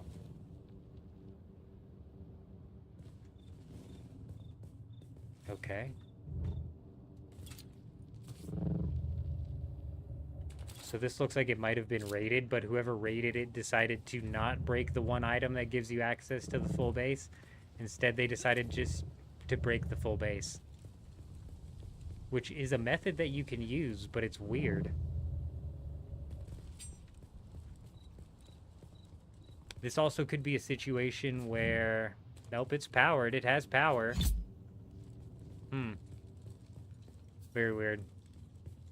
Any idea which one? Oh, yeah, that was the Planetologist app site we were talking about.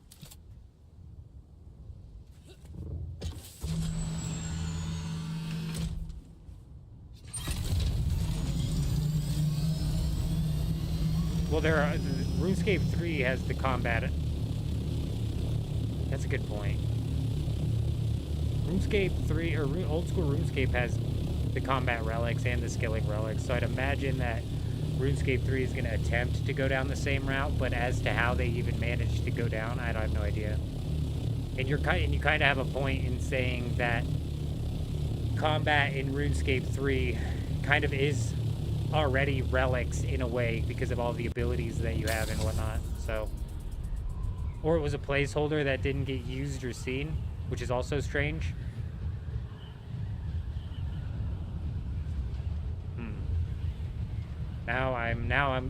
Xena, I'm missing some context. Are we talking about the base?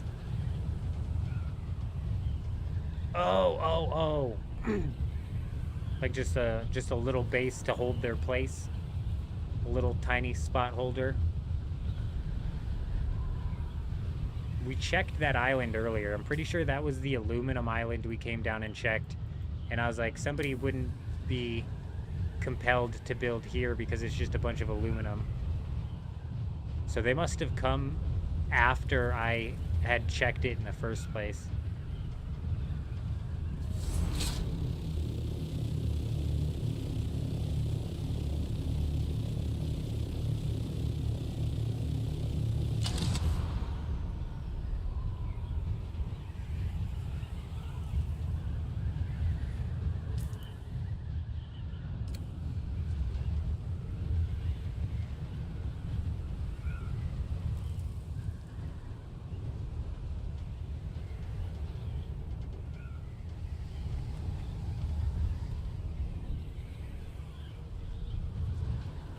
This is another one of those spots that just, like, could have some hidden... Ornithopter did not know what was going on right there, but whatever. We're fine.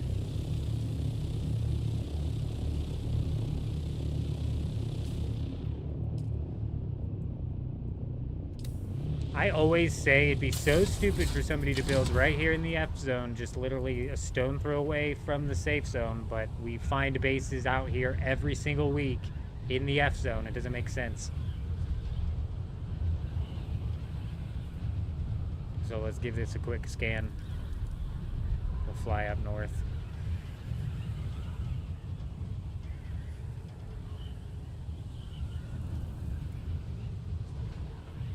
What did I say? This is just foundations, I'm almost positive.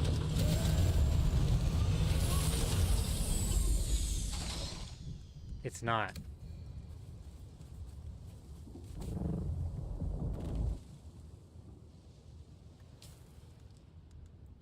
Why? I'm glad I checked. This is why you always come to check here. That's why you always come check. We got real excited for a Rust-style base that got put up in like the first week of the deep desert. And then a storm hit that area. When I rolled up to it, we found out that it was a completely abandoned base. Building in the F zone is just, it's so close to the safe zone, I don't see why anybody would think that it's a good idea. But I swear it happens constantly.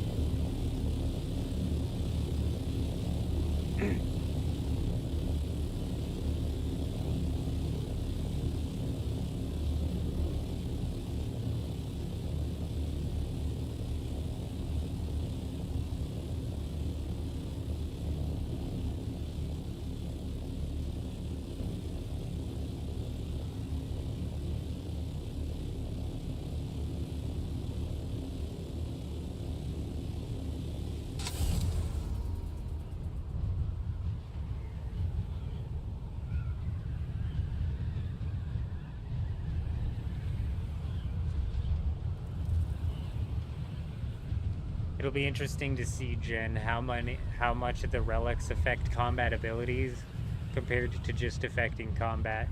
Because they're going to be dragging a lot of old school players into RuneScape. And if they start, like, augmenting the abilities and shit in a way that a RuneScape 3 player would understand, but somebody just coming into the game wouldn't understand what that does to make the spell different than it is normally, it might cause, like, confusion.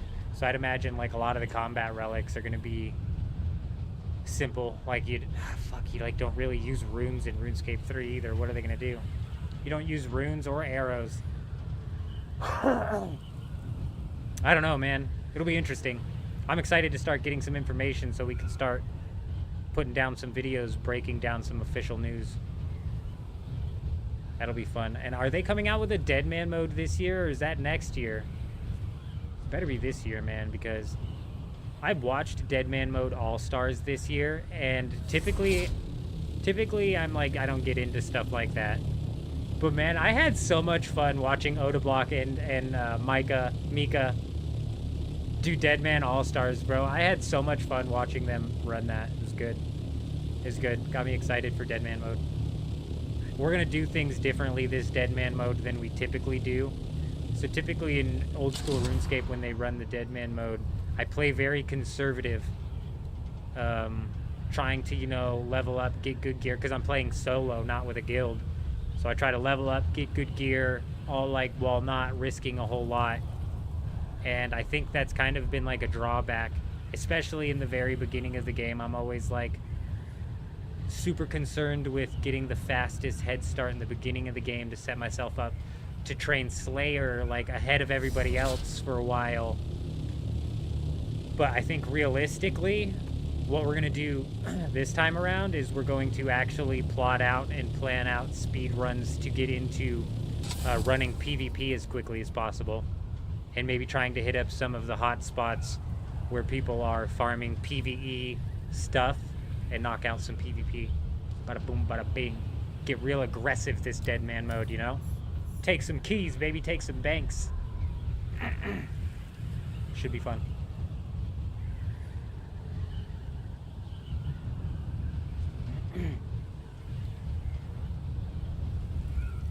I'm not very good at no honor PKing in RuneScape, so that worm came up because somebody might be over there. We're gonna go check that out. I'm not very good at no honor PKing inside of RuneScape. I'm a real old school type PKer. Very much so where you get flamed if you use your protect from melee prayer when somebody goes in to spec you with their AGS. You get flamed for that shit. If you're farcasting, bro, you get ripped to shreds in the type of PKing that I grew up with if your ass is farcasting. And nowadays, it's like, if you're farcasting, stepping under, the more methods that you can use to make it to where they can't hit you at all, the better. And I hate no honor PKing. So leading into dead man mode, we might actually jump on and do some what's that game called?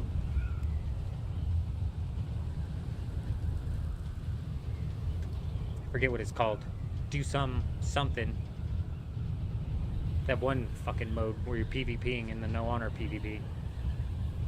I can't think of it. Dude's on the tip of my tongue. It's gonna kill me.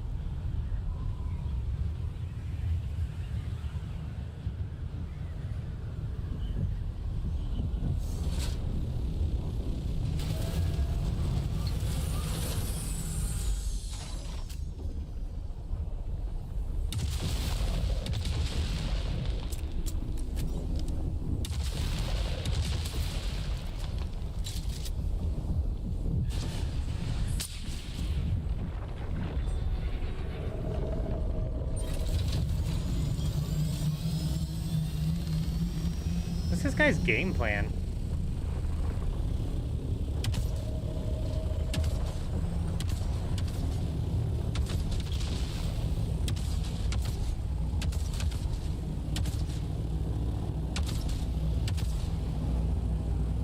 We'll get there, bud. We'll get there. You might feel good now.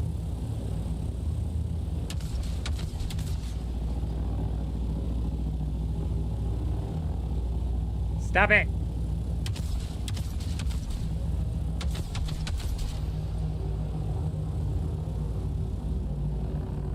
If we go down here, I should be able to still hit this.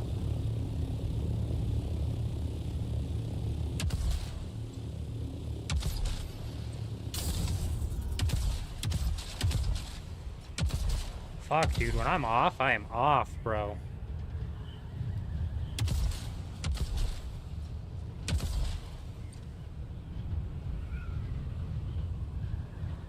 And he's gone too. There's zero keeping up with a scout.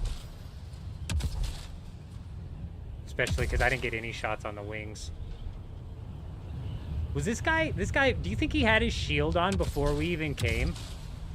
This guy was farming with his shield on, I think. And he was also putting his ornithopter away. Isn't that a weird thing to do, don't you think? What a strange way. This server's filled with goofballs, I swear. It's the strangest way to farm. When I land on a field and I see somebody just standing there farming, I can't even explain to you how off guard that took me. I had to like double and even triple take. Thinking in my head, like, is that a person? Is he just standing on this field? How'd he get out here? Because in my head, I'm like, why would you pocket your ornithopter to farm some sand? Especially because that's not a method that you can use over and over again the second you start putting putting anything in. Yeah, that was weird, man.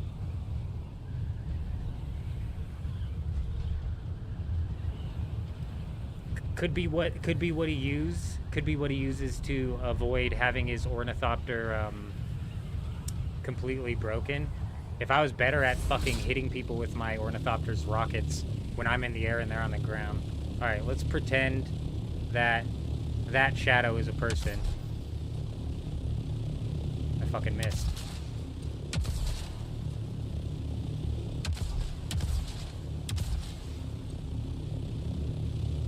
Okay, I think we would have got him. Put me in the moment, though, and we're gonna miss every shot.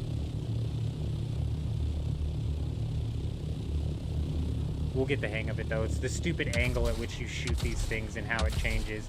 Like, I'm pulling back right now.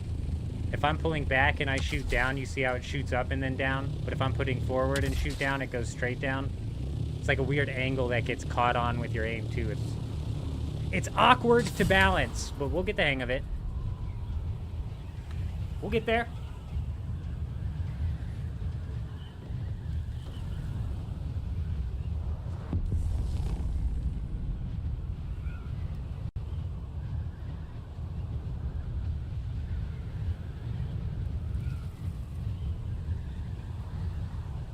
That's why when I farm spice, I make sure that the worm never comes up.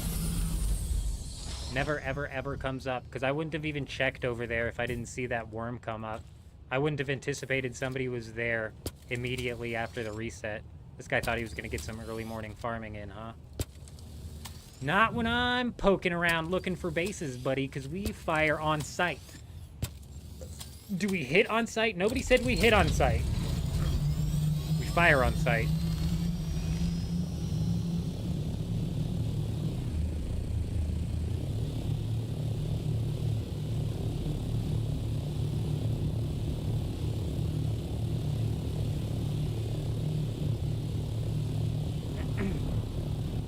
This is prime farming time, though. It truly is prime farm time.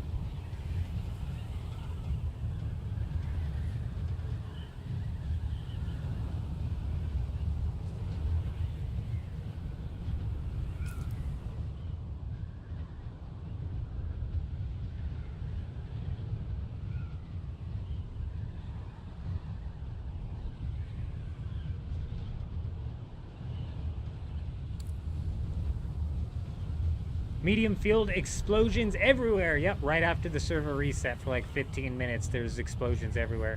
We'll probably see a couple big ones pop as well. I wouldn't be surprised. I'm not sure how I'm not sure if the big ones actually reset though, but yesterday they were popping. I think that during the last stream even they were going like crazy. And I'm pretty certain that the storm does reset. The storm counter does reset.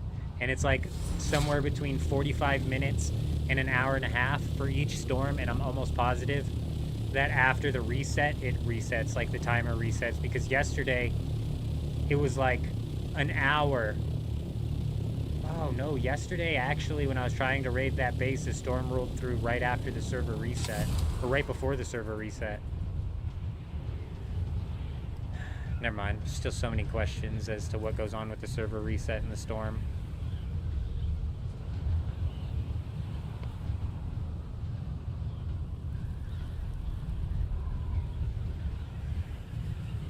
Very nice, very nice. Honestly, I haven't done a whole lot of farming this week. Typically, my farming happens off stream, and we've been busy. We had to do a lot of those animals throughout the week, all week. That's why I'm saying this coming next week, I think what I'm going to do is set up another functioning base out in the deep desert. We're going to set up another functioning base out here and try and get a full week of grinding in.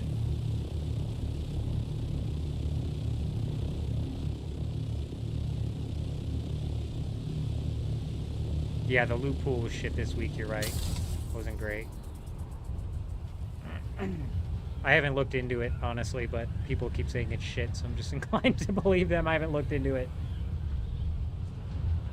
It wasn't great last week either, to be honest. The last week had the black market las gun, which was about the only good thing on there.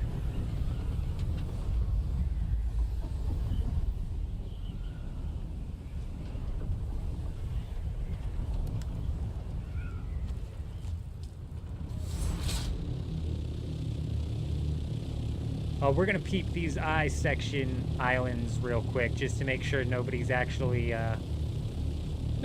balls enough to plot out right here on like the back side of this island, you know? It's not the stupidest place to be. It's not the dumbest spot in the world, because there's realistically not a whole lot of reasons to come out here, other than to check if some stupid idiot based up here.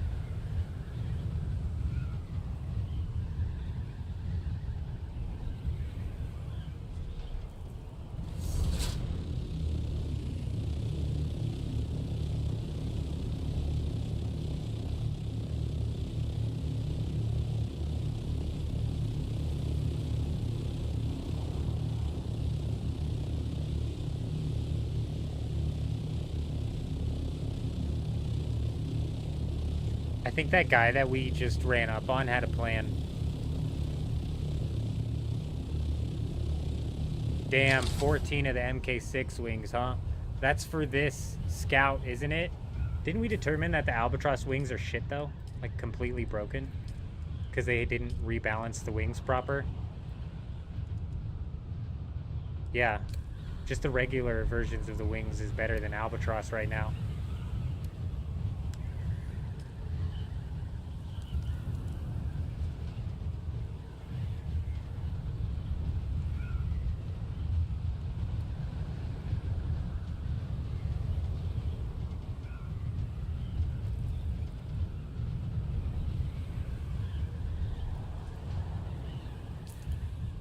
Will the Deep Desert Police Department be really thick on this right side? Maybe they got a base over here.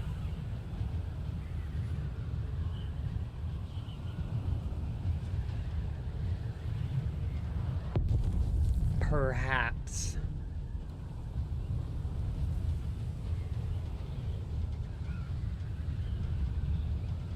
The Albatross lasts longer. Yeah, I thought the turning was better with them as well. Mischievous, but check this out. Trust me, I was arguing the same thing, but they changed the, from what I understand, they changed the tier 6 wings, and they completely didn't change the Albatross wings. So check it out. This has a turning rating of 10 and an agility of 10 and a glide speed of 180. And then if we go to the Albatross wings, these have a turn rating of 8 and agility of 9.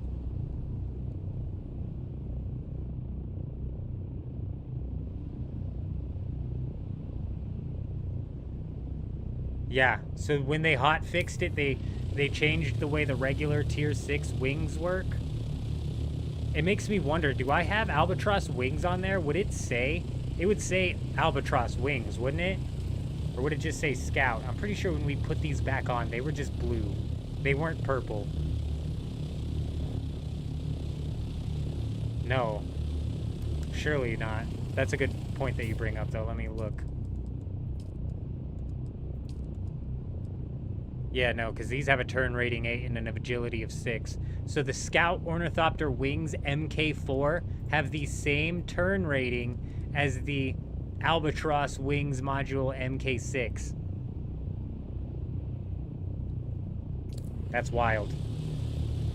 The Albatross Wings need to be buffed up to like 12 or 14, deadass. Because I thought the same thing as you. I was actually arguing with a few people at the beginning of the stream. I was like, nah, the Albatross turn better. But no, they like changed it, and they didn't change the Albatross to match the changes that they made to the tier 6 wings. It's been broken.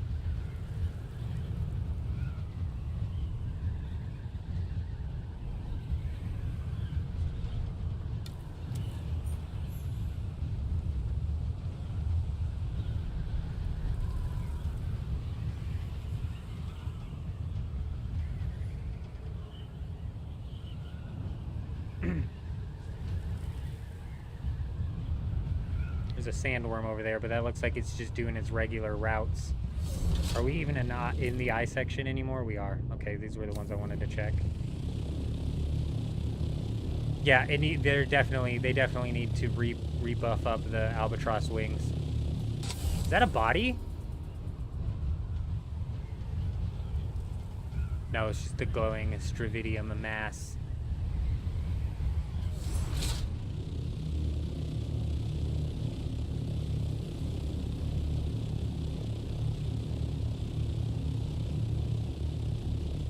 I'd imagine they will come in with a fix. I'm surprised it even happened in the first place. This looks like it's actually a hole. There's a hole in the ground right here. Oh, this is where we found our first raid today. Chances are we're not going to find another one, but you never know.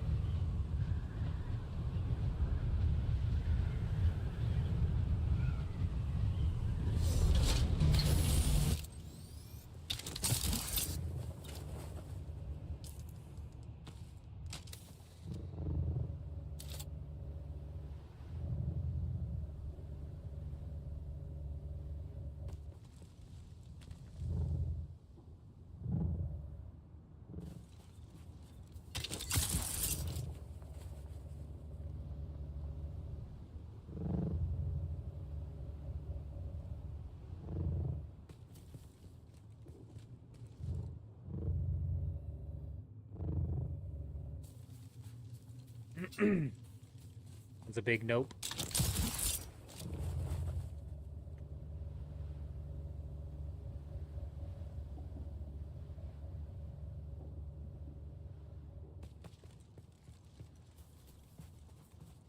Try testing how you maintain your horizon speed, some are saying.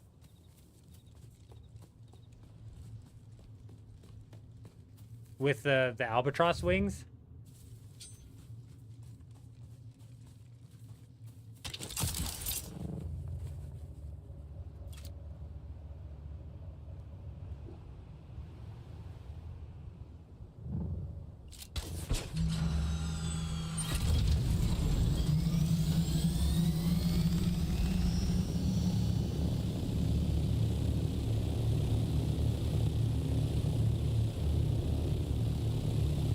I don't think these are albatross wings. But that could be a good point, is maybe they hold their glide better. I don't know, honestly. I think they just reworked the regular wings, and they didn't take into account the albatross wings in the rework. And they brought the regular wings up to be better than the albatross wings, which is just surprising.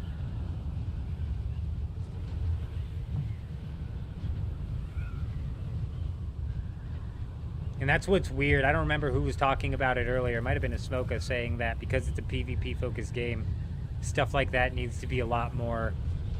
The numbers like that need to be a lot more, like, blatant as to what they mean and what they're doing and where you're getting the benefits in. Because there's a few items that are actually causing a lot of confusion where a lot of the community is saying that they're not even working proper, but it turns out that they are. So, somebody hit up a spaceship over here. We're in the Deep Desert Police Department territory, though, so... Not seeing any bases they wanted to put up out here. Let's go check this real quick, just in case somebody was cheeky enough to slap a base right there. That worm just ate a spaceship, though, so there might be somebody flying around that area.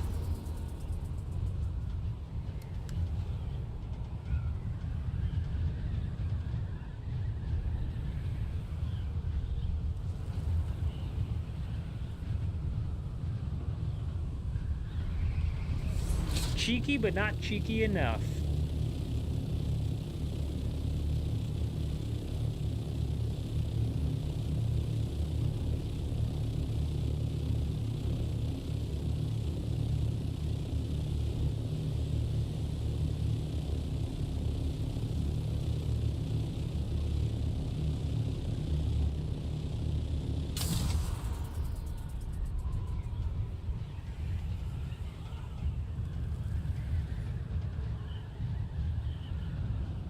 Way too many empty cells, Smoka. You're 100% correct. The islands out here, the land masses out here need to be at least multiplied by 2, at least. I would say like a 3x on the islands wouldn't even hurt. It would facilitate a bit more ground combat as well, which ground combat is the most fun combat in this game, so.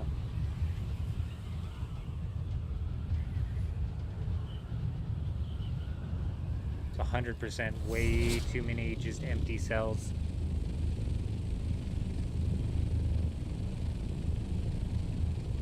I mean, I don't care what they do in the safe zone of the deep desert, but like out here for sure. And you're right, I think it's funny that they extend the safe zone and they basically give the PvE players one lab to choose from. It's funny. Announcements, yeah.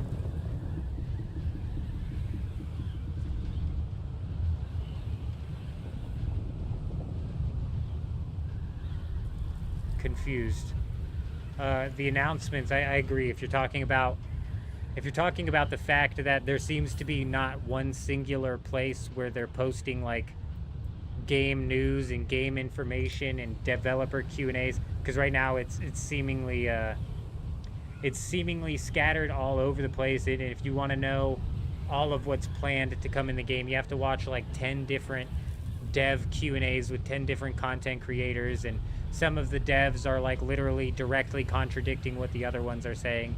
There needs to be a centralized location where they're putting this information out. And I don't mind if they're like doing QAs with content creators, but they should work something out to where the QA also gets posted at least like in some way, shape, or form on Dune Awakening's official channel or something like that. There should be more incentives to building in the PvP, like percentage to refining or power reduction depending on how deep you go. Somebody was talking about the other day that you should get more output from your... they should make it to where you get more output. Take it easy, Mischievous. Appreciate you being here. You take it easy. Yeah, but somebody the other day brought up how you should get more output from your refineries if you build them in the PvP zone. So, like, if you were going to craft an aluminum ingot, instead of getting 1, you would get 1.5. So for every 2 ingots you craft, you get 2. And kind of, like, extrapolate that to the rest of the refineries. That would definitely incentivize some of the big guilds to build out here and do their refining out here, because they'd be getting more out of what they get, you know what I mean? More out of what they harvest. There is kind of like a point in time where that if they're losing it because it's getting raided, it's like a sunk cost fallacy type thing. How did using the assault for PvP work out? Terribly.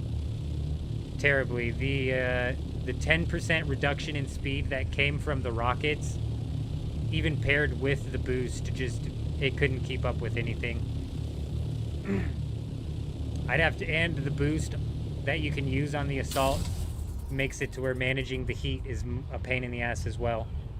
But yeah, I can basically glide just as fast in the assault ornithopter with rockets as I can in the scout ornithopter with rockets. And basically anything that you try to attack with the assault ornithopter with rockets just completely dusts you. Just leaves you in the dust. And you're such a big target at that point in time, I'm convinced if you get into a dogfight with anybody who's even half talented, they're gonna just blitz you before you blitz them, because you're gonna be such a big target in the air.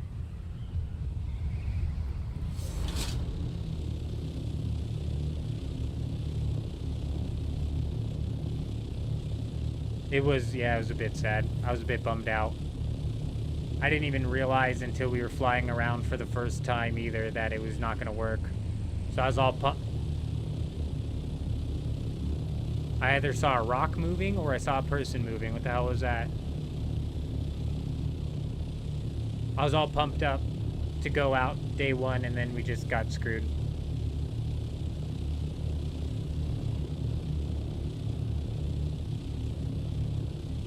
Yeah, I'm all pumped to fly out, and then we start flying, and I'm literally going like 0 miles per hour. I'm going just as slow as I was in the scout ornithopter. Yeah, it was brutal.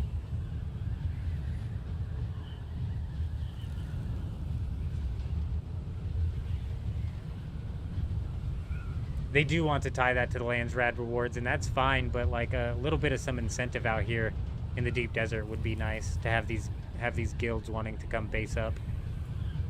This doesn't look like it's getting hit. We got a free large spice field to be farmed, huh?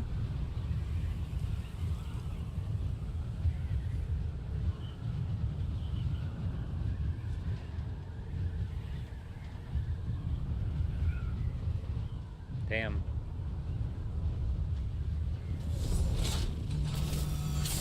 We might as well fill up an inventory.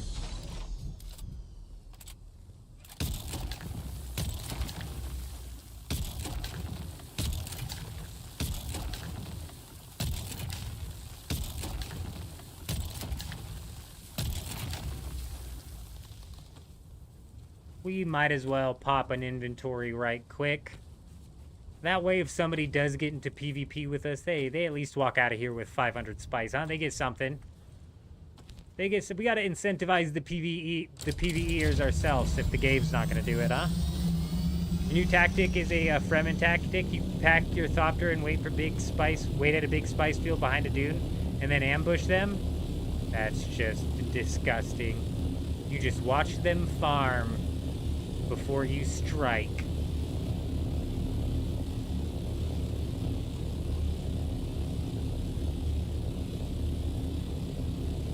That's your second spice field and you've yet to find one on your server? Man, sketchy. Just absolutely getting screwed. Yeah, I think there's another big one. No, that was the H section. You're right. Was the other big one over there? Regardless, we've run into a couple big spice fields today. You're right. I think only like 1 or 2 of them are active at any given time, but it sounds like you've checked them all.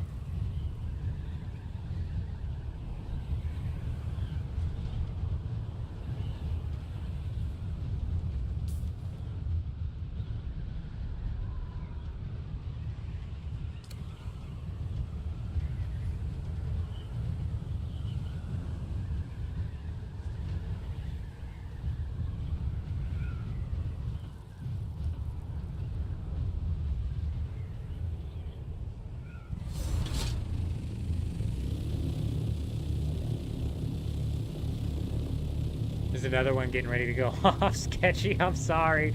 That one's probably medium too. I can't really see from here, but that looks like it's one starting to build up.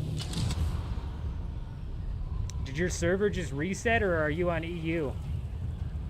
The website indicates the location? Yeah, that's a good point. That's a good point, Sketch. If you're not checking the map to go see. Like if you're not certain if you checked every big spice field location. But it's entirely possible. I know the big spice fields can get farmed up to a point where they're farmed up, you know? It just reset, huh? Damn. You should definitely have some spice fields popping off then. Sounds like your server's bugged.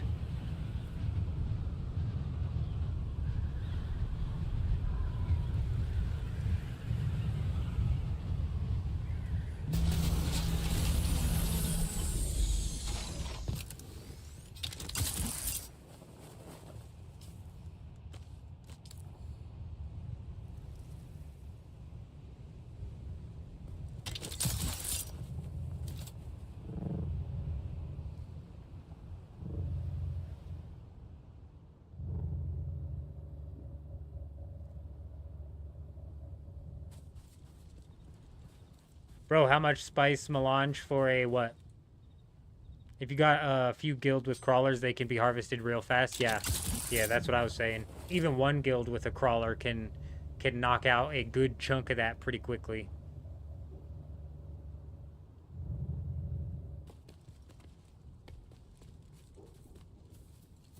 The lasgun? Oh, that's a good question. I should be able to answer that for you. For the black market lasgun, which I believe is the only one that you can craft, it is 93 spice melange.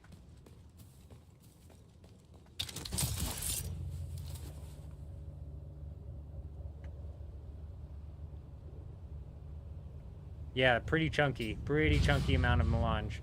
Honestly, it took 24 spice melange just to repair the ancient way, and that literally cleared me of melange. It took the rest of my melange.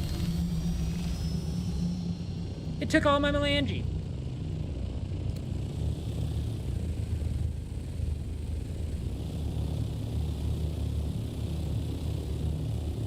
Yeah, I think that's a medium field.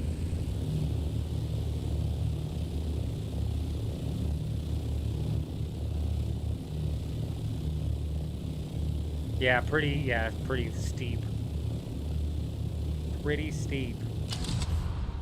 I don't know what you would use a las gun for aside from base rating either, so that's pretty steep.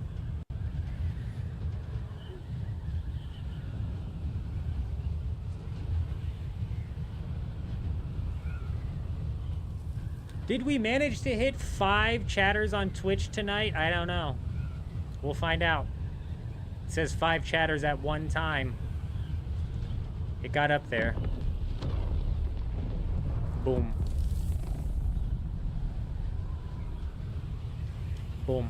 What I do know is we're getting closer and closer to affiliate over on Twitch, which is freaking amazing. Can't tell you guys how much I appreciate the support. It's been a wild ride this time on Twitch. 6, you think? Well, that would be nice, but it says at one time, and I just don't know what its definition of at one time is.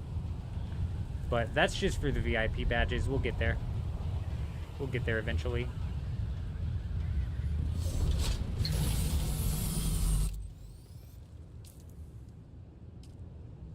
What MK5 laser? MK5 las gun? Or MK5, I'm pretty positive that they nerfed the cutter ray. The cutter ray doesn't do damage anymore. But if you're just gonna raid, you could use any weapon, to be honest. You're just gonna want a weapon with the highest amount of damage per shot. Highest amount of damage per shot, not DPS. Damage per shot.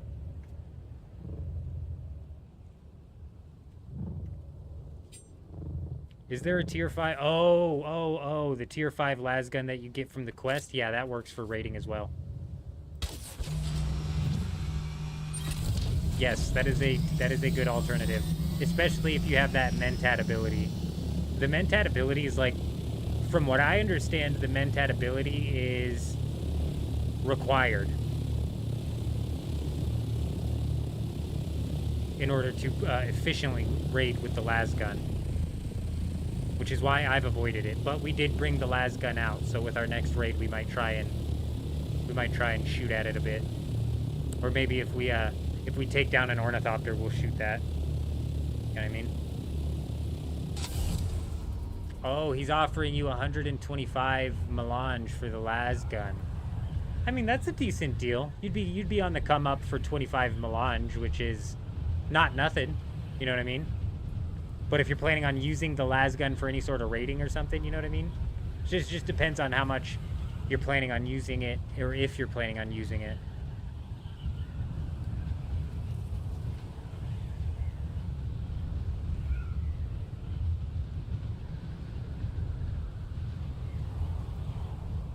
And if it's the tier 5 las gun that you're trading him, then yeah, hell yeah. That's the deal of the decade right there.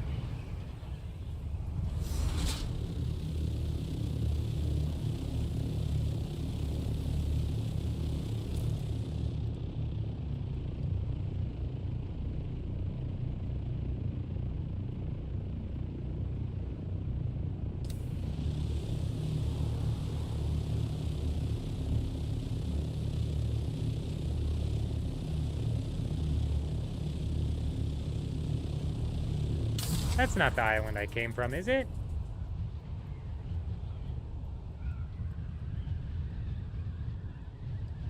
I might have just searched this location, but I don't think so.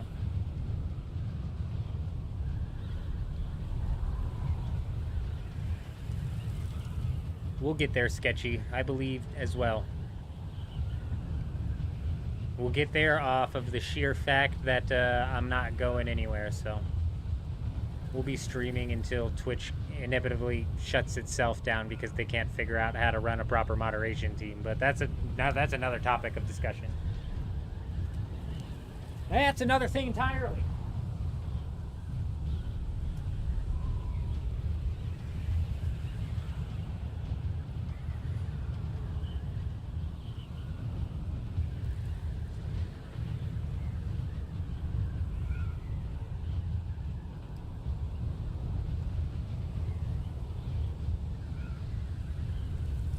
I'm starting to think that this was the island I was at.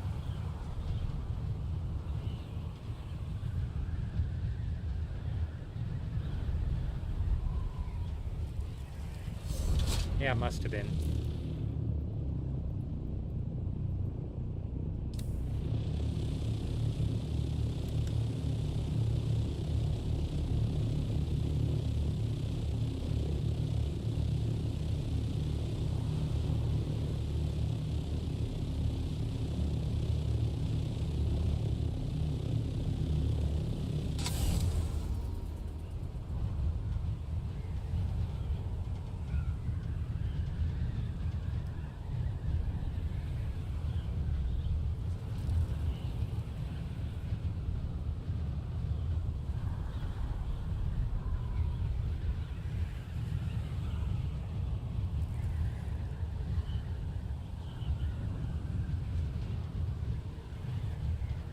Well, at the beginning of the night, we found 2 raids literally back-to-back inside of these big bowl islands, is what I'm calling them.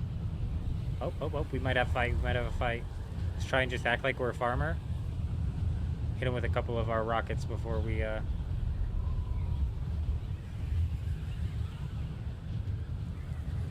Damn it!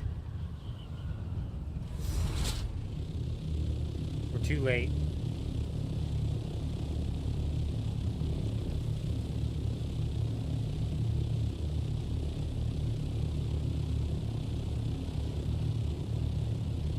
We found, like I was saying though, we found a couple of bases literally right off of the bat in these big bowl islands where people can hide bases all over the place in, which is actually giving me a bit of some high hopes that we're going to be able to continue to be able to find raids out here. It just seems like people have evolved their strategy.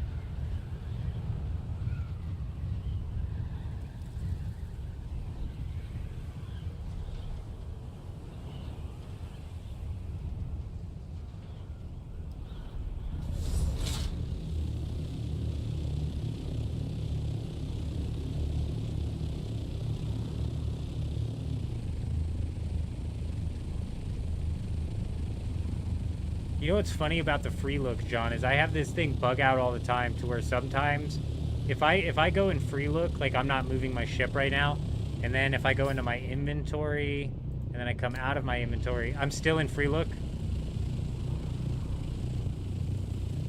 I'm not touching anything. I can't do anything to turn my vehicle with the camera now. So now if I'm like trying to turn hard that way, it's not working. And there's been a couple of times that this has happened by accident. And I'm like, please, for the love of God, stop at the free look. And how I fix it is I have to right click one more time. I right click one time and then it'll adjust. So you can like set your free look to be working all of the time. It's just, it's a bit buggy.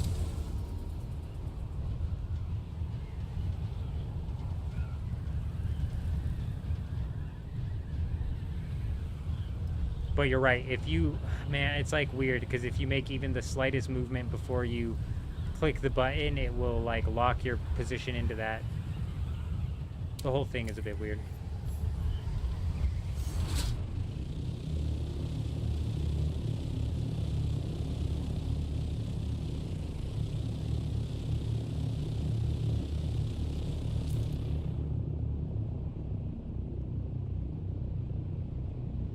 Does it really? Yours never works at all, huh? Yeah, it's definitely buggy, that's for sure. We already checked H5 on this fly through. Let's go back to G5, which is where we found that second raid, so chances are there's not going to be anybody there, but it's not a guarantee.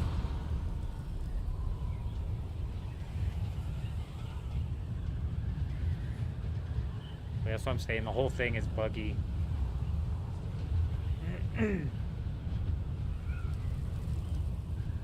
Because there are times where I activate it too and it's still wanging me around.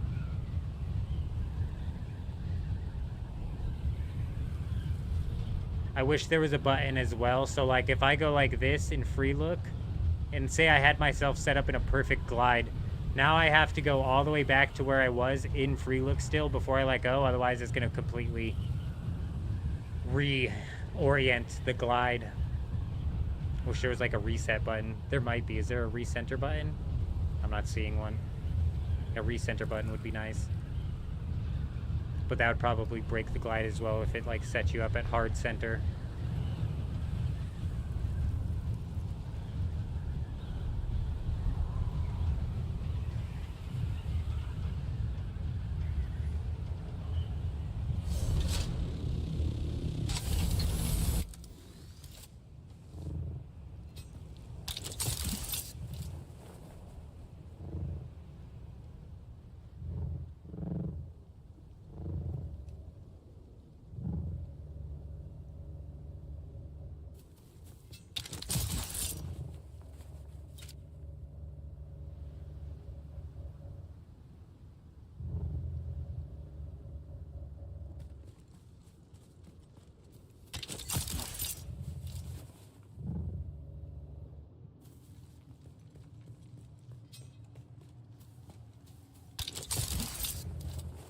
Damn it, just absolutely domed that rock. Brilliant.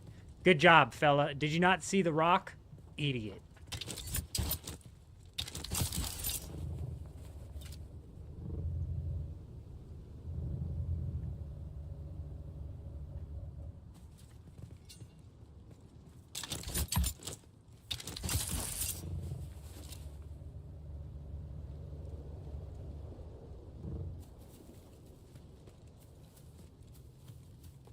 Damn, that's a storm. I'm trying to think in my head if we've got any, like, side bases tagged. I don't think we do. We can try and get behind it and fly behind it. But that never leads to any results, realistically. That never realistically leads to any results, but... Fringe, why are you using your place as a respawn tool rather than, place a sub-thief? Because the respawn tool at least like removes that hub. The respawn tool does the same exact thing as the sub-thief. I just think it works a little bit better and it looks a little bit cleaner. I don't have to see my big blue square as I'm flying all over the place.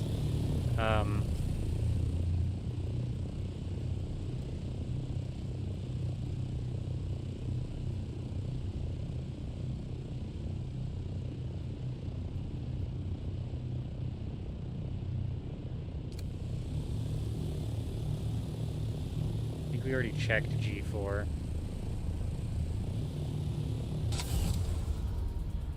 I think we already checked G4, but let's go ahead and glide out there. We'll wait for this storm to pass over us, and then we'll ride the backside of it.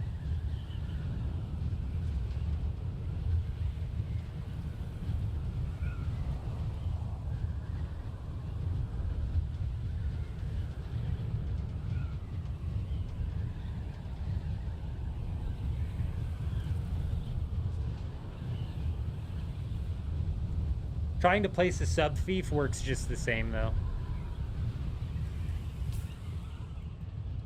The storm is flying really low. It's not even gonna hit this. Oh, oh, oh, oh!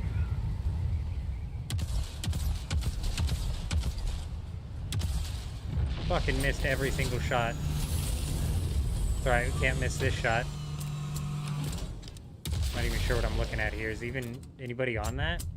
I don't think anybody's even on that. Okay, well, let's use that as target practice then. Thank you, whoever put this here. I shall make good use of this. So this is the angle where I can't hit it at. That's not even going to get close. Even if I'm pulling back. Not even close, that made it worse. What if I'm pushing forwards? That was too much. Pushing forward. Okay, that was on him. What if I'm, like, pushing forward? Okay, that was even still a little bit too much above him. Okay.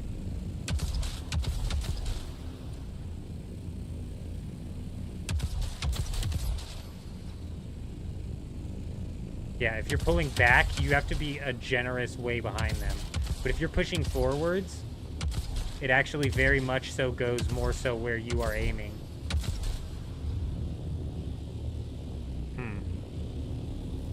Okay. Now let's check and see.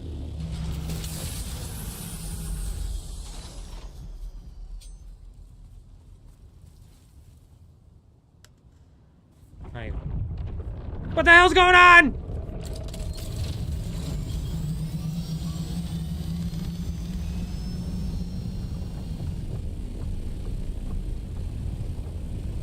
Okay, well, I'm glad we got a little bit of target practice in, but even nosediving at that won't hit him.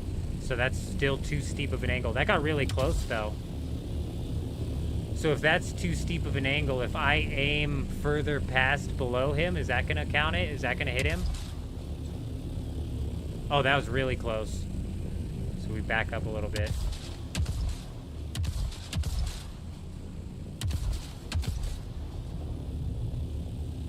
That second one hit really nice, but the first one didn't. So we go in. That's too much. Oh man, somebody fell out of their ornithopter, bro. They're gonna come back. It's broken. It's broken because some asshole used it as target practice. Hey, whatever, dude, okay? I'm having a hard time hitting people on the ground, alright? So I'm not gonna skip an opportunity to... You know, let's practice on this rock, too. Let's say that's a person. Yeah, way off, bro. But if I zoom in... That's too low, too low. So back again.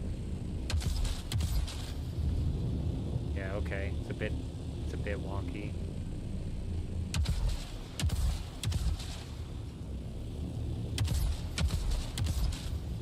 You see? That's the problem I run into. Is we're trying to hit that and it's just not gonna land.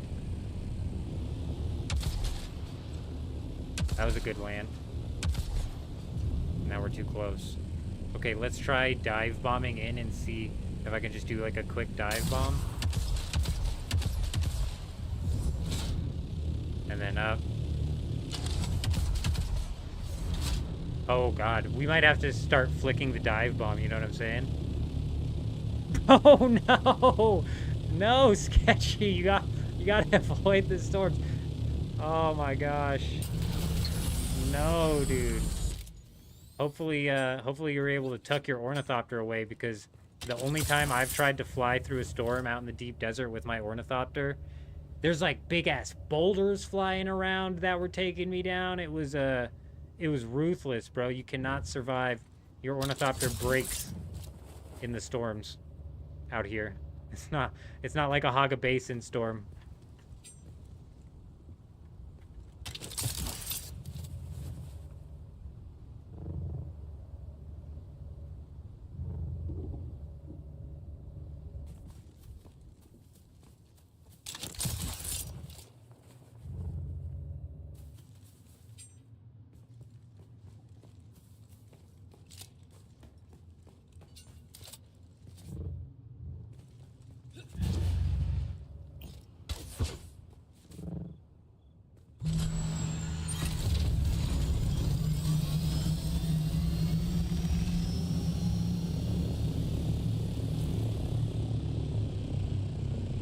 The storm was so low, it wasn't even hitting anything inside of the danger zone.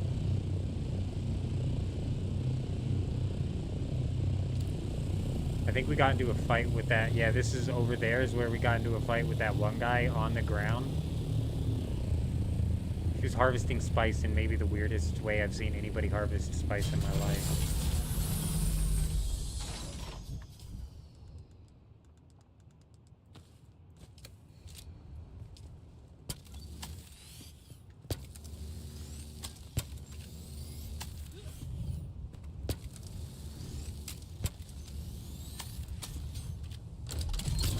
Let's go see if he's back over there, though. I think we're about to pull off and start harvesting spice ourselves, though, for real. We got a couple days left on the Coriolis. I'm not surprised that there's not a bunch of people based up out here, especially considering there's not typically a bunch of people based up out here anyways. I'm honestly surprised that we found that incredibly hidden raid with that guy who had like 5,000 spice tucked away in there. That took me off guard.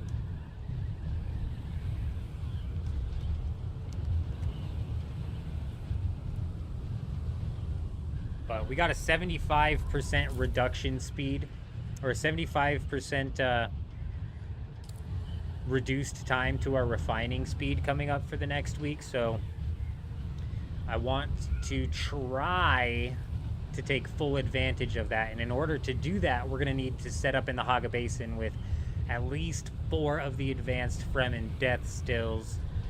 And we're going to need to be funneling in some resources. I think we're going to take a functioning base out into the deep desert over the next week. Oops. We're going to try and take a functioning base out to the deep desert, I think. And refine spice into melange and refine plastanium and all that good stuff. So we'll need to set up a base. We'll need to set up a concept for a base tomorrow. That'll be what we do tomorrow. Tomorrow we'll do another scout of the deep desert and, you know, raid this stuff throughout the Coriolis storm and then set up to prepare to move out. Set up to ship out. I think actually tomorrow, by the time we get on, the Coriolis storm is already going to be in effect.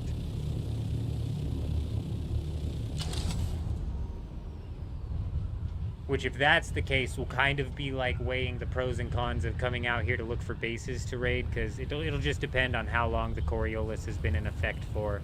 Let me check the Discord. See if I can get a grasp on what the hell's happening with the times. So it starts in 13 hours, which would be like 6. That's like right when we get on, actually. That's like right around the time we get on. So it might be worth swinging around to the deep desert once to see if anybody placed a base. Because once the Coriolis starts, bases are free. It's a free-for-all. In any base that's in the PvP zone, at least.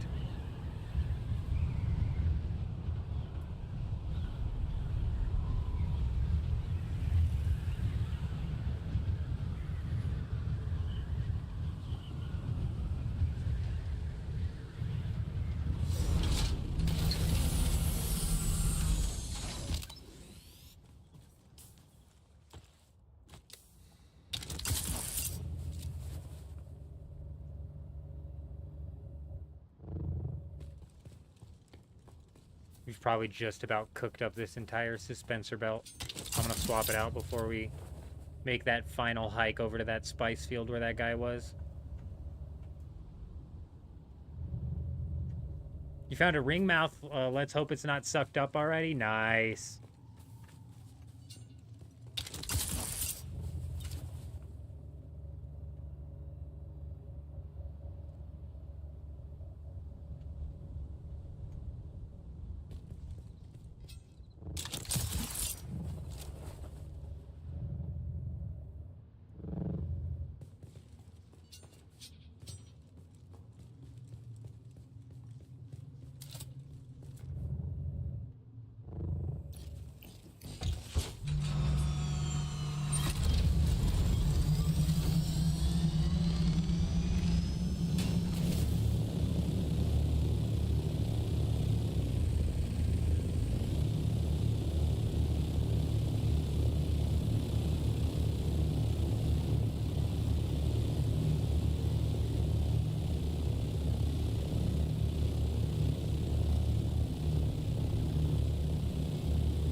Dropped frames 1006? When did that happen? Is the stream lagging? That's got to be like throughout the entirety of the stream. It's all gone. That's brutal. Like I said, I only think like 1 or 2 of those is active at any given time on this map. So that just might have been one of the dried up ones. But yeah, that's brutal. I'm assuming those 1,000 dropped frames all happened at the same time. It might have been when I was dicking around trying to figure out how to load up that video.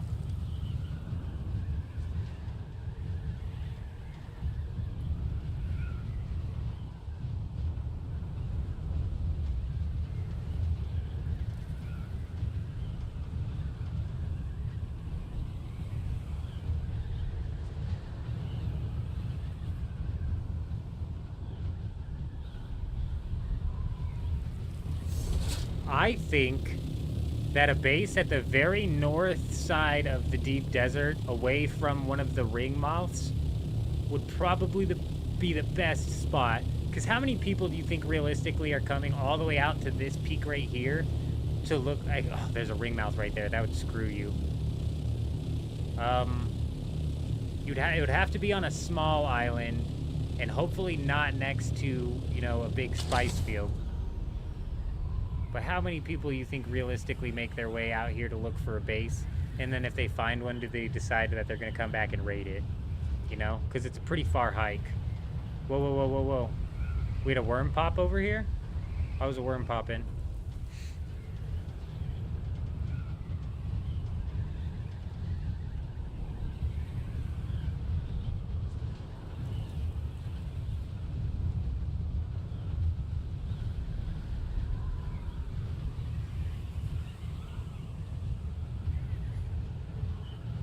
I don't think this spice field over here is active, but we'll go check.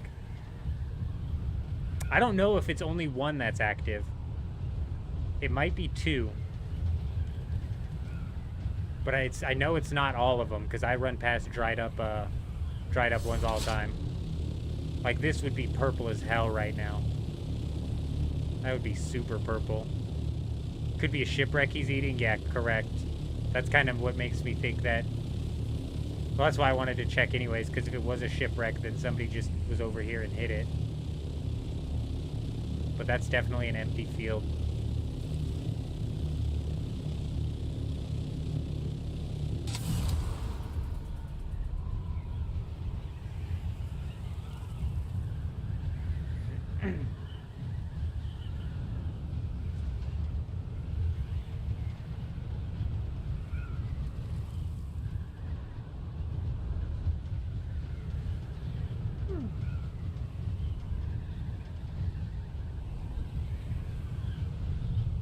Man, that sucks so bad. The worms in the oh, here we go, here we go. This guy's still out here farming. Okay, let's hold for a second, because that worm's gonna drop. That worm's gonna drop and chase. I don't want him to see me until he's back on the ground. Because this guy's farming weird. If it's the same guy, he didn't have his ship out. He was just on his feet at first. Alright, worm's gonna roll through the ring now. He's probably up. It goes away. And then he goes back down.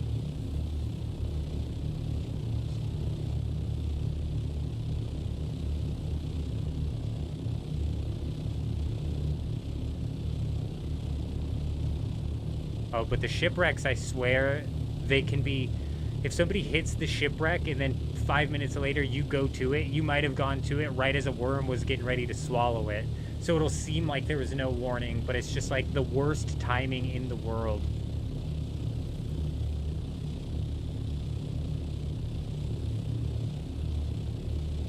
There it is. There's the spice field. Way further out than I thought. Wait, is that not the spice field?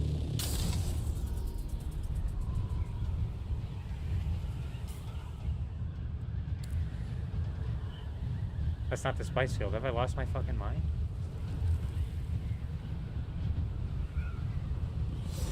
Alright, let's get up in the air.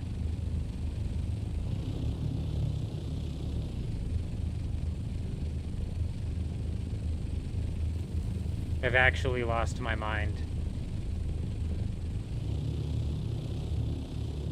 The medium spice field was in the one section. We saw a worm pop over here. So I just assumed it was that guy popping the worm again. But there's literally not even a spice field over here, so I don't even know what I'm talking about. I'm tripping.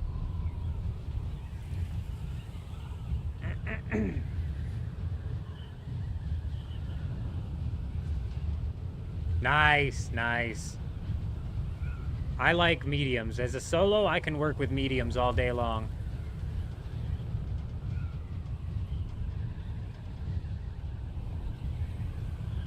Do I mind catching a large? No, I don't mind. But I can work with solo or I can work with medium all day long.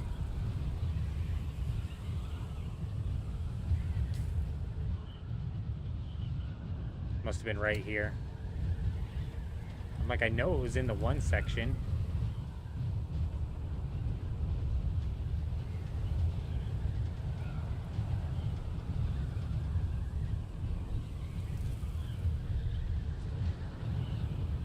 Still going strong in Dune. Dan, good to see you, Dan. Hope you're doing well. Yeah, we're grinding it out still. We still be putting in the Dune work, the Dune hours and hours of Dune. We're out here flying around this empty deep desert, just looking for bases to raid and people to pick on.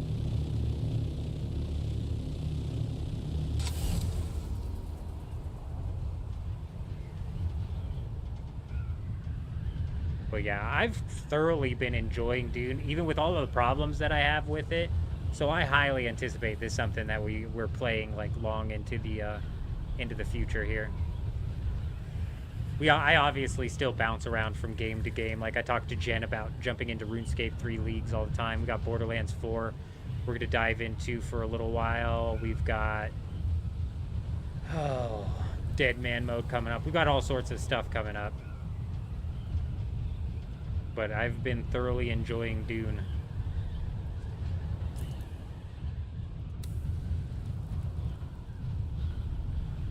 Nice.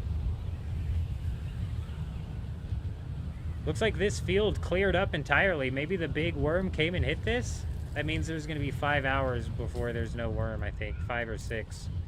Maybe 8, I don't know. I'm pretty sure this is where we caught that fight with the other guy, though. So... curious. Very curious.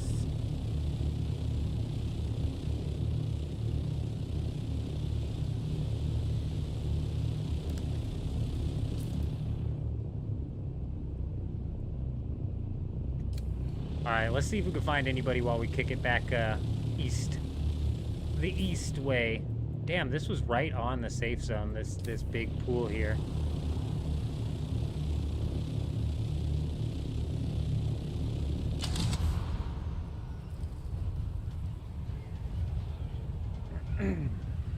Is this a cave down on this island? Because I see something glowing white. Could that possibly be a base we just found? It's a cave.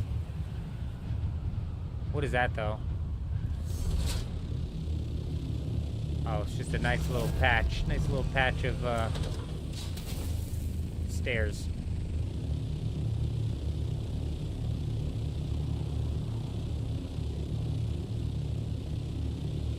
This island looks thoroughly mined out. Somebody's farming over here.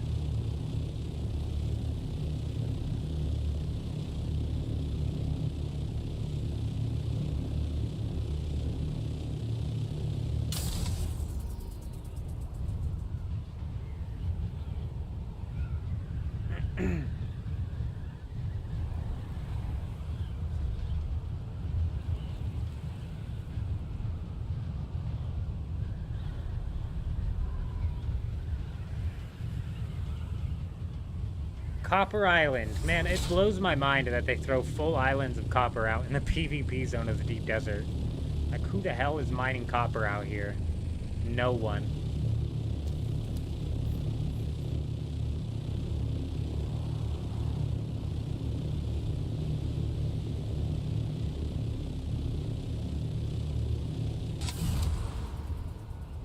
We've officially reached the reckoning hour. Nobody's on anymore. There was that one guy farming spice in a really weird way, just on his feet.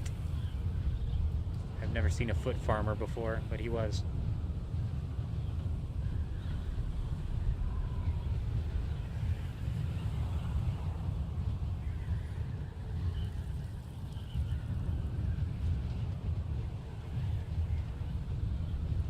Do you have to apply for affiliate on Twitch, or does it just happen? Does it just happen once you hit the prerequisites? I'd imagine we're just a couple streams away.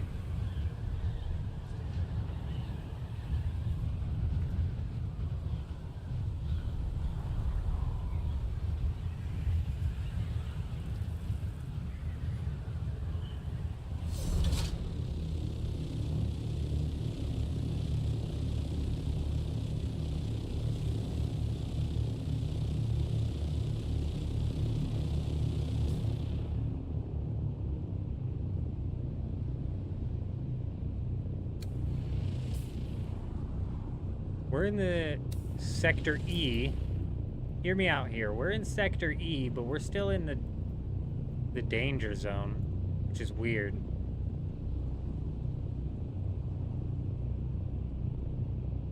Oh, okay. It's just at the tip there. Realistically, nobody would base here, bro, but I say that every time, and then we find some stupid person's base here, so I think that's going to be safe zone right there. Let's go check, though, just to make sure. It just happens, you unlock affiliate, and then you get an email. Cool. Yeah, that's going to be safe zone with that guy there. That's pretty cool. Surprisingly, the Twitch journey this time around is actually going to lead to affiliate. Who'd have thunk it? Not I. Not I.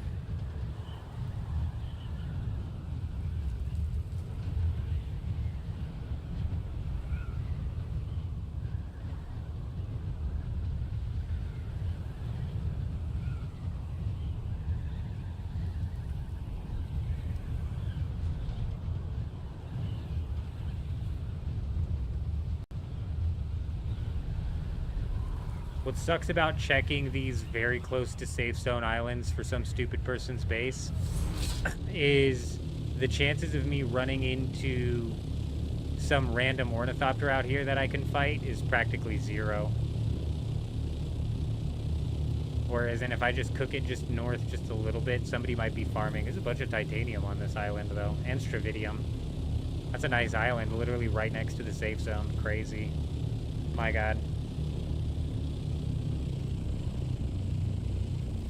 Hang on. Hang on, I'm gonna have to put on my reader glasses and zoom in to see that name real quick. Oh. My goodness gracious, it comes in normal on Twitch, but on my bot rigs, it's literally pitch black. We got somebody on our radars. Are we on a low pop server? I don't think it's low pop. It's just these people haven't come out. This guy's flying into the safe zone. That's what I literally just said, is we'll run into random people out here.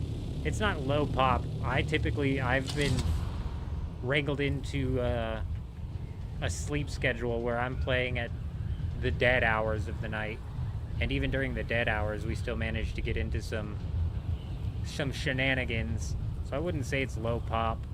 It's just goofy, man. There's just a lot of goofy PvE players on this server. Did we just hit 12 hours on the live stream?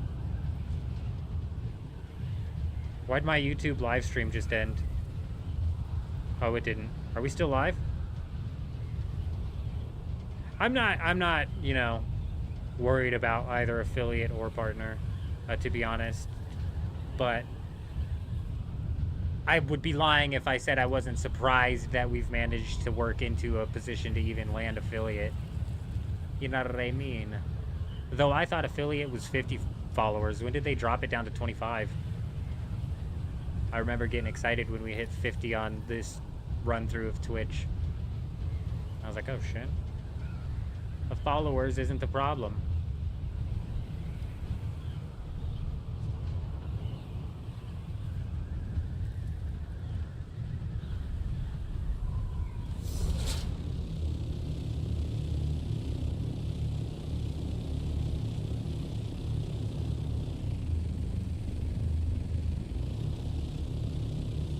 This 3 fiber on the ground looked really strange. I didn't know what I was looking at.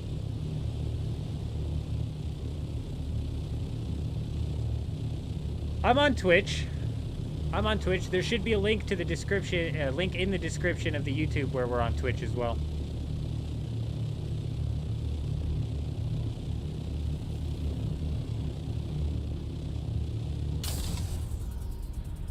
Three stack of spice. Wow, did you really? Are you talking about like a 3 stack, or you found another medium? Or are you talking you finally filled an inventory up of spice?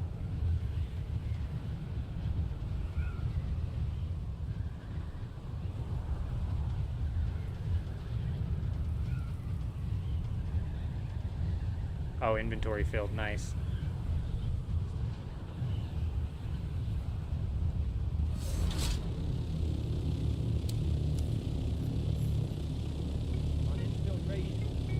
Hey, Tom, coming in with the follow over on Twitch. We appreciate you being here. Hope you're doing well, and welcome. Welcome, welcome, welcome.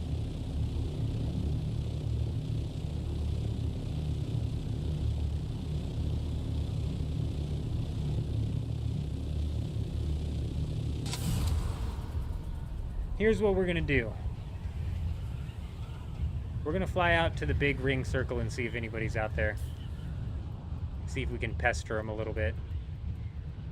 It was right here in H9. See if we can't go pick on anybody in the big ring circle. There's a medium ring circle, I believe, up in like the F section. So maybe we kick it over there and we check the medium and the my wings are tortoise shit right now. I'm gonna jump down and fix them. We'll fix up the generator and engine as well.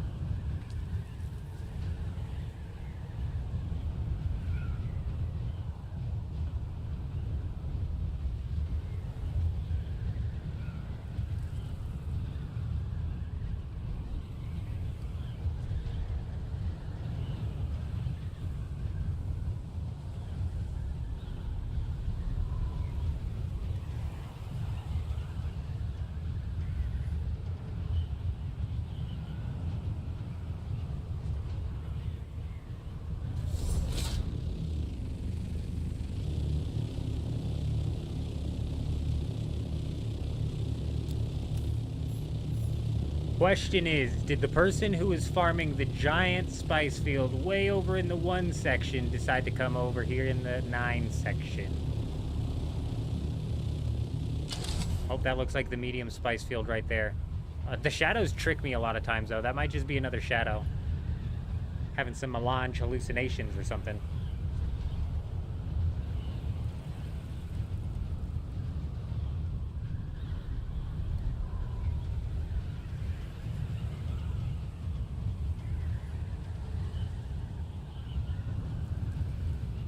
Oh, here we go. Wait. That's just an ore. I thought that was an ornithopter.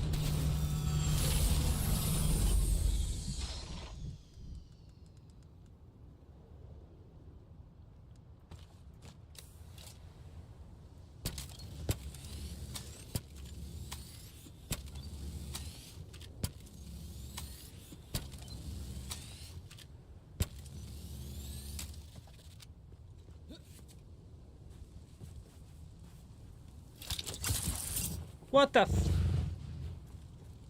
We're good, we're good, we're good. Hey, hey, hey!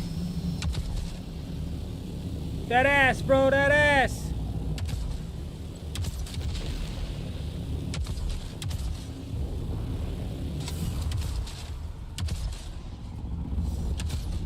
I fucking suck so bad with this thing. Let's pull back and then fire. Once he catches this glide, we're fucked. Get in front of him, get in front of him, get in front of him.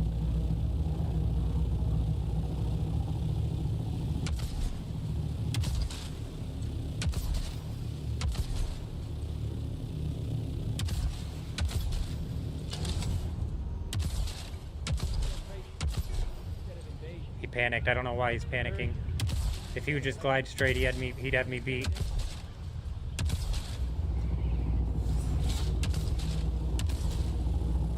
Let's nose fuck him. Let's nose fuck him. We were getting nose fucked earlier and it was pretty good. Worked well for the people. If this guy doesn't panic and just glides away, he's fine, dude. If I break one of those wings, he's actually screwed.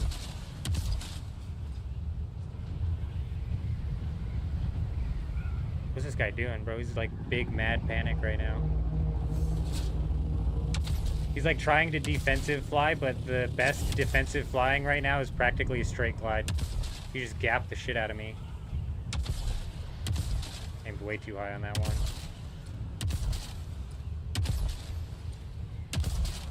Are those hitting him because they're exploding? That's hitting him, isn't it?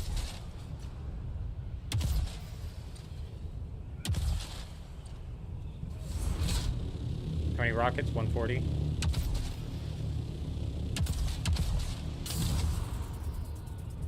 Caught him with one.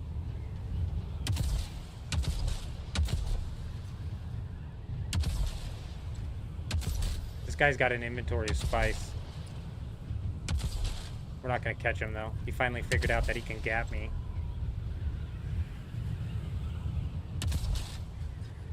Nope, he's going back up.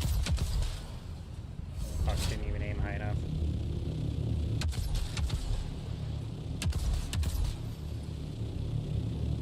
Oh, come on. Those gotta be getting close, dude.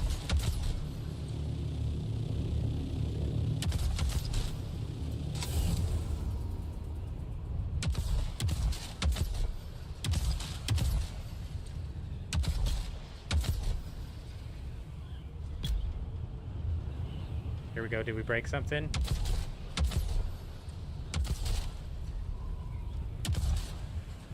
Nice shot right there. A long shot. Nice. 104 on the rockets. I think I have some in my inventory.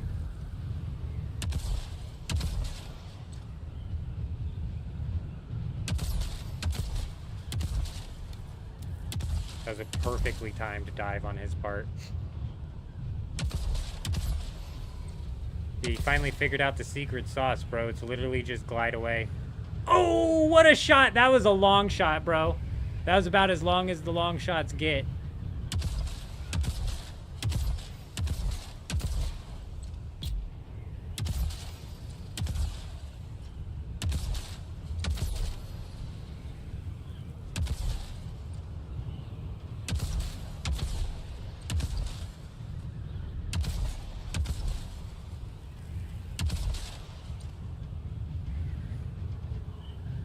Boom.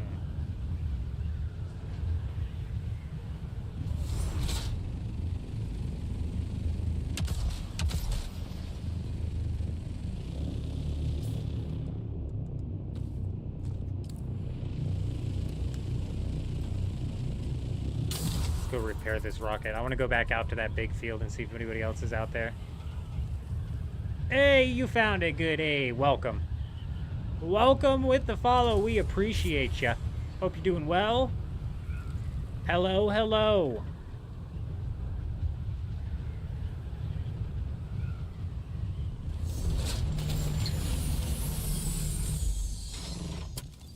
That guy would have had a much easier time had he just decided to glide straight the whole time. Basically, the best defensive flying you can do, because it's so easy to gap these guys with the rocket. So basically what you're going to want to do is, if you're going for some defensive flying, is you're just going to want to... Why is it pinged that way?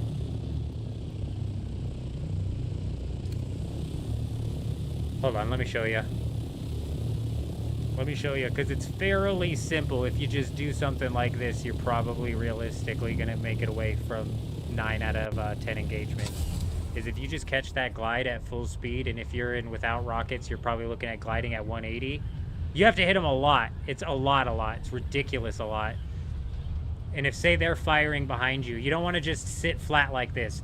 But you don't want to be, like, maneuvering either, because then you're going to lose speed. And your best defense is your speed. You're going to gap them. So if they're firing at you, you go up for a little bit, you go down for a little bit.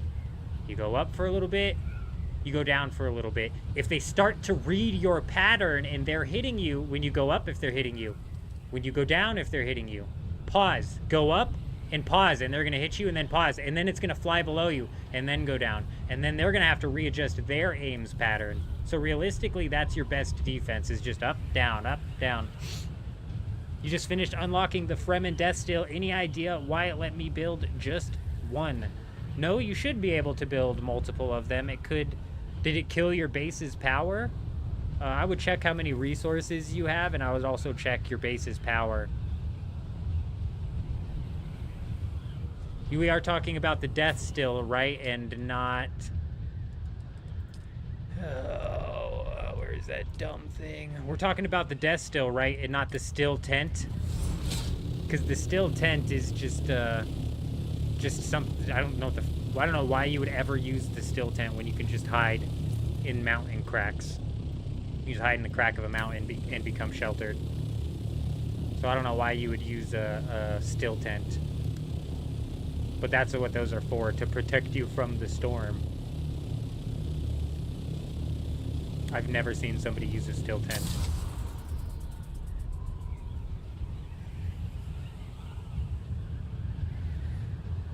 Yeah, you gotta hit them a lot, Dark, which just sucks. In the clip that I showed earlier in the stream where we took down that assault ornithopter, and then he ended up getting eaten by the sandworm, we had to build a lot. Okay, so it's not a power issue. It is we are for sure, we're talking about, it's not this, you're not talking about the still tent, are you? We are talking about the death still. You're talking about the basic one. I would just make sure that you have the proper... Ow. I would just make sure that you have the proper resources, and you should. If you're trying to, like, fill in, and you should be able to build it. If you're trying to fill in a green pre-placed fabricator and it's not working, delete it, and then just insta-place it in.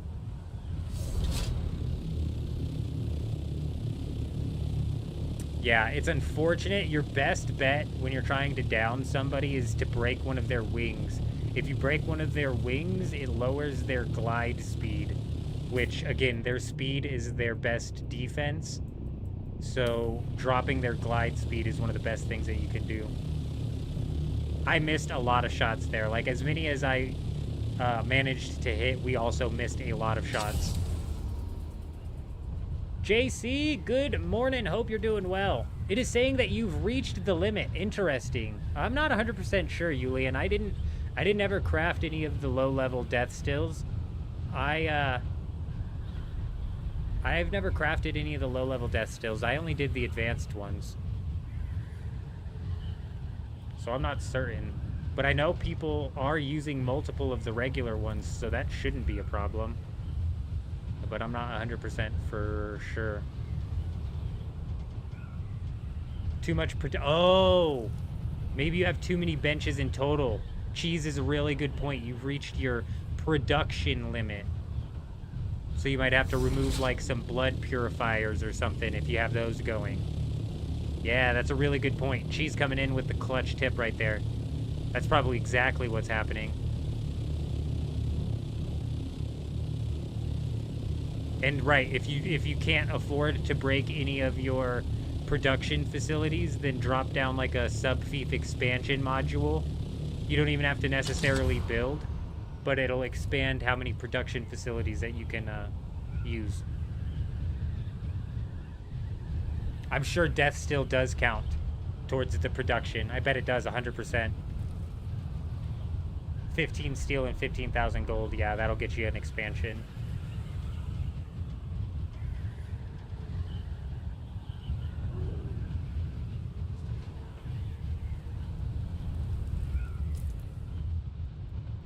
There's a big, big spice field out here somewhere. Not even just medium, big.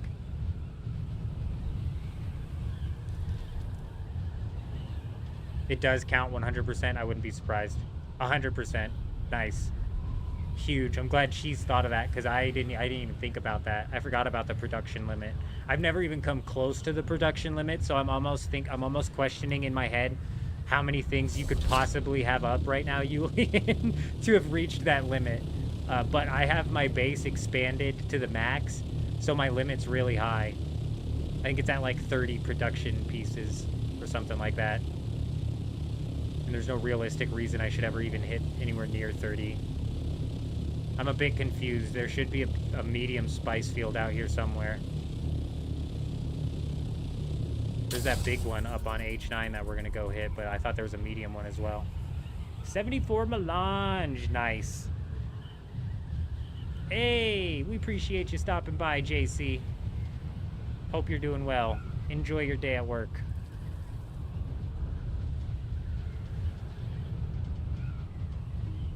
On infiltration.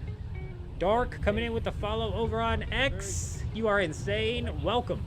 Absolutely welcome. We appreciate you being here. Hope you're doing well. He's probably spamming the early tier energy producers and water storages. Excellent. Water storage counts towards storage, does it not? That's a different facility than production.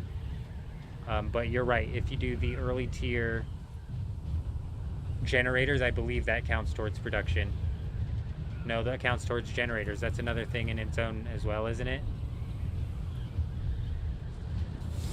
I don't understand how I've somehow hit the wall here.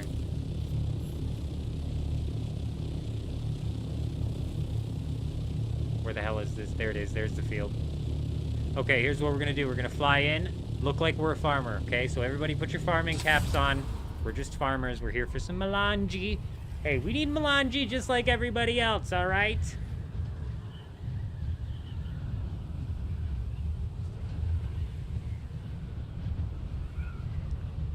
So your power grid, you're probably going to want to put down some of those wind generators and stuff. Wind turbines is like the next tier of what you're looking for. We land as farmers. We shoot them twice with the ancient way. Boom, boom. They're in full panic mode. And then we kill them.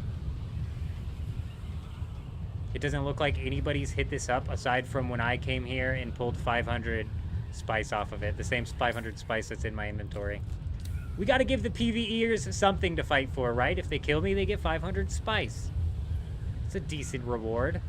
Cannot believe nobody's out here, bro. About to pull my assault ornithopter out and farm the shit out of this thing.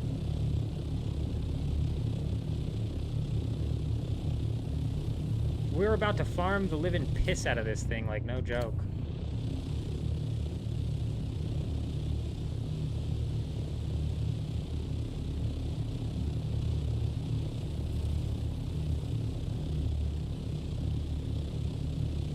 Scott's right. Just dropping down a base expansion is probably your easiest way to expand your thing. Should you make the Cut-Array MK6 and turn it in or use the spice for advanced workbenches? What would you turn it in for? What the hell would you turn it in for? In order to grab the las gun? No.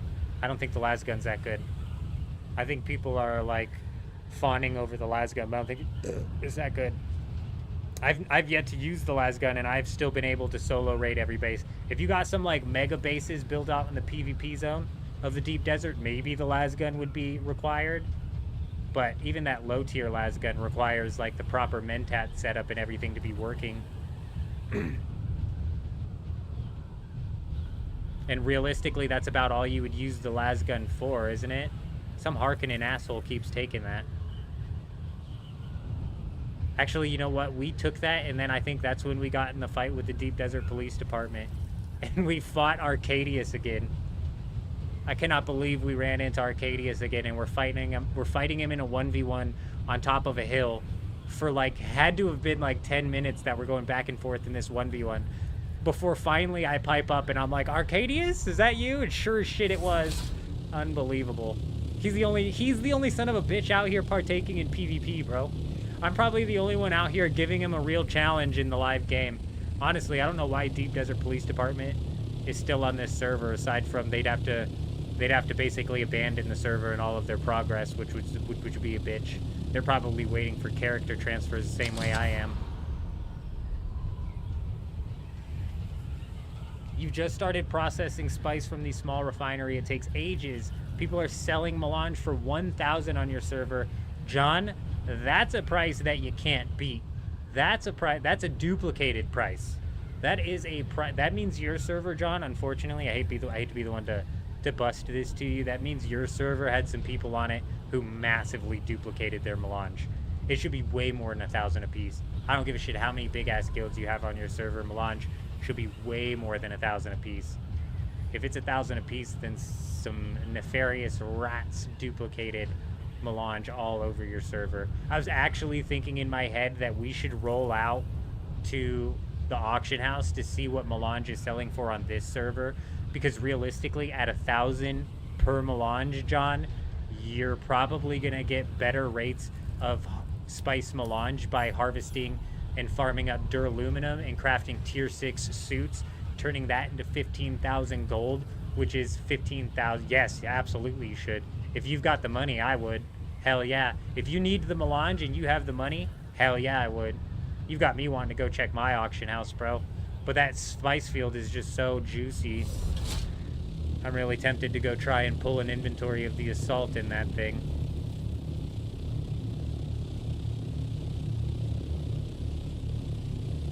On your first raid, you got a las gun, so you're pretty happy because you did not need to do the quest. That's nice.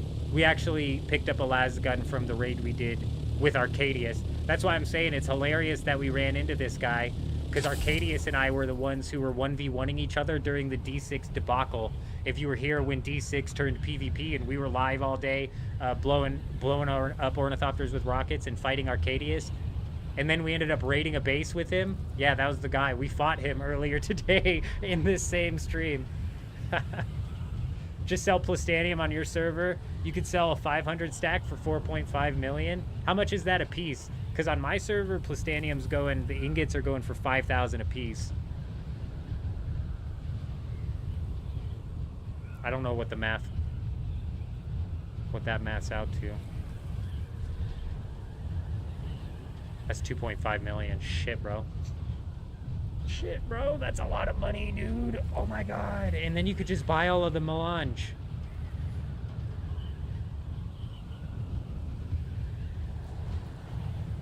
You've been selling duraluminum on your market for 1K a piece? That makes sense. That price makes sense. 1,000 for melange makes no sense. Homeboy selling 10,000 almost per... 6 to 10K for Plastanium's crazy. It is easy to get cheese, especially compared to melange.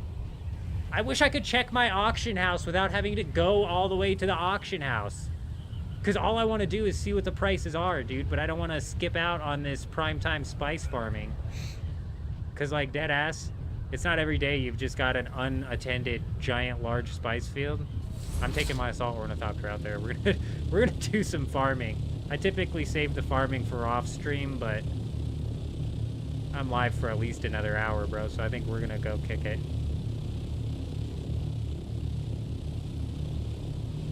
And realistically, I need to take a look at the Discord again to take a timer on this thing here, because tomorrow's live stream is going to be an extended live stream in all likelihood, because we're going to be writing out the very first chunk of the Coriolis.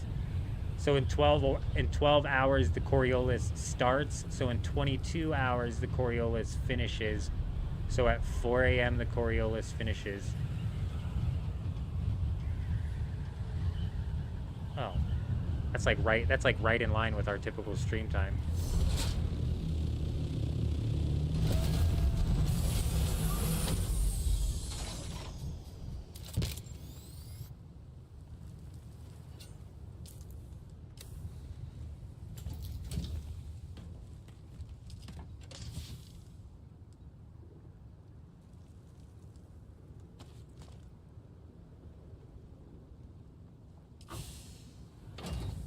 Everything looks in order. The only problem is this. I need another welding torch and maybe some more wire.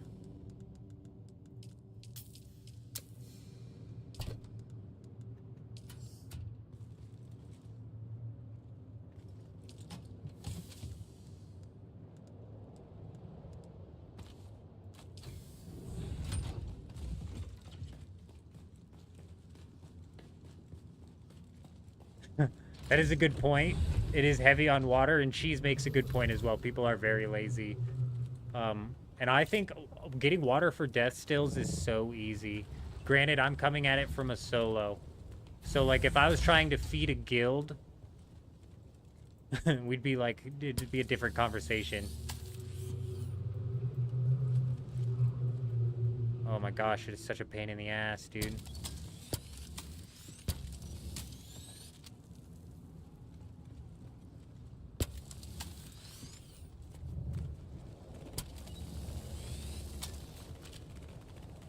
Stop humping the ornithopter, you freak. God, this guy's a freak.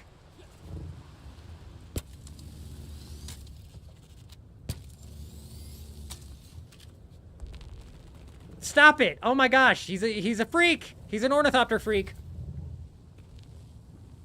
You just can't get enough.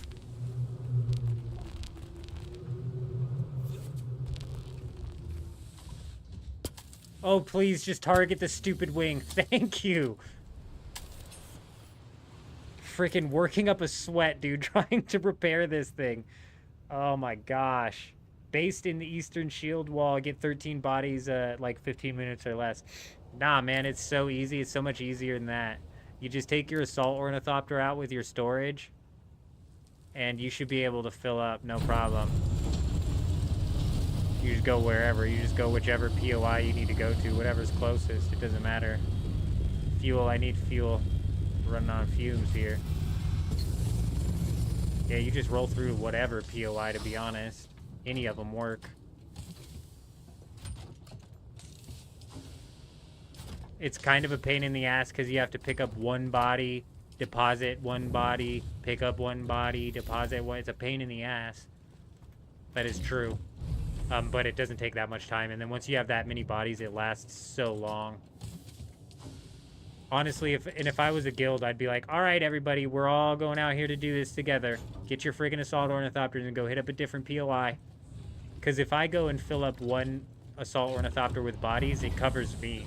So if you get a guild, an entire guild to go hit up all the POIs and fill up an assault ornithopter, should be enough bodies to cover the entire guild. Any action? You got to do a little bit of action. He got away. He got away. But there's a giant, massive spice field out here that's just being left entirely unattended that we're going to go mess around with. Farm on for a little bit. The buggy is OP for body farming. Oh, right. Hank's right. Didn't even think of the buggy. The problem with the buggy is it's like a lot of the POIs don't even have enough enemies to fill up a buggy. Like the one that I hit up next to my base. You know what? That PvP zone has a shitload.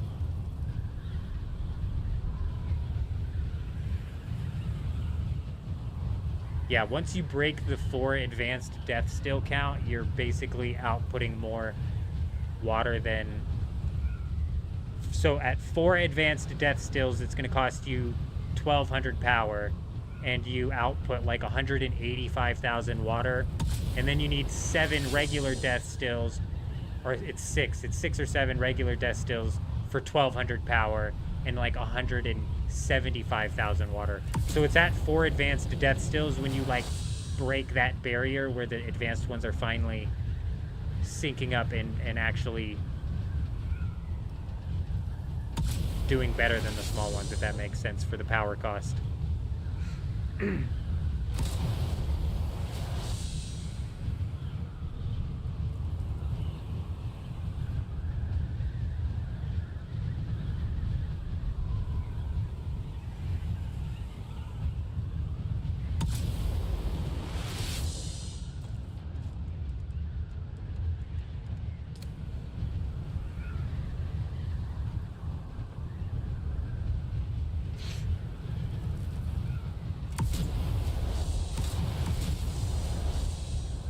Well, there is a certain point. If you cannot put 4 advanced death stills down, you're better off using the smaller death stills because of the amount of power that they cost.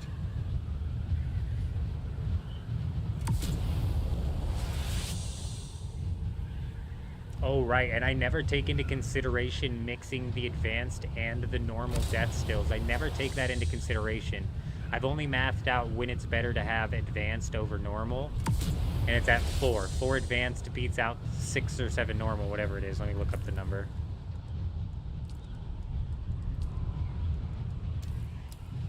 It's 200 power per, so it's 6. 4 advanced beats out 6 normal for the same amount of power. But then if you start mixing advanced with normal, that completely changes the equation.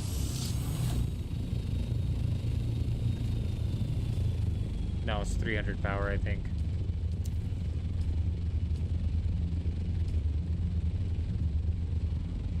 Fuck, it is 350. Did they change this shit? I mathed this out like 4 times on live stream, so it's 1,400 power. That's why I keep saying 7. Never mind, they didn't change it. It's 1,400 power, not 1,200. I'm just mixing up my power. So it's 4 advanced death stills beat out 7 small regular death stills. I just had my math backwards a little bit.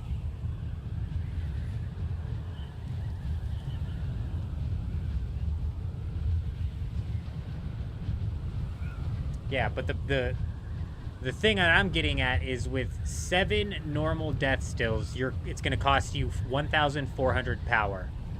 And you're going to walk out of there with whatever 7 times 25 is. Let me pull out a calculator before I look even more stupid. You walk out of there with 175,000 spice for 1,400, or 175,000 water per hour for 1,400 power. 4 advanced death stills. Storm is approaching. Shut up, dude. I have my fucking assault out. 6 minutes? Okay, we should be able to work around it. 7 advanced death stills cost you 1,400 power and outputs 185,000 water.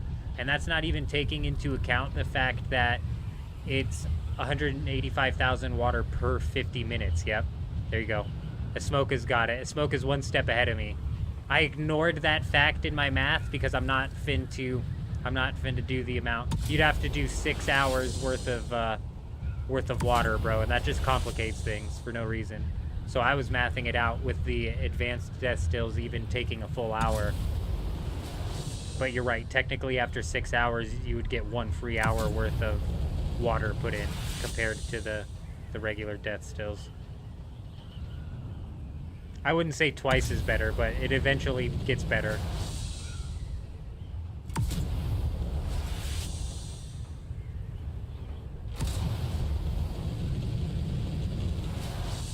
Man, I was gonna say, I swear if somebody's out here the time we come and I don't have my rocket launcher on me, I'm gonna just be pissed off. Just gonna be angry.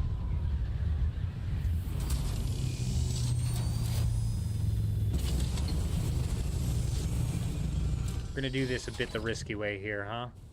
And I'm thinking we slap it from the very dead center.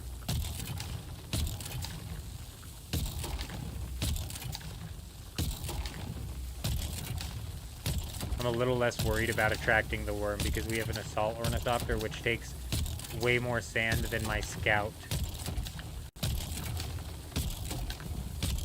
But even then we could do something like this.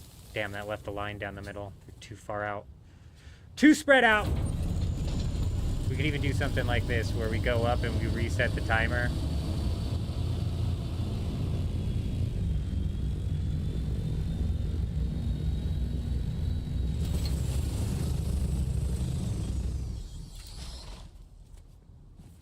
What am I fucking doing, bro? I'm stupid. I parked so far away from this thing, dude. Dumb. Alright, now we do this.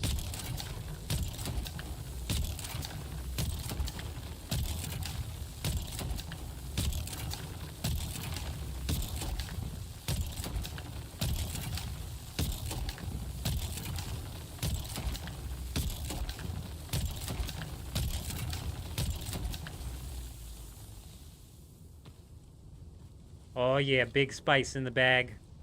Big spice coming in. If somebody comes in with a rocket ornithopter, we are screwed, bro. Like dead. That's alright.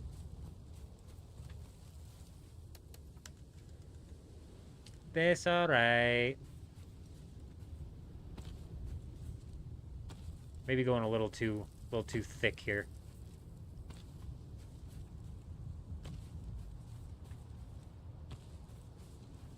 The spice must flow. Yes, that is correct.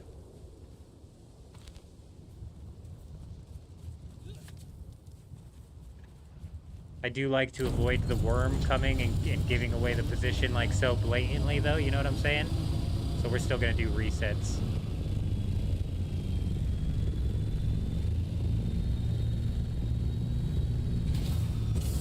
I don't know. It's so early in the morning, man. This spice field has been sitting here untouched for like an hour. We found this spice field. We went all the way to the one section looking for people, and then came all the way back here, and the circle that I put in was still the only circle in here, so. Pretty early Monday morning to boot, you know? So, I'd be a bit surprised. Realistically, a lot of the guilds and stuff are probably in the process of moving their shit the hell out of here as well.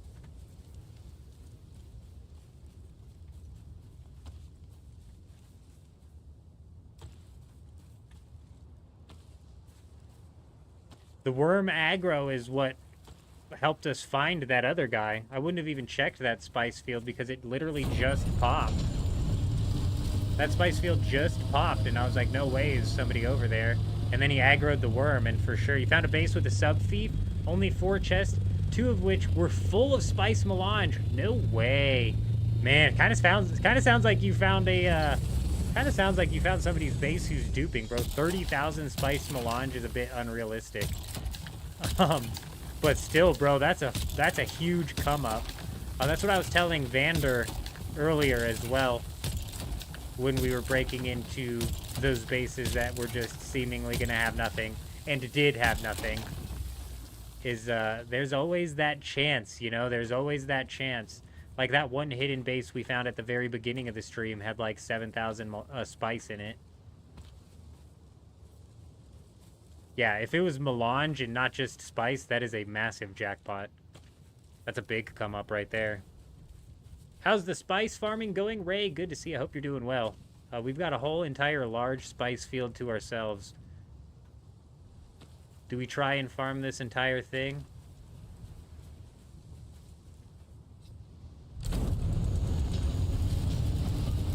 How much spice do you get out of a large spice field? Realistically, how long would it take one person to farm up this entire thing? This would take all day.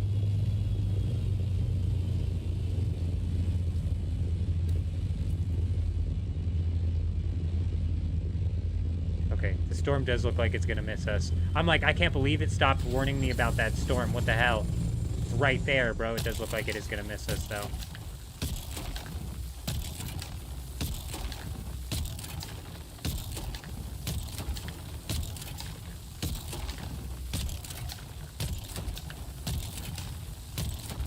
$250,000? That is a ridiculous amount of spice. I can't even imagine farming that much because it would take me fucking 700 days to get it out of here.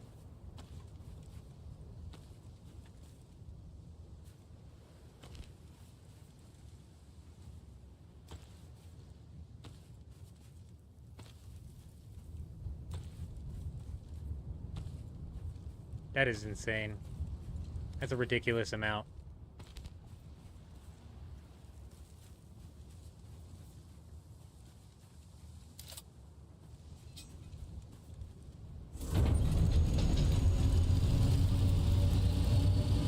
Yeah, good chance I can grab this field solo. Yeah, probably this whole field, I'd imagine. There might be one other person, but I'm telling you, 90% of the people who play on this server are PvE Andes. They don't partake in PvP. There was that one guild we ran into that wasn't Deep Desert Police Department earlier, though. So maybe maybe we do get some guild versus guild action going on this server, where we can just kind of be the menace that pisses both of the guilds off. They'll be like, watch out for that old man Jenkins, he's a dickhead.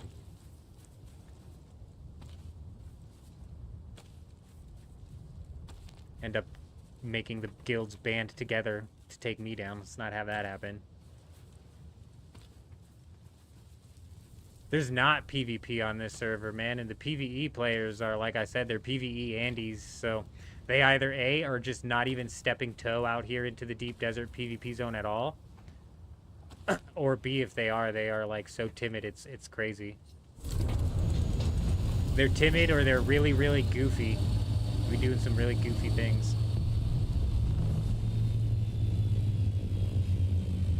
That's another large spice field. Wait, how's it directly north of us? We're in the 9 section. Is that spice field? It's got to be a medium one then. I'm assuming it's in the eye tile and not beyond the border. Has there ever been a spice field that's beyond the border of the deep desert? What the hell happened to this pile here? It's a little mini pile. It still had 84 spice in it, though. Big... Oh, what the hell? Little baby pile. Still had plenty of spice. Small pile packing big punch.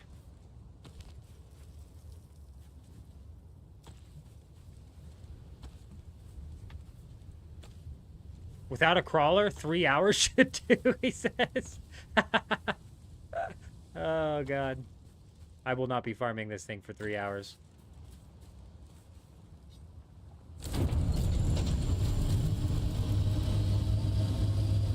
Honestly, like two 2 assault ornithopter inventories worth is probably all that I care to actually pull from a spice field for real.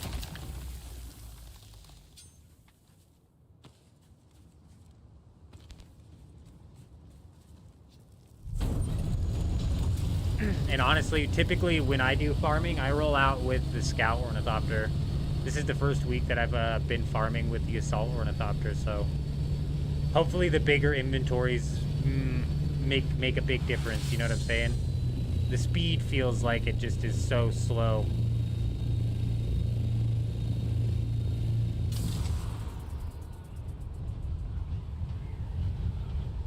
I'm telling you, hazmat suits are the best moneymaker in the game. Like, why even dick around on the auction house when you could just sell hazmat suits?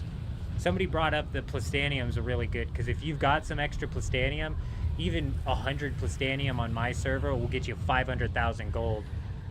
Which, if spice is only, if melange is only 1,000 per melange on my server, I don't know what it is, but that would be 500 melange. And trading out 100 plastanium ingots for 500 melange, I do that every day of the week, bro.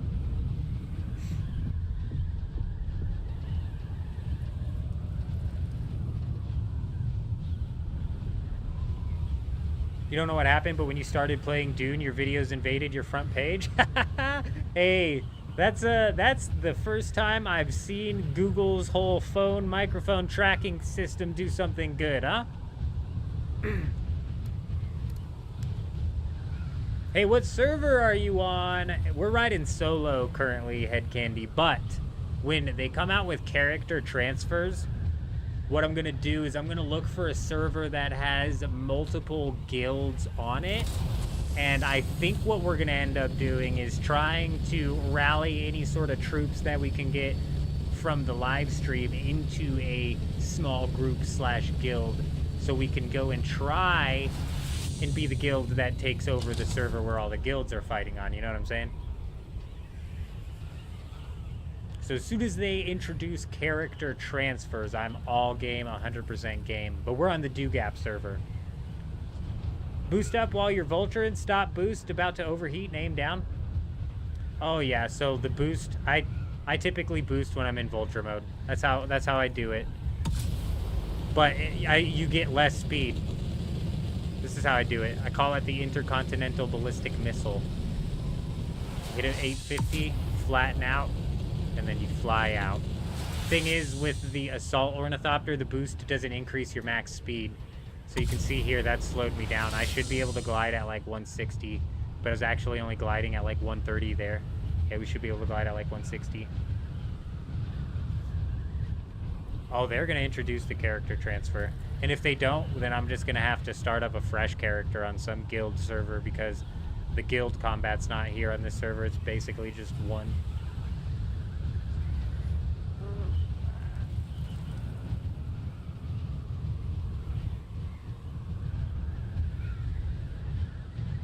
You can actually preview the bases before you purchase them off the auction house, Sketchy, so you can see what you're getting before you buy it.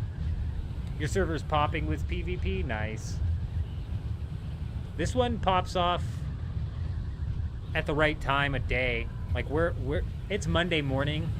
It's dead right now. I wouldn't be surprised if I'm the only one out here. Monday morning leading into the Coriolis storm, I wouldn't be surprised at all. That's a really good point, Stoner, is we wouldn't be losing any fuel. I'm not worried about it though. Fuel's a dime a dozen.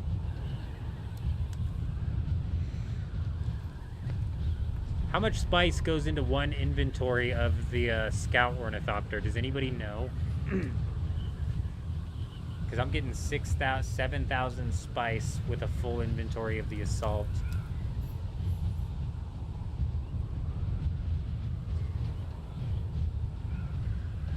You're mining titanium and you heard your ornithopter and you started looking into the sky. You sure it was my ornithopter? Oh, you heard my ornithopter on the stream. Got you. Charlie's thinking he's getting dive bombed on. That's too good. 2,500 and 888, okay. So this is more than twice as better. This is more than twice as good. Okay. So we would have to do more than 2 trips with the scout ornithopter in order for the speed to technically be justified. And I don't think we could get, even with the speed, 3 trips down before we got 1 trip of this. So this is definitely faster than the scout.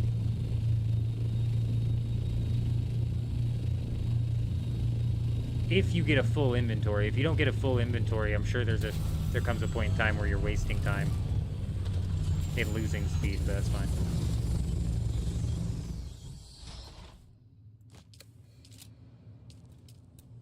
Damn it. Not enough aluminum? Can we fix that possibly?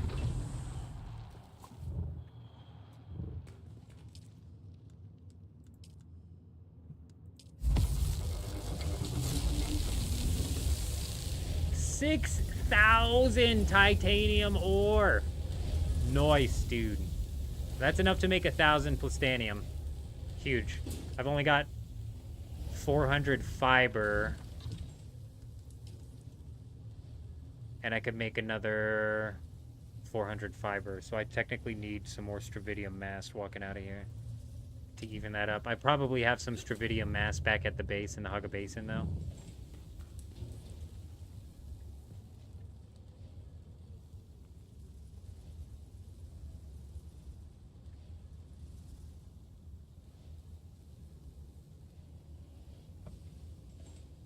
That's such a good theory, Asmoka, saying that if you ran this, where is it? Yeah, this right here, the heat management, a 20% heat generation, you probably would be able to spam. I'm wondering if you'd be able to get all the way out there. 2,500.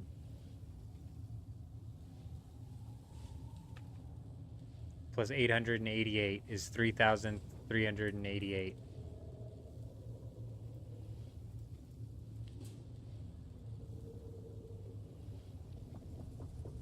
It's like literally twice as good.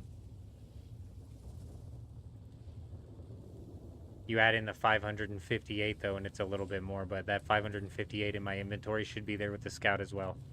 All right, good point. Yeah. It's like smack dab on the dot, dub twice as good.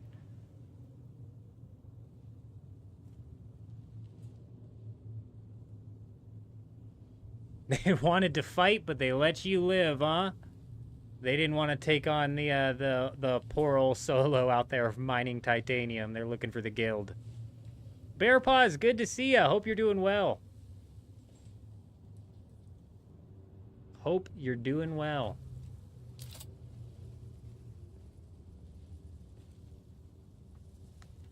Give me a minute.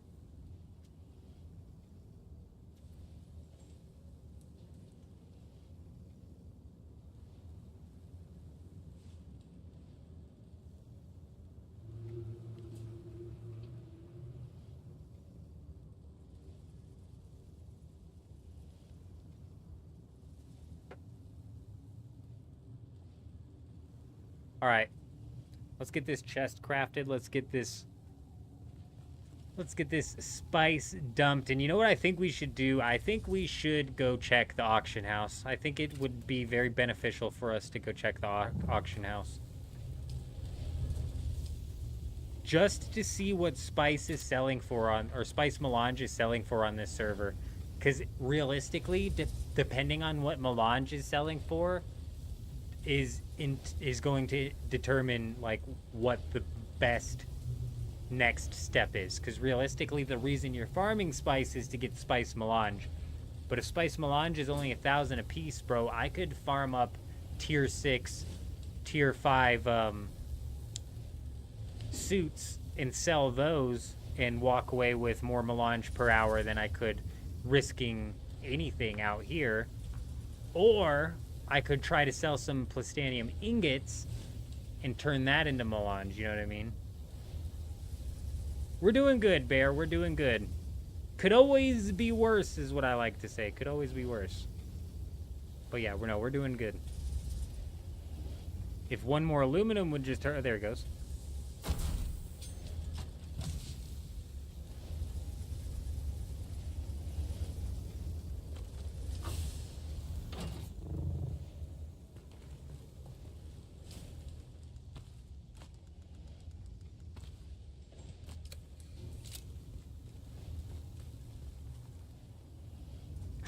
It realistically would have been a waste of ammo for them. But I'm surprised they didn't. If it was the if you were on my server, the Deep Desert Police Department would have blown you up with their rockets, and then they would have blown your ornithopter up, and none of them would have even gotten out of their ornithopter to loot you. They would have just blown you up for the hell of it. They're madmen out here.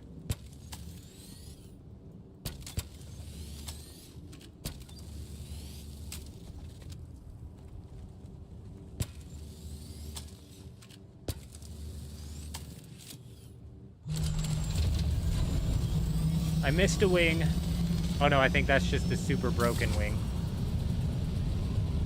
Alright, finally we're in an ornithopter that has some speed to it, huh? We got some get up and go to this thing. Let's go check the auction house here. I'm curious as to how bad my server got hit with duping. I'm positive that these guys right here, the shy guys, are duping. They duped to shit on this server. It's been 2 weeks in a row where Atreides basically won the Landsrat on day 1 because they had like 7 of these beat already on day 1. Meaning they bribed the houses to open up the challenges and turned in enough items to complete the challenges on day 1. Insanity. In theory, the price of spice melange should go down. Way too much spice for a tiny elite until everybody reaches endgame, because that is when everybody starts killing each other. You're right. You're right. Realistically, spice will and should have, on a natural graph, would have gone down. With the duping, that's why it immediately were shot down to 1,000 apiece. 1,000 apiece for some melange is way too cheap.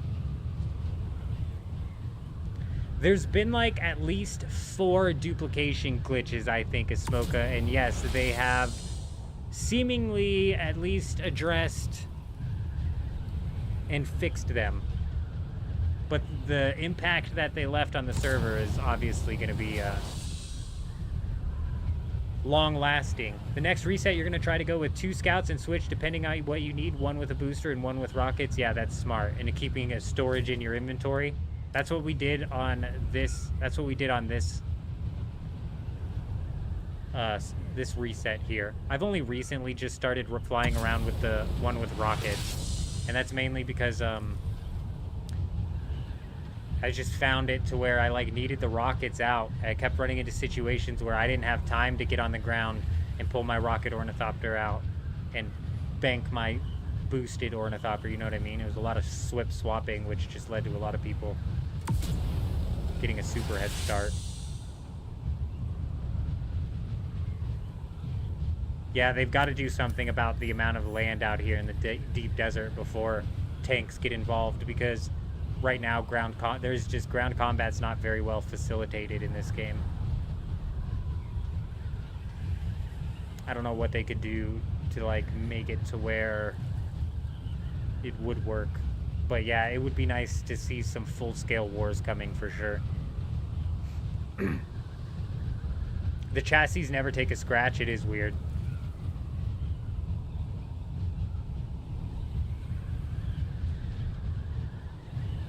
Yeah, that's what I'm saying, Asmoka. With 6, if you have an abundance of plastanium ingots and they're selling like hotcakes on your server, and you can transition those into melange, like selling 100 plastanium ingots on my server, when I last checked, they were 5,000 a piece. That'd be 500,000 gold, and if melange happened to be 1,000 a piece, that's money right there. And I feel like, what the fuck are we looking at right now? I can't say that I hate it, because I don't. But it's just weird, man. It's just weird.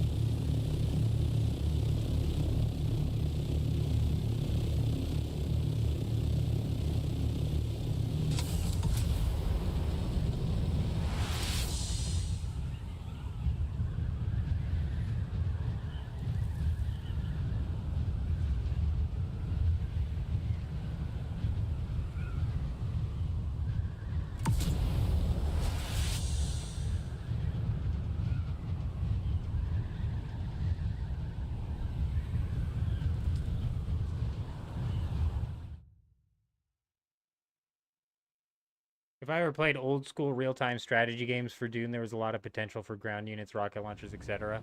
Yeah, the real-time strategy works entirely different than this game, though. You know what I'm saying? You can't have a tank slapped down on the sand out here calling in the worm, and then you constantly have to have carry ornithopters picking up the tanks. It just doesn't work. Looks like a bird feeder, yeah. It looked like the whole bottom of that base was entirely useless as well. Looked like everything they had happening was happening on top. That was a weird looking base.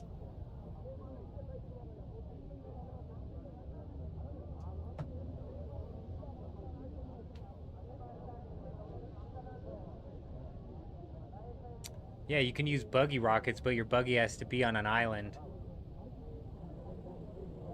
So I guess if you wanted to set up tanks on an island, you could, and then ornithopters just wouldn't fly by that island.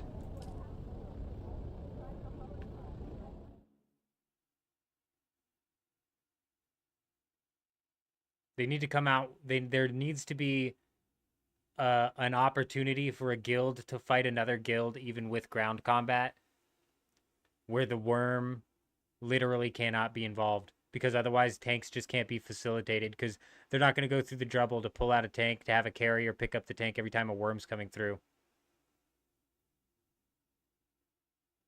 They would need to add more islands to make ground combat viable, I agree. And then you lose the deep desert feel. I get a feeling like the tanks will come with the new PvP dedicated zone that's coming. What do you know about the new, is there going to be a new PvP dedicated zone? My guess is, J-Rod, is that it's not going to be a PvP zone. They're just going to transition full PvE on the next expansion. The whole Water Wars expansion that's coming out next year, I bet it's going to be full PvE.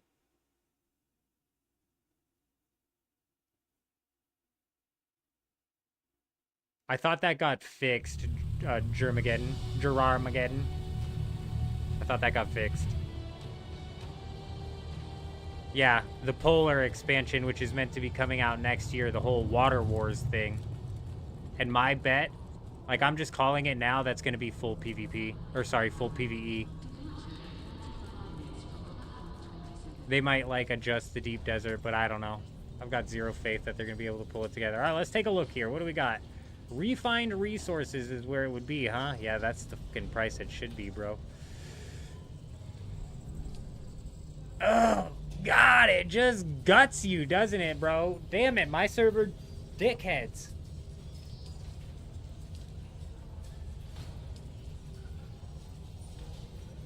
Nobody's even selling plastanium ingots, dude. Holy shit. Okay, let's take a look. Is there anything that we could sell on here? Duraluminum, 1,000 a piece. I'm not willing to part with it. Nobody's selling stravidium. My God. What about? Is there raw resources?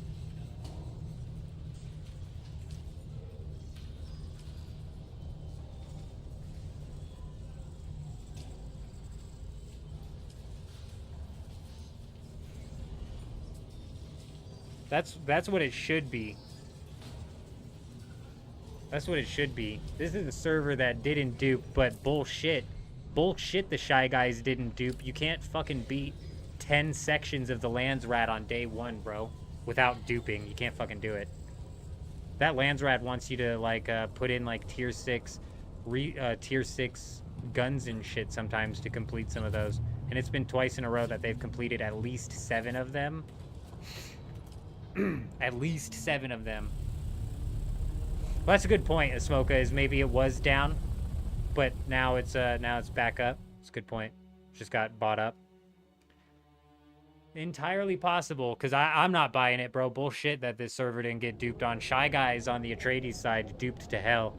I would argue that nobody on the Harkonnen side duped, because they've just been getting stomped in the Landsrad for like 2 weeks now. Hey, you're on a North America Sand Tide new player. If anyone can help a brother out.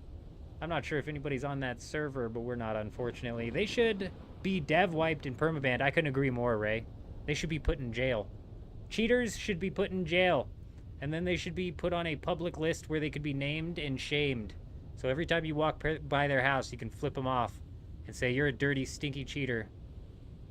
And then they have to wear a sign around their neck for a whole year that says, I'm a dirty, stinky cheater, and I pick my nose. Yeah. Yeah, fuck 'em, bro. You would have to only hit like 1 or 2 people with that punishment before people stopped cheating, deadass.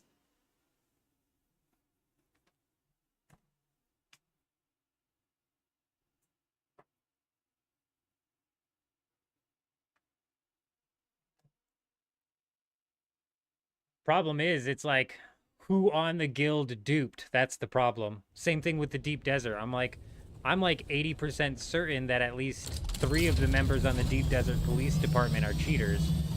I'm like 80% certain of it. But you know, you can't like, you can't just like nuke the whole guild because 3 of them are bad actors. That makes sense. The duping was bad on your server. They really need to admit the items were verified, removed, or wiped by the economy. They weren't removed or wiped. Oh, or wiped the economy. The items were not removed, 100%. I mean, maybe some of them were removed. I heard some like posts of people talking about how they had like, and honestly, I think this was a troll post, but they said they had like hundreds of thousands of melange that got removed from a chest, but I don't think they ended up getting banned. I don't know. Should have been a permaban for sure. For sure. But then it's like, who in the guild did the duping? So who do you permaban? Because they weren't tracking any of that. You know what I'm saying? So it's a bit of them being stuck. A full market wipe, that actually wouldn't be terrible, but at the same time, it's like, full wipes, this is the same logic. The same logic happens with full wipes as it happens with rollbacks. Like we were talking with the D6 debacle, a handful of people on each and every single server were affected by the time they moved the control point to everybody's bases. So a handful of people on each server were affected. But if they rolled back the servers, then everybody on every server would have been affected. Does that make sense? And the same thing goes with a market wipe. If they market wipe, a handful of the dupers would be affected. Sure. A handful of the dupers and all the duped items would be taken care of. But the entirety of the server would suffer those effects, you know what I'm saying? Which is a problem. I'm not saying they couldn't do it. I'm just saying it's a drastic move to take where it's like you have to balance. That's why they'll never do a rollback unless it's something that literally affected like 80% or more of the game. They'll probably never do a roll. It would have to affect such a high percentage of the game. Q coming in with the sub. We appreciate you being here. Hope you're doing well. Welcome.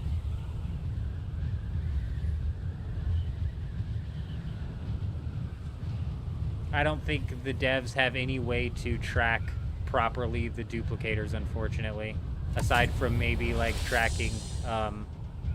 It just depends on what sort of items they had any sort of tracks on, which if I don't place any competency behind these devs, so I would say they've had tracks on 0 of the items, so I'd imagine that there's 0 way for them to actually take care of it.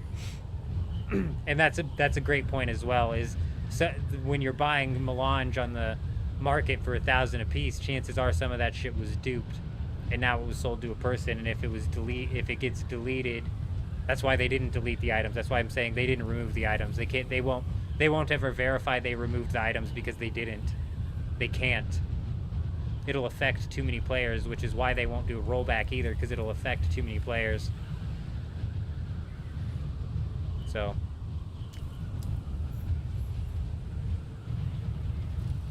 As much as it sucks to hear, that's why the D6 debacle wasn't going to get rolled back, and I knew it wasn't going to get rolled back. Because, like, let's count. Like, let's assume this island all of a sudden turned PvP today, which would have been hilarious, bro. Damn, we'd have had some bases to raid today. But it would have been 1, 2, 3, 4, 5, 6, 7, 8, 9, 10, 11, 12, 13, 14, 15, 16. 16 bases that would have been affected. So let's just say, I guess like some of these bases is probably like multiple people. So let's just, for the sake of like argument, say that there's 10 persons that goes to each of these spaces. So it'd be 160 peoples, and that's way overestimating it. Now, let's say that there's 100 servers, which is way underestimating it. That's 16,000 people that got affected. But let's say that each of those servers has... And that's way overestimating it, bro. So let's say there's 16 bases, and each of them have 4. So that's 64 players. So, and then let's say there's 100 servers times 64. That's 6,000 players that were affected by the D6 debacle. And if they do a server rollback, everybody on every server gets affected, which is why they won't do it. You know what I mean? Check the base out without the shield. I'll go show you what happens. Oh, my Plata, what's up? How you doing? Good to see you. Hope you're doing well. I've heard of the Conan Exile rollbacks. Like I'm saying, it would have to be an error that they made that affected. Have to be an error that they made that affected more than 60% of the player base. I think all of these bases' shields are fully up and functional here. But even inside of the PvE zone, if a shield goes down, I can't do anything. It's still fully protected. Oh, this base's shield is down. I see. I see. Yeah, check it out.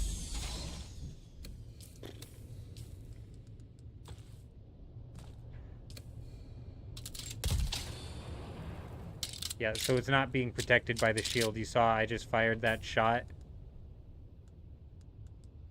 And it clearly didn't hit the blue thing, right? Watch, I'll show you. It's still being protected.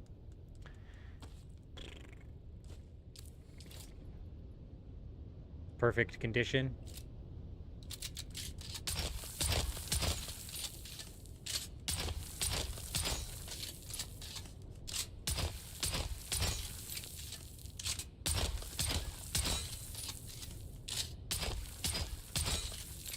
And see, Scott, that's the reason why they would never roll back. Is because Scott would get affected, and he grinded a whole shitload, and he would get affected, but Scott didn't deserve to get affected, you know what I mean? That's why they'll never roll back. Yeah, this base, it looks like it's powered down, and it is powered down, but it's still unaffected. The only time that I could actually do anything to this base is if... trying to look for it. Their sub-fief is hidden. The only time I would be able to do anything to this base is if the sub-fief broke.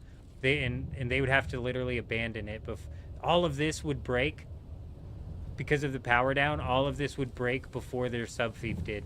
Does that make sense? And their sub-fief is probably located in here somewhere, if I had to guess. It goes too high. It's too high, and then a break off, and then there's a third, fourth, fifth. Oh, what the fuck? Where the hell is this guy, these people's sub-fief at?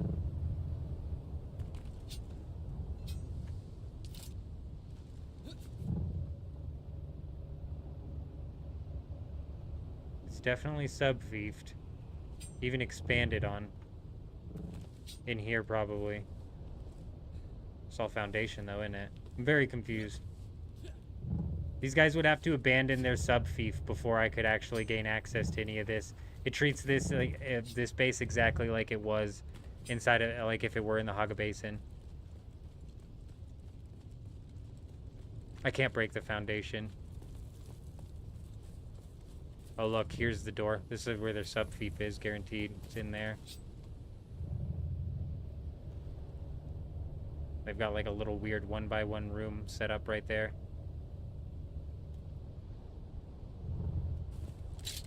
Yeah, but look. That's in bad condition and will eventually break and might actually gain me access to whatever room that's in there. But I still can't damage anything that's in that. This will never... I'm not doing any damage to this, unfortunately. The base will take storm damage, OMC.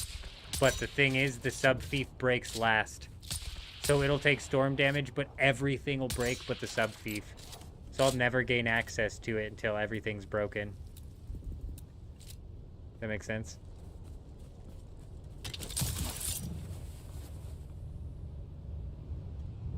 It's definitely... I mean, like, it's not worth keeping an eye on.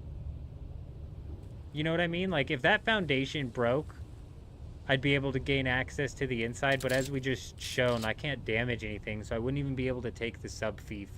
So it's kind of like just one of them situations, you know what I mean?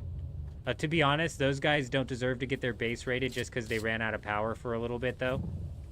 But I believe, like, in the PvE zone of the Haga Basin, that if people literally abandon their base and it's getting raided because of 3 weeks of missed taxes or whatever, when a chest breaks, do I get the loot on the floor? Honestly, I don't know for certain, Asmoka. I don't know. 7.7 and Melange is 3.5 thousand a piece. Yeah, that sounds about right.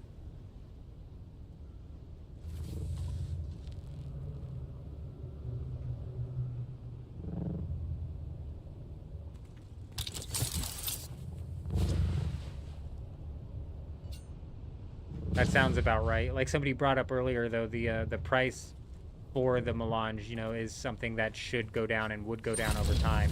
Just with all the duping and the fact that Melange doesn't weigh a whole lot and was able to be duped like a lot, just really messed things up. Which is brutal too, because that's supposed to be like the end game resource that you grind out. You know what I'm saying?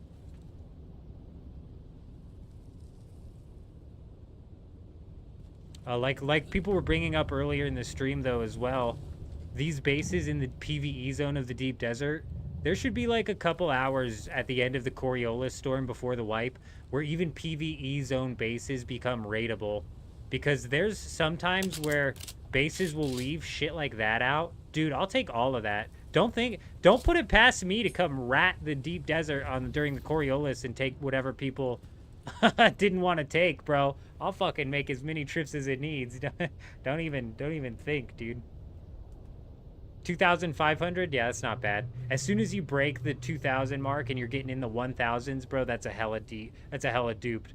But it should eventually. They don't become raidable ever. Nope. Not even during the Coriolis.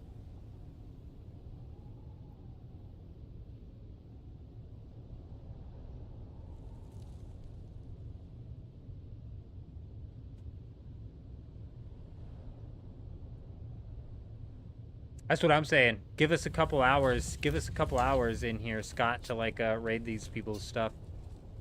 And it's like a mixture of like guilds who just can't be bothered to break that shit down, and like people who maybe abandoned the game midway through the week. Either way, dude. Or people who are too lazy to come get their shit in time, and they're like out here trying to get it out within the 3 hours.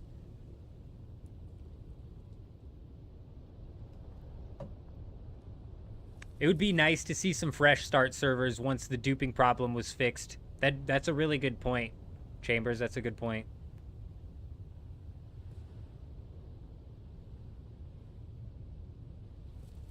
That is a excellent point.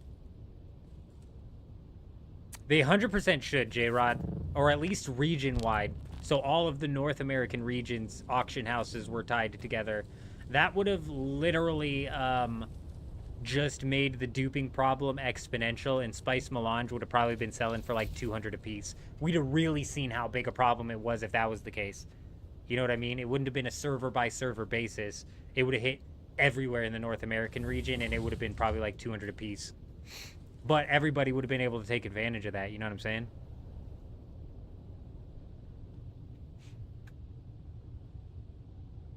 But alrighty, ladies and gentlemen, we're 5 minutes away from 7 o'clock. I gotta go wake the kid up, start to get him back in that school schedule, and check on the wife. She should be starting school here shortly as well. We're gonna be going live again tomorrow, where we're gonna be clearing out any bases that are left in the deep desert during the Coriolis storm. It should just be 10 hours of uninterrupted raiding. However, we're also gonna need to do some moving back and forth, and we're gonna be setting up the next week's base for the Coriolis storm, where we're going to be setting up another functional base. We're going to go full function and try and get a really good week's grind in next week and start that off nice and early. Tomorrow's stream will be a bit extended because we'll be joining the early morning race into the deep desert to get out here, and then maybe trying to cause as much havoc as we can right off of the rip. We'll see. We might just try and farm right off of the rip, you know what I'm saying? But I appreciate everybody being here. It was an absolutely insane stream. We had OMC, J-Rod, Stoner Gaming's Chambers came in at the end. Mr. Asmoka coming in as the #1 top activity, top fan of the day. Number 2 was... Who was number 2? No, it shows me your @ and not your username. Who was number 2? Where are you at? Number 2? Or no. Wait, Smoker was number 3 for a while. I'm confused as hell. Where's number 2? Whatever. Yulian was number 3. Number 2 is Lish. 4657. Lish, I don't know which one of these you are. Oh, wait. Nope, that's Yulian again. Man, I'm very confused. Lish, whoever you are, we appreciate you being here. We appreciate everybody stopping by. It was an incredible stream, both on YouTube and on Twitch. I will catch you guys all tomorrow. Other than that, though, I hope you guys all have an amazing night, amazing day. I'm out.